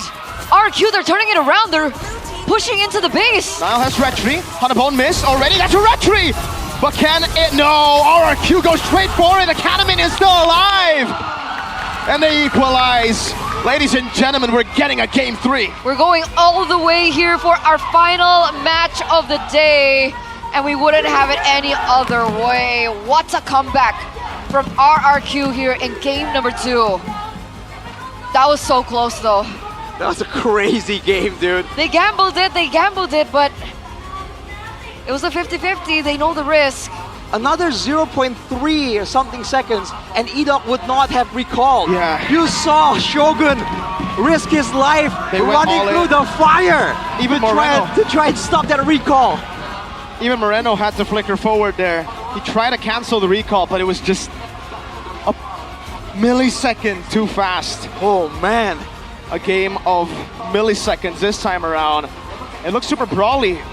It was super brawly. Look at Enoch. Look at Shogun knowing what's at stake. Moreno can't get it. Flickered in. That could have been. That would have been the end. That would have been the end. no one would have been able to recall. Nile would have cleared it. By it, I mean the base. But thank goodness Edok got the recall in time. Yes, he got the kill here, but they really had to bank on Moreno being alive with Haya. It's not just the Haya, especially because he's already used the shadow kill. But Moreno flickering forward and then somehow still surviving all the way till the end there. What is this man, dude? Like, how is he avoiding all that danger? That was a crazy game. I don't care what team you're supporting, that was a crazy game. That was a good game. That was an amazing game. Good series so far, man. I've loved it. Very entertaining. Woo! I like match 1, I like match 2. No. Game match 1? 3. Match 1 and match 3. Oh wow, you don't like match 2? No. That was so entertaining. Yeah. Oh, man. Moreno tried to go for the rose gold there. Who? If you look at his items, Moreno, I think, tried to go for the rose gold. Bought the magic blade. He was still trying to just do everything in his power. Yeah. That was down to the wire, man, quite literally. So many fights. Bro. I loved it. Fighter gold lane. And with sure execution, they were able to push back a team with a Farsa. With a marksman, a real marksman, you know. Shows again, I gotta say, respect to Bigatron, dude. That was crazy. That should not have been that close, I feel like. Yeah. I have full respect for Toy too now. That was crazy. Toy was phenomenal, man. The doubts for Obsidia this game, then the combo, but then him outplaying so many situations. Well played. Really well played. To play this last moment yet again. It's so close, dude. Yeah, dude. It really came down to the milliseconds on Edok, dude. Because if Moreno got the cancel, this would be GG, because everybody else got the cancels on the recall. CC, Eman was able to stop Toy from recalling. It was all on one dude, Edok. You can bet in the comments like, yo, stop him! Stop him! You know that from the Lord of the Rings? Yeah. Where there was an orc trying to blow up the wall? Basically, the wall was impenetrable, except for the one weak spot. And they were just yelling, stop him! Stop him! Oh boy. Oh boy, indeed. Obsidia, dude. Player of the game, though, goes to Toy, presented to you by the official tournament smartphone, Samsung Galaxy S25 FE. There's a lot of moments to talk about right here. Why do I smell smoke? Because the game's spicy. It's hot. I don't know. But yeah, the burst damage differential, you're seeing it here. Even without the same kind of lockdown that Franco can provide, with the damage available, dude, you're seeing Bigatron struggle to respond. Now, the big factor, though, is that Bigatron knows they can't find a proper front-to-back win, so they start getting creative, going for flanks. They send Finn occasionally, they send Nile some other times, and they try to overwhelm the backline, and it worked several times, and honestly, that's why it became so close. And clutch moments like this, you cannot count them out, dude. Whenever there's a playmaking hero, I think Finn has proven himself. He used to be compared to Key, El Momento, but he has racked up a Momento highlight of his own. Finn is so gila, man. Who? Finn is so gila? Someone played Bean, man. Yeah, it was phenomenal, man. Look at Toy, basically 1v4, 1v3 there. Yeah, exactly. Win of nature, dude, the life steal, everything, dude. Killed Finn in the process. Even more dramatic now, right? Because he was getting hate. Well, not him, but the team was getting hate. It's like, oh, this is the team who did Skylar for this guy, and now he's like, yeah. Stop him, Moreno, stop him! Oh my lord, dude! Literally so just, close. Yo, that was crazy. That literally decided the game. The composure for Edok as well, though. He trusted in the team, yes, etc., etc. To not cancel. The moment his silhouette disappeared into the bush, tap that recall button and just close his eyes. Like at that point, it's between God. Please, and Bigatron. Please. Oh, Kyle did a phenomenal job, though. He literally tried to clear out the wave as well. He got the shadows perfectly. But at that point, you know, the red tree doesn't clear the cannon minion instantly. The KDAs are very deceiving. This does not look like the KDAs. You know, I don't think the KDAs do the game justice. Oh, man. Incredible. I think a lot of teams need to try and look at this game and study it, dude. How RRQ are able to kind of make this comp work. Yeah. The combos and how they're able to synergize so well. And on the other hand, you gotta look at Bigatron, because if they want to start playing these fighters in the gold lane, you gotta learn how to play like this, dude. You have to see what kind of composition allows you to kind of get close at almost 22 minutes. Alright, we need a break. I gotta give props to Edok though for the early game, right? That went Yes. exactly The according jawhead to pick. plan for RRQ because of Edok and the jawhead pick. It felt like it was what they wanted to achieve from game number 1, but couldn't. But then with the jawhead, because everything is a little bit more instant, that they were able to achieve that momentum, that tempo in the early game. And I gotta say, the fact that it went to the 21st minute, that was props to BTR, because I thought RQ could have closed it earlier. Exactly. Look at that damage though from... Get into this composition in ranked and try to make it work. Like, dude, like it's not as easy as it looks. It's not easy. Not at all. You know, Moreno on a Novaria gonna be like, what? This is not a spam DPS hero. This is a burst hero. All these factors, you know, all the lack of damage, and Bigatron still find some win angles. No neutral objectives, by the way. No lords, no turtles. Still try to make it work. Almost did. I think it's crazy that Eman, even when he's not on a marksman, he can just do no wrong here. Like, yeah, dude, 107,000 damage dealt, 151,000 damage taken. Dang, dude, like, dang. Anyway, shout out to Susujin. He dealt the most damage this game.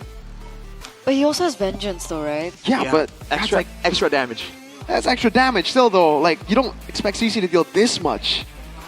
It's because everyone was focused on trying to deal with everyone else. Eman, it's so sneaky with when he tries to go in, right? And technically, he is the only one person that doesn't really have a counter from RQ side. Because Nile maybe could have done more damage, but Toy had his number the whole game, right? Moreno, Finn, a lot of attention to them because they were the ones making the big play happen. Eman isn't really all that eye-catchy. He just gets in there and starts like, you know, starts rolling the yo-yos, and you're like, hey, why am I dying? What's going on here? I really was doubting the Novaria pick, but then at the end, that was the main reason why BTR were able to last that long too, because it scales into the late game. The It Vision shows too. something different. Vision 2, of course, but man. Hey, I just want to get to game 3 at this point, right? This is a good Ooh, can we just go series. straight? Game number 3? Ooh. Are they ready? I mean, I guess they need a break. Oh, Alyssa looks like she's getting ready. Oh, okay. So before we get into game number 3, we are going to throw it over to Alyssa for a report. Ring ring, what you got? Dengan match yang begitu sengit antara Bigetron dan juga RRQ. Tapi Alisa kayaknya mau tes dulu deh. MPL ada mana suaranya? Wow, kita bisa melihat ya begitu semangat, begitu panas satu sama didapatkan baik dari RRQ maupun Bigetron. Karena mereka berdua sedang berjuang di leg kedua ini. Karena kita bisa lihat bahwa kedua tim ini nampaknya adalah tim yang sangat kompetitif dan hampir tidak pernah absen dari babak playoff. Nah tapi Alisa di sini kayaknya nggak mau ngomongin itu aja karena kayak pengen gangguin yang udah ada duduk di kursi pink di sebelah kanan Alisa nih. Halo, dadah dulu ke kamera, halo. Namanya siapa nih? Boleh dong yang di sebelahnya diajak berdiri juga. Cie malu-malu. Siapa namanya? Rian. Karian dan juga membawa siapa nih? Vira. Karian dan Vira adalah sepasang kekasih? Bukan. Oh bukan ya, tapi iya ya bener ya. Mereka malu-malu aja nggak sih? Oke, ada alasan tersendiri duduk di kursi pink hari ini? Kayaknya telat datangnya ya. Dapatnya bangku di doang. Kenapa kak? Udah sempet ngobrol-ngobrol belum nih di bangku pink ini? Oh belum. Belum, kenalan dulu dong, kenalan. Acie, kita mau tes dulu love meternya kali ya. Kan siapa tahu. Oke, boleh ke arah kamera dong, kita tes dulu nih. Cie, boleh dong kita cie-cie ini satu MPL Arena, cie. Kita tes dulu nih MPL meternya, silakan. 3, 2, 1, boleh dong love-nya mana love-nya? Love-nya, cie. Itu 80% dapat lah, tinggal nambah lagi 20%-nya. Kalian sama-sama Big Troopers? Iya. Iya sama. Sama, oke. Udah jadi Big Troopers sejak kapan? Tahun lalu sih. Sama aku juga baru.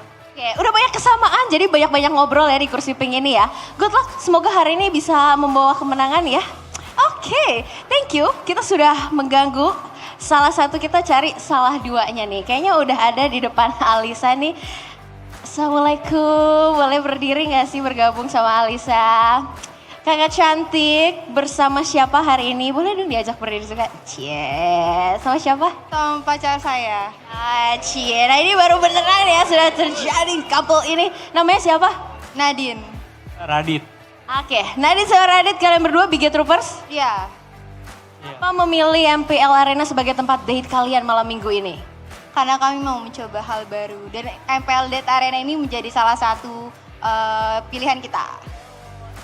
Sama. Idemin aja ya, oke. Tapi kalian berdua nih memang dari awal dukung Bigetron atau sempat dukung tim lain kah? Iya dong, once red, still red. Radit sama juga nggak? Sama. Ya udah sama ya, oke. Kita coba dulu love meternya ya. Apakah 100% nih dengan kesamaan mereka yang luar biasa banyak? Silakan. Cie, apipi, apipi. Gemas, ini nggak jalan ya love meternya. Oh jalan. Masih yang love lebih gede dong. Ih 100% loh ya. Aku mau minta dong semangat buat Bigetron hari ini. Buat Bigetron tetap semangat, jangan patah semangat walaupun satu sama. Ingat kita ada di #2. Let's go. Radit, awas ya jawab sama ya, awas. Ya semoga kan ini kan satu sama, siapa tahu bisa menang BTR. Siapa tahu sih harus menang gak sih? Ini oke, gak apa-apa dites lagi kekompakannya. Thank you and enjoy MPL Arena. Boleh kita kasih tepuk tangan ya untuk couple kita. Kalau tadi kita sudah gangguin dari Big Troopers, sekarang Alisa mau gangguin dari Kingdom kali ya di sini ya. Alisa cari-cari dulu karena sayangnya hot seat di sini belum terpenuhi, tapi di belakang kayaknya sudah ada nih. Permisi Teteh, boleh berdiri gabung sama Alisa? Oke, sama sebelahnya juga boleh dong Akang. Iya, tapi kita harus konfirmasi dulu namanya siapa? Sally. Sally datang ke sini sama siapa? Adik. Sama adik ya, ternyata tidak apa-apa. Sisterhood, kalian berdua RRQ Kingdom nih? Oh dia malu, jadi Kak Sally yang paksa ya? Boleh. Oke, jadi Kak Sally sendiri udah berapa lama nih jadi Kingdom? Baru? Oh baru, oke. Baru nih karena ngikutin siapa justru? Karena ngikutin pacar, mantan? Gak ada sih, emang sendiri aja? Oke. Ada semangat gak sih buat Kingdom, buat RRQ hari ini nih? Semangat ya, semoga bisa 2-1. Semoga bisa 2-1, memang harus 2-1 ya. Oke, kita coba sisterhood love matter, kita love sister and brother, boleh, silakan. Kakak adek, iya, yay. Sisterhood, brotherhood, jangan lupa ya MPL Date ini gak hanya buat kalian yang pacaran saja, tetapi juga kakak adik boleh banget. Thank you Kak Sally, thank you, sorry sudah ganggu, terima kasih banyak. Oke, kita juga pengen tanya-tanya di sini gak cuman yang couple-couple aja, tapi aku pengen tanya Kak, boleh gak sih gabung sama Alisa? Kamu nih kelihatannya udah Kingdom sejati banget nih ya, namanya siapa? Faruk Hamzah. Panggilannya? Hamzah. Hamzah udah jadi RRQ dari kapan? Tahun lalu. Oh baru tahun lalu ya, tapi ngikutin gak sih perjalanan RRQ? Ya ngikut. Oke, kalau ngikutin, Asa pengen tanya waktu season 9 itu yang juara di MPL Indonesia tuh siapa ya? Aduh lagi. Agak lama ya, oke kita balik pertanyaannya. Terakhir kali RRQ juara di MPL Indonesia itu season berapa? Season 9. Nah bagus, itu clue-nya sudah dikasih ya. Tapi kamu sendiri tahu gak sih waktu season 9 itu MPL diadainnya playoff-nya di mana sih? Playoff-nya di Jakarta gitu. Di Jakarta, betul di Jakarta di MPL Arena ya. Nah, ngomongin soal playoff nih, kamu sendiri Hamzah, pengennya MPL season 16 ini playoff-nya di mana sih? Pengennya sih di Bandung lagi kayak tahun lalu, kayak tahun-tahun sebelumnya. Oh, pengen di Bandung. Kenapa kamu orang Bandung? Lebih dekat, kebetulan kan saya orang Tasik, jadi lebih dekat ke Bandung datangnya daripada ke Jakarta. Jauh ya dari Tasikmalaya. Boleh dong kita kasih tepuk tangan nih ya effortnya main ke MPL Arena. Wow. Boleh dong kasih pesan-pesan semangat nih untuk RRQ, silakan.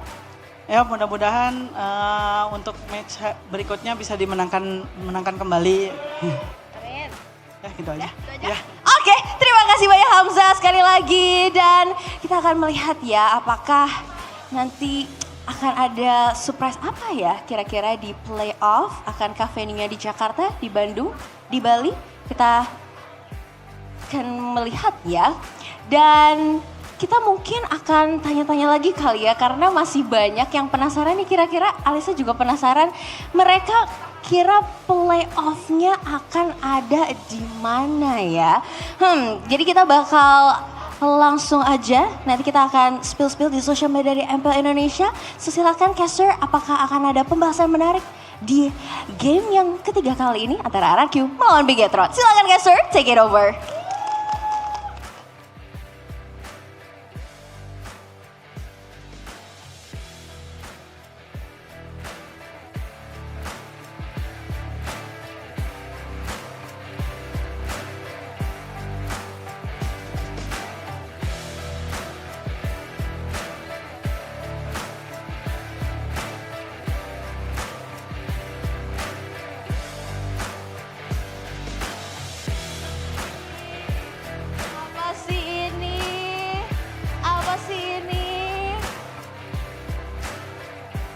Aku pilih. Arashi. That was your chance. The heck was that? Arashi. Arashi, that was your chance. That was you, man. That was you, man. Arashi. I was off guard. What's up? You were off guard. I had no idea. I was waiting for the camera to go back to us. You're so flustered, man. Am I? Arashi, do you have feelings for Alyssa? You can't put me on the spot like that, bro. Hang on a second. Ooh. Whoa. This could be a double win for Arashi. Dude, there is no right answer right now. RRQ and Alyssa Arashi? In one day. One night. That's true. Because it's It already is nighttime. It's 9:49. That's true. It is. Well. Alright, Arashi. Moving on to game 3. Game is game, Arashi. Oh, is there like an English way to go like cheer? A. I guess all, right? Just all. Or A. It's okay. I don't know. A. Chat saying Lamau Arashi. Lamau. Alyssa x Arashi. Uh-huh. Arashi, next time when that happens, you give hearts, man. I did. More. You need to kiss. You need to make a kissy face. Like a Oh yeah, that's true. Like to the camera, man. I don't know if I'm gonna be doing that though. Okay, he's playing the cool card. The cool card. It's okay. Girls like cool. CC. Do they though? Sheffin, you can't say things like that in chat because you wouldn't have done any better. 100%. Sheffin. Imagine like Sheffin. Bro, Sheffin.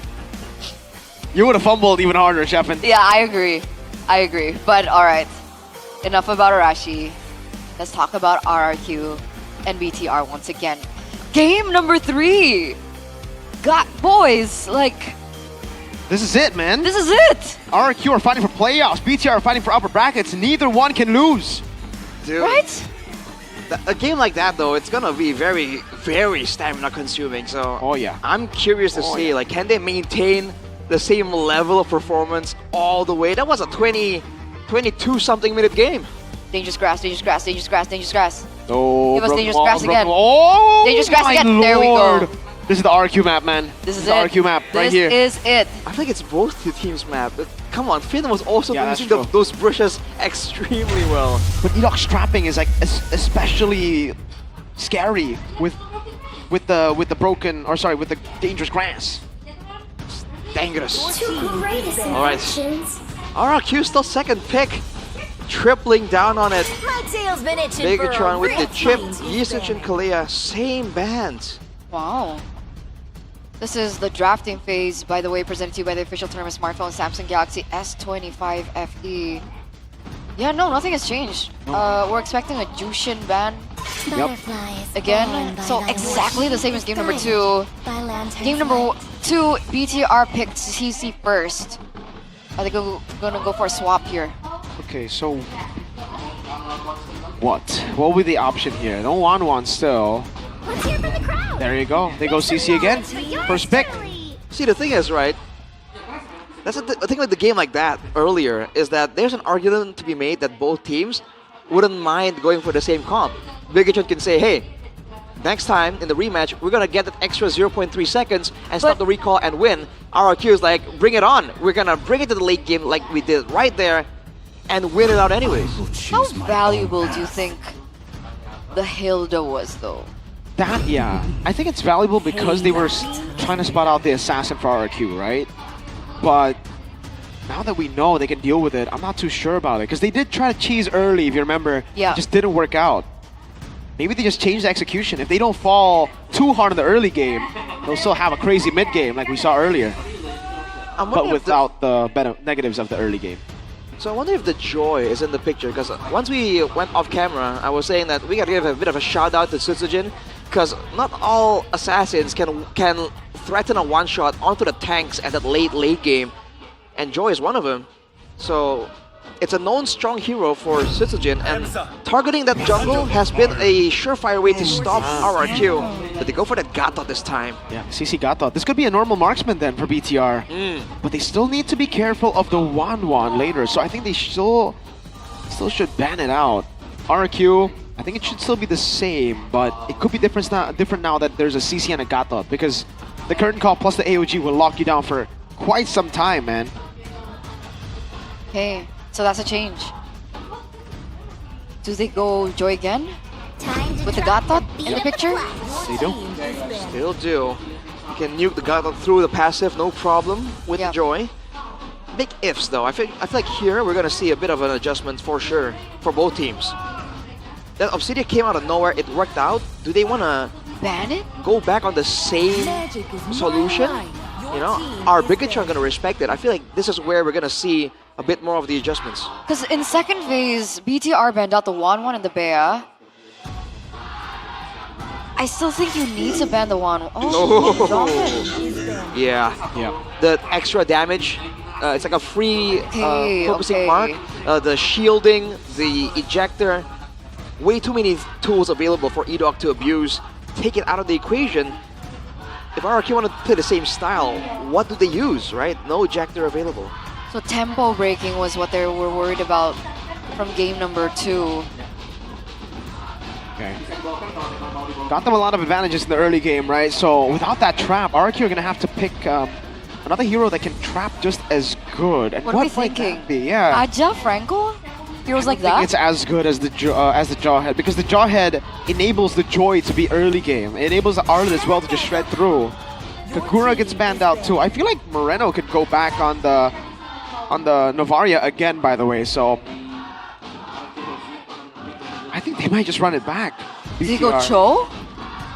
Oh, Cho was actually not bad, but I think, you know, the best choice would be Phobius XP, dude. Play for the Joy and Arlet. You get so much value out of that, and the rest of the team will follow through. Oh, so you flex it. I wanted the Phobius last game, but because they showed the Hilda early, I was like, okay, I guess not. Obsidia banned as well, so RRQ will have to find 2 new picks. So 1-1's open though. Yes. But I think BTR can also still flex, because now if RRQ pick up 1-1, I think the Iritha will come through. Unless RRQ want to save it for the last pick. You know, see what Bigatron will respond with first. If they go for that, they're the ones who picked up the Hilda. Wait, what? So no playmaking, it's just scouting available. I mean, Arlet's there. Yeah, but you want Edok on this pick, on the aggressive pick, on the playmaking pick. I don't think you want picking it against the CC. I mean, it could be Hilda XP against the CC. Hilda can regen in lane. You can like have the roam advantage, move faster, sustain from the yo-yos. I mean, we're assuming that the CC goes XP. Yeah, wait a second. CC could go gold, exactly. See what Bigatron will round it out with. They want to preemptively pre-fire the Aerithel, Mirko? There we go, Novaria again. And then we will have the Phobius, there you go.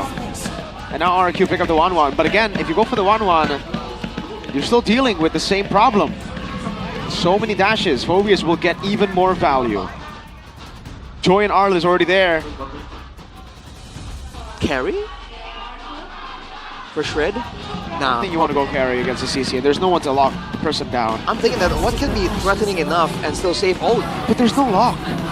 It's not about the lock, it's about making sure that if Phobius goes forward, you can delete him. So they're... It's not ideal. You're not active. early on. You're sitting duck in lane. Yeah, I agree. That's the big negative here. But I guess that's the safest. And technically the Obsidia. Technically the Obsidia also wasn't really active in those fights in the early game. So if they were planning on running back the same kind of... Jawhead. That was different. They had a win up top. This is not a win up top. This is a win for BTR, it should be, for up top. Then CC should be able to win out, even the Gold Crab now. There's a lot of what-ifs right here for RRQ. Whereas for Bigatron, it's a bit more straightforward. It's literally the same comp. Nothing critical from them has been removed by RRQ. Lineup rating favors RRQ though. Yep. So I guess we'll see with the changes from game number 2 to game number 3. With the Phobius, with the carry, with the Hilda, the Gothot as well. How will this matchup turn out? Will it be a 2-1 for BTR? Or will it be a 2-1 for the Kings of Kings, RRQ? Let's head over to the Land of Dawn. Let's head over to game number 3. Early on, aggressive moves this time from the Hilda on RRQ side. It was on orange buff. And did he delay Nile? Because Sutojin is already done with the purple. No, it's pretty much equal or the same here. Edok though will continue this pressure.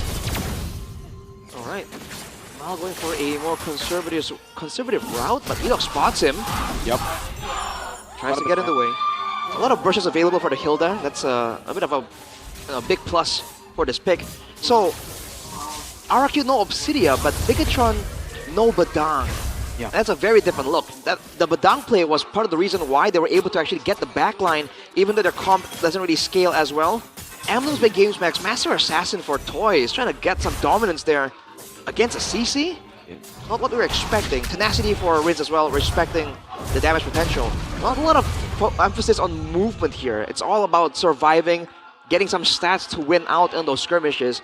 Because in the early game before, you have to remember, RRQ, they survived with a small sliver of HP.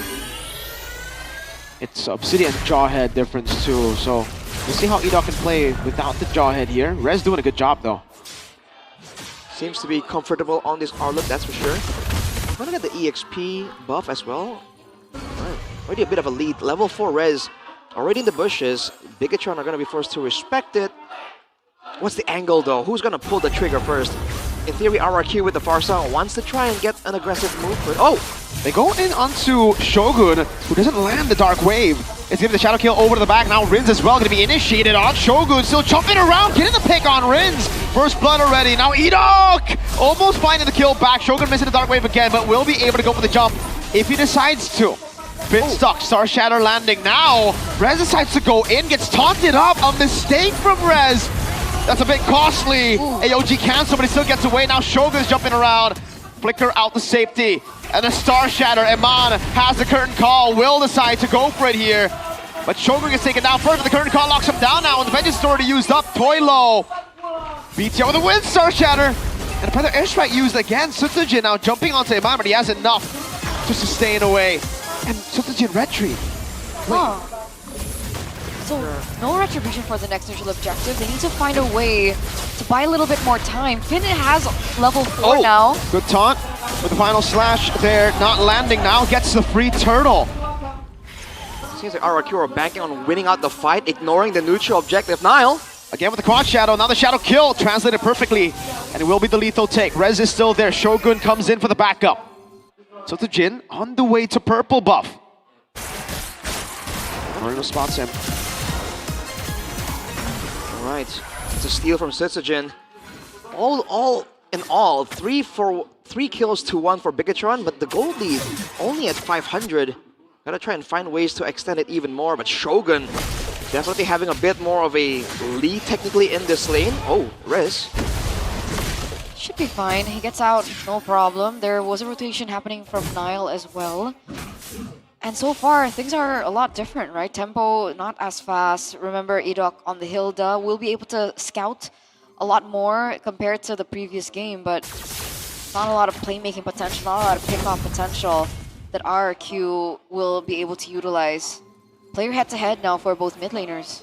Well, Moreno having an advantage there. He did a lot of work in that early fight there, damage-wise and pressure-wise. But still not significant enough to call like a decisive lead. As of right now, I think RRQ, without the extra jawhead playmaking tool, it's just Rez. And because it's just Rez himself is feeling a lot of pressure, and Bigatron has a lot of pressure alleviated because they know the main thing they have to avoid is a big final slash play. Everything else, a lot more manageable. Uh-oh, bottom lane. Electrifying beats, but Shogun stays alive, but he has to burn Flicker, and he's gonna lose on Empryo, so RRQ with a better rotation, the Turtle too. He's gonna have to wait a little bit. Go for a recall as well. A man advantage for RRQ for the setup for the first Turtle. And the rotation is already there. Let's see how this goes, man. Bigatron definitely want to contest this, want to find something. E-Dog is going to try and go for a bit of a flank, find Nile, but he has to be careful, can't go too deep here. Yeah, they might just go on E-Dog here. Retchi already used off, they will go for the pick. Oh, Rez! Final slash! Now it's Shogun with a jump in forward. Curtain call locks him down, the Dark Wave not landing again. Shogun going to be caught, has it in front of Pursuit, but will be taken out again. Eman caught, and they go in with electrifying beats. Eman runs away, Finn gets out, the Star Shatter doesn't land, and RQ are back in business. Alright, 2-for-1 trade, only E-Dog being taken down. Super worth it. It looks like Finn was looking for an AOG onto the members, but it was enough to take RRQ, you know, to shoo them a little bit so they could still protect that mid wave. So that's what we were talking about earlier, man. You saw that Shogun thought there was a moment there, tries to go in, but Toy just started shredding him down. 1 kill, 1 assist. He's actually close to 4k gold, 500 gold ahead of Eman. So far, this slow early game kind of benefits this carry because RRQ don't have to worry about it. But the longer the game goes, once Bigatron gets some more items, there's going to be more ways for them to try and jump on Toy, take him out of the game. Oh, great bonk on E-Talk. Ouch. So here's the big deal, by the way. Earlier, there was a mix of different kinds of damages. Right now, the only magic damage source is Moreno. So technically, once the Wind of Nature is completed for Toy, he's going to have a great time free hitting in these team fights. So it becomes like a similar story to game number 2 again, right? It A gets little to the bit. late game, Toy wins, they're able to, you know, get to the late game, scale into the late game. Moreno has a little bit of a say into the late game, but BTR still have to answer 2 members. E-Dog though. Oh, a taunt in the back as well. E-Dog gonna be taken down now. But the airstrike used up as Shogun goes in onto Toy. Final slash locks him down. He's still gonna be able to go in right now. The Shadow blocks him, but Toy's able to escape. Finn is there as well. Rez all alone. Shogun taken down. Wow! Dead. A taunt cancels it, but Riz deals the final blow. Moreno still in the mid lane farming. It's a 2-for-2. How? What? It's the final slash, and it surprises Bigatron. It's 1-for-2. Toy didn't die. Toy did not. He did not. He escaped there. Finn tried to secure the kill, but he was unable to. Turtle play now, though, immediately by RRQ. Sujin's very low, but Moreno isn't in the picture. Yeah, no, they're nowhere close to look for a contest. That's gonna be a green turtle for RRQ. Finn's caught in a little bit of trouble, still able to get out, and it looked like Moreno, understanding the situation, wanted to go for a counterplay into the bottom lane, looking for a tower, but that's a clear coming from E-Dog. Very quick on Hilda. Dude, this is looking dangerous for Bigatron. They're not really getting a lot of control here. And again, without the pressure of the Badang, there isn't really a backline shot, except if Shogun and Nile try to go for some kind of flicker play. So now the main threat isn't Rins like in the previous game, it's gonna be Toy and Sutsujin. And he's just farming up a storm, dude. Toy has been left alone. What's he at now? Almost 6,000 gold compared to Eman's 4,800. So 2,000 difference? Yeah. Almost, basically. DHS almost done, by the way. So that would, again, complete... Oh, hold up. Taunt over to Dark Wave as well, and all in over to Rez, and he will be picked off. Wow. Alright. Good show of, you know, assertion from Bigatron. Trying to show them that you can't just walk around without danger. But they gotta be careful doing that. If they keep using everything to take out the Arlet, like we said, the carry, the Joy, the Farsa, so much more danger available from RRQ. But even with so much dive, we thought that maybe Shogun would have, you know, a little bit more leeway, I think, tools to utilize. Just because they haven't gone in together, it's always very split up. And 1v1, I don't think there's a way for Shogun to 1v1 the carry. We saw that earlier. It was almost a 1v1 with some assistance for Shogun. And Toy, until the backup arrives, was happy to just duel Shogun. Finn. Oh, that's a stun on him. But the airstrike as well with the revitalized final slash. Wow! Wow! But in the back line is going to be the AOG coming down. Toy already isolated, but Shogun will continue to jump on Rins. It'll be 1-4-1 right now, but they're still both fighting. Actually, Rins actually fell as well, so 2-for-1 in favor of BTR. 2-for-1 in favor of BTR indeed. Toy is so slippery as well to get out of that situation. It did favor BTR, but remember, Toy still able to push in that bottom lane, perhaps looking for the next setup on the neutral objective. Can they go for the contest? Sutsujin, he's far away though. Man's doing a bit of damage over to Edok. That's going to be the power of wildness already with the current call now. Edok's going to be shredded down, and Sutsujin makes his way with electrifying beats, but Shogun's right there as well. The shadow kill used up, and Mon in the 2v1 situation earlier zoned them both. The Feather Airstrike! Whoa! Lethal Ignition and the glowing one. Final tick. Man, that was way close. But that's a lore take from Bigatron. They're able to go for, again, a big play, get some value, and go straight for the neutral objective. But that's a swift trinity completed for Toy. The concern right now is that Toy is the guy with the most gold on RRQ. So the gold lead isn't really existent if Toy can't get active in the fight. And you just saw that with the Vengeance, Eman can zone him out quite efficiently. As Nile looks for a play here. Oh, doesn't read it. Sutsujin. Oh? He might actually be going for the play. Edok caught at the bottom lane. Wow, the Lord will only get tier 1. Oh, not even? Oh, not even? Oh, he gets tier 1. Clutch. Clutch play from the Lord. But Toy is still at 0 deaths. Sutsujin, he's gotta be careful. The quad shadow is on him, but he doesn't want to go for it. A bit too risky. Wait! Nile! Wow, that was very risky, my friend. He goes for it again. I guess you gotta grab some attention, you know, force some respect away from RRQ. Now they're playing it slow, and in the late game, there's the what the heck? And Nile goes for it again. This time doesn't find it though. Rins, final slash, able to block with the airstrike, locks him down. Nile unable to go for it in time. Eman with the curtain call, the damage coming down as well as Rez is able to get out with the revitalize. Doesn't save Shogun. RRQ with a win. Nile feeling a little cheeky, did not pay off for him in the end. Man, Rez read that like a book. Nile gets taken out, unable to get out in time with the quad shadow. Shogun goes down as well. Luckily, there aren't any objectives on the map, but still losing 2 members here. That's a tower, though taken in by BTR. Whoa, Sutsujin's gonna have to respect this and just walk in. Maybe you can. Maybe you can, brother man. Oh. Toy pops in ultimate. We'll get a turret, so it's not lost in value. All right. Feels a purple buff too. And they back out. They got the purple. They lost the mid turret though, despite winning, quote-unquote, the fight. They gotta set up. I was about to say, there's the angle for RRQ to melt down the Lord as well. They don't have a Lunox, but they have a carry that's scaling so well right now. Bigatron, they have to make sure that they play this macro game perfect. What's the next item for Toy? Wind of Nature? I would go Wind of Nature. It's so value right now. Oh, I mean, if you... But Moreno won't be able to finish you off. It really depends on how they, again, land the Star Shatters. Harry will be super far back, so it'll be difficult to land those Star Shatters anyway. Current call, though. Locks 2 members down, the AOG as well. That's 2 locked down. The shadow kill as well. Toys with a lot of damage. Finn gets it taught in the back! Wow! And a cancel over to the dashes. And Mon still going ham. Pops in the vengeance! On a marksman, on a CC, 3 whole games in a row. He just cannot do it wrong.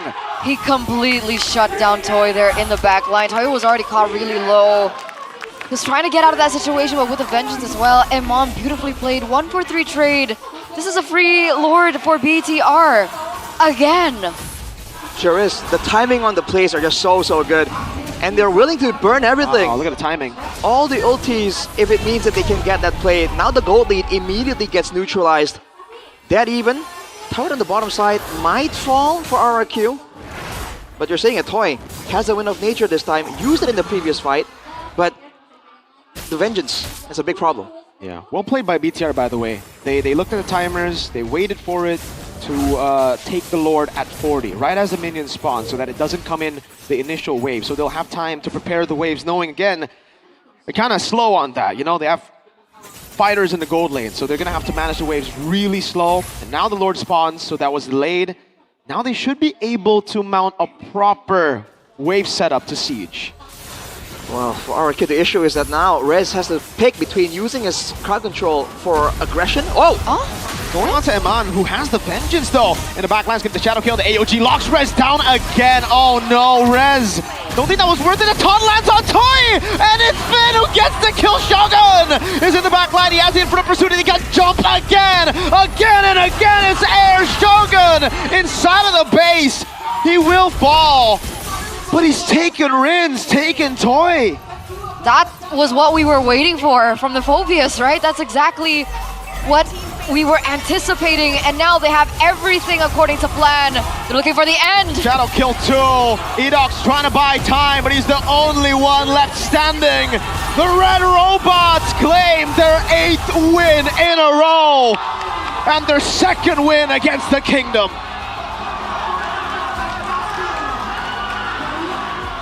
"15 minutes and 12 seconds. Wow, I mean, amazing games all across the board. Amazing games throughout the series. But in game number 3, BTR and their brilliance on timing, on execution, the chemistry, it's unparalleled. RRQ can't compete. Game number 3. It looked that they had something going for them for just a little bit. But Bigatron show again. You want a marksman, you want that vulnerability in the back line. We won't let you get away with it. The CC damage with the vengeance. Working spectacularly for Bigatron. And just like that, they have reasserting their dominance. Well played. Edoc's not looking too good. Not too hot with the expression on his face, and it's understandable, right? Wow. The pressure from the Kingdom, the pressure from the fan base. That final fight was, I think, the biggest mistake. Rez, yes, Eman is the gold lane, but he's not squishy. You can't.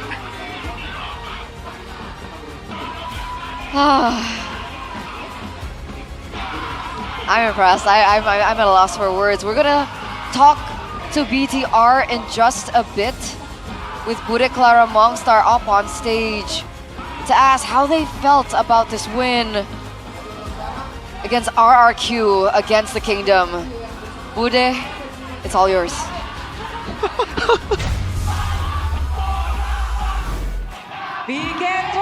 It's me with the interview with Bude Clara Mongstar. Bigatron.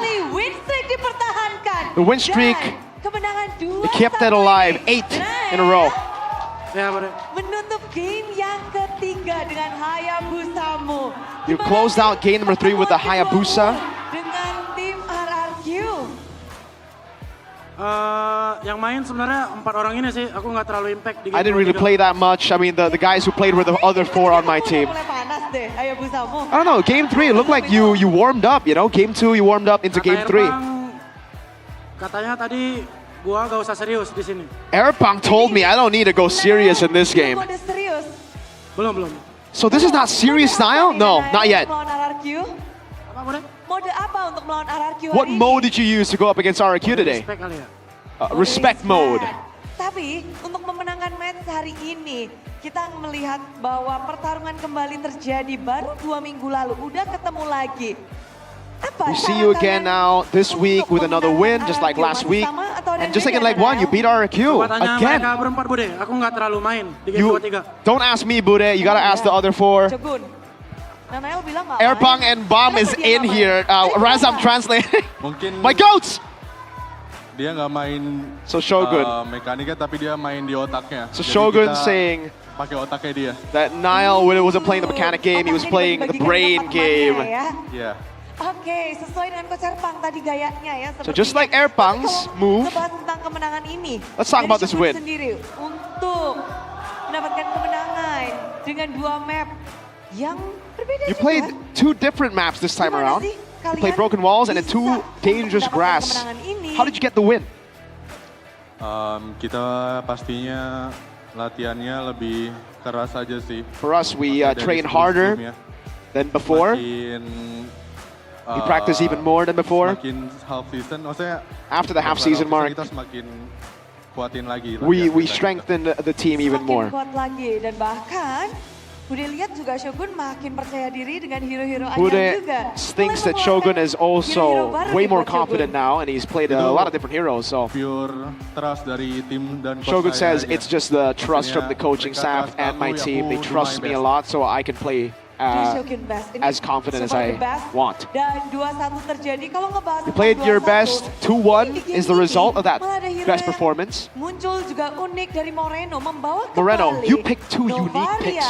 yang sudah A very lama unique kita pick in nggak lihat. Novaria. Yeah. We haven't seen this in a long time. Kenapa Novaria dimunculkan Why di match kali did ini Moreno? Novaria show up here? Awalnya ketemu Novaria karena I went Novaria because... apa? What?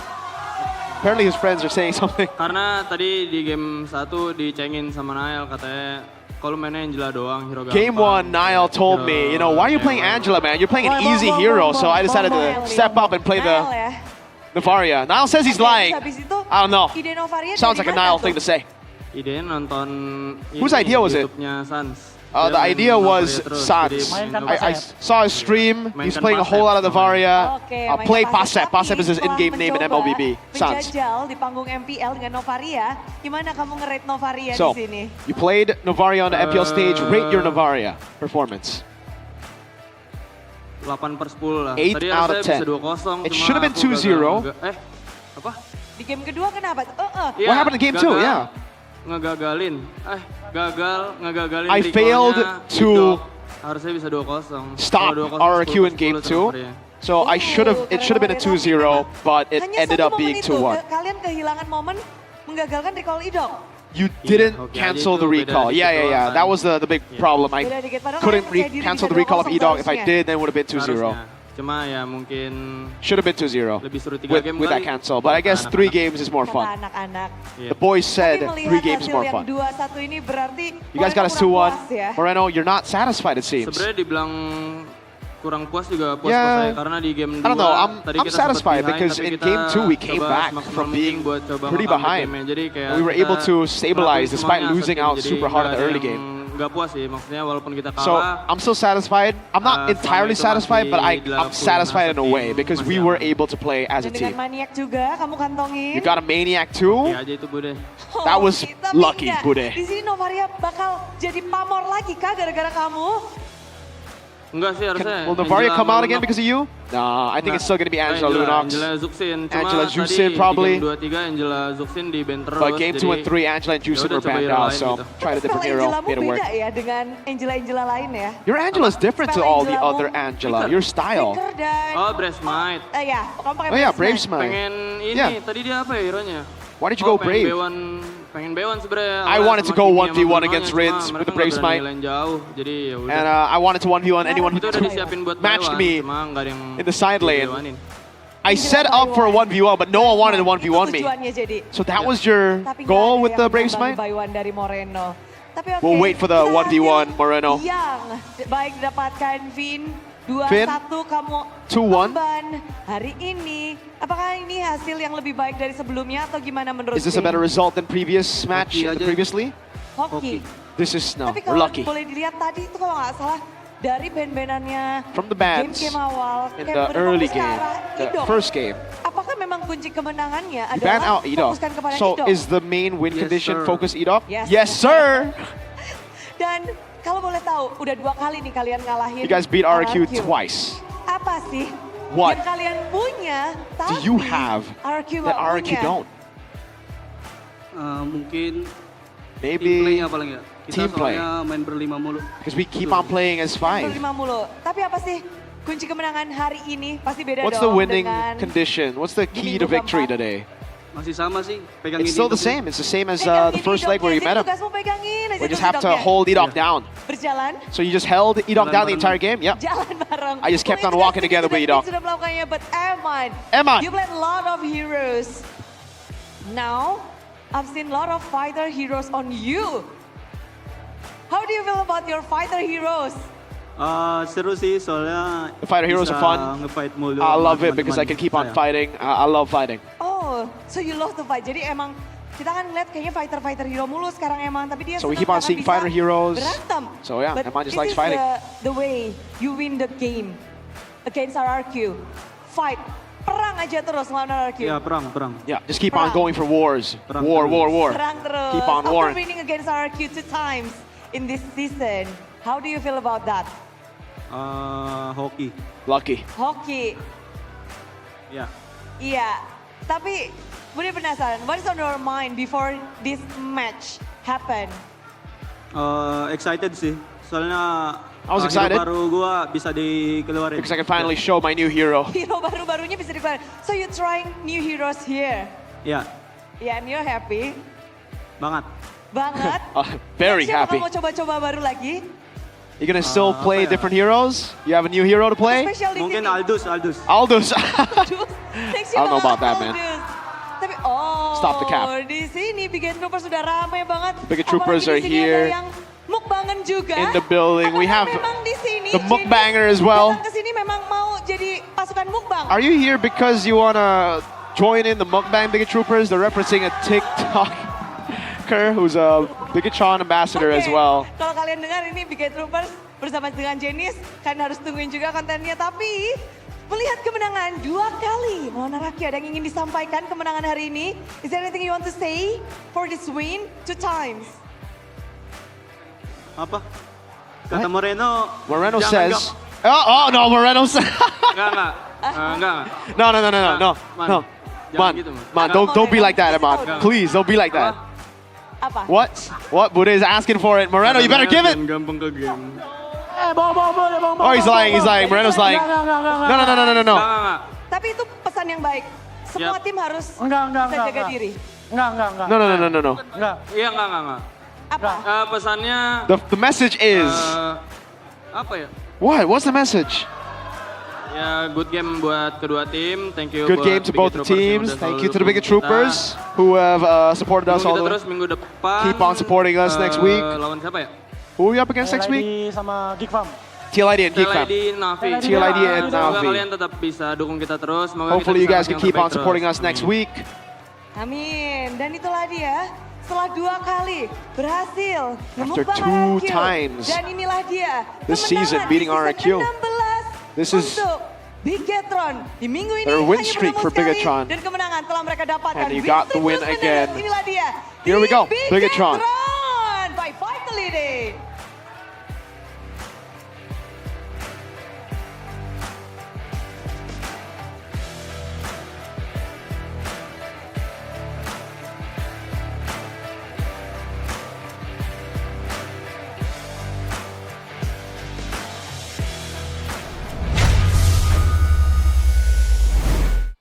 Congratulations once again to BTR for winning out the series 2-1 against RRQ.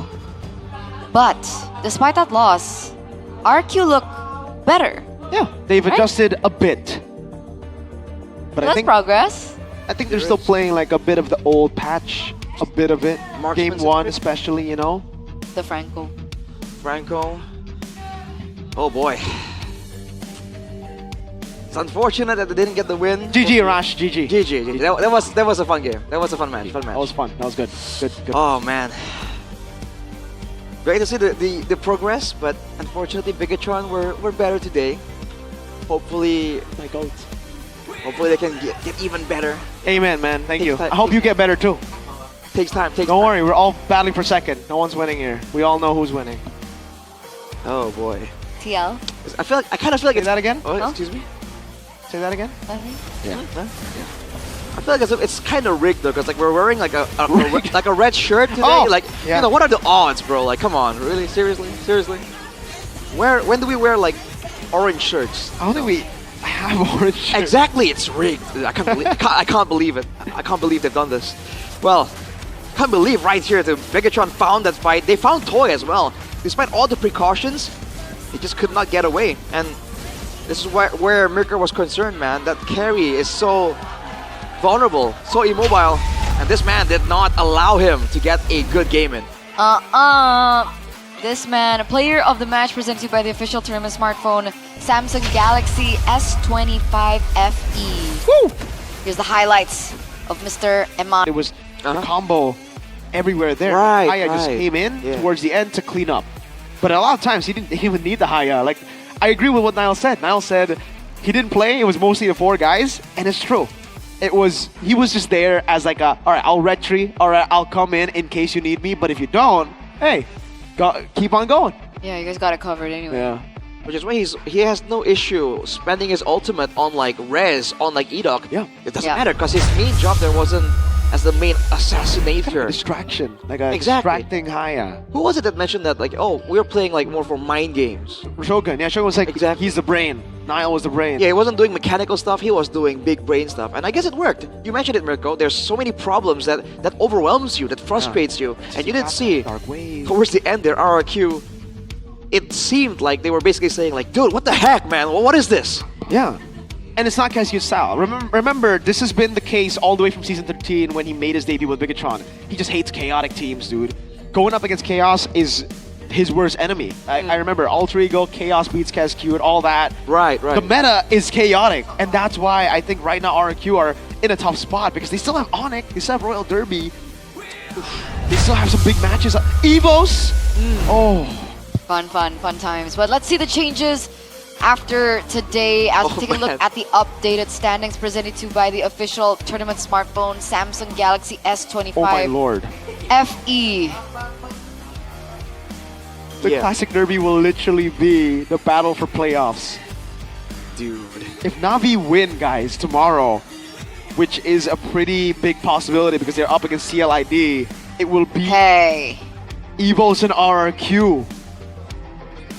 Interesting. RRQ still have Onyx next, by the way, so they can go 4-6. And it's tomorrow, too! Oh, you're right. Yes. Oh, my lord. Exactly, so this is not working out for RRQ, like timing-wise. Patch and timing-wise, it really isn't ideal. Man. Oh boy. Evos did drop earlier, but went back up, interestingly enough. So because of the loss. Exactly. Yeah. But tomorrow's schedule. Yep, we'll take a look at it right now. And also congratulations to Onyx being the first team to secure playoffs. That's another update that we're looking at after today. Whoa. And there it is, tomorrow's schedule. First match, Na'Vi versus TL, followed in by the Royal Derby, Onyx versus RQ, and then Geek versus Evos for our final match of the day. So Evos actually have a chance to go up. Yeah. But if Geek Fam somehow beat them down, then we'll still have that battle for playoffs. If it ain't Evos versus RQ, it's Na'Vi versus RQ, you know? Man, it's looking concerning here towards the second leg of the tournament. I like how things change so fast. Like what? between season. Oh yeah. Even Like within RQ. season as well. Like RQ have been like up top for the past 2 seasons. And now they're struggling to get to playoffs. What in the world? Geek Fam, you expected them to be number 2. Now Yeah, that they're was all so the way weird. to 8.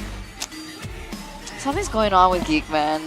I don't know what it is. Because like the answers have been so vague. Because I've been also asking during interviews, right? But before we get into that, let's take a look at the standings for the GoPay Games Super Cup. Dude, the Cavalry should just take over, man. Like, oh look. yeah.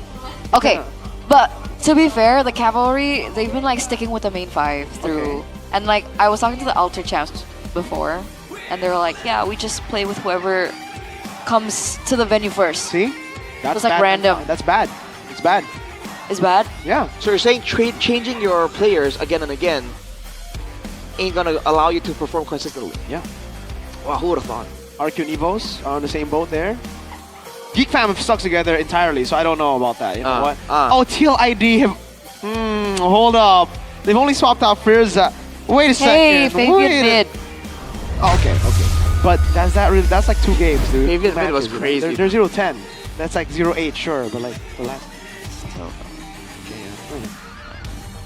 But yeah, so like Beloyski said that they weren't listening to him. They weren't listening to And then Gob said, like, they're not, like, they don't have the same, like, satu kepala. What's satu kepala in They don't English? have a single, like... They're not single-minded. Single-minded, yeah. Right, so is there distrust on Beloy? I think is that it's not what's happening right now? That would be crazy, by the way, if there's distrust on Beloy. I think it's, again, what they said on stream. Beloyski, I think, said this on stream. He said the coach wanted to... Or I think, no, Chidera said this on stream. The coach wants them to play with everyone making calls, so it's not just one guy. So it's not just Beloyski-centric. But in the end, it has caused this chaos. I know it's not good. I personally am not a fan of that. You have Beloy, you gotta utilize that brain, man. Yeah, I agree. Oh, Weird, it's coach. I For that. But W for Vital. That's actually a V for Vitality. But V for Vitality. But like if it's 2 Vs. Exactly. If you divide the W, it becomes 2 Vs because both for Vitality, VV. There you go. Scan the QR code, guys. Double V. Double V. Vitality and Vivian. But vote for what? Huh? Miracle. Vote for them as the mobile esports team of the year. Ooh. And vote for Vivian as the player of the year, man. You know who's there with Vivian? Carl TZ, man. So dang. It's kind of crazy, yo. Amazing. You know, Naisu is a big fan of the new Alice. I see He posted that. twice. I see it in the stories. Dang, Naisu. Game is game, man. I agree. Why are we talking about Naisu randomly? We're I don't talking know, about Vivian. Because Vivian Uh-huh. just followed Naisu, and I'm sorry for telling this, by the way, but like Naisu is a fan of Vivian. He's been a fan of Vivian for a while from ISF. Uh-huh. So he took a screenshot of Vivian following him, and he said, "Let's go!" So I was like, "There you go." A bit of a weird segue. That's why I was like, yeah. we're talking about Vivian. Shout out. That's so funny though. Naisu so quick. Because like we are so involved, but technically we're still fans of the players. It's such a weird dynamic. I can't get used to it. Mirko doesn't seem to have a problem with it, but so tomorrow your boys are gonna be playing Mirko. Navi TLID. That's an interesting one. Those are my boys. Yeah. The record holders against the record challengers. Aldo. Oh, you're right. Oh my God, Navi, you have to lose. To put it. Aldo, you have to lose. You can't let them take the 0-16, man. That's once in a lifetime, man. Don't. Imagine you were hyping it up being once in a lifetime, and the next Exactly. season, I don't want it to happen again, dude. Bro. I thought only Wolf and Aura could do it, but then he broke it with 0-16. Aura didn't, huh? They did go 0-14. Or yeah, but it's not 0-16. Exactly. That's why it's like they're no TL. Please win a game. Come on, you can do it. You can do it. I'm a TL fan tomorrow. But Navi, so Aldo cowardly doesn't want right to now. lose. He wants playoffs. Like he's on the brink as well. Yes, but RK have Onyx next, so it's like fair game, dude. Would you Aldo. rather go to playoffs or keep your record, dude? Aldo, don't disrespect us like that. Like, No, I'm joking. Who's Obviously, all the Oh cheese my pigs? lord. obviously they want to win. Tamla's jungles. Actually, is Navi TLID the first match tomorrow? I don't think. Because if it's the last match, then they can literally just wait for RK Yeah, it's Onyx the and they're like, first- it's the oh first no. Okay, never mind then. it's the first You match. gotta win, Aldo. Come on. Navi Nation. Navi Nation! yeah, it's The not NN. first. Yeah, And yeah, then Royal Derby, and then Evos. yeah. Man, I'm so sorry, Evos, but I hope you lose there because I want the Navi, RQ, and Evos to... Dude, imagine the the Classic Derby determining who makes it to playoffs. Is that not the best Royal Derby, Classic Derby ever? Dude, these derbies got us Dude, mixed it's so up. Bro, cool. pump up. Dude, no, I don't need it. I'm sorry, Evos. I'm so geek fan, man. I'm chefing tomorrow. So which is better, right? Like a proper like low performing group session, or a group session with one nerd carrying everyone else. An underperforming group. All right. So in theory, right? Geek fan. Looking at the theory here. Yeah. Let's see how this goes, man. A lot of theories for tomorrow. If Albert comes up solo carrying again, I think they're cooked, yo. Man, shout out Albert, bro. Like, dude, hang in there. Albert, you're Evos. You the man. Get him a chiropractor ASAP, man. Stat now. TL, you got this. You're gonna win this whole. With the wise. I agree. Don't break Let's the 0-16, go. please. Let's. Yeah, don't break Oh, the 0-16. Yeah. no. Yeah. I agree with that. But thank you once again for tuning in to the English Thank you. podcast. It's been me, Aeterna, once again with Mirko as well as Arashi. We're gonna throw it over to Bude Clara Mongstar, but before that, MPL ID Season 16. We own this.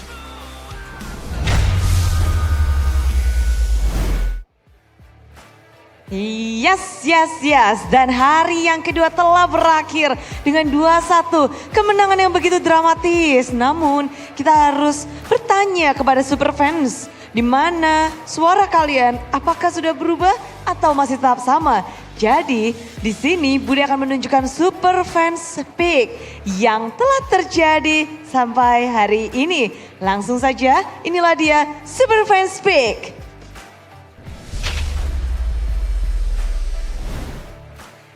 Setelah match ini 3 match berlangsung, RRQ masih bertengger di posisi pertama. Super fans percaya bahwa RRQ masih punya asa dan mereka tentunya dengan 32% masih ditaruh harapan yang besar kepada RRQ. Namun Onyx berada di nomor 2. Kemenangan dan babak playoff yang sudah mereka dapatkan hari ini tentu masih membuat mereka bertengger di posisi 2. EVOS dari posisi 3 walaupun kekalahan mereka telan kembali. Bigetron by Vitality setelah tadi pagi kita lihat berada di pucuk. Di nomor 9 kali ini mereka merangkak ke posisi 4. Super fans mulai berubah pikiran tapi Alter Ego ada di belakangnya.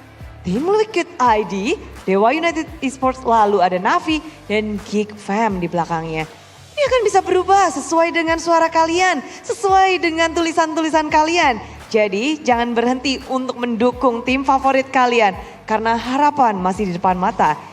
Tapi di sini Bude ingin mengingatkan bahwa MPL Indonesia Season 16 powered by Munton, supported by PBSI, presented by Official Turnamen Smartphone, Samsung Galaxy, Official e-wallet GoPay, Official Coffee, Good Day dan partner ini Sports ada Simpati, Dunia Games, GameSmack dan juga Good Time. Bersama dengan advertiser, Kacang Sukro dan juga Yoritos. Ditambah supplier kita, Head and Shoulder, UBS Gold, Royal Guard dan juga Imaginary. Hari yang kedua telah usai. Esok hari tentunya akan semakin dramatis karena 3 match. Bisa jadi penentuan, bisa jadi merubah klasemen. Dan juga suara super fans. Jadi hari ini kita harus berpisah dan sampai jumpa di hari yang ketiga di minggu yang ke-6 MPL Indonesia Season 16. We own this.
Dan terus berlari